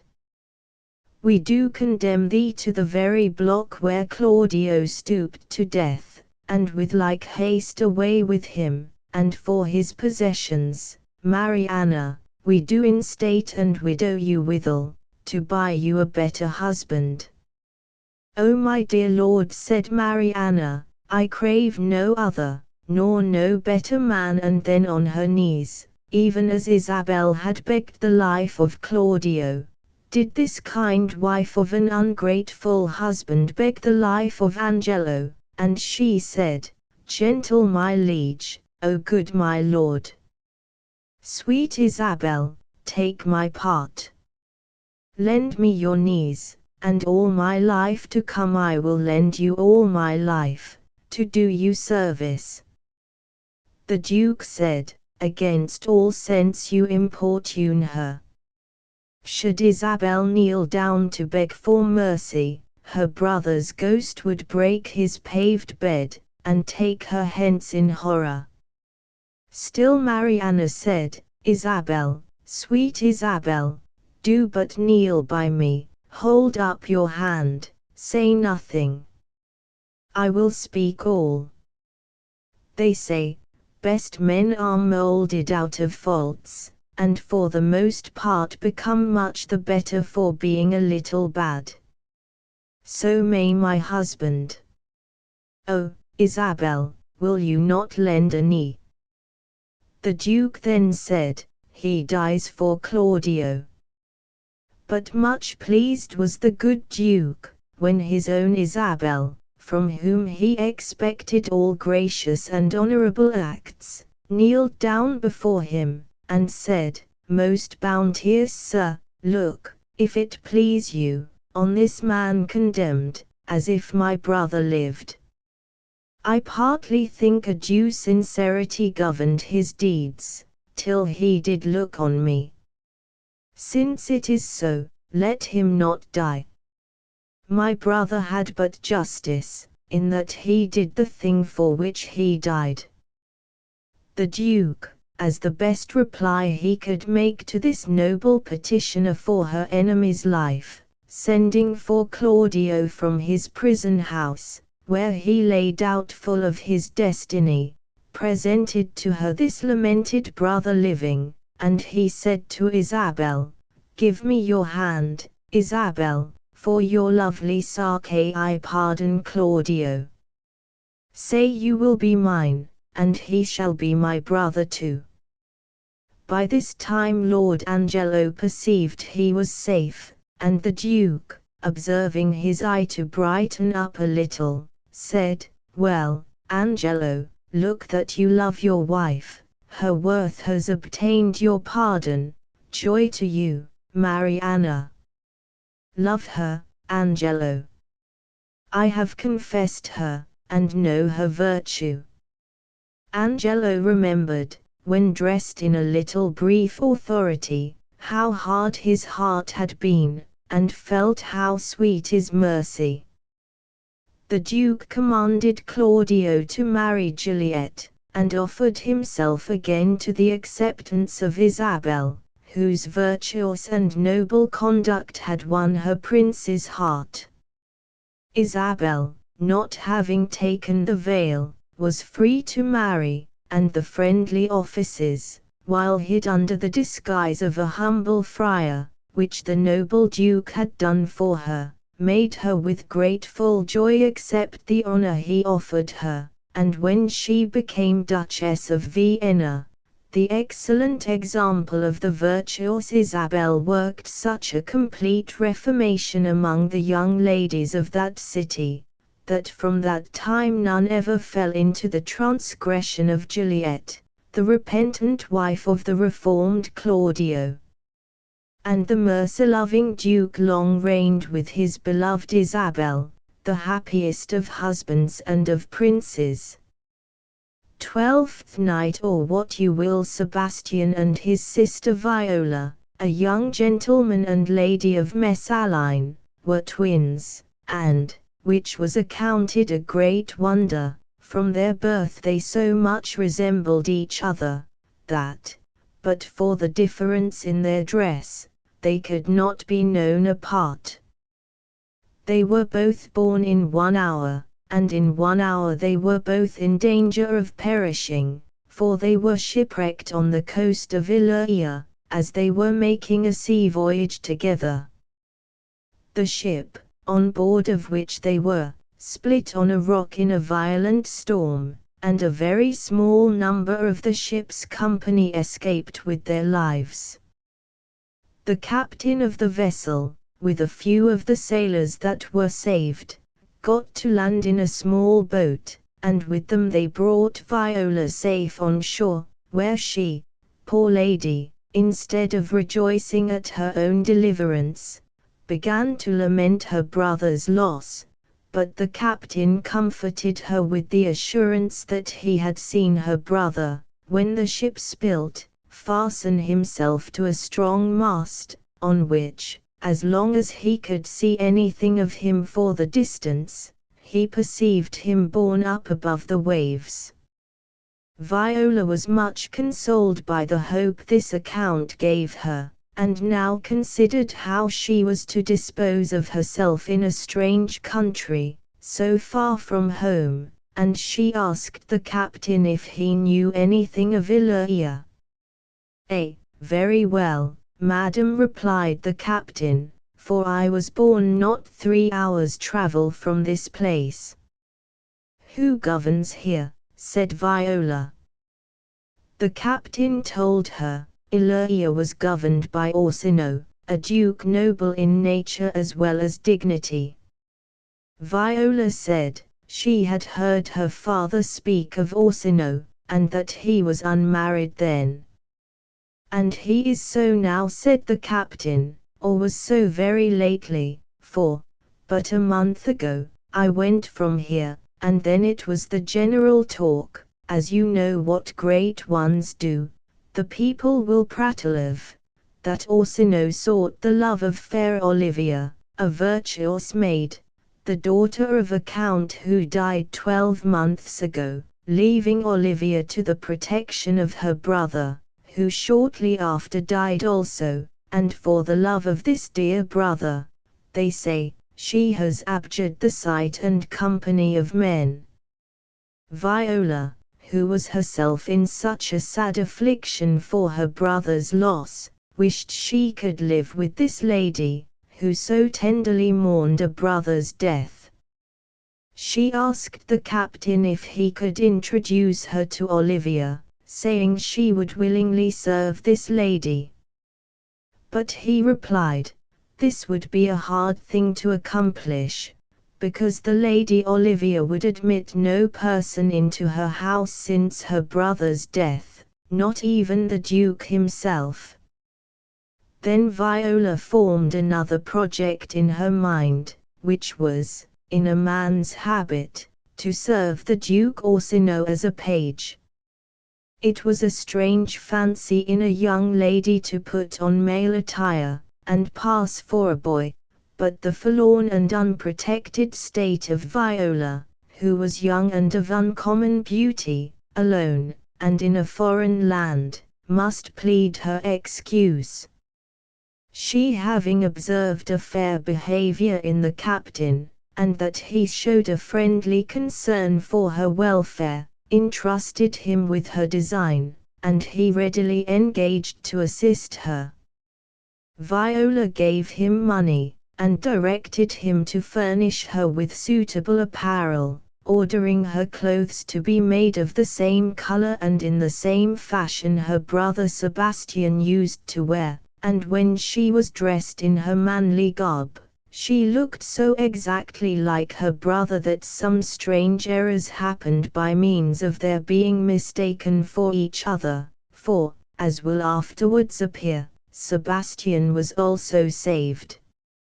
Viola's good friend, the captain, when he had transformed this pretty lady into a gentleman, having some interest at court, got her presented to Orsino under the feigned name of Cesario.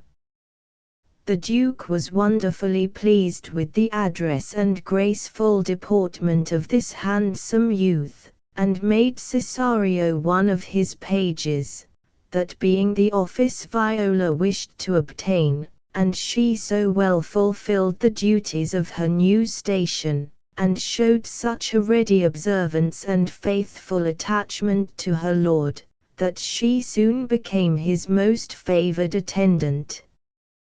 To Cesario Orsino confided the whole history of his love for the Lady Olivia.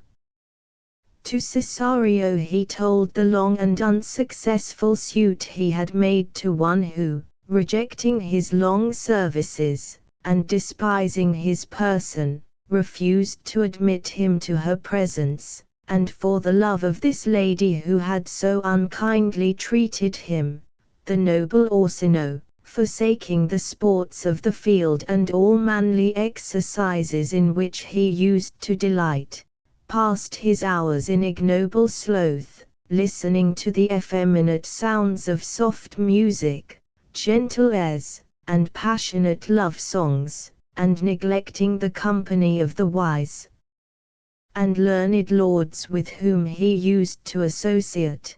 He was now all day long conversing with young Cesario. Unmeet companion. No doubt his grave courtiers thought Cesario was for their once noble master, the great Duke Orsino.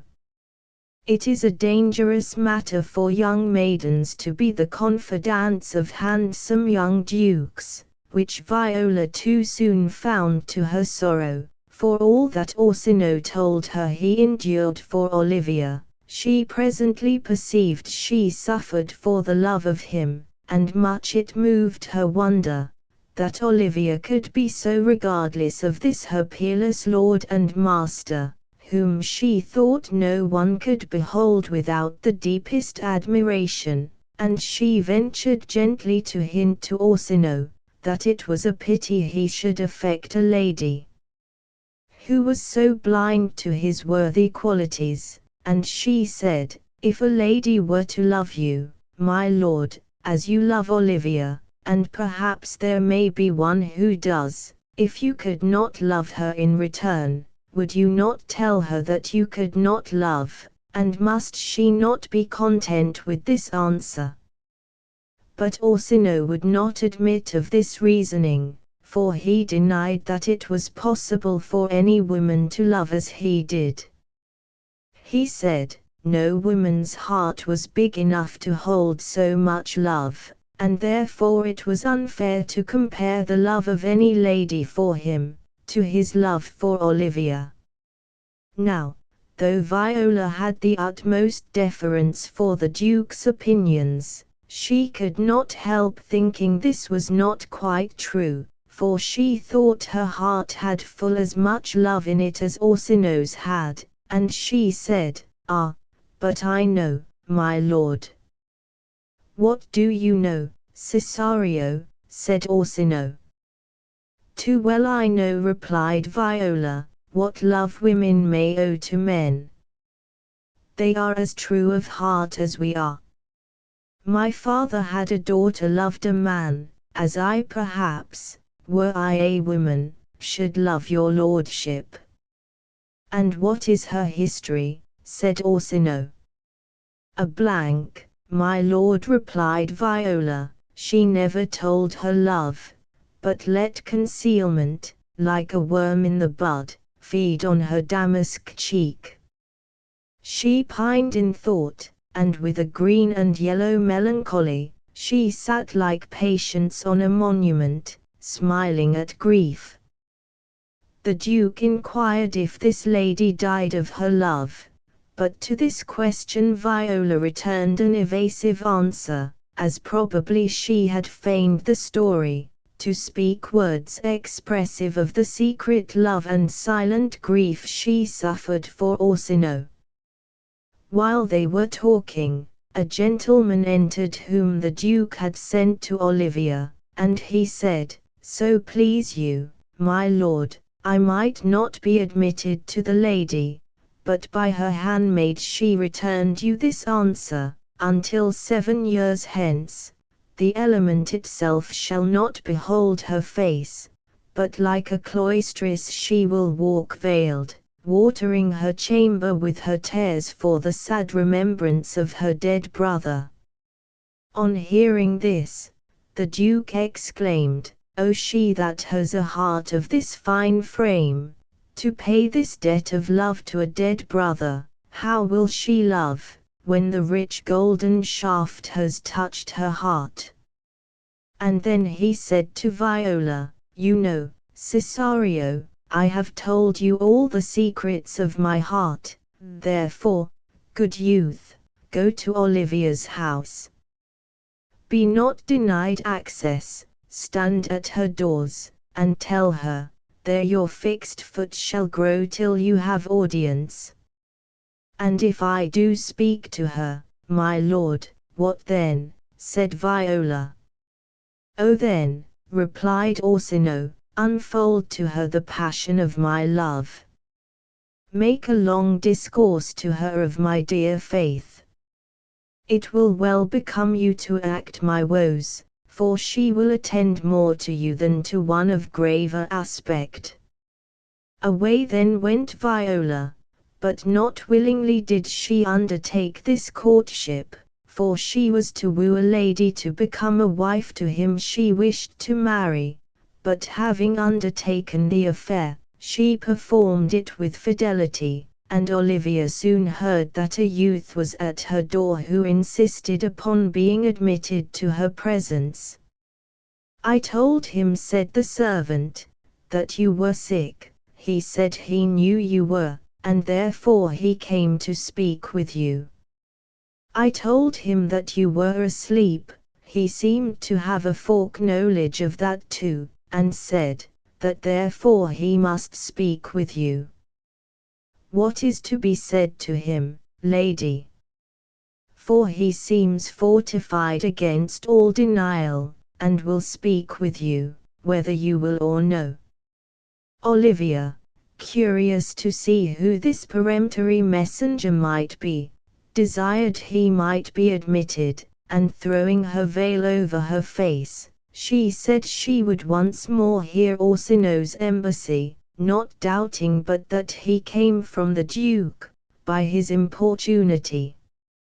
Viola, entering, put on the most manly air she could assume, and affecting the fine courtier language of great men's pages, she said to the veiled lady, most radiant, exquisite, and matchless beauty, I pray you tell me if you are the lady of the house. For I should be sorry to cast away my speech upon another, for besides that it is excellently well penned, I have taken great pains to learn it. Whence come you, sir? Said Olivia. I can say little more than I have studied, replied Viola, and that question is out of my part. Are you a comedian? Said Olivia. No, replied Viola, and yet I am not that which I play, meaning that she, being a woman, feigned herself to be a man. And again she asked Olivia if she were the lady of the house.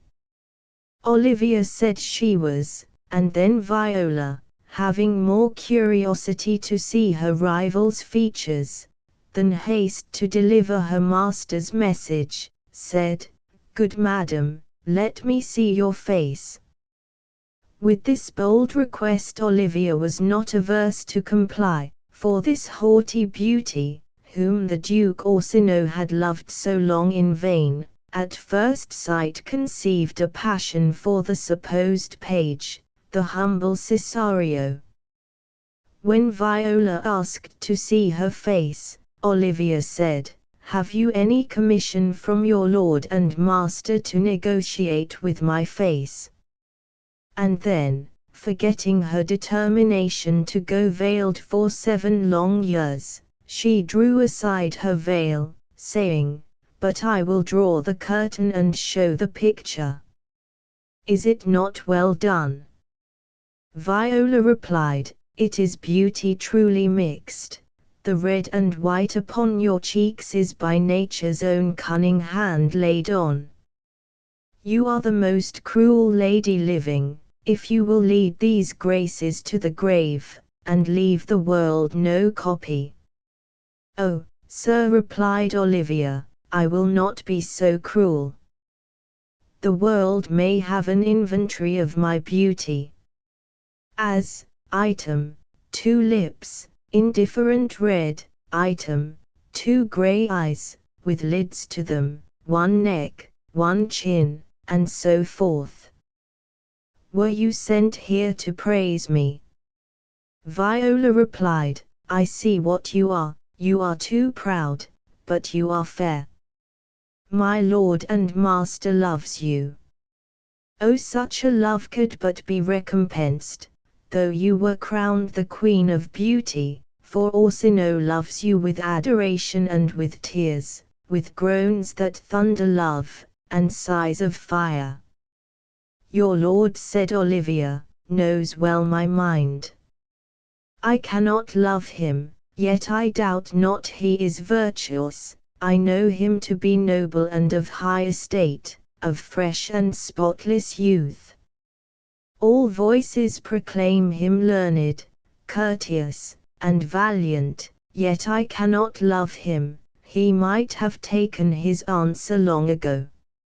If I did love you as my master does, said Viola, I would make me a willow cabin at your gates, and call upon your name. I would write complaining sonnets on Olivia, and sing them in the dead of the night. Your name should sound among the hills, and I would make echo, the babbling gossip of the air, cry out Olivia. Oh, you should not rest between the elements of earth and air, but you should pity me. You might do much, said Olivia. What is your parentage? Viola replied, above my fortunes, yet my state is well. I am a gentleman. Olivia now reluctantly dismissed Viola, saying, Go to your master, and tell him, I cannot love him. Let him send no more, unless perchance you come again to tell me how he takes it.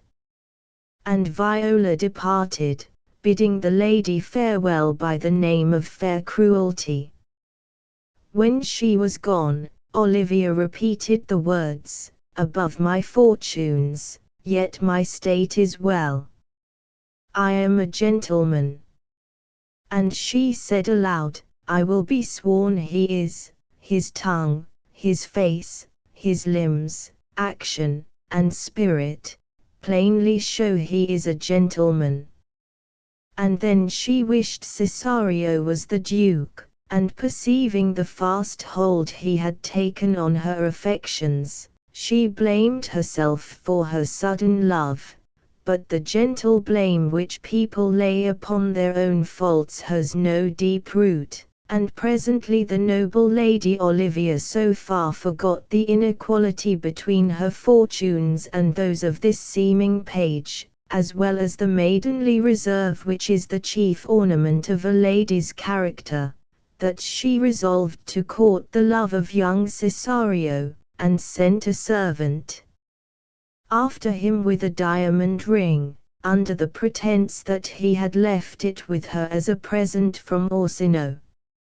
She hoped by thus artfully making Cesario a present of the ring, she should give him some intimation of her design, and truly it did make Viola suspect, for knowing that Orsino had sent no ring by her, she began to recollect that Olivia's looks and manner were expressive of admiration, and she presently guessed her master's mistress had fallen in love with her.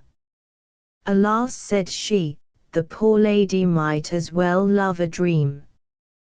Disguise I see is wicked, for it has caused Olivia to breathe as fruitless sighs for me as I do for Orsino. Viola returned to Orsino's palace, and related to her lord the ill success of the negotiation, repeating the command of Olivia, that the Duke should trouble her no more, Yet still the Duke persisted in hoping that the gentle Cesario would in time be able to persuade her to show some pity, and therefore he bade him he should go to her again the next day. In the meantime, to pass away the tedious interval, he commanded a song which he loved to be sung, and he said, "My good Cesario, when I heard that song last night, methought it did relieve my passion much. Mark it, Cesario, it is old and plain. The spinsters and the knitters when they sit in the sun, and the young maids that weave their thread with bone, chant this song. It is silly, yet I love it, for it tells of the innocence of love in the old times. Song, come away, death, and in sad cypress let me be laid. Fly away, breath, I am slain by a fair cruel maid. My shroud of white stuck all with you, oh prepare it. My part of death no one so true did share it. Not a flower sweet, on my black coffin let there be strewn, not a friend greet my poor corpse, where my bones shall be thrown.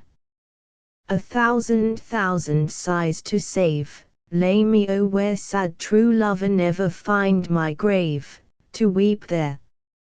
Viola did not fail to mark the words of the old song, which in such true simplicity described the pangs of unrequited love, and she bore testimony in her countenance of feeling what the song expressed. Her sad looks were observed by Orsino, who said to her, "My life upon it, Cesario, though you are so young, your eye has looked upon some face that it loves, has it not, boy?" "A little, with your leave," replied Viola. "And what kind of woman, and of what age is she?" said Orsino. "Of your age and of your complexion, my lord," said Viola, which made the Duke smile to hear this fair young boy loved a woman so much older than himself, and of a man's dark complexion, but Viola secretly meant Orsino, and not a woman like him. When Viola made her second visit to Olivia, she found no difficulty in gaining access to her.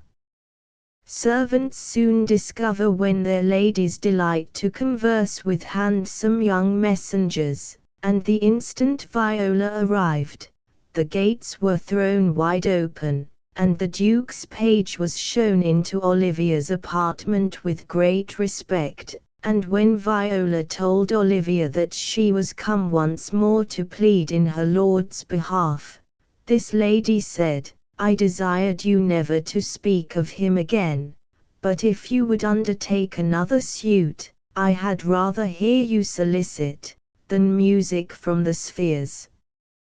This was pretty plain speaking, but Olivia soon explained herself still more plainly, and openly confessed her love, and when she saw displeasure with perplexity expressed in Viola's face, she said, "Oh, what a deal of scorn looks beautiful in the contempt and anger of his lip.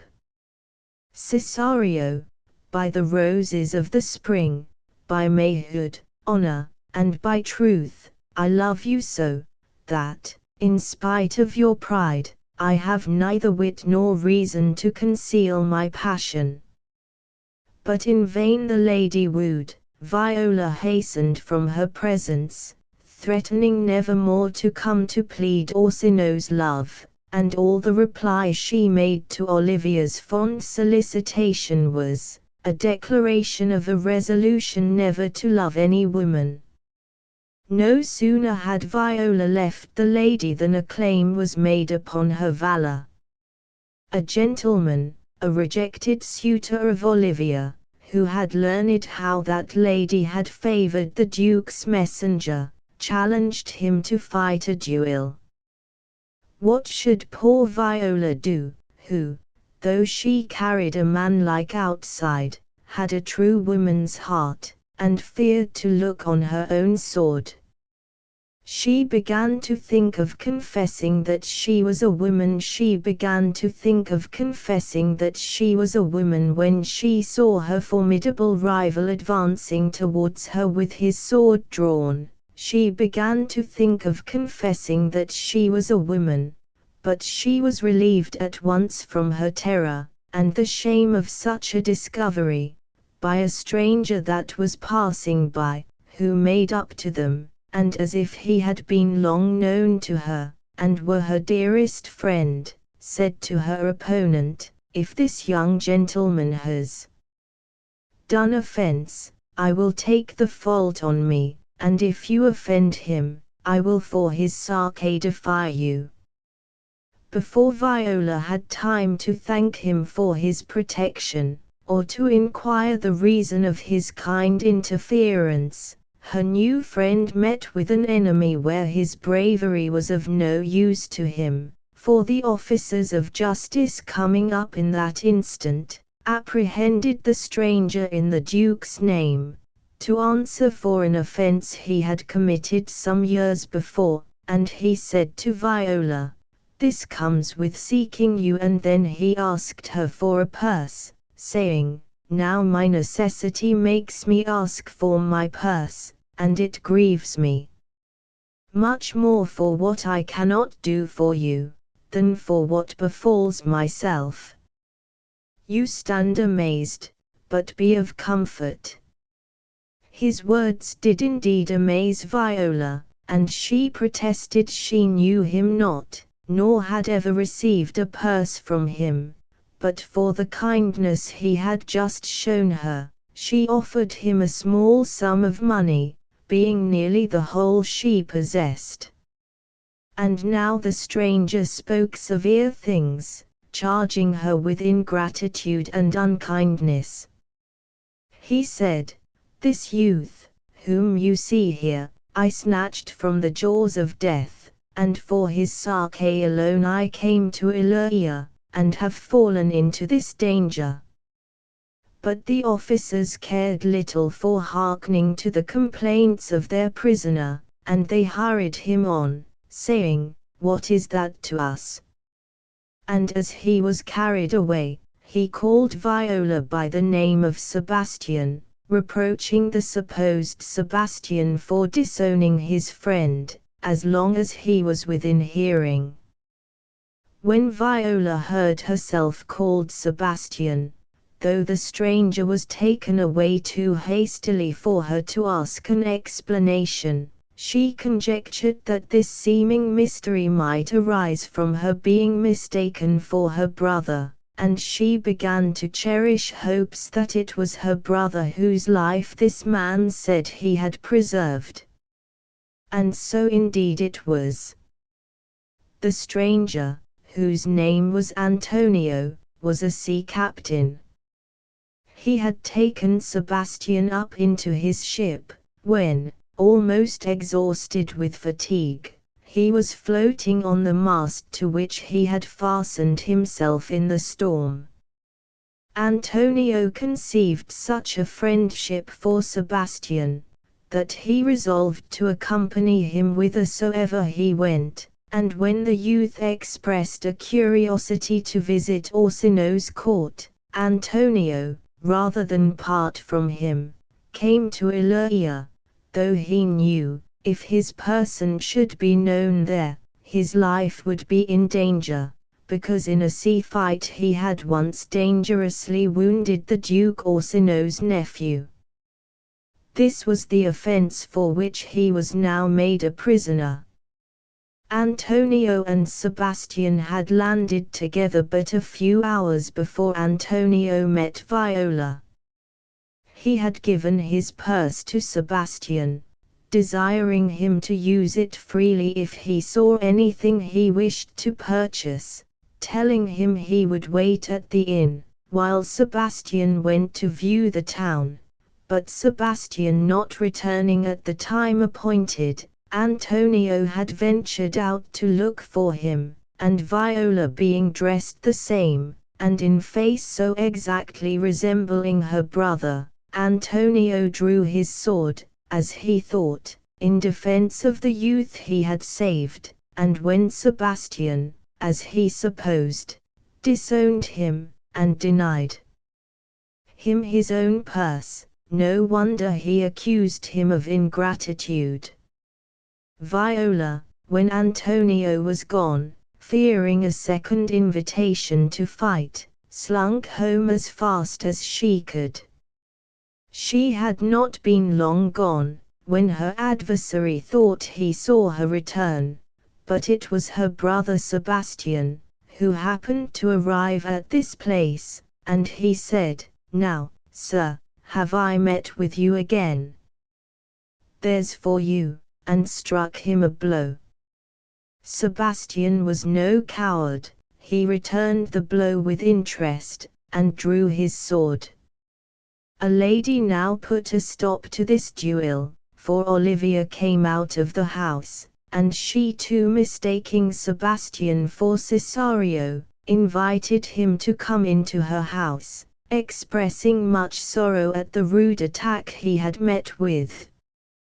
Though Sebastian was as much surprised at the courtesy of this lady as at the rudeness of his unknown foe, yet he went very willingly into the house, and Olivia was delighted to find Cesario, as she thought him, become more sensible of her attentions, for though their features were exactly the same, there was none of the contempt and anger to be seen in his face, which she had complained of when she told her love to Cesario.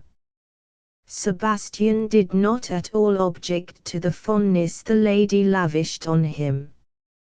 He seemed to take it in very good part, yet he wondered how it had come to pass, and he was rather inclined to think Olivia was not in her right senses, but perceiving that she was mistress of a fine house, and that she ordered her affairs and seemed to govern her family discreetly, and that in all but her sudden love for him she appeared in the full possession of her reason, he well approved of the courtship, and Olivia, finding Cesario in this good humor, and fearing he might change his mind, proposed that, as she had a priest in the house, they should be instantly married.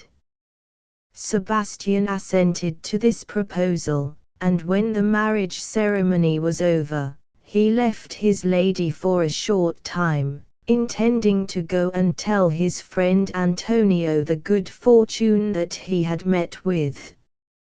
In the meantime Orsino came to visit Olivia, and at the moment he arrived before Olivia's house, the officers of justice brought their prisoner, Antonio, before the Duke.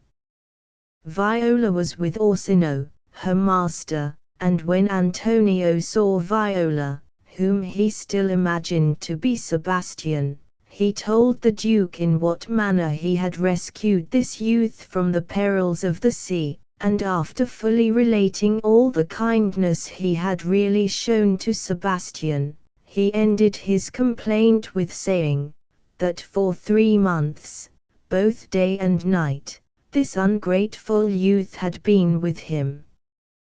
But now the Lady Olivia coming forth from her house, the Duke could no longer attend to Antonio's story, and he said, "Here comes the Countess, now heaven walks on earth.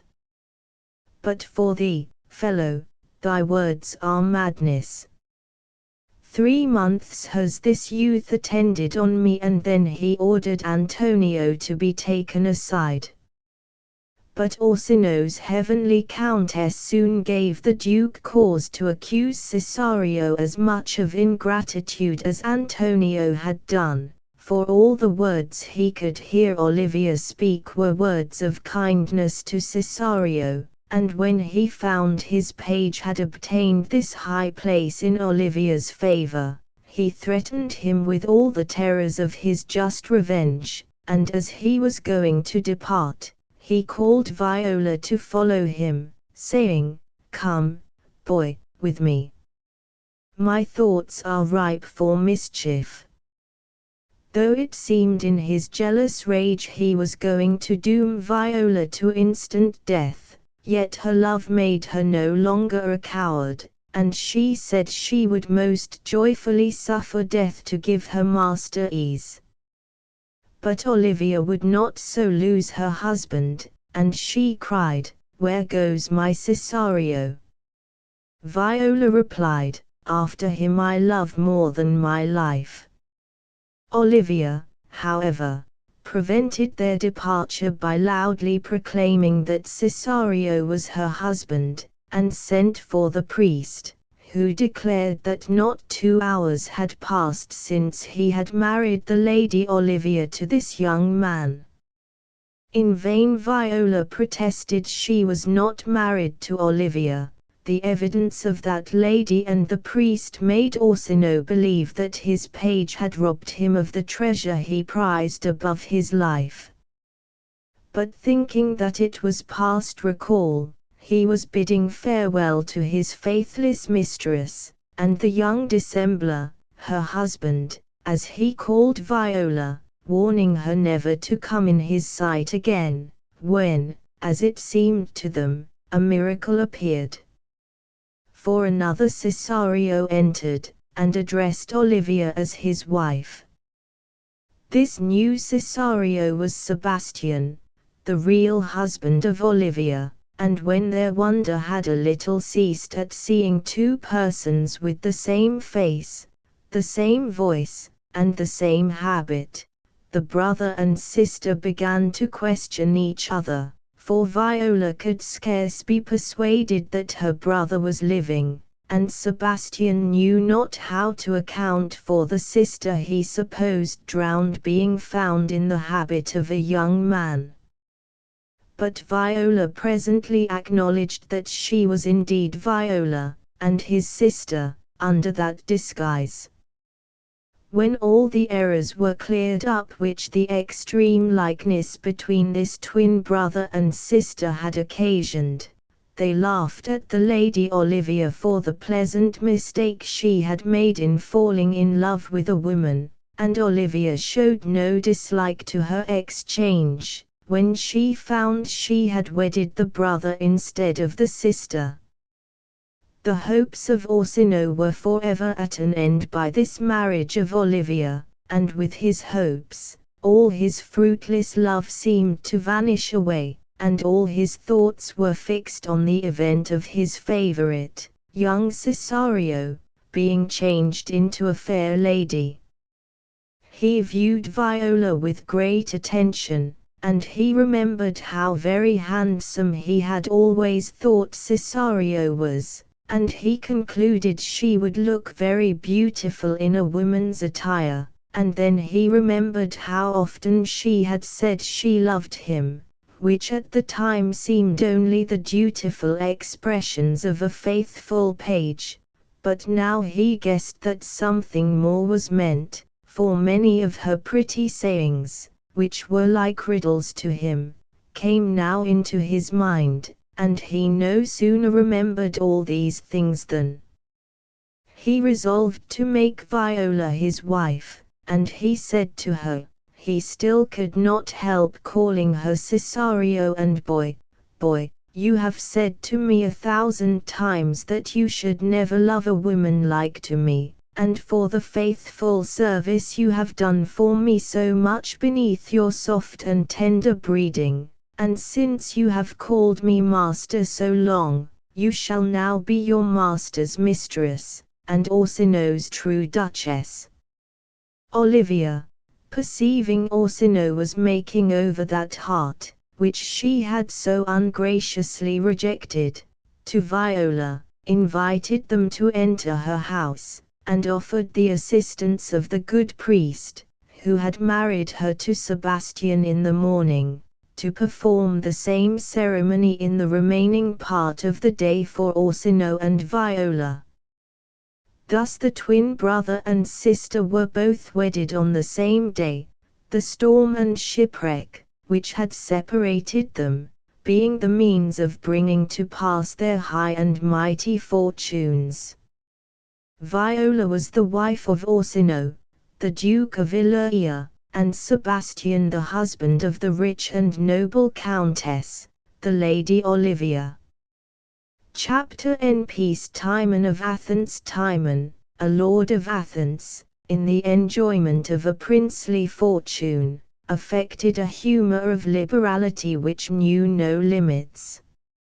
His almost infinite wealth could not flow in so fast, but he poured it out faster upon all sorts and degrees of people. Not the poor only tasted of his bounty, but great lords did not disdain to rank themselves among his dependents and followers.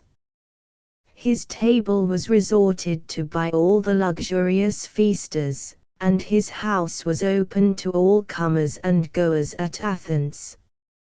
His large wealth combined with his free and prodigal nature to subdue all hearts to his love.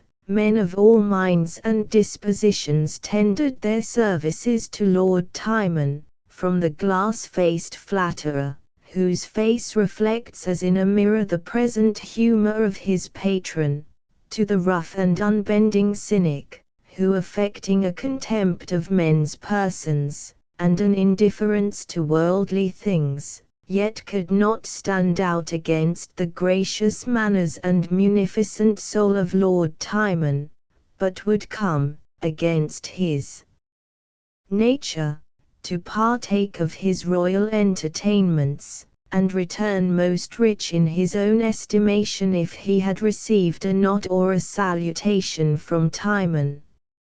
If a poet had composed a work which wanted a recommendatory introduction to the world, he had no more to do but to dedicate it to Lord Timon, and the poem was sure of sale, besides a present purse from the patron, and daily access to his house and table.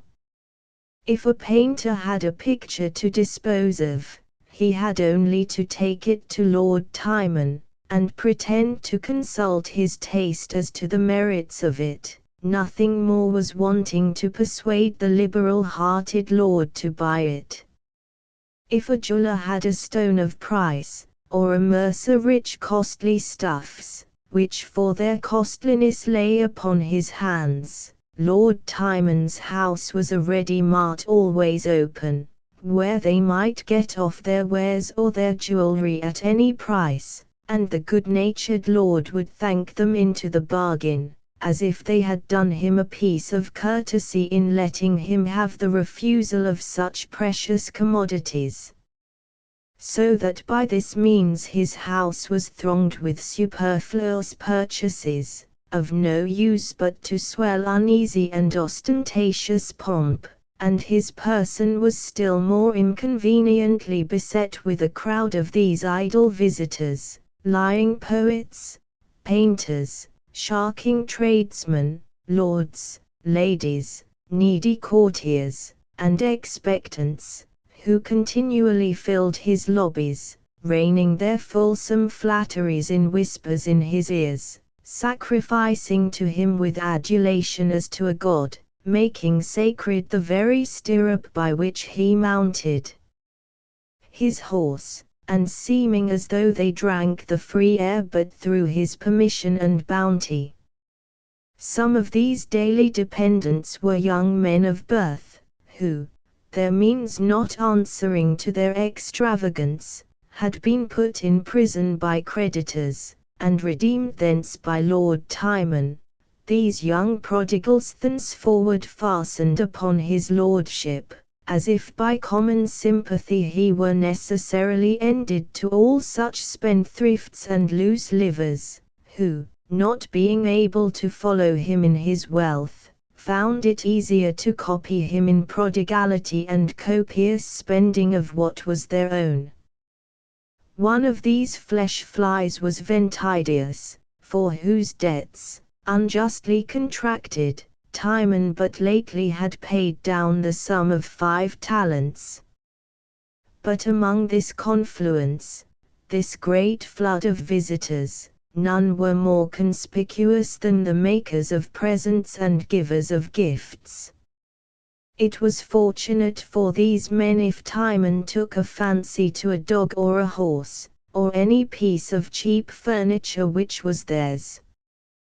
The thing so praised, whatever it was sure to be sent the next morning with the compliments of the giver for Lord Timon's acceptance, and apologies for the unworthiness of the gift, and this dog or horse, or whatever it might be, did not fail to produce from Timon's bounty, who would not be outdone in gifts, perhaps 20 dogs or horses, certainly presents of far richer worth, as these pretended donors knew well enough, and that their false presents were but the putting out of so much money at large and speedy interest. In this way Lord Lucius had lately sent to Timon a present of 4 milk-white horses, trapped in silver, which this cunning lord had observed Timon upon some occasion to commend, and another lord, Lucullus, had bestowed upon him in the same pretended way of free gift a brace of greyhounds, whose make and fleetness Timon had been heard to admire. These presents the easy-hearted lord accepted without suspicion of the dishonest views of the presenters, and the givers of course were rewarded with some rich return, a diamond or some jewel of 20 times the value of their false and mercenary donation. Sometimes these creatures would go to work in a more direct way, and with gross and palpable artifice, which yet the credulous Timon was too blind to see, would affect to admire and praise something that Timon possessed, a bargain that he had bought, or some late purchase, which was sure to draw from this yielding and soft-hearted lord a gift of the thing commended, for no service in the world done for it but the easy expense of a little cheap and obvious flattery.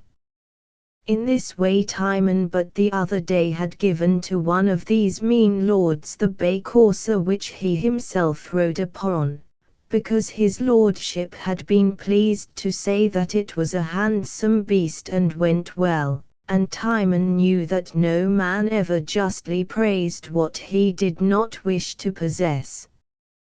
For Lord Timon weighed his friend's affection with his own, and so fond was he of bestowing, that he could have dealt kingdoms to these supposed friends, and never have been weary. Not that Timon's wealth all went to enrich these wicked flatterers. He could do noble and praiseworthy actions, and when a servant of his once loved the daughter of a rich Athenian, but could not hope to obtain her by reason that in wealth and rank the maid was so far above him, Lord Timon freely bestowed upon his servant 3 Athenian talents, to make his fortune equal with the dowry which the father of the young maid demanded of him who should be her husband. But for the most part, knaves and parasites had the command of his fortune, false friends whom he did not know to be such, but, because they flocked around his person, he thought they must needs love him, and because they smiled and flattered him, he thought surely that his conduct was approved by all the wise and good. And when he was feasting in the midst of all these flatterers and mock friends, when they were eating him up, and draining his fortunes dry with large draughts of richest wines drunk to his health and prosperity, he could not perceive the difference of a friend from a flatterer, but to his deluded eyes, made proud with the sight, it seemed a precious comfort to have so many like brothers commanding one another's fortunes, though it was his own fortune which paid all the costs, and with joy they would run over at the spectacle of such, as it appeared to him, truly festive and fraternal meeting.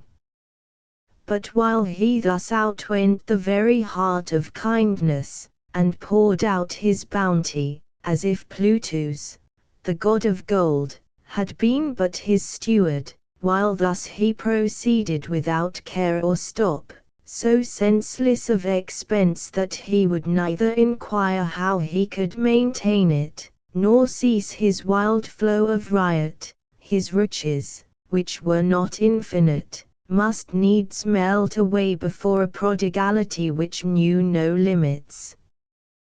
But who should tell him so? His flatterers. They had an interest in shutting his eyes. In vain did his honest steward Flavius try to represent to him his condition, laying his accounts before him, begging of him, praying of him, with an importunity that on any other occasion would have been unmannerly in a servant, beseeching him with tears to look into the state of his affairs. Timon would still put him off, and turn the discourse to something else, for nothing is so deaf to remonstrance as riches turned to poverty, nothing is so unwilling to believe its situation, nothing so incredulous to its own true state, and hard to give credit to a reverse.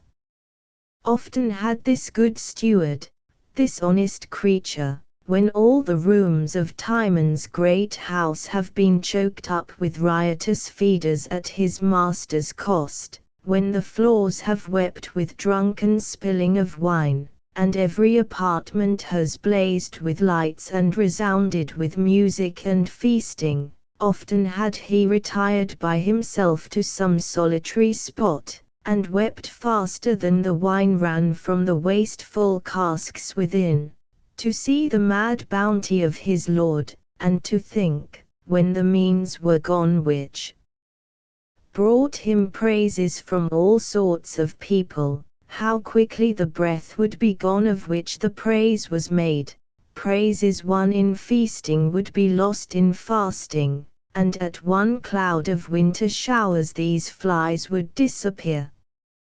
But now the time was come that Timon could shut his ears no longer to the representations of this faithful steward. Money must be had, and when he ordered Flavius to sell some of his land for that purpose, Flavius informed him, what he had in vain endeavored at several times before to make him listen to, that most of his land was already sold or forfeited, and that all he possessed at present was not enough to pay the 1/2 of what he owed. Struck with wonder at this presentation, Timon hastily replied, "My lands extend from Athens to Lacedaemon." "O my good lord," said Flavius, "the world is but a world, and has bounds. Were it all yours to give in a breath, how quickly were it gone."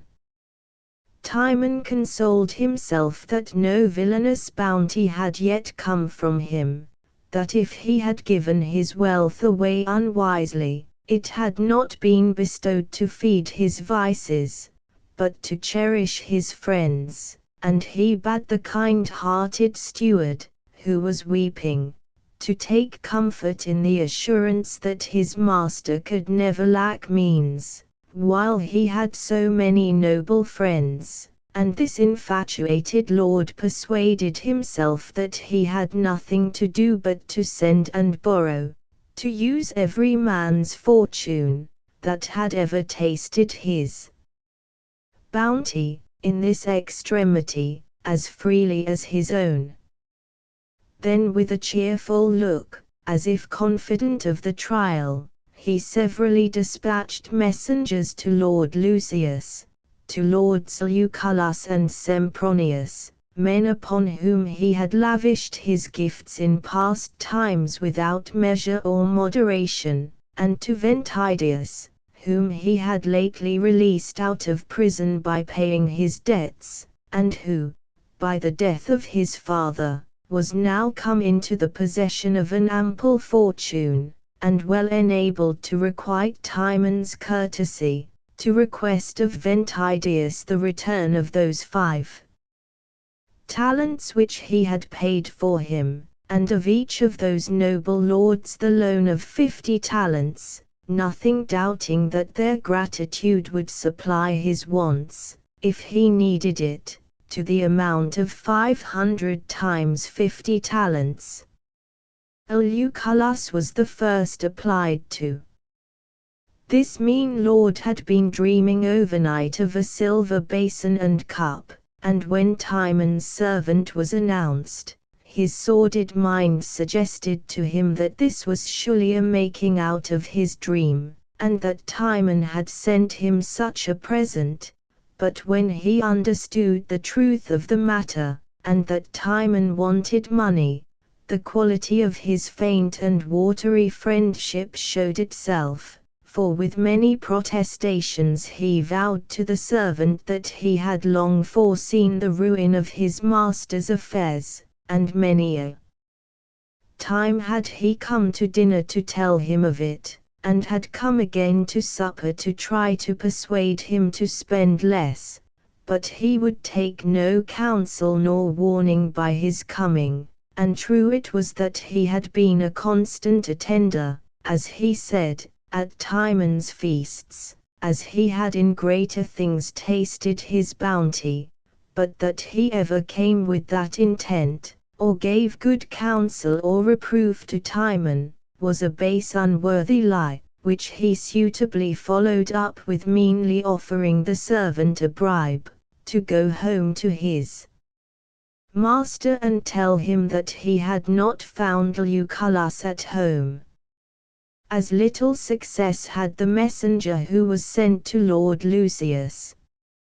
This lying lord, who was full of Timon's meat, and enriched almost to bursting with Timon's costly presents, when he found the wind changed, and the fountain of so much bounty suddenly stopped, at first could hardly believe it, but on its being confirmed, he affected great regret that he should not have it in his power to serve Lord Timon, for unfortunately, which was a base falsehood, he had made a great purchase the day before, which had quite disfurnished him of the means at present. The more beast he called himself, to put it out of his power to serve so good a friend, and he counted it one of his greatest afflictions that his ability should fail him to pleasure such an honorable gentleman. Who can call any man friend that dips in the same dish with him? Just of this metal is every flatterer. In the recollection of everybody, Timon had been a father to this Lucius, had kept up his credit with his purse.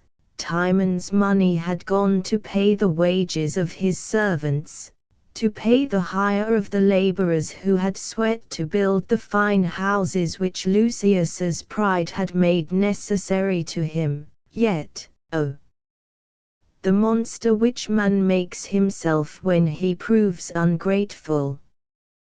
This Lucius now denied to Timon a sum, which, in respect of what Timon had bestowed on him, was less than charitable men afford to beggars.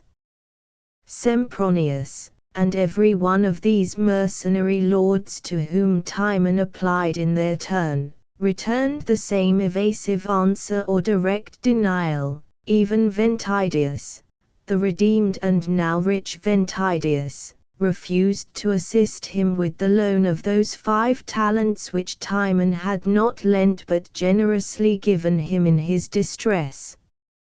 Now was Timon as much avoided in his poverty as he had been courted and resorted to in his riches. Now the same tongues which had been loudest in his praises, extolling him as bountiful, liberal, and open-handed, were not ashamed to censure that very bounty as folly, that liberality as profuseness, though it had shown itself folly in nothing so truly as in the selection of such unworthy creatures as themselves for its objects.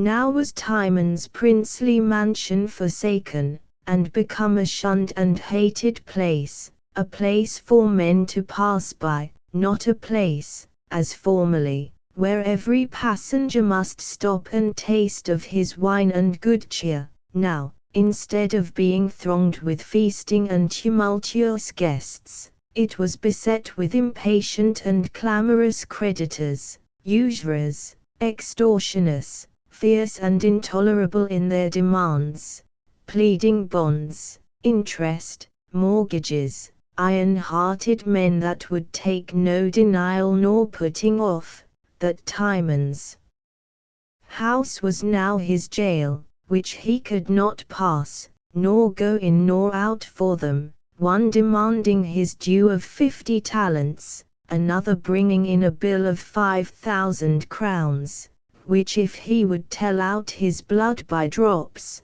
and pay them so, he had not enough in his body to discharge, drop by drop. In this desperate and irremediable state, as it seemed, of his affairs, the eyes of all men were suddenly surprised at a new and incredible lustre which this setting sun put forth. Once more Lord Timon proclaimed a feast, to which he invited his accustomed guests, lords, ladies, all that was great or fashionable in Athens. Lord Lucius and Lucullus came, Ventidius, Sempronius, and the rest. Who more sorry now than these fawning wretches, when they found, as they thought, that Lord Timon's poverty was all pretence, and had been only put on to make trial of their loves, to think that they should not have seen through the artifice at the time, and have had the cheap credit of obliging his lordship. Yet who more glad to find the fountain of that noble bounty, which they had thought dried up, still fresh and running.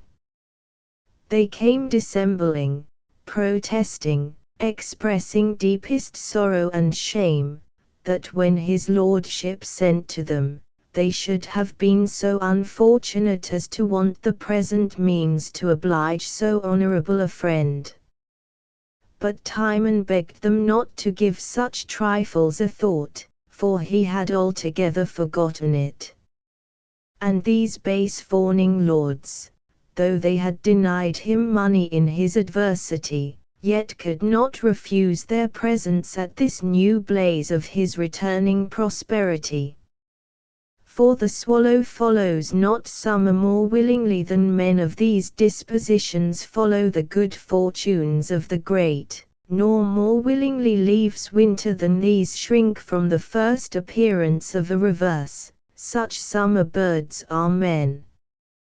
But now with music and state the banquet of smoking dishes was served up, and when the guests had a little done admiring whence the bankrupt Timon could find means to furnish so costly a feast, some doubting whether the scene which they saw was real, as scarce trusting their own eyes, at a signal given, the dishes were uncovered, and Timon's drift appeared, instead of those varieties and far-fetched dainties which they expected, that Timon's Epicurean table in past times had so liberally presented.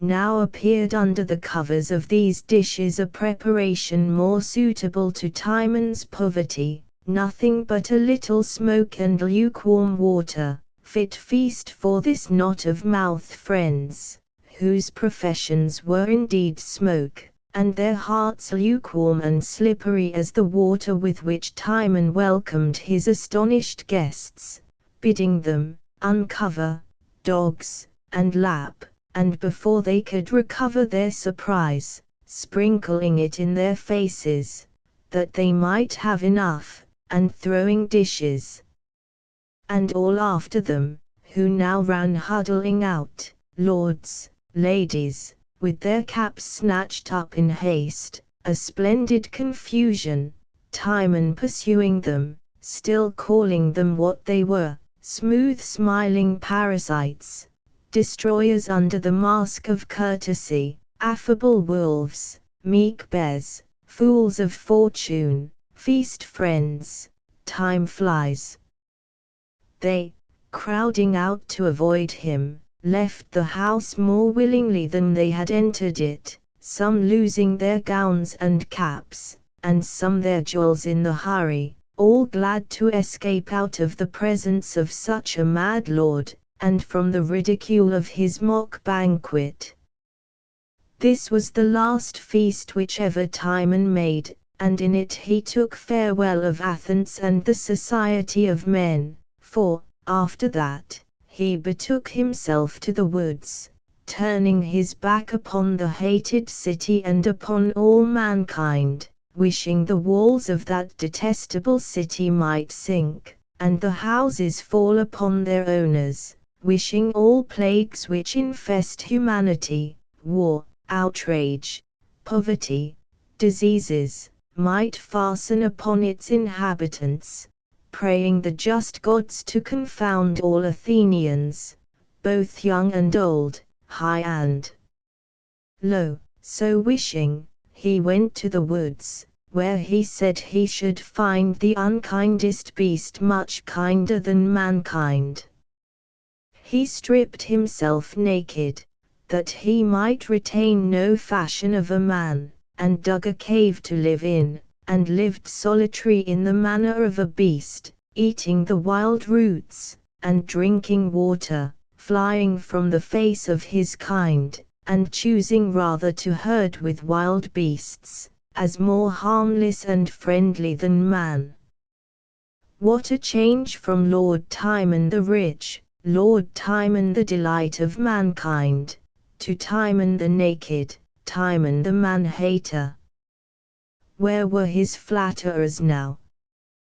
Where were his attendants and retinue? Would the bleak air, that boisterous servitor, be his chamberlain, to put his shirt on warm? Would those stiff trees that had outlived the eagle, turn young and airy pages to him, to skip on his errands when he bade them? Would the cool brook, when it was iced with winter, administer to him his warm broths and caudles when sick of an overnight's surfeit? Or would the creatures that lived in those wild woods come and lick his hand and flatter him?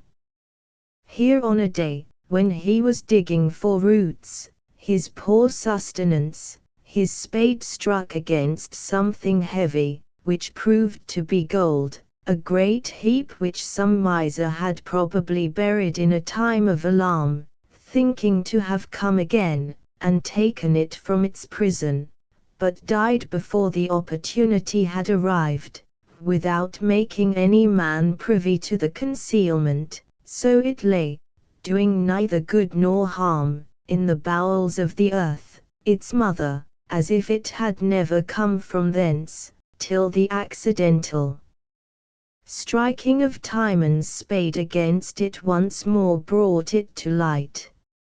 Here was a mass of treasure which, if Timon had retained his old mind, was enough to have purchased him friends and flatterers again. But Timon was sick of the false world, and the sight of gold was poisonous to his eyes, and he would have restored it to the earth, but that, thinking of the infinite calamities which by means of gold happen to mankind, how the lucre of it causes robberies, oppression, injustice, briberies, violence, and murder, among men, he had a pleasure in imagining, such a rooted hatred did he bear to his species, that out of this heap, which in digging he had discovered, might arise some mischief to plague mankind. And some soldiers passing through the woods near to his cave at that instant, which proved to be a part of the troops of the Athenian captain Alcibiades, who upon some disgust taken against the senators of Athens, the Athenians were ever noted to be a thankless and ungrateful people, giving disgust to their generals and best friends, was marching at the head of the same triumphant army which he had formerly headed in their defense, to war against them. Timon, who liked their business well, bestowed upon their captain the gold to pay his soldiers, requiring no other service from him than that he should with his conquering army lay Athens level with the ground, and burn, slay, kill all her inhabitants, not sparing the old men for their white beards, for, he said, they were usurers, nor the young children for their seeming innocent smiles, for those, he said, would live, if they grew up, to be traitors, but to steel his eyes and ears against any sights or sounds that might awaken compassion, and not to let the cries of virgins, babes, or mothers, hinder him from making one universal massacre of the city, but to confound them all in his conquest, and when he had conquered, he prayed that the gods would confound him also, the conqueror. So thoroughly did Timon hate Athens, Athenians, and all mankind. While he lived in this forlorn state, leading a life more brutal than human, he was suddenly surprised one day with the appearance of a man standing in an admiring posture at the door of his cave. It was Flavius, the honest steward, whom love and zealous affection to his master had led to seek him out at his wretched dwelling, and to offer his services, and the first sight of his master, the once noble Timon, in that abject condition, naked as he was born, living in the manner of a beast among beasts, looking like his own sad ruins and a monument of decay, so affected this good servant, that he stood speechless, wrapped up in horror, and confounded. And when he found utterance at last to his words, they were so choked with tears, that Timon had much ado to know him again, or to make out who it was that had come, so contrary to the experience he had had of mankind, to offer him service in extremity. And being in the form and shape of a man, he suspected him for a traitor, and his tears for false, but the good servant by so many tokens confirmed the truth of his fidelity, and made it clear that nothing but love and zealous duty to his once dear master had brought him there, that Timon was forced to confess that the world contained one honest man, yet, being in the shape and form of a man, he could not look upon his man's face without abhorrence, or hear words uttered from his man's lips without loathing, and this singly honest man was forced to depart, because he was a man, and because, with a heart more gentle and compassionate than is usual to man, he bore man's detested form and outward feature. But greater visitants than a poor steward were about to interrupt the savage quiet of Timon's solitude. For now the day was come when the ungrateful lords of Athens sorely repented the injustice which they had done to the noble Timon. For Alcibiades, like an incensed wild boar, was raging at the walls of their city, and with his hot siege threatened to lay fair Athens in the dust.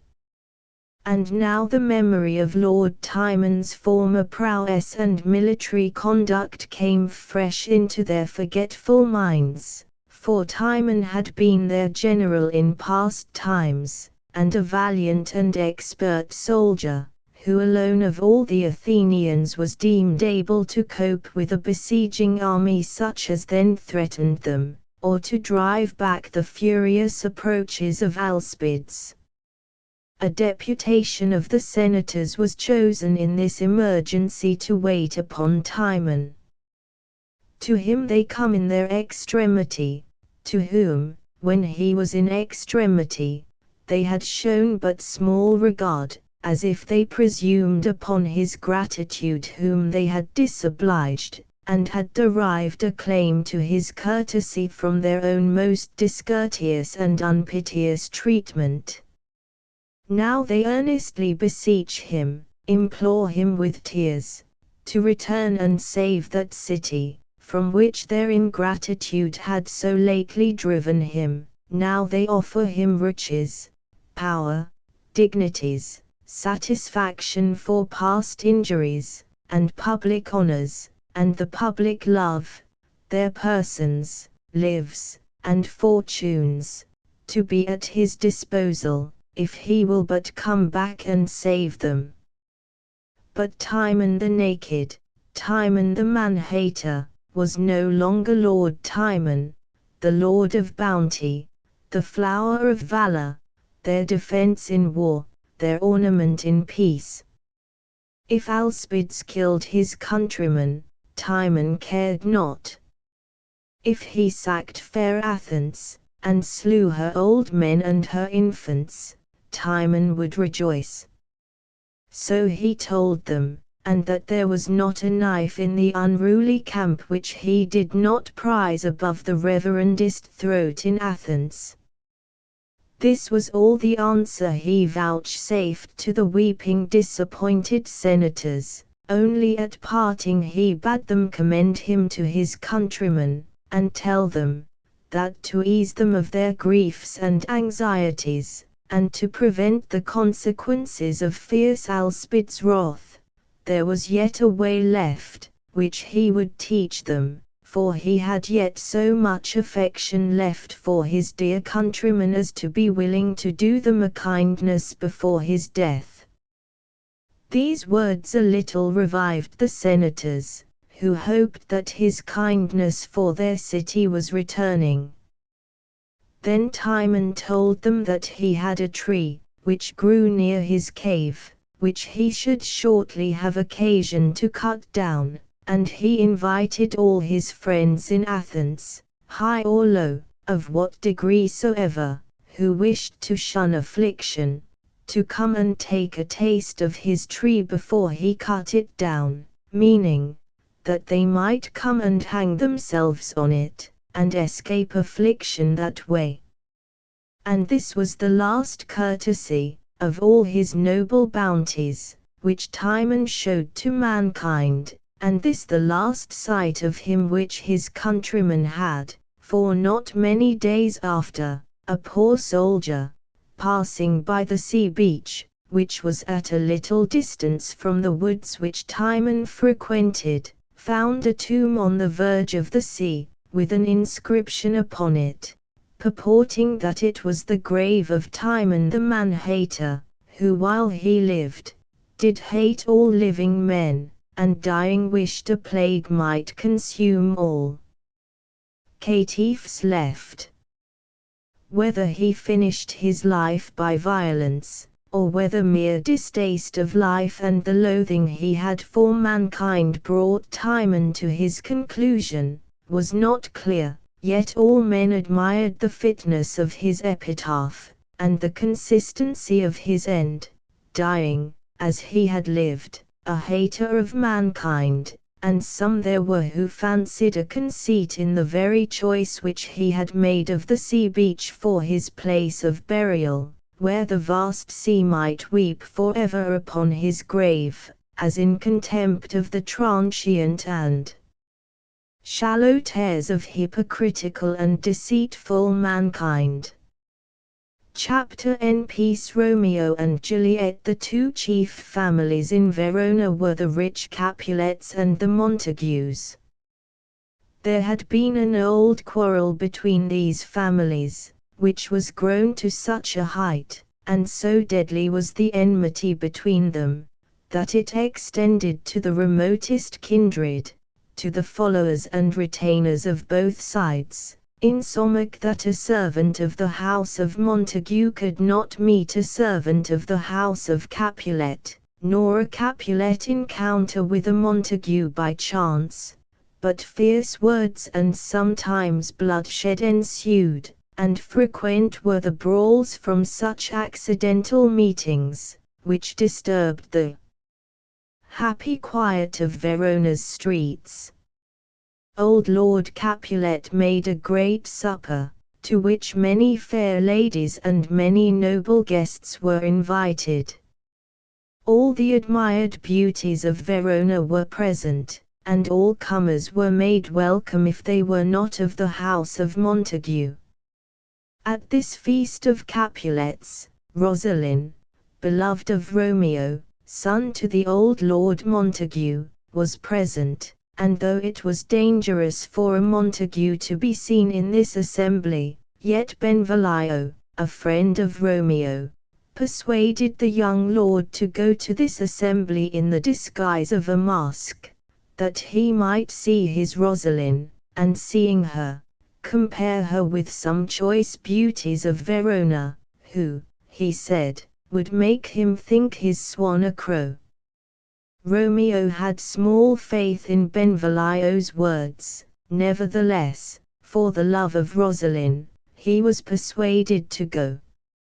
For Romeo was a sincere and passionate lover, and one that lost his sleep for love, and fled society to be alone, thinking on Rosaline, who disdained him, and never requited his love, with the least show of courtesy or affection, and Benvolio wished to cure his friend of this love by showing him diversity of ladies and company. To this feast of Capulets then young Romeo with Benvolio and their friend Mercutio went masked. Old Capulet bid them welcome, and told them that ladies who had their toes unplagued with corns would dance with them. And the old man was light-hearted and merry, and said that he had worn a mask when he was young, and could have told a whispering tale in a fair lady's ear.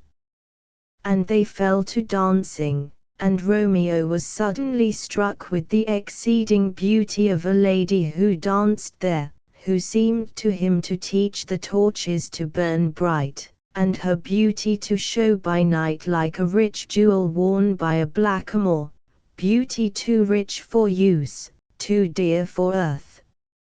Like a snowy dove trooping with crows, he said, so richly did her beauty and perfections shine above the ladies her companions. While he uttered these praises, he was overheard by Tybalt, a nephew of Lord Capulet, who knew him by his voice to be Romeo. And this Tybalt, being of a fiery and passionate temper, could not endure that a Montague should come under cover of a mask, to fleer and scorn, as he said, at their solemnities. And he stormed and raged exceedingly, and would have struck young Romeo dead. But his uncle, the old Lord Capulet, would not suffer him to do any injury at that time, both out of respect to his guests, and because Romeo had borne himself like a gentleman, and all tongues in Verona bragged of him to be a virtuous and well-governed youth. Tybalt, forced to be patient against his will, restrained himself, but swore that this vile Montague should at another time dearly pay for his intrusion. The dancing being done, Romeo watched the place where the lady stood, and under favour of his masking habit, which might seem to excuse in part the liberty, he presumed in the gentlest manner to take her by the hand, calling it a shrine, which if he profaned by touching it, he was a blushing pilgrim, and would kiss it for atonement.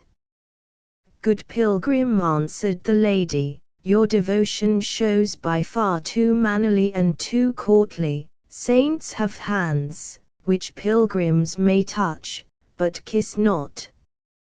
Have not saints lips, and pilgrims too?" said Romeo. "Ay," said the lady, "lips which they must use in prayer." "Oh then, my dear saint," said Romeo, "hear my prayer, and grant it, lest I despair." In such like allusions and loving conceits they were engaged, when the lady was called away to her mother. And Romeo, inquiring who her mother was, discovered that the lady whose peerless beauty he was so much struck with, was young Juliet, daughter and heir to the Lord Capulet, the great enemy of the Montagues, and that he had unknowingly engaged his heart to his foe. This troubled him, but it could not dissuade him from loving. As little rest had Juliet, when she found that the gentleman that she had been talking with was Romeo and a Montague, for she had been suddenly smit with the same hasty and inconsiderate passion for Romeo, which he had conceived for her, and a prodigious birth of love it seemed to her, that she must love her enemy, and that her affections should settle there, where family considerations should induce her chiefly to hate. It being midnight, Romeo with his companions departed, but they soon missed him, for, unable to stay away from the house where he had left his heart, he leaped the wall of an orchard which was at the back of Juliet's house. Here he had not been long, ruminating on his new love, when Juliet appeared above at a window, through which her exceeding beauty seemed to break like the light of the sun in the east, and the moon, which shone in the orchard with a faint light, appeared to Romeo as if sick and pale with grief at the superior lustre of this new sun. And she, leaning her cheek upon her hand, he passionately wished himself a glove upon that hand, that he might touch her cheek. She, all this while thinking herself alone, fetched a deep sigh, and exclaimed, "Ah me!" Romeo, enraptured to hear her speak, said softly, and unheard by her, "Oh, speak again, bright angel, for such you appear, being over my head, like a winged messenger from heaven whom mortals fall back to gaze upon." She, unconscious of being overheard, and full of the new passion which that night's adventure had given birth to, called upon her lover by name, whom she supposed absent. "O Romeo, Romeo," said she, "wherefore art thou Romeo? Deny thy father, and refuse thy name, for my Sake, or if thou wilt not, be but my sworn love, and I no longer will be a Capulet." Romeo, having this encouragement, would fain have spoken, but he was desirous of hearing more, and the lady continued her passionate discourse with herself, as she thought, still chiding Romeo for being Romeo and a Montague, and wishing him some other name, or that he would put away that hated name, and for that name which was no part of himself, he should take all herself. At this loving word Romeo could no longer refrain, but taking up the dialogue as if her words had been addressed to him personally, and not merely in fancy, he bade her call him love, or by whatever other name she pleased, for he was no longer Romeo, if that name was displeasing to her. Juliet, alarmed to hear a man's voice in the garden, did not at first know who it was, that by favor of the night and darkness had thus stumbled upon the discovery of her secret, but when he spoke again, though her ears had not yet drunk 100 words of that tongue's uttering, yet so nice is a lover's hearing, that she immediately knew him to be young Romeo, and she expostulated with him on the danger to which he had exposed himself by climbing the orchard walls, for if any of her kinsmen should find him there, it would be death to him being a Montague. Alack, said Romeo, there is more peril in your eye than in 20 of their swords. Do you but look kind upon me, lady, and I am proof against their enmity. Better my life should be ended by their hate, than that hated life should be prolonged, to live without your love. How came you into this place, said Juliet, and by whose direction? Love directed me, answered Romeo. I am no pilot, yet wert thou as far apart from me, as that vast shore which is washed with the farthest sea, I should venture for such merchandise. A crimson blush came over Juliet's face, yet unseen by Romeo by reason of the night, when she reflected upon the discovery which she had made, yet not meaning to make it, of her love to Romeo.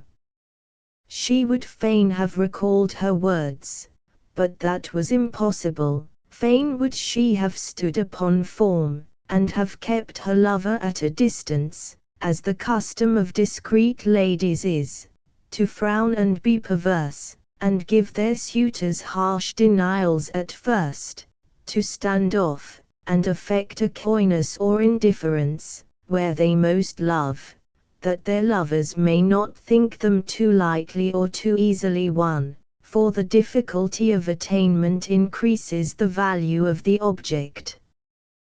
But there was no room in her case for denials, or puttings off, or any of the customary arts of delay and protracted courtship.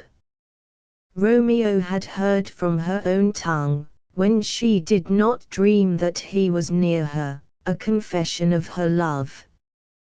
So with an honest frankness, which the novelty of her situation excused, she confirmed the truth of what he had before heard, and addressing him by the name of fair Montague, love can sweeten a sour name, she begged him not to impute her easy yielding to levity or an unworthy mind, but that he must lay the fault of it, if it were a fault, upon the accident of the night which had so strangely discovered her thoughts. And she added, that though her behavior to him might not be sufficiently prudent, measured by the custom of her sex, yet that she would prove more true than many whose prudence was dissembling, and their modesty artificial cunning. Romeo was beginning to call the heavens to witness, that nothing was farther from his thoughts than to impute a shadow of dishonor to such an honored lady, when she stopped him, begging him not to swear, for although she joyed in him, yet she had no joy of that night's contract. It was too rash, too unadvised, too sudden. But he being urgent with her to exchange a vow of love with him that night, she said that she already had given him hers before he requested it, meaning, when he overheard her confession, but she would retract what she then bestowed, for the pleasure of giving it again, for her bounty was as infinite as the sea, and her love as deep. From this loving conference she was called away by her nurse, who slept with her, and thought it time for her to be in bed, for it was near to daybreak, but hastily returning, she said 3 or 4 words more to Romeo, the purport of which was, that if his love was indeed honorable, and his purpose marriage, she would send a messenger to him tomorrow, to appoint a time for their marriage, when she would lay all her fortunes at his feet, and follow him as her lord through the world. While they were settling this point, Juliet was repeatedly called for by her nurse, and went in and returned, and went and returned again, for she seemed as jealous of Romeo going from her, as a young girl of her bird, which she will let hop a little from her hand, and pluck it back with a silken thread, and Romeo was as loath to part as she, for the sweetest music to lovers is the sound of each other's tongues at night. But at last they parted, wishing mutually sweet sleep and rest for that night. At the cell of Friar Lawrence, the day was breaking when they parted, and Romeo, who was too full of thoughts of his mistress and that blessed meeting to allow him to sleep, instead of going home, bent his course to a monastery hard by, to find Friar Lawrence.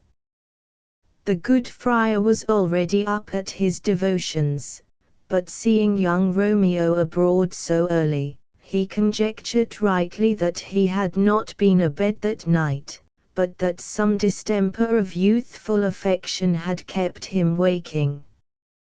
He was right in imputing the cause of Romeo's wakefulness to love, but he made a wrong guess at the object, for he thought that his love for Rosaline had kept him waking. But when Romeo revealed his new passion for Juliet, and requested the assistance of the friar to marry them that day, the holy man lifted up his eyes and hands in a sort of wonder at the sudden change in Romeo's affections, for he had been privy to all Romeo's love for Rosaline, and his many complaints of her disdain, and he said, that young men's love lay not truly in their hearts, but in their eyes. But Romeo replying, that he himself had often chidden him for doting on Rosaline, who could not love him again, whereas Juliet both loved and was beloved by him, the friar assented in some measure to his reasons, and thinking that a matrimonial alliance between young Juliet and Romeo might happily be the means of making up the long breach between the Capulets and the Montagues, which no one more lamented than this good friar, who was a friend to both the families and had often interposed his mediation to make up the quarrel without effect, partly moved by policy, and partly by his fondness for young Romeo, to whom he could deny nothing. The old man consented to join their hands in marriage. Now was Romeo blessed indeed, and Juliet, who knew his intent from a messenger which she had dispatched according to promise, did not fail to be early at the cell of Friar Lawrence, where their hands were joined in holy marriage, the good friar praying the heavens to smile upon that act, and in the union of this young Montague and young Capulet to bury the old strife and long dissensions of their families. The ceremony being over, Juliet hastened home, where she stayed impatient for the coming of night, at which time Romeo promised to come and meet her in the orchard, where they had met the night before, and the time between seemed as tedious to her, as the night before some great festival seems to an impatient child, that has got new finery which it may not put on till the morning. That same day, about noon, Romeo's friends, Benvolio and Mercutio, walking through the streets of Verona, were met by a party of the Capulets with the impetuous Tybalt at their head. This was the same angry Tybalt who would have fought with Romeo at old Lord Capulet's feast. He, seeing Mercutio, accused him bluntly of associating with Romeo, a Montague. Mercutio, who had as much fire and youthful blood in him as Tybalt, replied to this accusation with some sharpness, and in spite of all Benvolio could say to moderate their wrath, a quarrel was beginning, when Romeo himself passing that way, the fierce Tybalt turned from Mercutio to Romeo, and gave him the disgraceful appellation of villain. Romeo wished to avoid a quarrel with Tybalt above all men, because he was the kinsman of Juliet, and much beloved by her. Besides, this young Montague had never thoroughly entered into the family quarrel, being by nature wise and gentle, and the name of a Capulet, which was his dear lady's name, was now rather a charm to allay resentment, than a watchword to excite fury. So he tried to reason with Tybalt, whom he saluted mildly by the name of good Capulet, as if he, though a Montague, had some secret pleasure in uttering that name. But Tybalt, who hated all Montagues as he hated hell, would hear no reason, but drew his weapon, and Mercutio, who knew not of Romeo's secret motive for desiring peace with Tybalt, but looked upon his present forbearance as a sort of calm dishonorable submission, with many disdainful words provoked Tybalt to the prosecution of his first quarrel with him, and Tybalt and Mercutio fought, till Mercutio fell, receiving his death's wound, while Romeo and Benvolio were vainly endeavoring to part the combatants. Mercutio being dead, Romeo kept his temper no longer, but returned the scornful appellation of villain which Tybalt had given him, and they fought till Tybalt was slain by Romeo. This deadly broil falling out in the midst of Verona at noonday, the news of it quickly brought a crowd of citizens to the spot, and among them the old lords Capulet and Montague, with their wives, and soon after arrived the prince himself, who being related to Mercutio, whom Tybalt had slain, and having had the peace of his government often disturbed by these brawls of Montagues and Capulets, came determined to put the law in strictest force against those who should be found to be offenders. Benvolio, who had been eyewitness to the fray, was commanded by the prince to relate the origin of it, which he did, keeping as near the truth as he could without injury to Romeo, softening and excusing the part which his friends took in it. Lady Capulet, whose extreme grief for the loss of her kinsman Tybalt made her keep no bounds in her revenge, exhorted the prince to do strict justice upon his murderer, and to pay no attention to Benvolio's representation, who, being Romeo's friend and a Montague, spoke partially. Thus she pleaded against her new son-in-law, but she knew not yet that he was her son-in-law and Juliet's husband. On the other hand was to be seen Lady Montague pleading for her child's life, and arguing with some justice that Romeo had done nothing worthy of punishment in taking the life of Tybalt, which was already forfeited to the law by his having slain Mercutio. The prince, unmoved by the passionate exclamations of these women, on a careful examination of the facts, pronounced his sentence, and by that sentence Romeo was banished from Verona. Heavy news to young Juliet, who had been but a few hours a bride, and now by this decree seemed everlastingly divorced. When the tidings reached her, she at first gave way to rage against Romeo, who had slain her dear cousin. She called him a beautiful tyrant, a fiend angelical, a ravenous dove, a lamb with a wolf's nature, a serpent heart hid with a flowering face, and other like contradictory names, which denoted the struggles in her mind between her love and her resentment.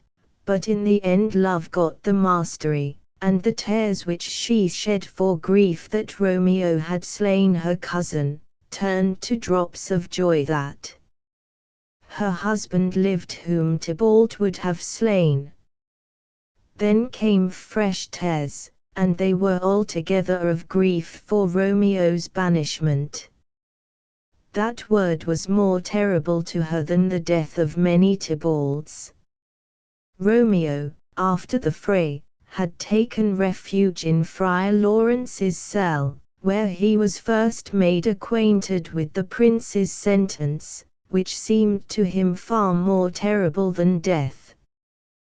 To him it appeared there was no world out of Verona's walls, no living out of the sight of Juliet. Heaven was there where Juliet lived, and all beyond was purgatory, torture, hell. The good friar would have applied the consolation of philosophy to his griefs, but this frantic young man would hear of none, but like a madman he tore his hair, and threw himself all along upon the ground, as he said, to take the measure of his grave.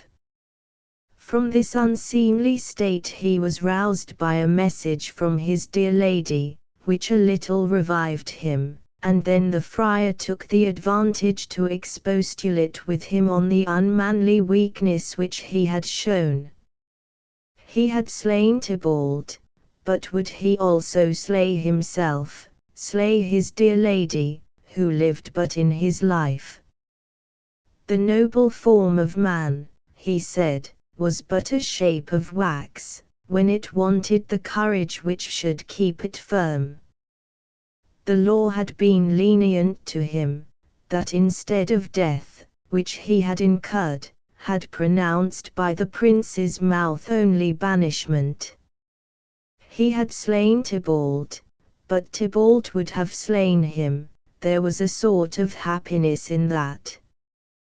Juliet was alive, and, beyond all hope, had become his dear wife. Therein he was most happy.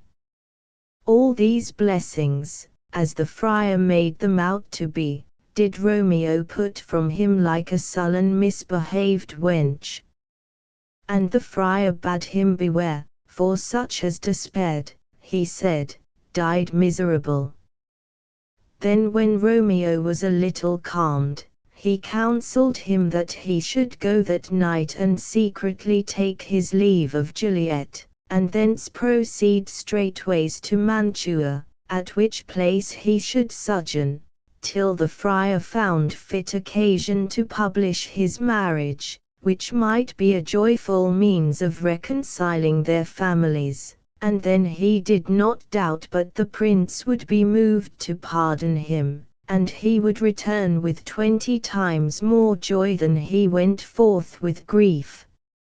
Romeo was convinced by these wise counsels of the friar, and took his leave to go and seek his lady, proposing to stay with her that night, and by daybreak pursue his journey alone to Mantua, to which place the good friar promised to send him letters from time to time, acquainting him with the state of affairs at home. That night Romeo passed with his dear wife, gaining secret admission to her chamber, from the orchard in which he had heard her confession of love the night before. That had been a night of unmixed joy and rapture, but the pleasures of this night, and the delight which these lovers took in each other's society, were sadly allayed with the prospect of parting, and the fatal adventures of the past day. The unwelcome daybreak seemed to come too soon, and when Juliet heard the morning song of the lark, she would have persuaded herself that it was the nightingale, which sings by night, but it was too truly the lark which sang, and a discordant and unpleasant note it seemed to her, and the streaks of day in the east too certainly pointed out that it was time for these lovers to part. Romeo took his leave of his dear wife with a heavy heart, promising to write to her from Mantua every hour in the day, and when he had descended from her chamber window, as he stood below her on the ground, in that sad foreboding state of mind in which she was, he appeared to her eyes as one dead in the bottom of a tomb. Romeo's mind misgave him in like manner, but now he was forced hastily to depart, for it was death for him to be found within the walls of Verona after daybreak. This was but the beginning of the tragedy of this pair of star-crossed lovers. Romeo had not been gone many days before the old Lord Capulet proposed a match for Juliet. The husband he had chosen for her, not dreaming that she was married already, was Count Paris, a gallant, young, and noble gentleman, no unworthy suitor to the young Juliet, if she had never seen Romeo. The terrified Juliet was in a sad perplexity at her father's offer. She pleaded her youth unsuitable to marriage, the recent death of Tybalt, which had left her spirits too weak to meet a husband with any face of joy, and how indecorous it would show for the family of the Capulets to be celebrating a nuptial feast, when his funeral solemnities were hardly over. She pleaded every reason against the match, but the true one, namely, that she was married already. But Lord Capulet was deaf to all her excuses, and in a peremptory manner ordered her to get ready, for by the following Thursday she should be married to Paris, and having found her a husband, rich, young, and noble, such as the proudest maid in Verona might joyfully accept, he could not bear that out of an affected coyness, as he construed her denial, she should oppose obstacles to her own good fortune. In this extremity Juliet applied to the friendly friar, always her counsellor in distress, and he asking her if she had resolution to undertake a desperate remedy, and she answering that she would go into the grave alive rather than marry Paris, her own dear husband living, he directed her to go home, and appear merry, and give her consent to marry Paris, according to her father's desire, and on the next night, which was the night before the marriage, to drink off the contents of a phial which he then gave her, the effect of which would be that for 42 hours after drinking it she should appear cold and lifeless, and when the bridegroom came to fetch her in the morning, he would find her to appearance dead, that then she would be borne, as the manner in that country was, uncovered on a bier, to be buried in the family vault, that if she could put off womanish fear, and consent to this terrible trial, in 42 hours after swallowing the liquid, such was its certain operation, she would be sure to awake, as from a dream, and before she should awake, he would let her husband know their drift, and he should come in the night, and bear her thence to Mantua. Love, and the dread of marrying Paris, gave young Juliet strength to undertake this horrible adventure, and she took the phial of the friar, promising to observe his directions.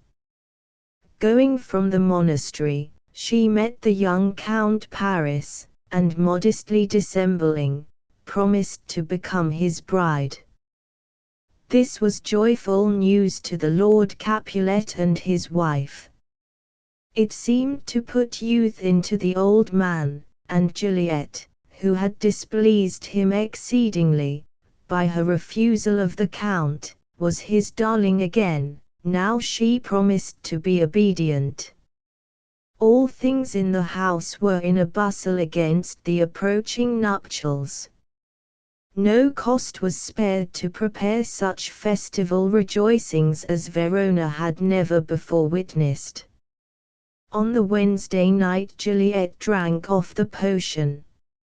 She had many misgivings lest the friar, to avoid the blame which might be imputed to him for marrying her to Romeo, had given her poison, but then he was always known for a holy man, then lest she should awake before the time that Romeo was to come for her, whether the terror of the place, a vault full of dead Capulet's bones, and where Tybalt, all bloody, lay festering in his shroud, would not be enough to drive her distracted. Again she thought of all the stories she had heard of spirits haunting the places where their bodies were bestowed. But then her love for Romeo, and her aversion for Paris returned, and she desperately swallowed the draught, and became insensible. When young Paris came early in the morning with music to awaken his bride, instead of a living Juliet, her chamber presented the dreary spectacle of a lifeless corse. What death to his hopes! What confusion then reigned through the whole house! Poor Paris, lamenting his bride, whom most detestable death had beguiled him of, had divorced from him even before their hands were joined. But still more piteous it was to hear the mournings of the old Lord and Lady Capulet, who having but this one poor loving child to rejoice and solace in, cruel death had snatched her from their sight, just as these careful parents were on the point of seeing her advanced, as they thought, by a promising and advantageous match. Now all things that were ordained for the festival were turned from their properties to do the office of a black funeral. The wedding cheer served for a sad burial feast, the bridal hymns were changed for sullen dirges, the sprightly instruments to melancholy bells, and the flowers that should have been strewed in the bride's path, now served but to strew her course. Now, instead of a priest to marry her, a priest was needed to bury her, and she was borne to church indeed, not to augment the cheerful hopes of the living, but to swell the dreary numbers of the dead. Bad news, which always travels faster than good, now brought the dismal story of his Juliet's death to Romeo, at Mantua, before the messenger could arrive, who was sent from Friar Lawrence to apprise him that these were mock funerals only, and but the shadow and representation of death, and that his dear lady lay in the tomb but for a short while, expecting when Romeo would come to release her from that dreary mansion. Just before, Romeo had been unusually joyful and light-hearted. He had dreamed in the night that he was dead, a strange dream, that gave a dead man leave to think, and that his lady came and found him dead, and breathed such life with kisses in his lips, that he revived, and was an emperor. And now that a messenger came from Verona, he thought surely it was to confirm some good news which his dreams had presaged. But when the contrary to this flattering vision appeared, and that it was his lady who was dead in truth, whom he could not revive by any kisses, he ordered horses to be got ready, for he determined that night to visit Verona, and to see his lady in her tomb.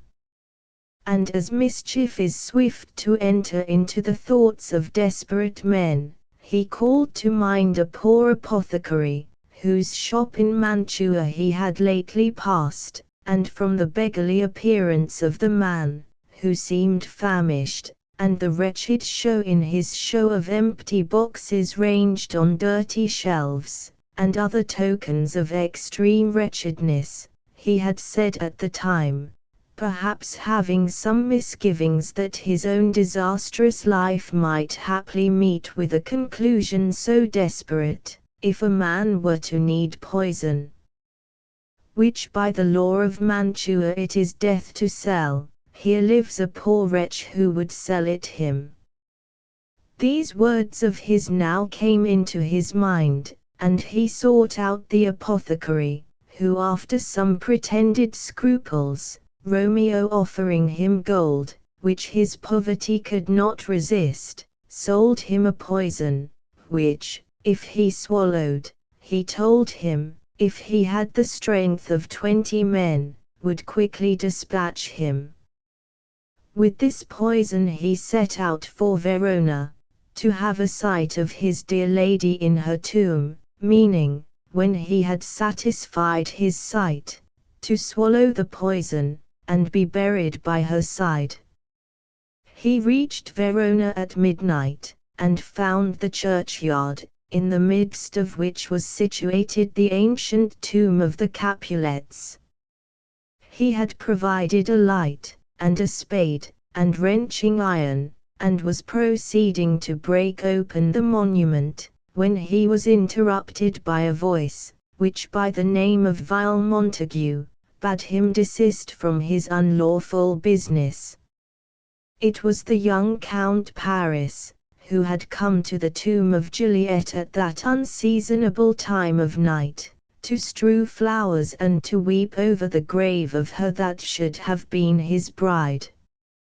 He knew not what an interest Romeo had in the dead, but knowing him to be a Montague, and, as he supposed, a sworn foe to all the Capulets, he judged that he was come by night to do some villainous shame to the dead bodies, therefore in an angry tone he bade him desist, and as a criminal, condemned by the laws of Verona to die if he were found within the walls of the city, he would have apprehended him. Romeo urged Paris to leave him, and warned him by the fate of Tybalt, who lay buried there, not to provoke his anger, or draw down another sin upon his head, by forcing him to kill him.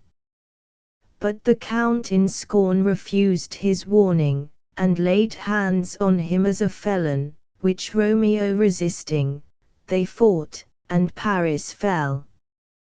When Romeo, by the help of a light, came to see who it was that he had slain, that it was Paris, who, he learned in his way from Mantua, should have married Juliet, he took the dead youth by the hand, as one whom misfortune had made a companion, and said that he would bury him in a triumphal grave, meaning in Juliet's grave, which he now opened, and there lay his lady, as one whom death had no power upon to change a feature or complexion, in her matchless beauty, or as if death were amorous, and the lean abhorred monster kept her there for his delight, for she lay yet fresh and blooming, as she had fallen to sleep when she swallowed that benumbing potion, and near her lay Tybalt in his bloody shroud, whom Romeo seeing, begged pardon of his lifeless corse, and for Juliet's sake called him cousin, and said that he was about to do him a favor by putting his enemy to death. Here Romeo took his last leave of his lady's lips, kissing them, and here he shook the burden of his cross stars from his weary body, swallowing that poison which the apothecary had sold him, whose operation was fatal and real, not like that dissembling potion which Juliet had swallowed, the effect of which was now nearly expiring, and she about to awake to complain that Romeo had not kept his time, or that he had come too soon. For now the hour was arrived at which the friar had promised that she should awake, and he, having learned that his letters which he had sent to Mantua, by some unlucky detention of the messenger, had never reached Romeo, came himself, provided with a pickaxe and lantern, to deliver the lady from her confinement, but he was surprised to find a light already burning in the Capulets' monument, and to see swords and blood near it, and Romeo and Paris lying breathless by the monument. Before he could entertain a conjecture, To imagine how these fatal accidents had fallen out, Juliet awoke out of her trance, and seeing the friar near her, she remembered the place where she was, and the occasion of her being there, and asked for Romeo.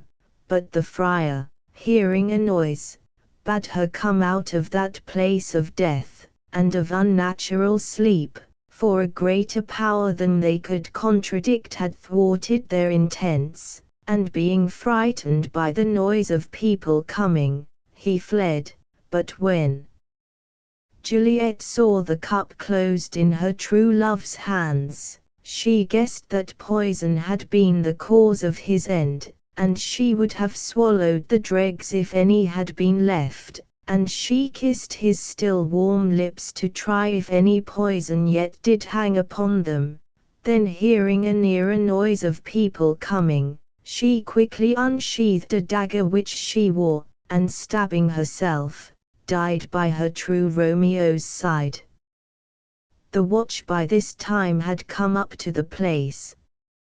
A page belonging to Count Paris, who had witnessed the fight between his master and Romeo, had given the alarm, which had spread among the citizens, who went up and down the streets of Verona confusedly exclaiming, "A Paris! A Romeo! A Juliet!"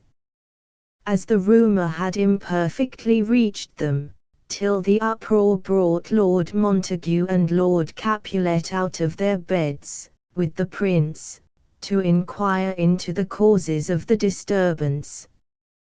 The friar had been apprehended by some of the watch, coming from the churchyard, trembling, sighing, and weeping, in a suspicious manner.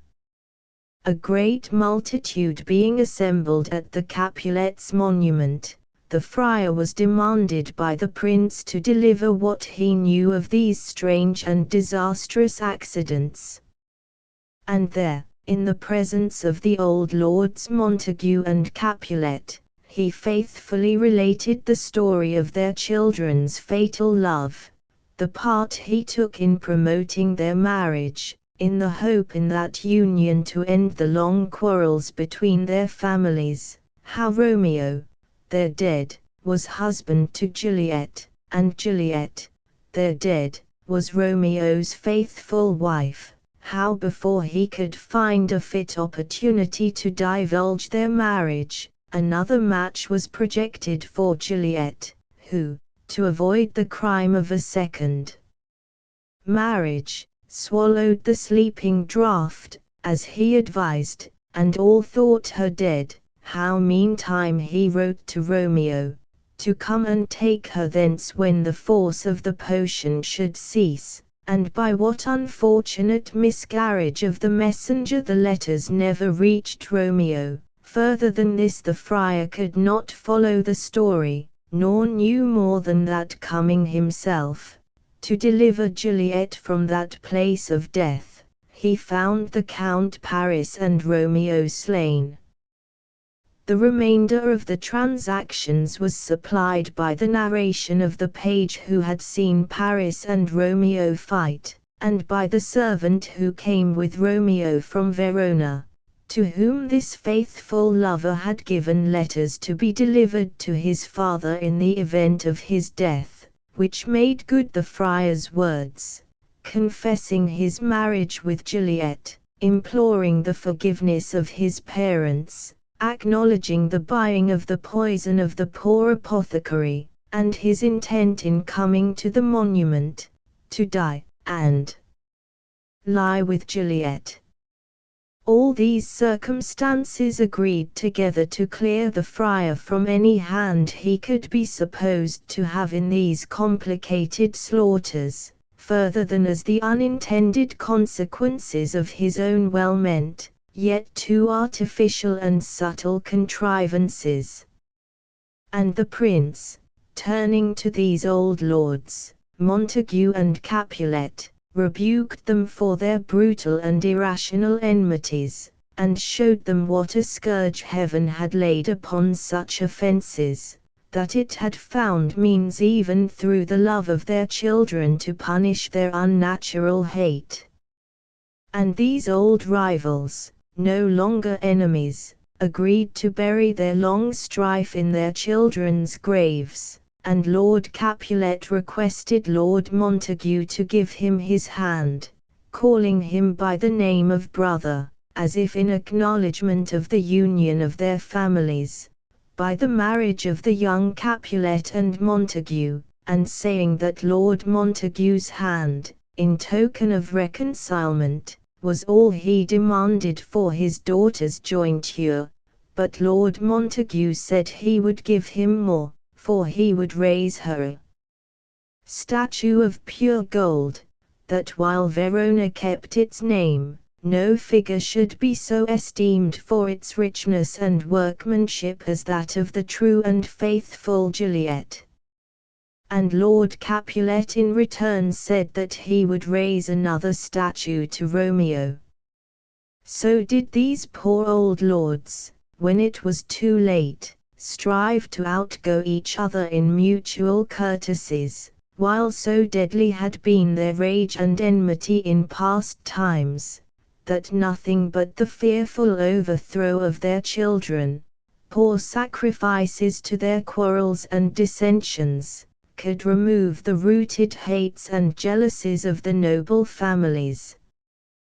Chapter N. Peace Hamlet, Prince of Denmark. Gertrude, Queen of Denmark, becoming a widow by the sudden death of King Hamlet, in less than 2 months after his death married his brother Claudius, which was noted by all people at the time for a strange act of indiscretion, or unfeelingness, or worse, for this Claudius did no ways resemble her late husband in the qualities of his person or his mind, but was as contemptible in outward appearance, as he was base and unworthy in disposition, and suspicions did not fail to arise in the minds of some, that he had privately made away with his brother, the late king, with the view of marrying his widow, and ascending the throne of Denmark, to the exclusion of young Hamlet, the son of the buried king, and lawful successor to the throne.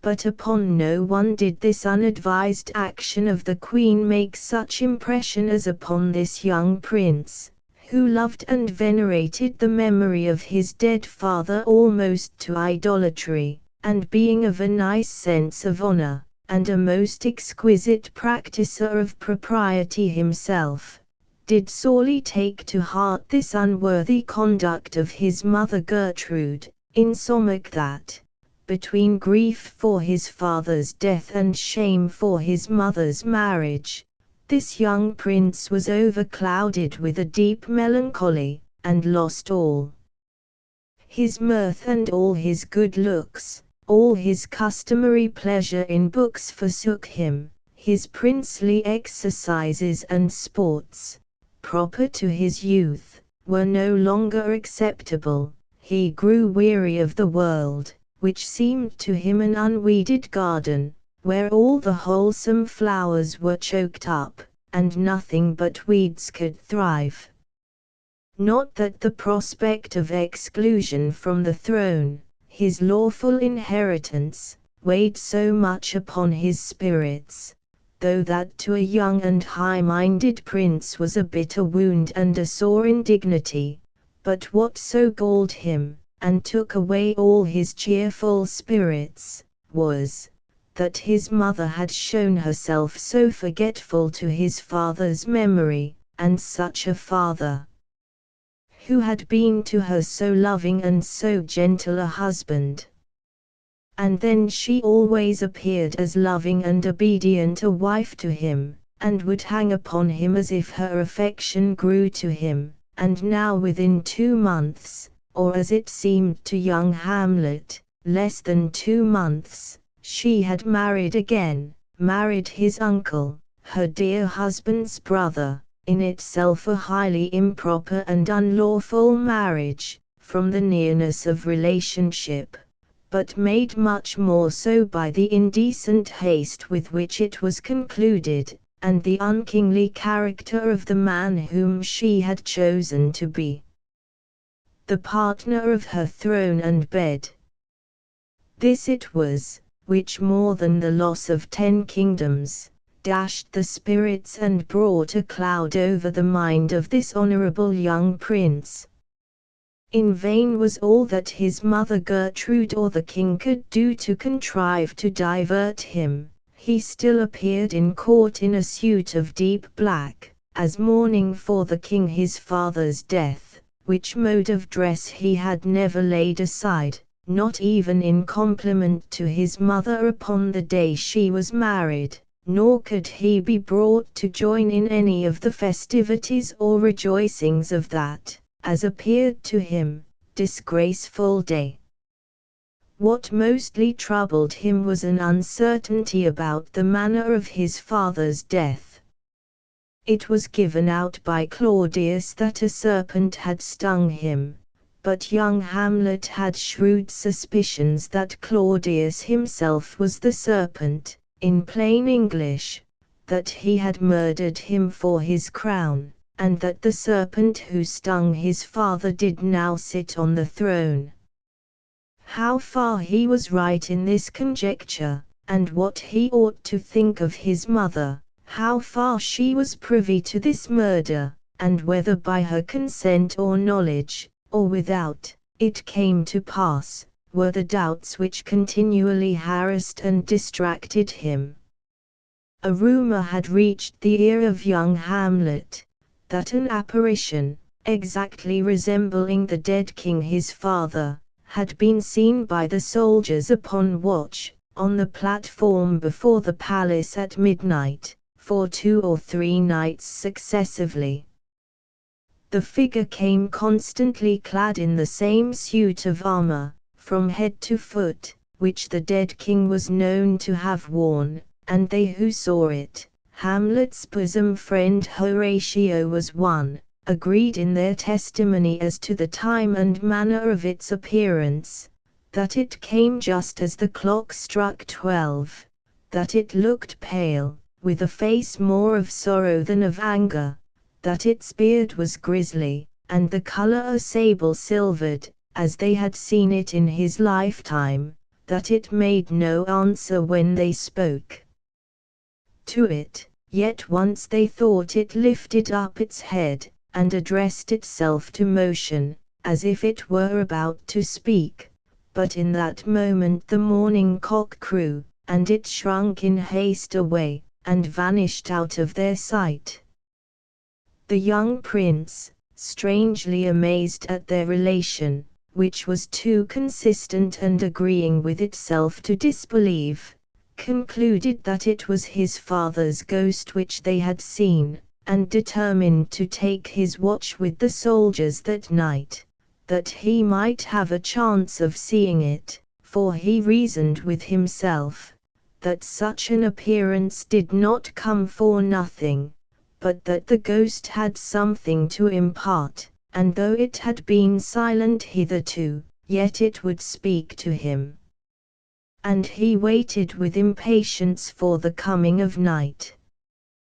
When night came he took his stand with Horatio, and Marcellus, one of the guard, upon the platform, where this apparition was accustomed to walk, and it being a cold night, and the air unusually raw and nipping, Hamlet and Horatio and their companion fell into some talk about the coldness of the night, which was suddenly broken off by Horatio announcing that the ghost was coming. At the sight of his father's spirit, Hamlet was struck with a sudden surprise and fear. He at first called upon the angels and heavenly ministers to defend them, for he knew not whether it were a good spirit or bad, whether it came for good or evil. But he gradually assumed more courage, and his father, as it seemed to him, looked upon him so piteously, and as it were desiring to have conversation with him, and did in all respects appear so like himself as he was when he lived, that Hamlet could not help addressing him. He called him by his name, Hamlet, King, Father, and conjured him that he would tell the reason why he had left his grave, where they had seen him quietly bestowed, to come again and visit the earth and the moonlight, and besought him that he would let them know if there was anything which they could do to give peace to his spirit. And the ghost beckoned to Hamlet, that he should go with him to some more removed place, where they might be alone, and Horatio and Marcellus would have dissuaded the young prince from following it, for they feared lest it should be some evil spirit, who would tempt him to the neighboring sea, or to the top of some dreadful cliff, and there put on some horrible shape which might deprive the prince of his reason.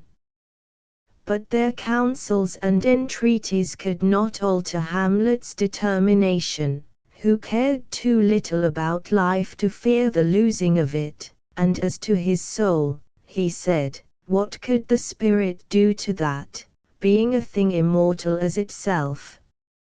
And he felt as hardy as a lion, and bursting from them, who did all they could to hold him, he followed whithersoever the spirit led him. And when they were alone together, the spirit broke silence, and told him that he was the ghost of Hamlet, his father, who had been cruelly murdered, and he told the manner of it, that it was done by his own brother Claudius, Hamlet's uncle, as Hamlet had already but too much suspected, for the hope of succeeding to his bed and crown. That as he was sleeping in his garden, his custom always in the afternoon, his treasonous brother stole upon him in his sleep, and poured the juice of poisonous henbane into his ears, which has such an antipathy to the life of man, that swift as quicksilver it courses through all the veins of the body, baking up the blood, and spreading a crust like leprosy all over the skin.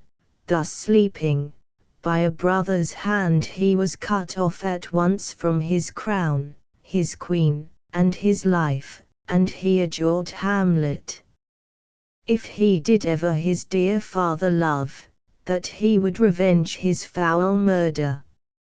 And the ghost lamented to his son, that his mother should so fall off from virtue, as to prove false to the wedded love of her first husband, and to marry his murderer. But he cautioned Hamlet, howsoever he proceeded in his revenge against his wicked uncle, by no means to act any violence against the person of his mother, but to leave her to heaven, and to the stings and thorns of conscience. And Hamlet promised to observe the ghost's direction in all things, and the ghost vanished. And when Hamlet was left alone, he took up a solemn resolution, that all he had in his memory, all that he had ever learned by books or observation, should be instantly forgotten by him, and nothing live in his brain but the memory of what the ghost had told him, and enjoined him to do. And Hamlet related the particulars of the conversation which had passed to none but his dear friend Horatio, and he enjoined both to him and Marcellus the strictest secrecy as to what they had seen that night. The terror which the sight of the ghost had left upon the senses of Hamlet, he being weak and dispirited before, almost unhinged his mind, and drove him beside his reason. And he, fearing that it would continue to have this effect, which might subject him to observation, and set his uncle upon his guard, if he suspected that he was meditating anything against him, or that Hamlet really knew more of his father's death than he professed, took up a strange resolution, from that time to counterfeit as if he were really and truly mad, thinking that he would be less an object of suspicion when his uncle should believe him incapable of any serious project, and that his real perturbation of mind would be best covered and pass concealed under a disguise of pretended lunacy. From this time Hamlet affected a certain wildness and strangeness in his apparel, his speech, and behavior, and did so excellently counterfeit the madman, that the king and queen were both deceived, and not thinking his grief for his father's death a sufficient cause to produce such a distemper, for they knew not of the appearance of the ghost, they concluded that his malady was love, and they thought they had found out the object. To this brook Ophelia came before Hamlet fell into the melancholy way which has been related. He had dearly loved a fair maid called Ophelia, the daughter of Polonius, the king's chief counselor in affairs of state. He had sent her letters and rings, and made many tenders of his affection to her, and importuned her with love in honorable fashion, and she had given belief to his vows and importunities. But the melancholy which he fell into latterly had made him neglect her, and from the time he conceived the project of counterfeiting madness, he affected to treat her with unkindness, and a sort of rudeness, but she, good lady, rather than reproach him with being false to her, persuaded herself that it was nothing but the disease in his mind, and no settled unkindness, which had made him less observant of her than formerly, and she compared the faculties of his once noble mind and excellent understanding, impaired as they were with the deep melancholy that oppressed him, to sweet bells which in themselves are capable of most exquisite music, but when jangled out of tune, or rudely handled, produce only a harsh and unpleasing sound. Though the rough business which Hamlet had in hand, the revenging of his father's death upon his murderer, did not suit with the playful state of courtship, or admit of the society of so idle a passion as love now seemed to him, yet it could not hinder but that soft thoughts of his Ophelia would come between, and in one of these moments, when he thought that his treatment of this gentle lady had been unreasonably harsh, he wrote her a letter full of wild starts of passion, and in extravagant terms, such as agreed with his supposed madness, but mixed with some gentle touches of affection, which could not but show to this honored lady that a deep love for her yet lay at the bottom of his heart. He bade her to doubt the stars were fire, and to doubt that the sun did move, to doubt truth to be a liar, but never to doubt that he loved, with more of such extravagant phrases. This letter Ophelia dutifully showed to her father, and the old man thought himself bound to communicate it to the king and queen, who from that time supposed that the true cause of Hamlet's madness was love.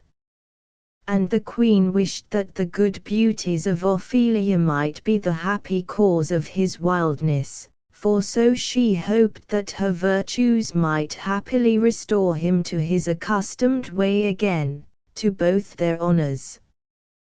But Hamlet's malady lay deeper than she supposed, or than could be so cured. His father's ghost, which he had seen, still haunted his imagination, and the sacred injunction to revenge his murder gave him no rest till it was accomplished. Every hour of delay seemed to him a sin, and a violation of his father's commands. Yet how to compass the death of the king, surrounded as he constantly was with his guards, was no easy matter. Or if it had been, the presence of the Queen, Hamlet's mother, who was generally with the king, was a restraint upon his purpose, which he could not break through. Besides, the very circumstance that the usurper was his mother's husband filled him with some remorse, and still blunted the edge of his purpose. The mere act of putting a fellow creature to death was in itself odious and terrible to a disposition naturally so gentle as Hamlet's was. His very melancholy, and the dejection of spirits he had so long been in, produced an irresoluteness and wavering of purpose, which kept him from proceeding to extremities. Moreover, he could not help having some scruples upon his mind, whether the spirit which he had seen was indeed his father, or whether it might not be the devil, who he had heard has power to take any form he pleases, and who might have assumed his father's shape only to take advantage of his weakness and his melancholy, to drive him to the doing of so desperate an act as murder. And he determined that he would have more certain grounds to go upon than a vision, or apparition, which might be a delusion. While he was in this irresolute mind there came to the court certain players, in whom Hamlet formerly used to take delight, and particularly to hear one of them speak a tragical speech, describing the death of old Priam, king of Troy, with the grief of Hecuba his queen.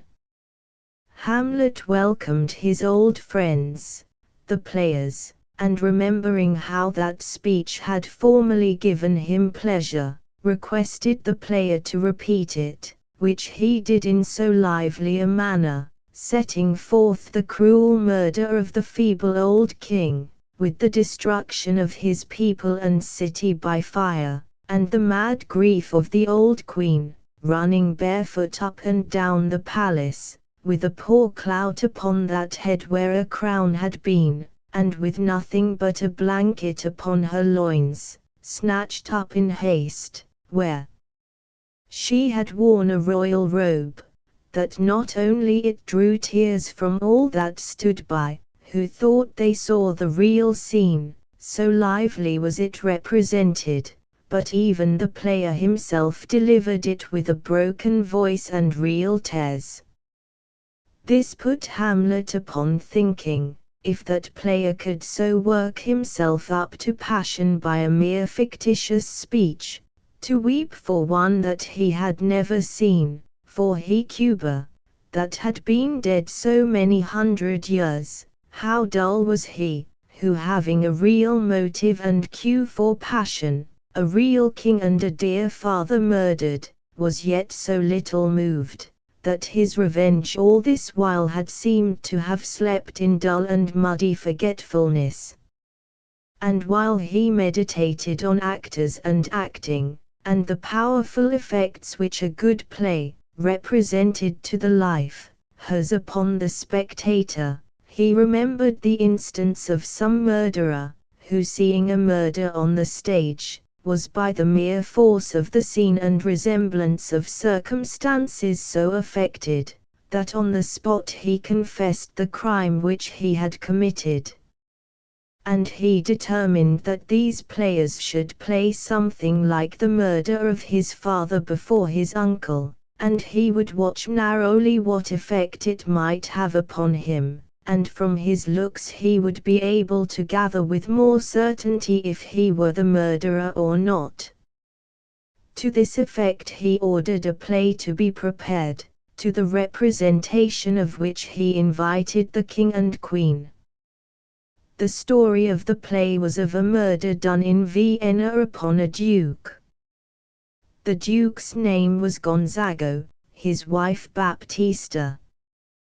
The play showed how one Lucianus, a near relation to the duke, poisoned him in his garden for his estate, and how the murderer in a short time after got the love of Gonzago's wife. At the representation of this play, the king, who did not know the trap which was laid for him, was present, with his queen and the whole court, Hamlet sitting attentively near him to observe his looks. The play began with a conversation between Gonzago and his wife, in which the lady made many protestations of love, and of never marrying a second husband, if she should outlive Gonzago, wishing she might be accursed if she ever took a second husband, and adding that no woman did so, but those wicked women who kill their first husbands. Hamlet observed the king his uncle change color at this expression, and that it was as bad as wormwood both to him and to the queen. But when Lucianus, according to the story, came to poison Gonzago sleeping in the garden, the strong resemblance which it bore to his own wicked act upon the late king, his brother, whom he had poisoned in his garden, so struck upon the conscience of this usurper, that he was unable to sit out the rest of the play, but on a sudden calling for lights to his chamber, and affecting or partly feeling a sudden sickness, he abruptly left the theatre. The king being departed, the play was given over. Now Hamlet had seen enough to be satisfied that the words of the ghost were true, and no illusion, and in a fit of gaiety, like that which comes over a man who suddenly has some great doubt or scruple resolved, he swore to Horatio, that he would take the ghost's word for £1,000. But before he could make up his resolution as to what measures of revenge he should take, now he was certainly informed that his uncle was his father's murderer, he was sent for by the queen his mother, to a private conference in her closet. It was by desire of the king that the queen sent for Hamlet, that she might signify to her son how much his late behavior had displeased them both, and the king, wishing to know all that passed at that conference, and thinking that the too partial report of a mother might let slip some part of Hamlet's words, which it might much import the king to know, Polonius, the old councillor of state, was ordered to plant himself behind the hangings in the queen's closet, where he might unseen hear all that passed. This artifice was particularly adapted to the disposition of Polonius, who was a man grown old in crooked maxims and policies of state, and delighted to get at the knowledge of matters in an indirect and cunning way. Hamlet being come to his mother, she began to tax him in the roundest way with his actions and behavior, and she told him that he had given great offense to his father, meaning the king, his uncle, whom, because he had married her, she called Hamlet's father. Hamlet, sorely indignant that she should give so dear and honored a name as father seemed to him, to a wretch who was indeed no better than the murderer of his true father, with some sharpness replied, "Mother, you have much offended my father." The queen said that was but an idle answer. "As good as the question deserved," said Hamlet. The queen asked him if he had forgotten who it was he was speaking to. "Alas," replied Hamlet, "I wish I could forget. You are the queen, your husband's brother's wife, and you are my mother. I wish you were not what you are." "Nay, then," said the queen, "if you show me so little respect, I will set those to you that can speak," and was going to send the king or Polonius to him. But Hamlet would not let her go, now he had her alone, till he had tried if his words could not bring her to some sense of her wicked life, and, taking her by the wrist, he held her fast, and made her sit down. She, affrighted at his earnest manner, and fearful lest in his lunacy he should do her a mischief, cried out, and a voice was heard from behind the hangings, "Help, help!" The Queen, which Hamlet hearing, and verily thinking that it was the king himself there concealed, he drew his sword and stabbed at the place where the voice came from, as he would have stabbed a rat that ran there, till the voice ceasing, he concluded the person to be dead. But when he dragged for the body, it was not the king, but Polonius, the old officious counsellor, that had planted himself as a spy behind the hangings. "O me," exclaimed the Queen, "what a rash and bloody deed have you done!" "A bloody deed, mother," replied Hamlet, "but not so bad as yours, who killed a king, and married his brother." Hamlet had gone too far to leave off here. He was now in the humor to speak plainly to his mother, and he pursued it.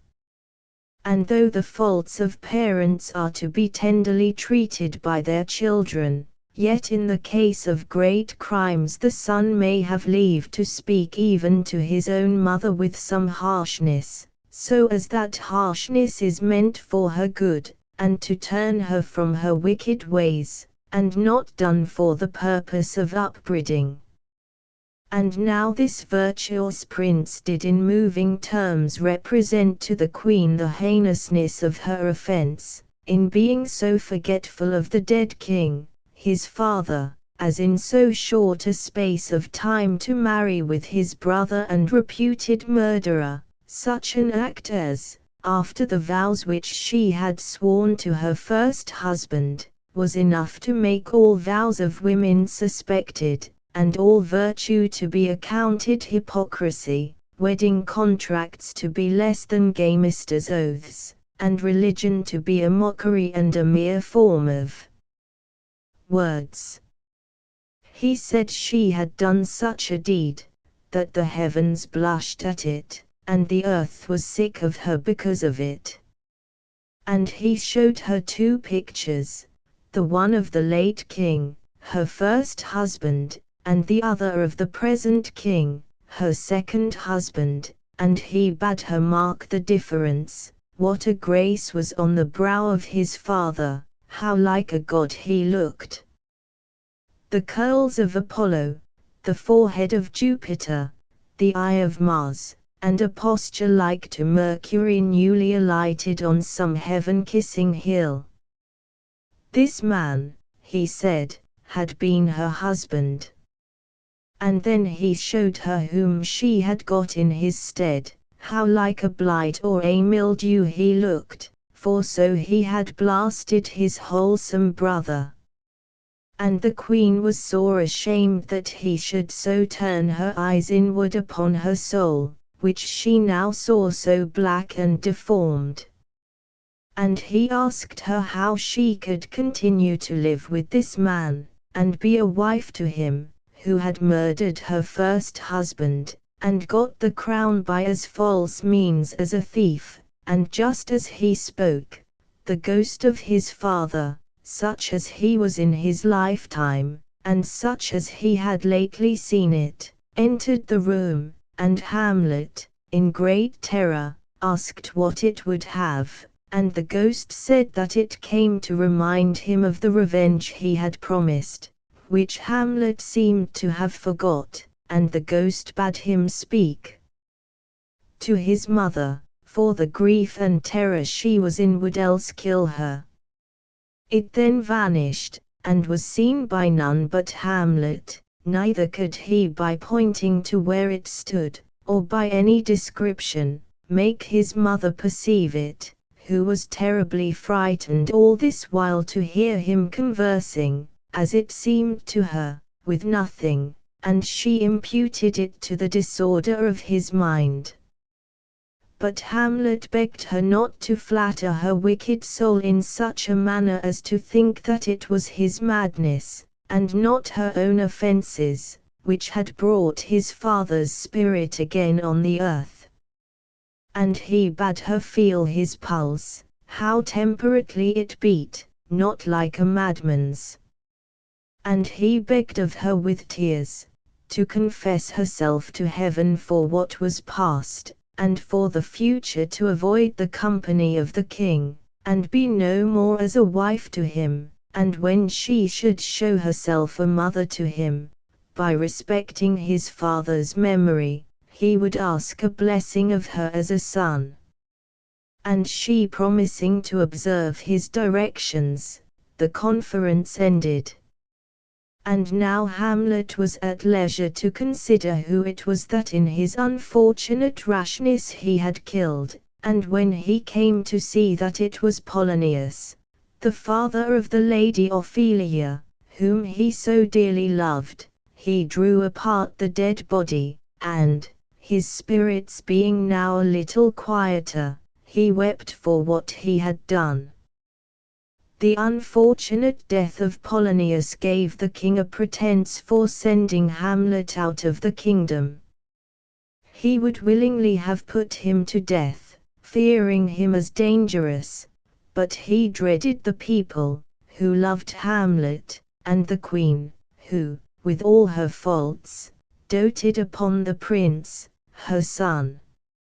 So this subtle king, under pretence of providing for Hamlet's safety, that he might not be called to account for Polonius' death, caused him to be conveyed on board a ship bound for England, under the care of 2 courtiers, by whom he dispatched letters to the English court, which in that time was in subjection and paid tribute to Denmark, requiring for special reasons there pretended, that Hamlet should be put to death as soon as he landed on English ground. Hamlet, suspecting some treachery, in the night time secretly got at the letters, and skillfully erasing his own name, he in the stead of it put in the names of those 2 courtiers, who had the charge of him, to be put to death. Then sealing up the letters, he put them into their place again. Soon after the ship was attacked by pirates, and a sea fight commenced, in the course of which Hamlet, desirous to show his valor, with sword in hand singly boarded the enemy's vessel, while his own ship, in a cowardly manner, bore away, and leaving him to his fate, the 2 courtiers made the best of their way to England, charged with those letters the sense of which Hamlet had altered to their own deserved destruction. The pirates, who had the prince in their power, showed themselves gentle enemies, and knowing whom they had got prisoner, in the hope that the prince might do them a good turn at court in recompense for any favor they might show him, they set Hamlet on shore at the nearest port in Denmark. From that place Hamlet wrote to the king, acquainting him with the strange chance which had brought him back to his own country, and saying that on the next day he should present himself before his majesty. When he got home, a sad spectacle offered itself the first thing to his eyes. This was the funeral of the young and beautiful Ophelia, his once dear mistress. The wits of this young lady had begun to turn ever since her poor father's death. That he should die a violent death, and by the hands of the prince whom she loved, so affected this tender young maid, that in a little time she grew perfectly distracted, and would go about giving flowers away to the ladies of the court, and saying that they were for her father's burial, singing songs about love and about death, and sometimes such as had no meaning at all, as if she had no memory of what happened to her. there was a willow which grew slanting over a brook, and reflected its leaves on the stream. To this brook she came one day when she was unwatched, with garlands she had been making, mixed up of daisies and nettles, flowers and weeds together, and clambering up to hang her garland upon the boughs of the willow, a bough broke, and precipitated this fair young maid, garland, and all that she had gathered, into the water, where her clothes bore her up for a while, during which she chanted scraps of old tunes, like one insensible to her own distress, or as if she were a creature natural to that element, but long it was not before her garments, heavy with the wet, pulled her in from her melodious singing to a muddy and miserable death. It was the funeral of this fair maid which her brother Laertes was celebrating, the king and queen and whole court being present, when Hamlet arrived. He knew not what all this show imported, but stood on one side, not inclining to interrupt the ceremony. He saw the flowers strewed upon her grave, as the custom was in maiden burials, which the queen herself threw in, and as she threw them she said, "Sweets to the sweet. I thought to have decked thy bride bed, sweet maid, not to have strewed thy grave. Thou shouldst have been my Hamlet's wife." And he heard her brother wish that violets might spring from her grave, and he saw him leap into the grave all frantic with grief, and bid the attendants pile mountains of earth upon him, that he might be buried with her. And Hamlet's love for this fair maid came back to him, and he could not bear that a brother should show so much transport of grief, for he thought that he loved Ophelia better than 40,000 brothers.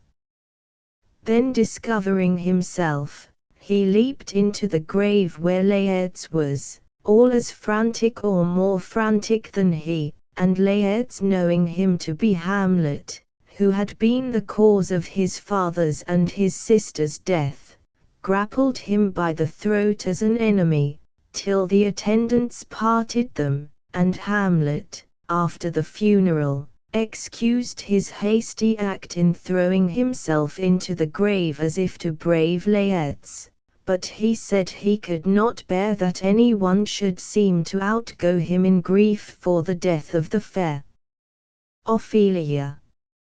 And for the time these two noble youths seemed reconciled. But out of the grief and anger of Laertes for the death of his father and Ophelia, the king, Hamlet's wicked uncle, contrived destruction for Hamlet. He set on Laertes, under cover of peace and reconciliation, to challenge Hamlet to a friendly trial of skill at fencing, which Hamlet accepting, a day was appointed to try the match. At this match all the court was present, and Laertes, by direction of the king, prepared a poisoned weapon. Upon this match great wagers were laid by the courtiers, as both Hamlet and Laertes were known to excel at this sword play, and Hamlet taking up the foils chose one, not at all suspecting the treachery of Laertes, or being careful to examine Laertes' weapon, who, instead of a foil or blunted sword, which the laws of fencing require, made use of one with a point, and poisoned. At first Laertes did but play with Hamlet, and suffered him to gain some advantages, which the dissembling king magnified and extolled beyond measure, drinking to Hamlet's success, and wagering rich bets upon the issue. But after a few pauses, Laertes growing warm made a deadly thrust at Hamlet with his poisoned weapon, and gave him a mortal blow. Hamlet incensed, but not knowing the whole of the treachery, in the scuffle exchanged his own innocent weapon for Layard's deadly one, and with a thrust of Layard's own sword repaid Layard's home, who was thus justly caught in his own treachery. In this instant the queen shrieked out that she was poisoned.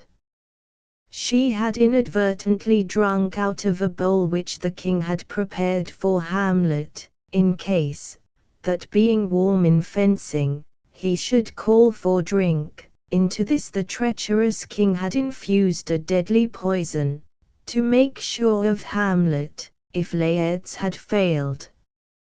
He had forgotten to warn the queen of the bowl, which she drank of, and immediately died, exclaiming with her last breath that she was poisoned. Hamlet, suspecting some treachery, ordered the doors to be shut, while he sought it out. Laertes told him to seek no farther, for he was the traitor, and feeling his life go away with the wound which Hamlet had given him, he made confession of the treachery he had used, and how he had fallen a victim to it, and he told Hamlet of the envenomed point, and said that Hamlet had not half an hour to live, for no medicine could cure him, and begging forgiveness of Hamlet, he died, with his last words accusing the king of being the contriver of the mischief. When Hamlet saw his end draw near, there being yet some venom left upon the sword, he suddenly turned upon his false uncle, and thrust the point of it to his heart, fulfilling the promise which he had made to his father's spirit, whose injunction was now accomplished, and his foul murder revenged upon the murderer. Then Hamlet, feeling his breath fail and life departing, turned to his dear friend Horatio, who had been spectator of this fatal tragedy, and with his dying breath requested him that he would live to tell his story to the world, for Horatio had made a motion as if he would slay himself to accompany the prince in death, and Horatio promised that he would make a true report, as one that was privy to all the circumstances.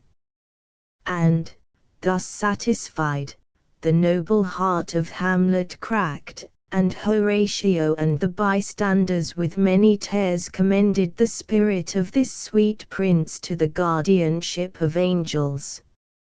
For Hamlet was a loving and a gentle prince, and greatly beloved for his many noble and prince-like qualities, and if he had lived, would no doubt have proved a most royal and complete king to Denmark. Othello Brabantio, the rich senator of Venice, had a fair daughter, the gentle Desdemona. She was sought to by divers suitors, both on account of her many virtuous qualities, and for her rich expectations. But among the suitors of her own clime and complexion, she saw none whom she could affect, for this noble lady, who regarded the mind more than the features of men, with a singularity rather to be admired than imitated, had chosen for the object of her affections, a Moor, a black, whom her father loved, and often invited to his house. Neither is Desdemona to be altogether condemned for the unsuitableness of the person whom she selected for her lover. Bating that Othello was black, the noble Moor wanted nothing which might recommend him to the affections of the greatest lady. He was a soldier, and a brave one, and by his conduct in bloody wars against the Turks, had risen to the rank of general in the Venetian service, and was esteemed and trusted by the state. He had been a traveller, and Desdemona, as is the manner of ladies, loved to hear him tell the story of his adventures, which he would run through from his earliest recollection, the battles, sieges, and encounters, which he had passed through, the perils he had been exposed to by land and by water, his hairbreadth escapes, when he had entered a breach, or marched up to the mouth of a cannon, and how he had been taken prisoner by the insolent enemy, and sold to slavery, how he demeaned himself in that state, and how he escaped. All these accounts, added to the narration of the strange things he had seen in foreign countries, the vast wilderness and romantic caverns, the quarries, the rocks and mountains, whose heads are in the clouds, of the savage nations, the cannibals who are man-eaters, and a race of people in Africa whose heads do grow beneath their shoulders. These travelers' stories would so enchain the attention of Desdemona, that if she were called off at any time by household affairs, she would dispatch with all haste that business, and return, and with a greedy ear devour Othello's discourse. And once he took advantage of a pliant hour, and drew from her a prayer, that he would tell her the whole story of his life at large, of which she had heard so much, but only by parts, to which he consented, and beguiled her of many a tear, when he spoke of some distressful stroke which his youth had suffered. His story being done, she gave him for his pains a world of sighs. She swore a pretty oath, that it was all passing strange, and pitiful, wondrous pitiful. She wished, she said, she had not heard it, yet she wished that heaven had made her such a man, and then she thanked him, and told him, if he had a friend who loved her, he had only to teach him how to tell his story, and that would woo her. Upon this hint, delivered not with more frankness than modesty, accompanied with certain bewitching prettiness, and blushes, which Othello could not but understand, he spoke more openly of his love, and in this golden opportunity gained the consent of the generous Lady Desdemona privately to marry him. Neither Othello's colour nor his fortune were such that it could be hoped Brabantio would accept him for a son-in-law. He had left his daughter free, but he did expect that, as the manner of noble Venetian ladies was, she would choose ere long a husband of senatorial rank or expectations. But in this he was deceived. Desdemona loved the Moor, though he was black, and devoted her heart and fortunes to his valiant parts and qualities. So was her heart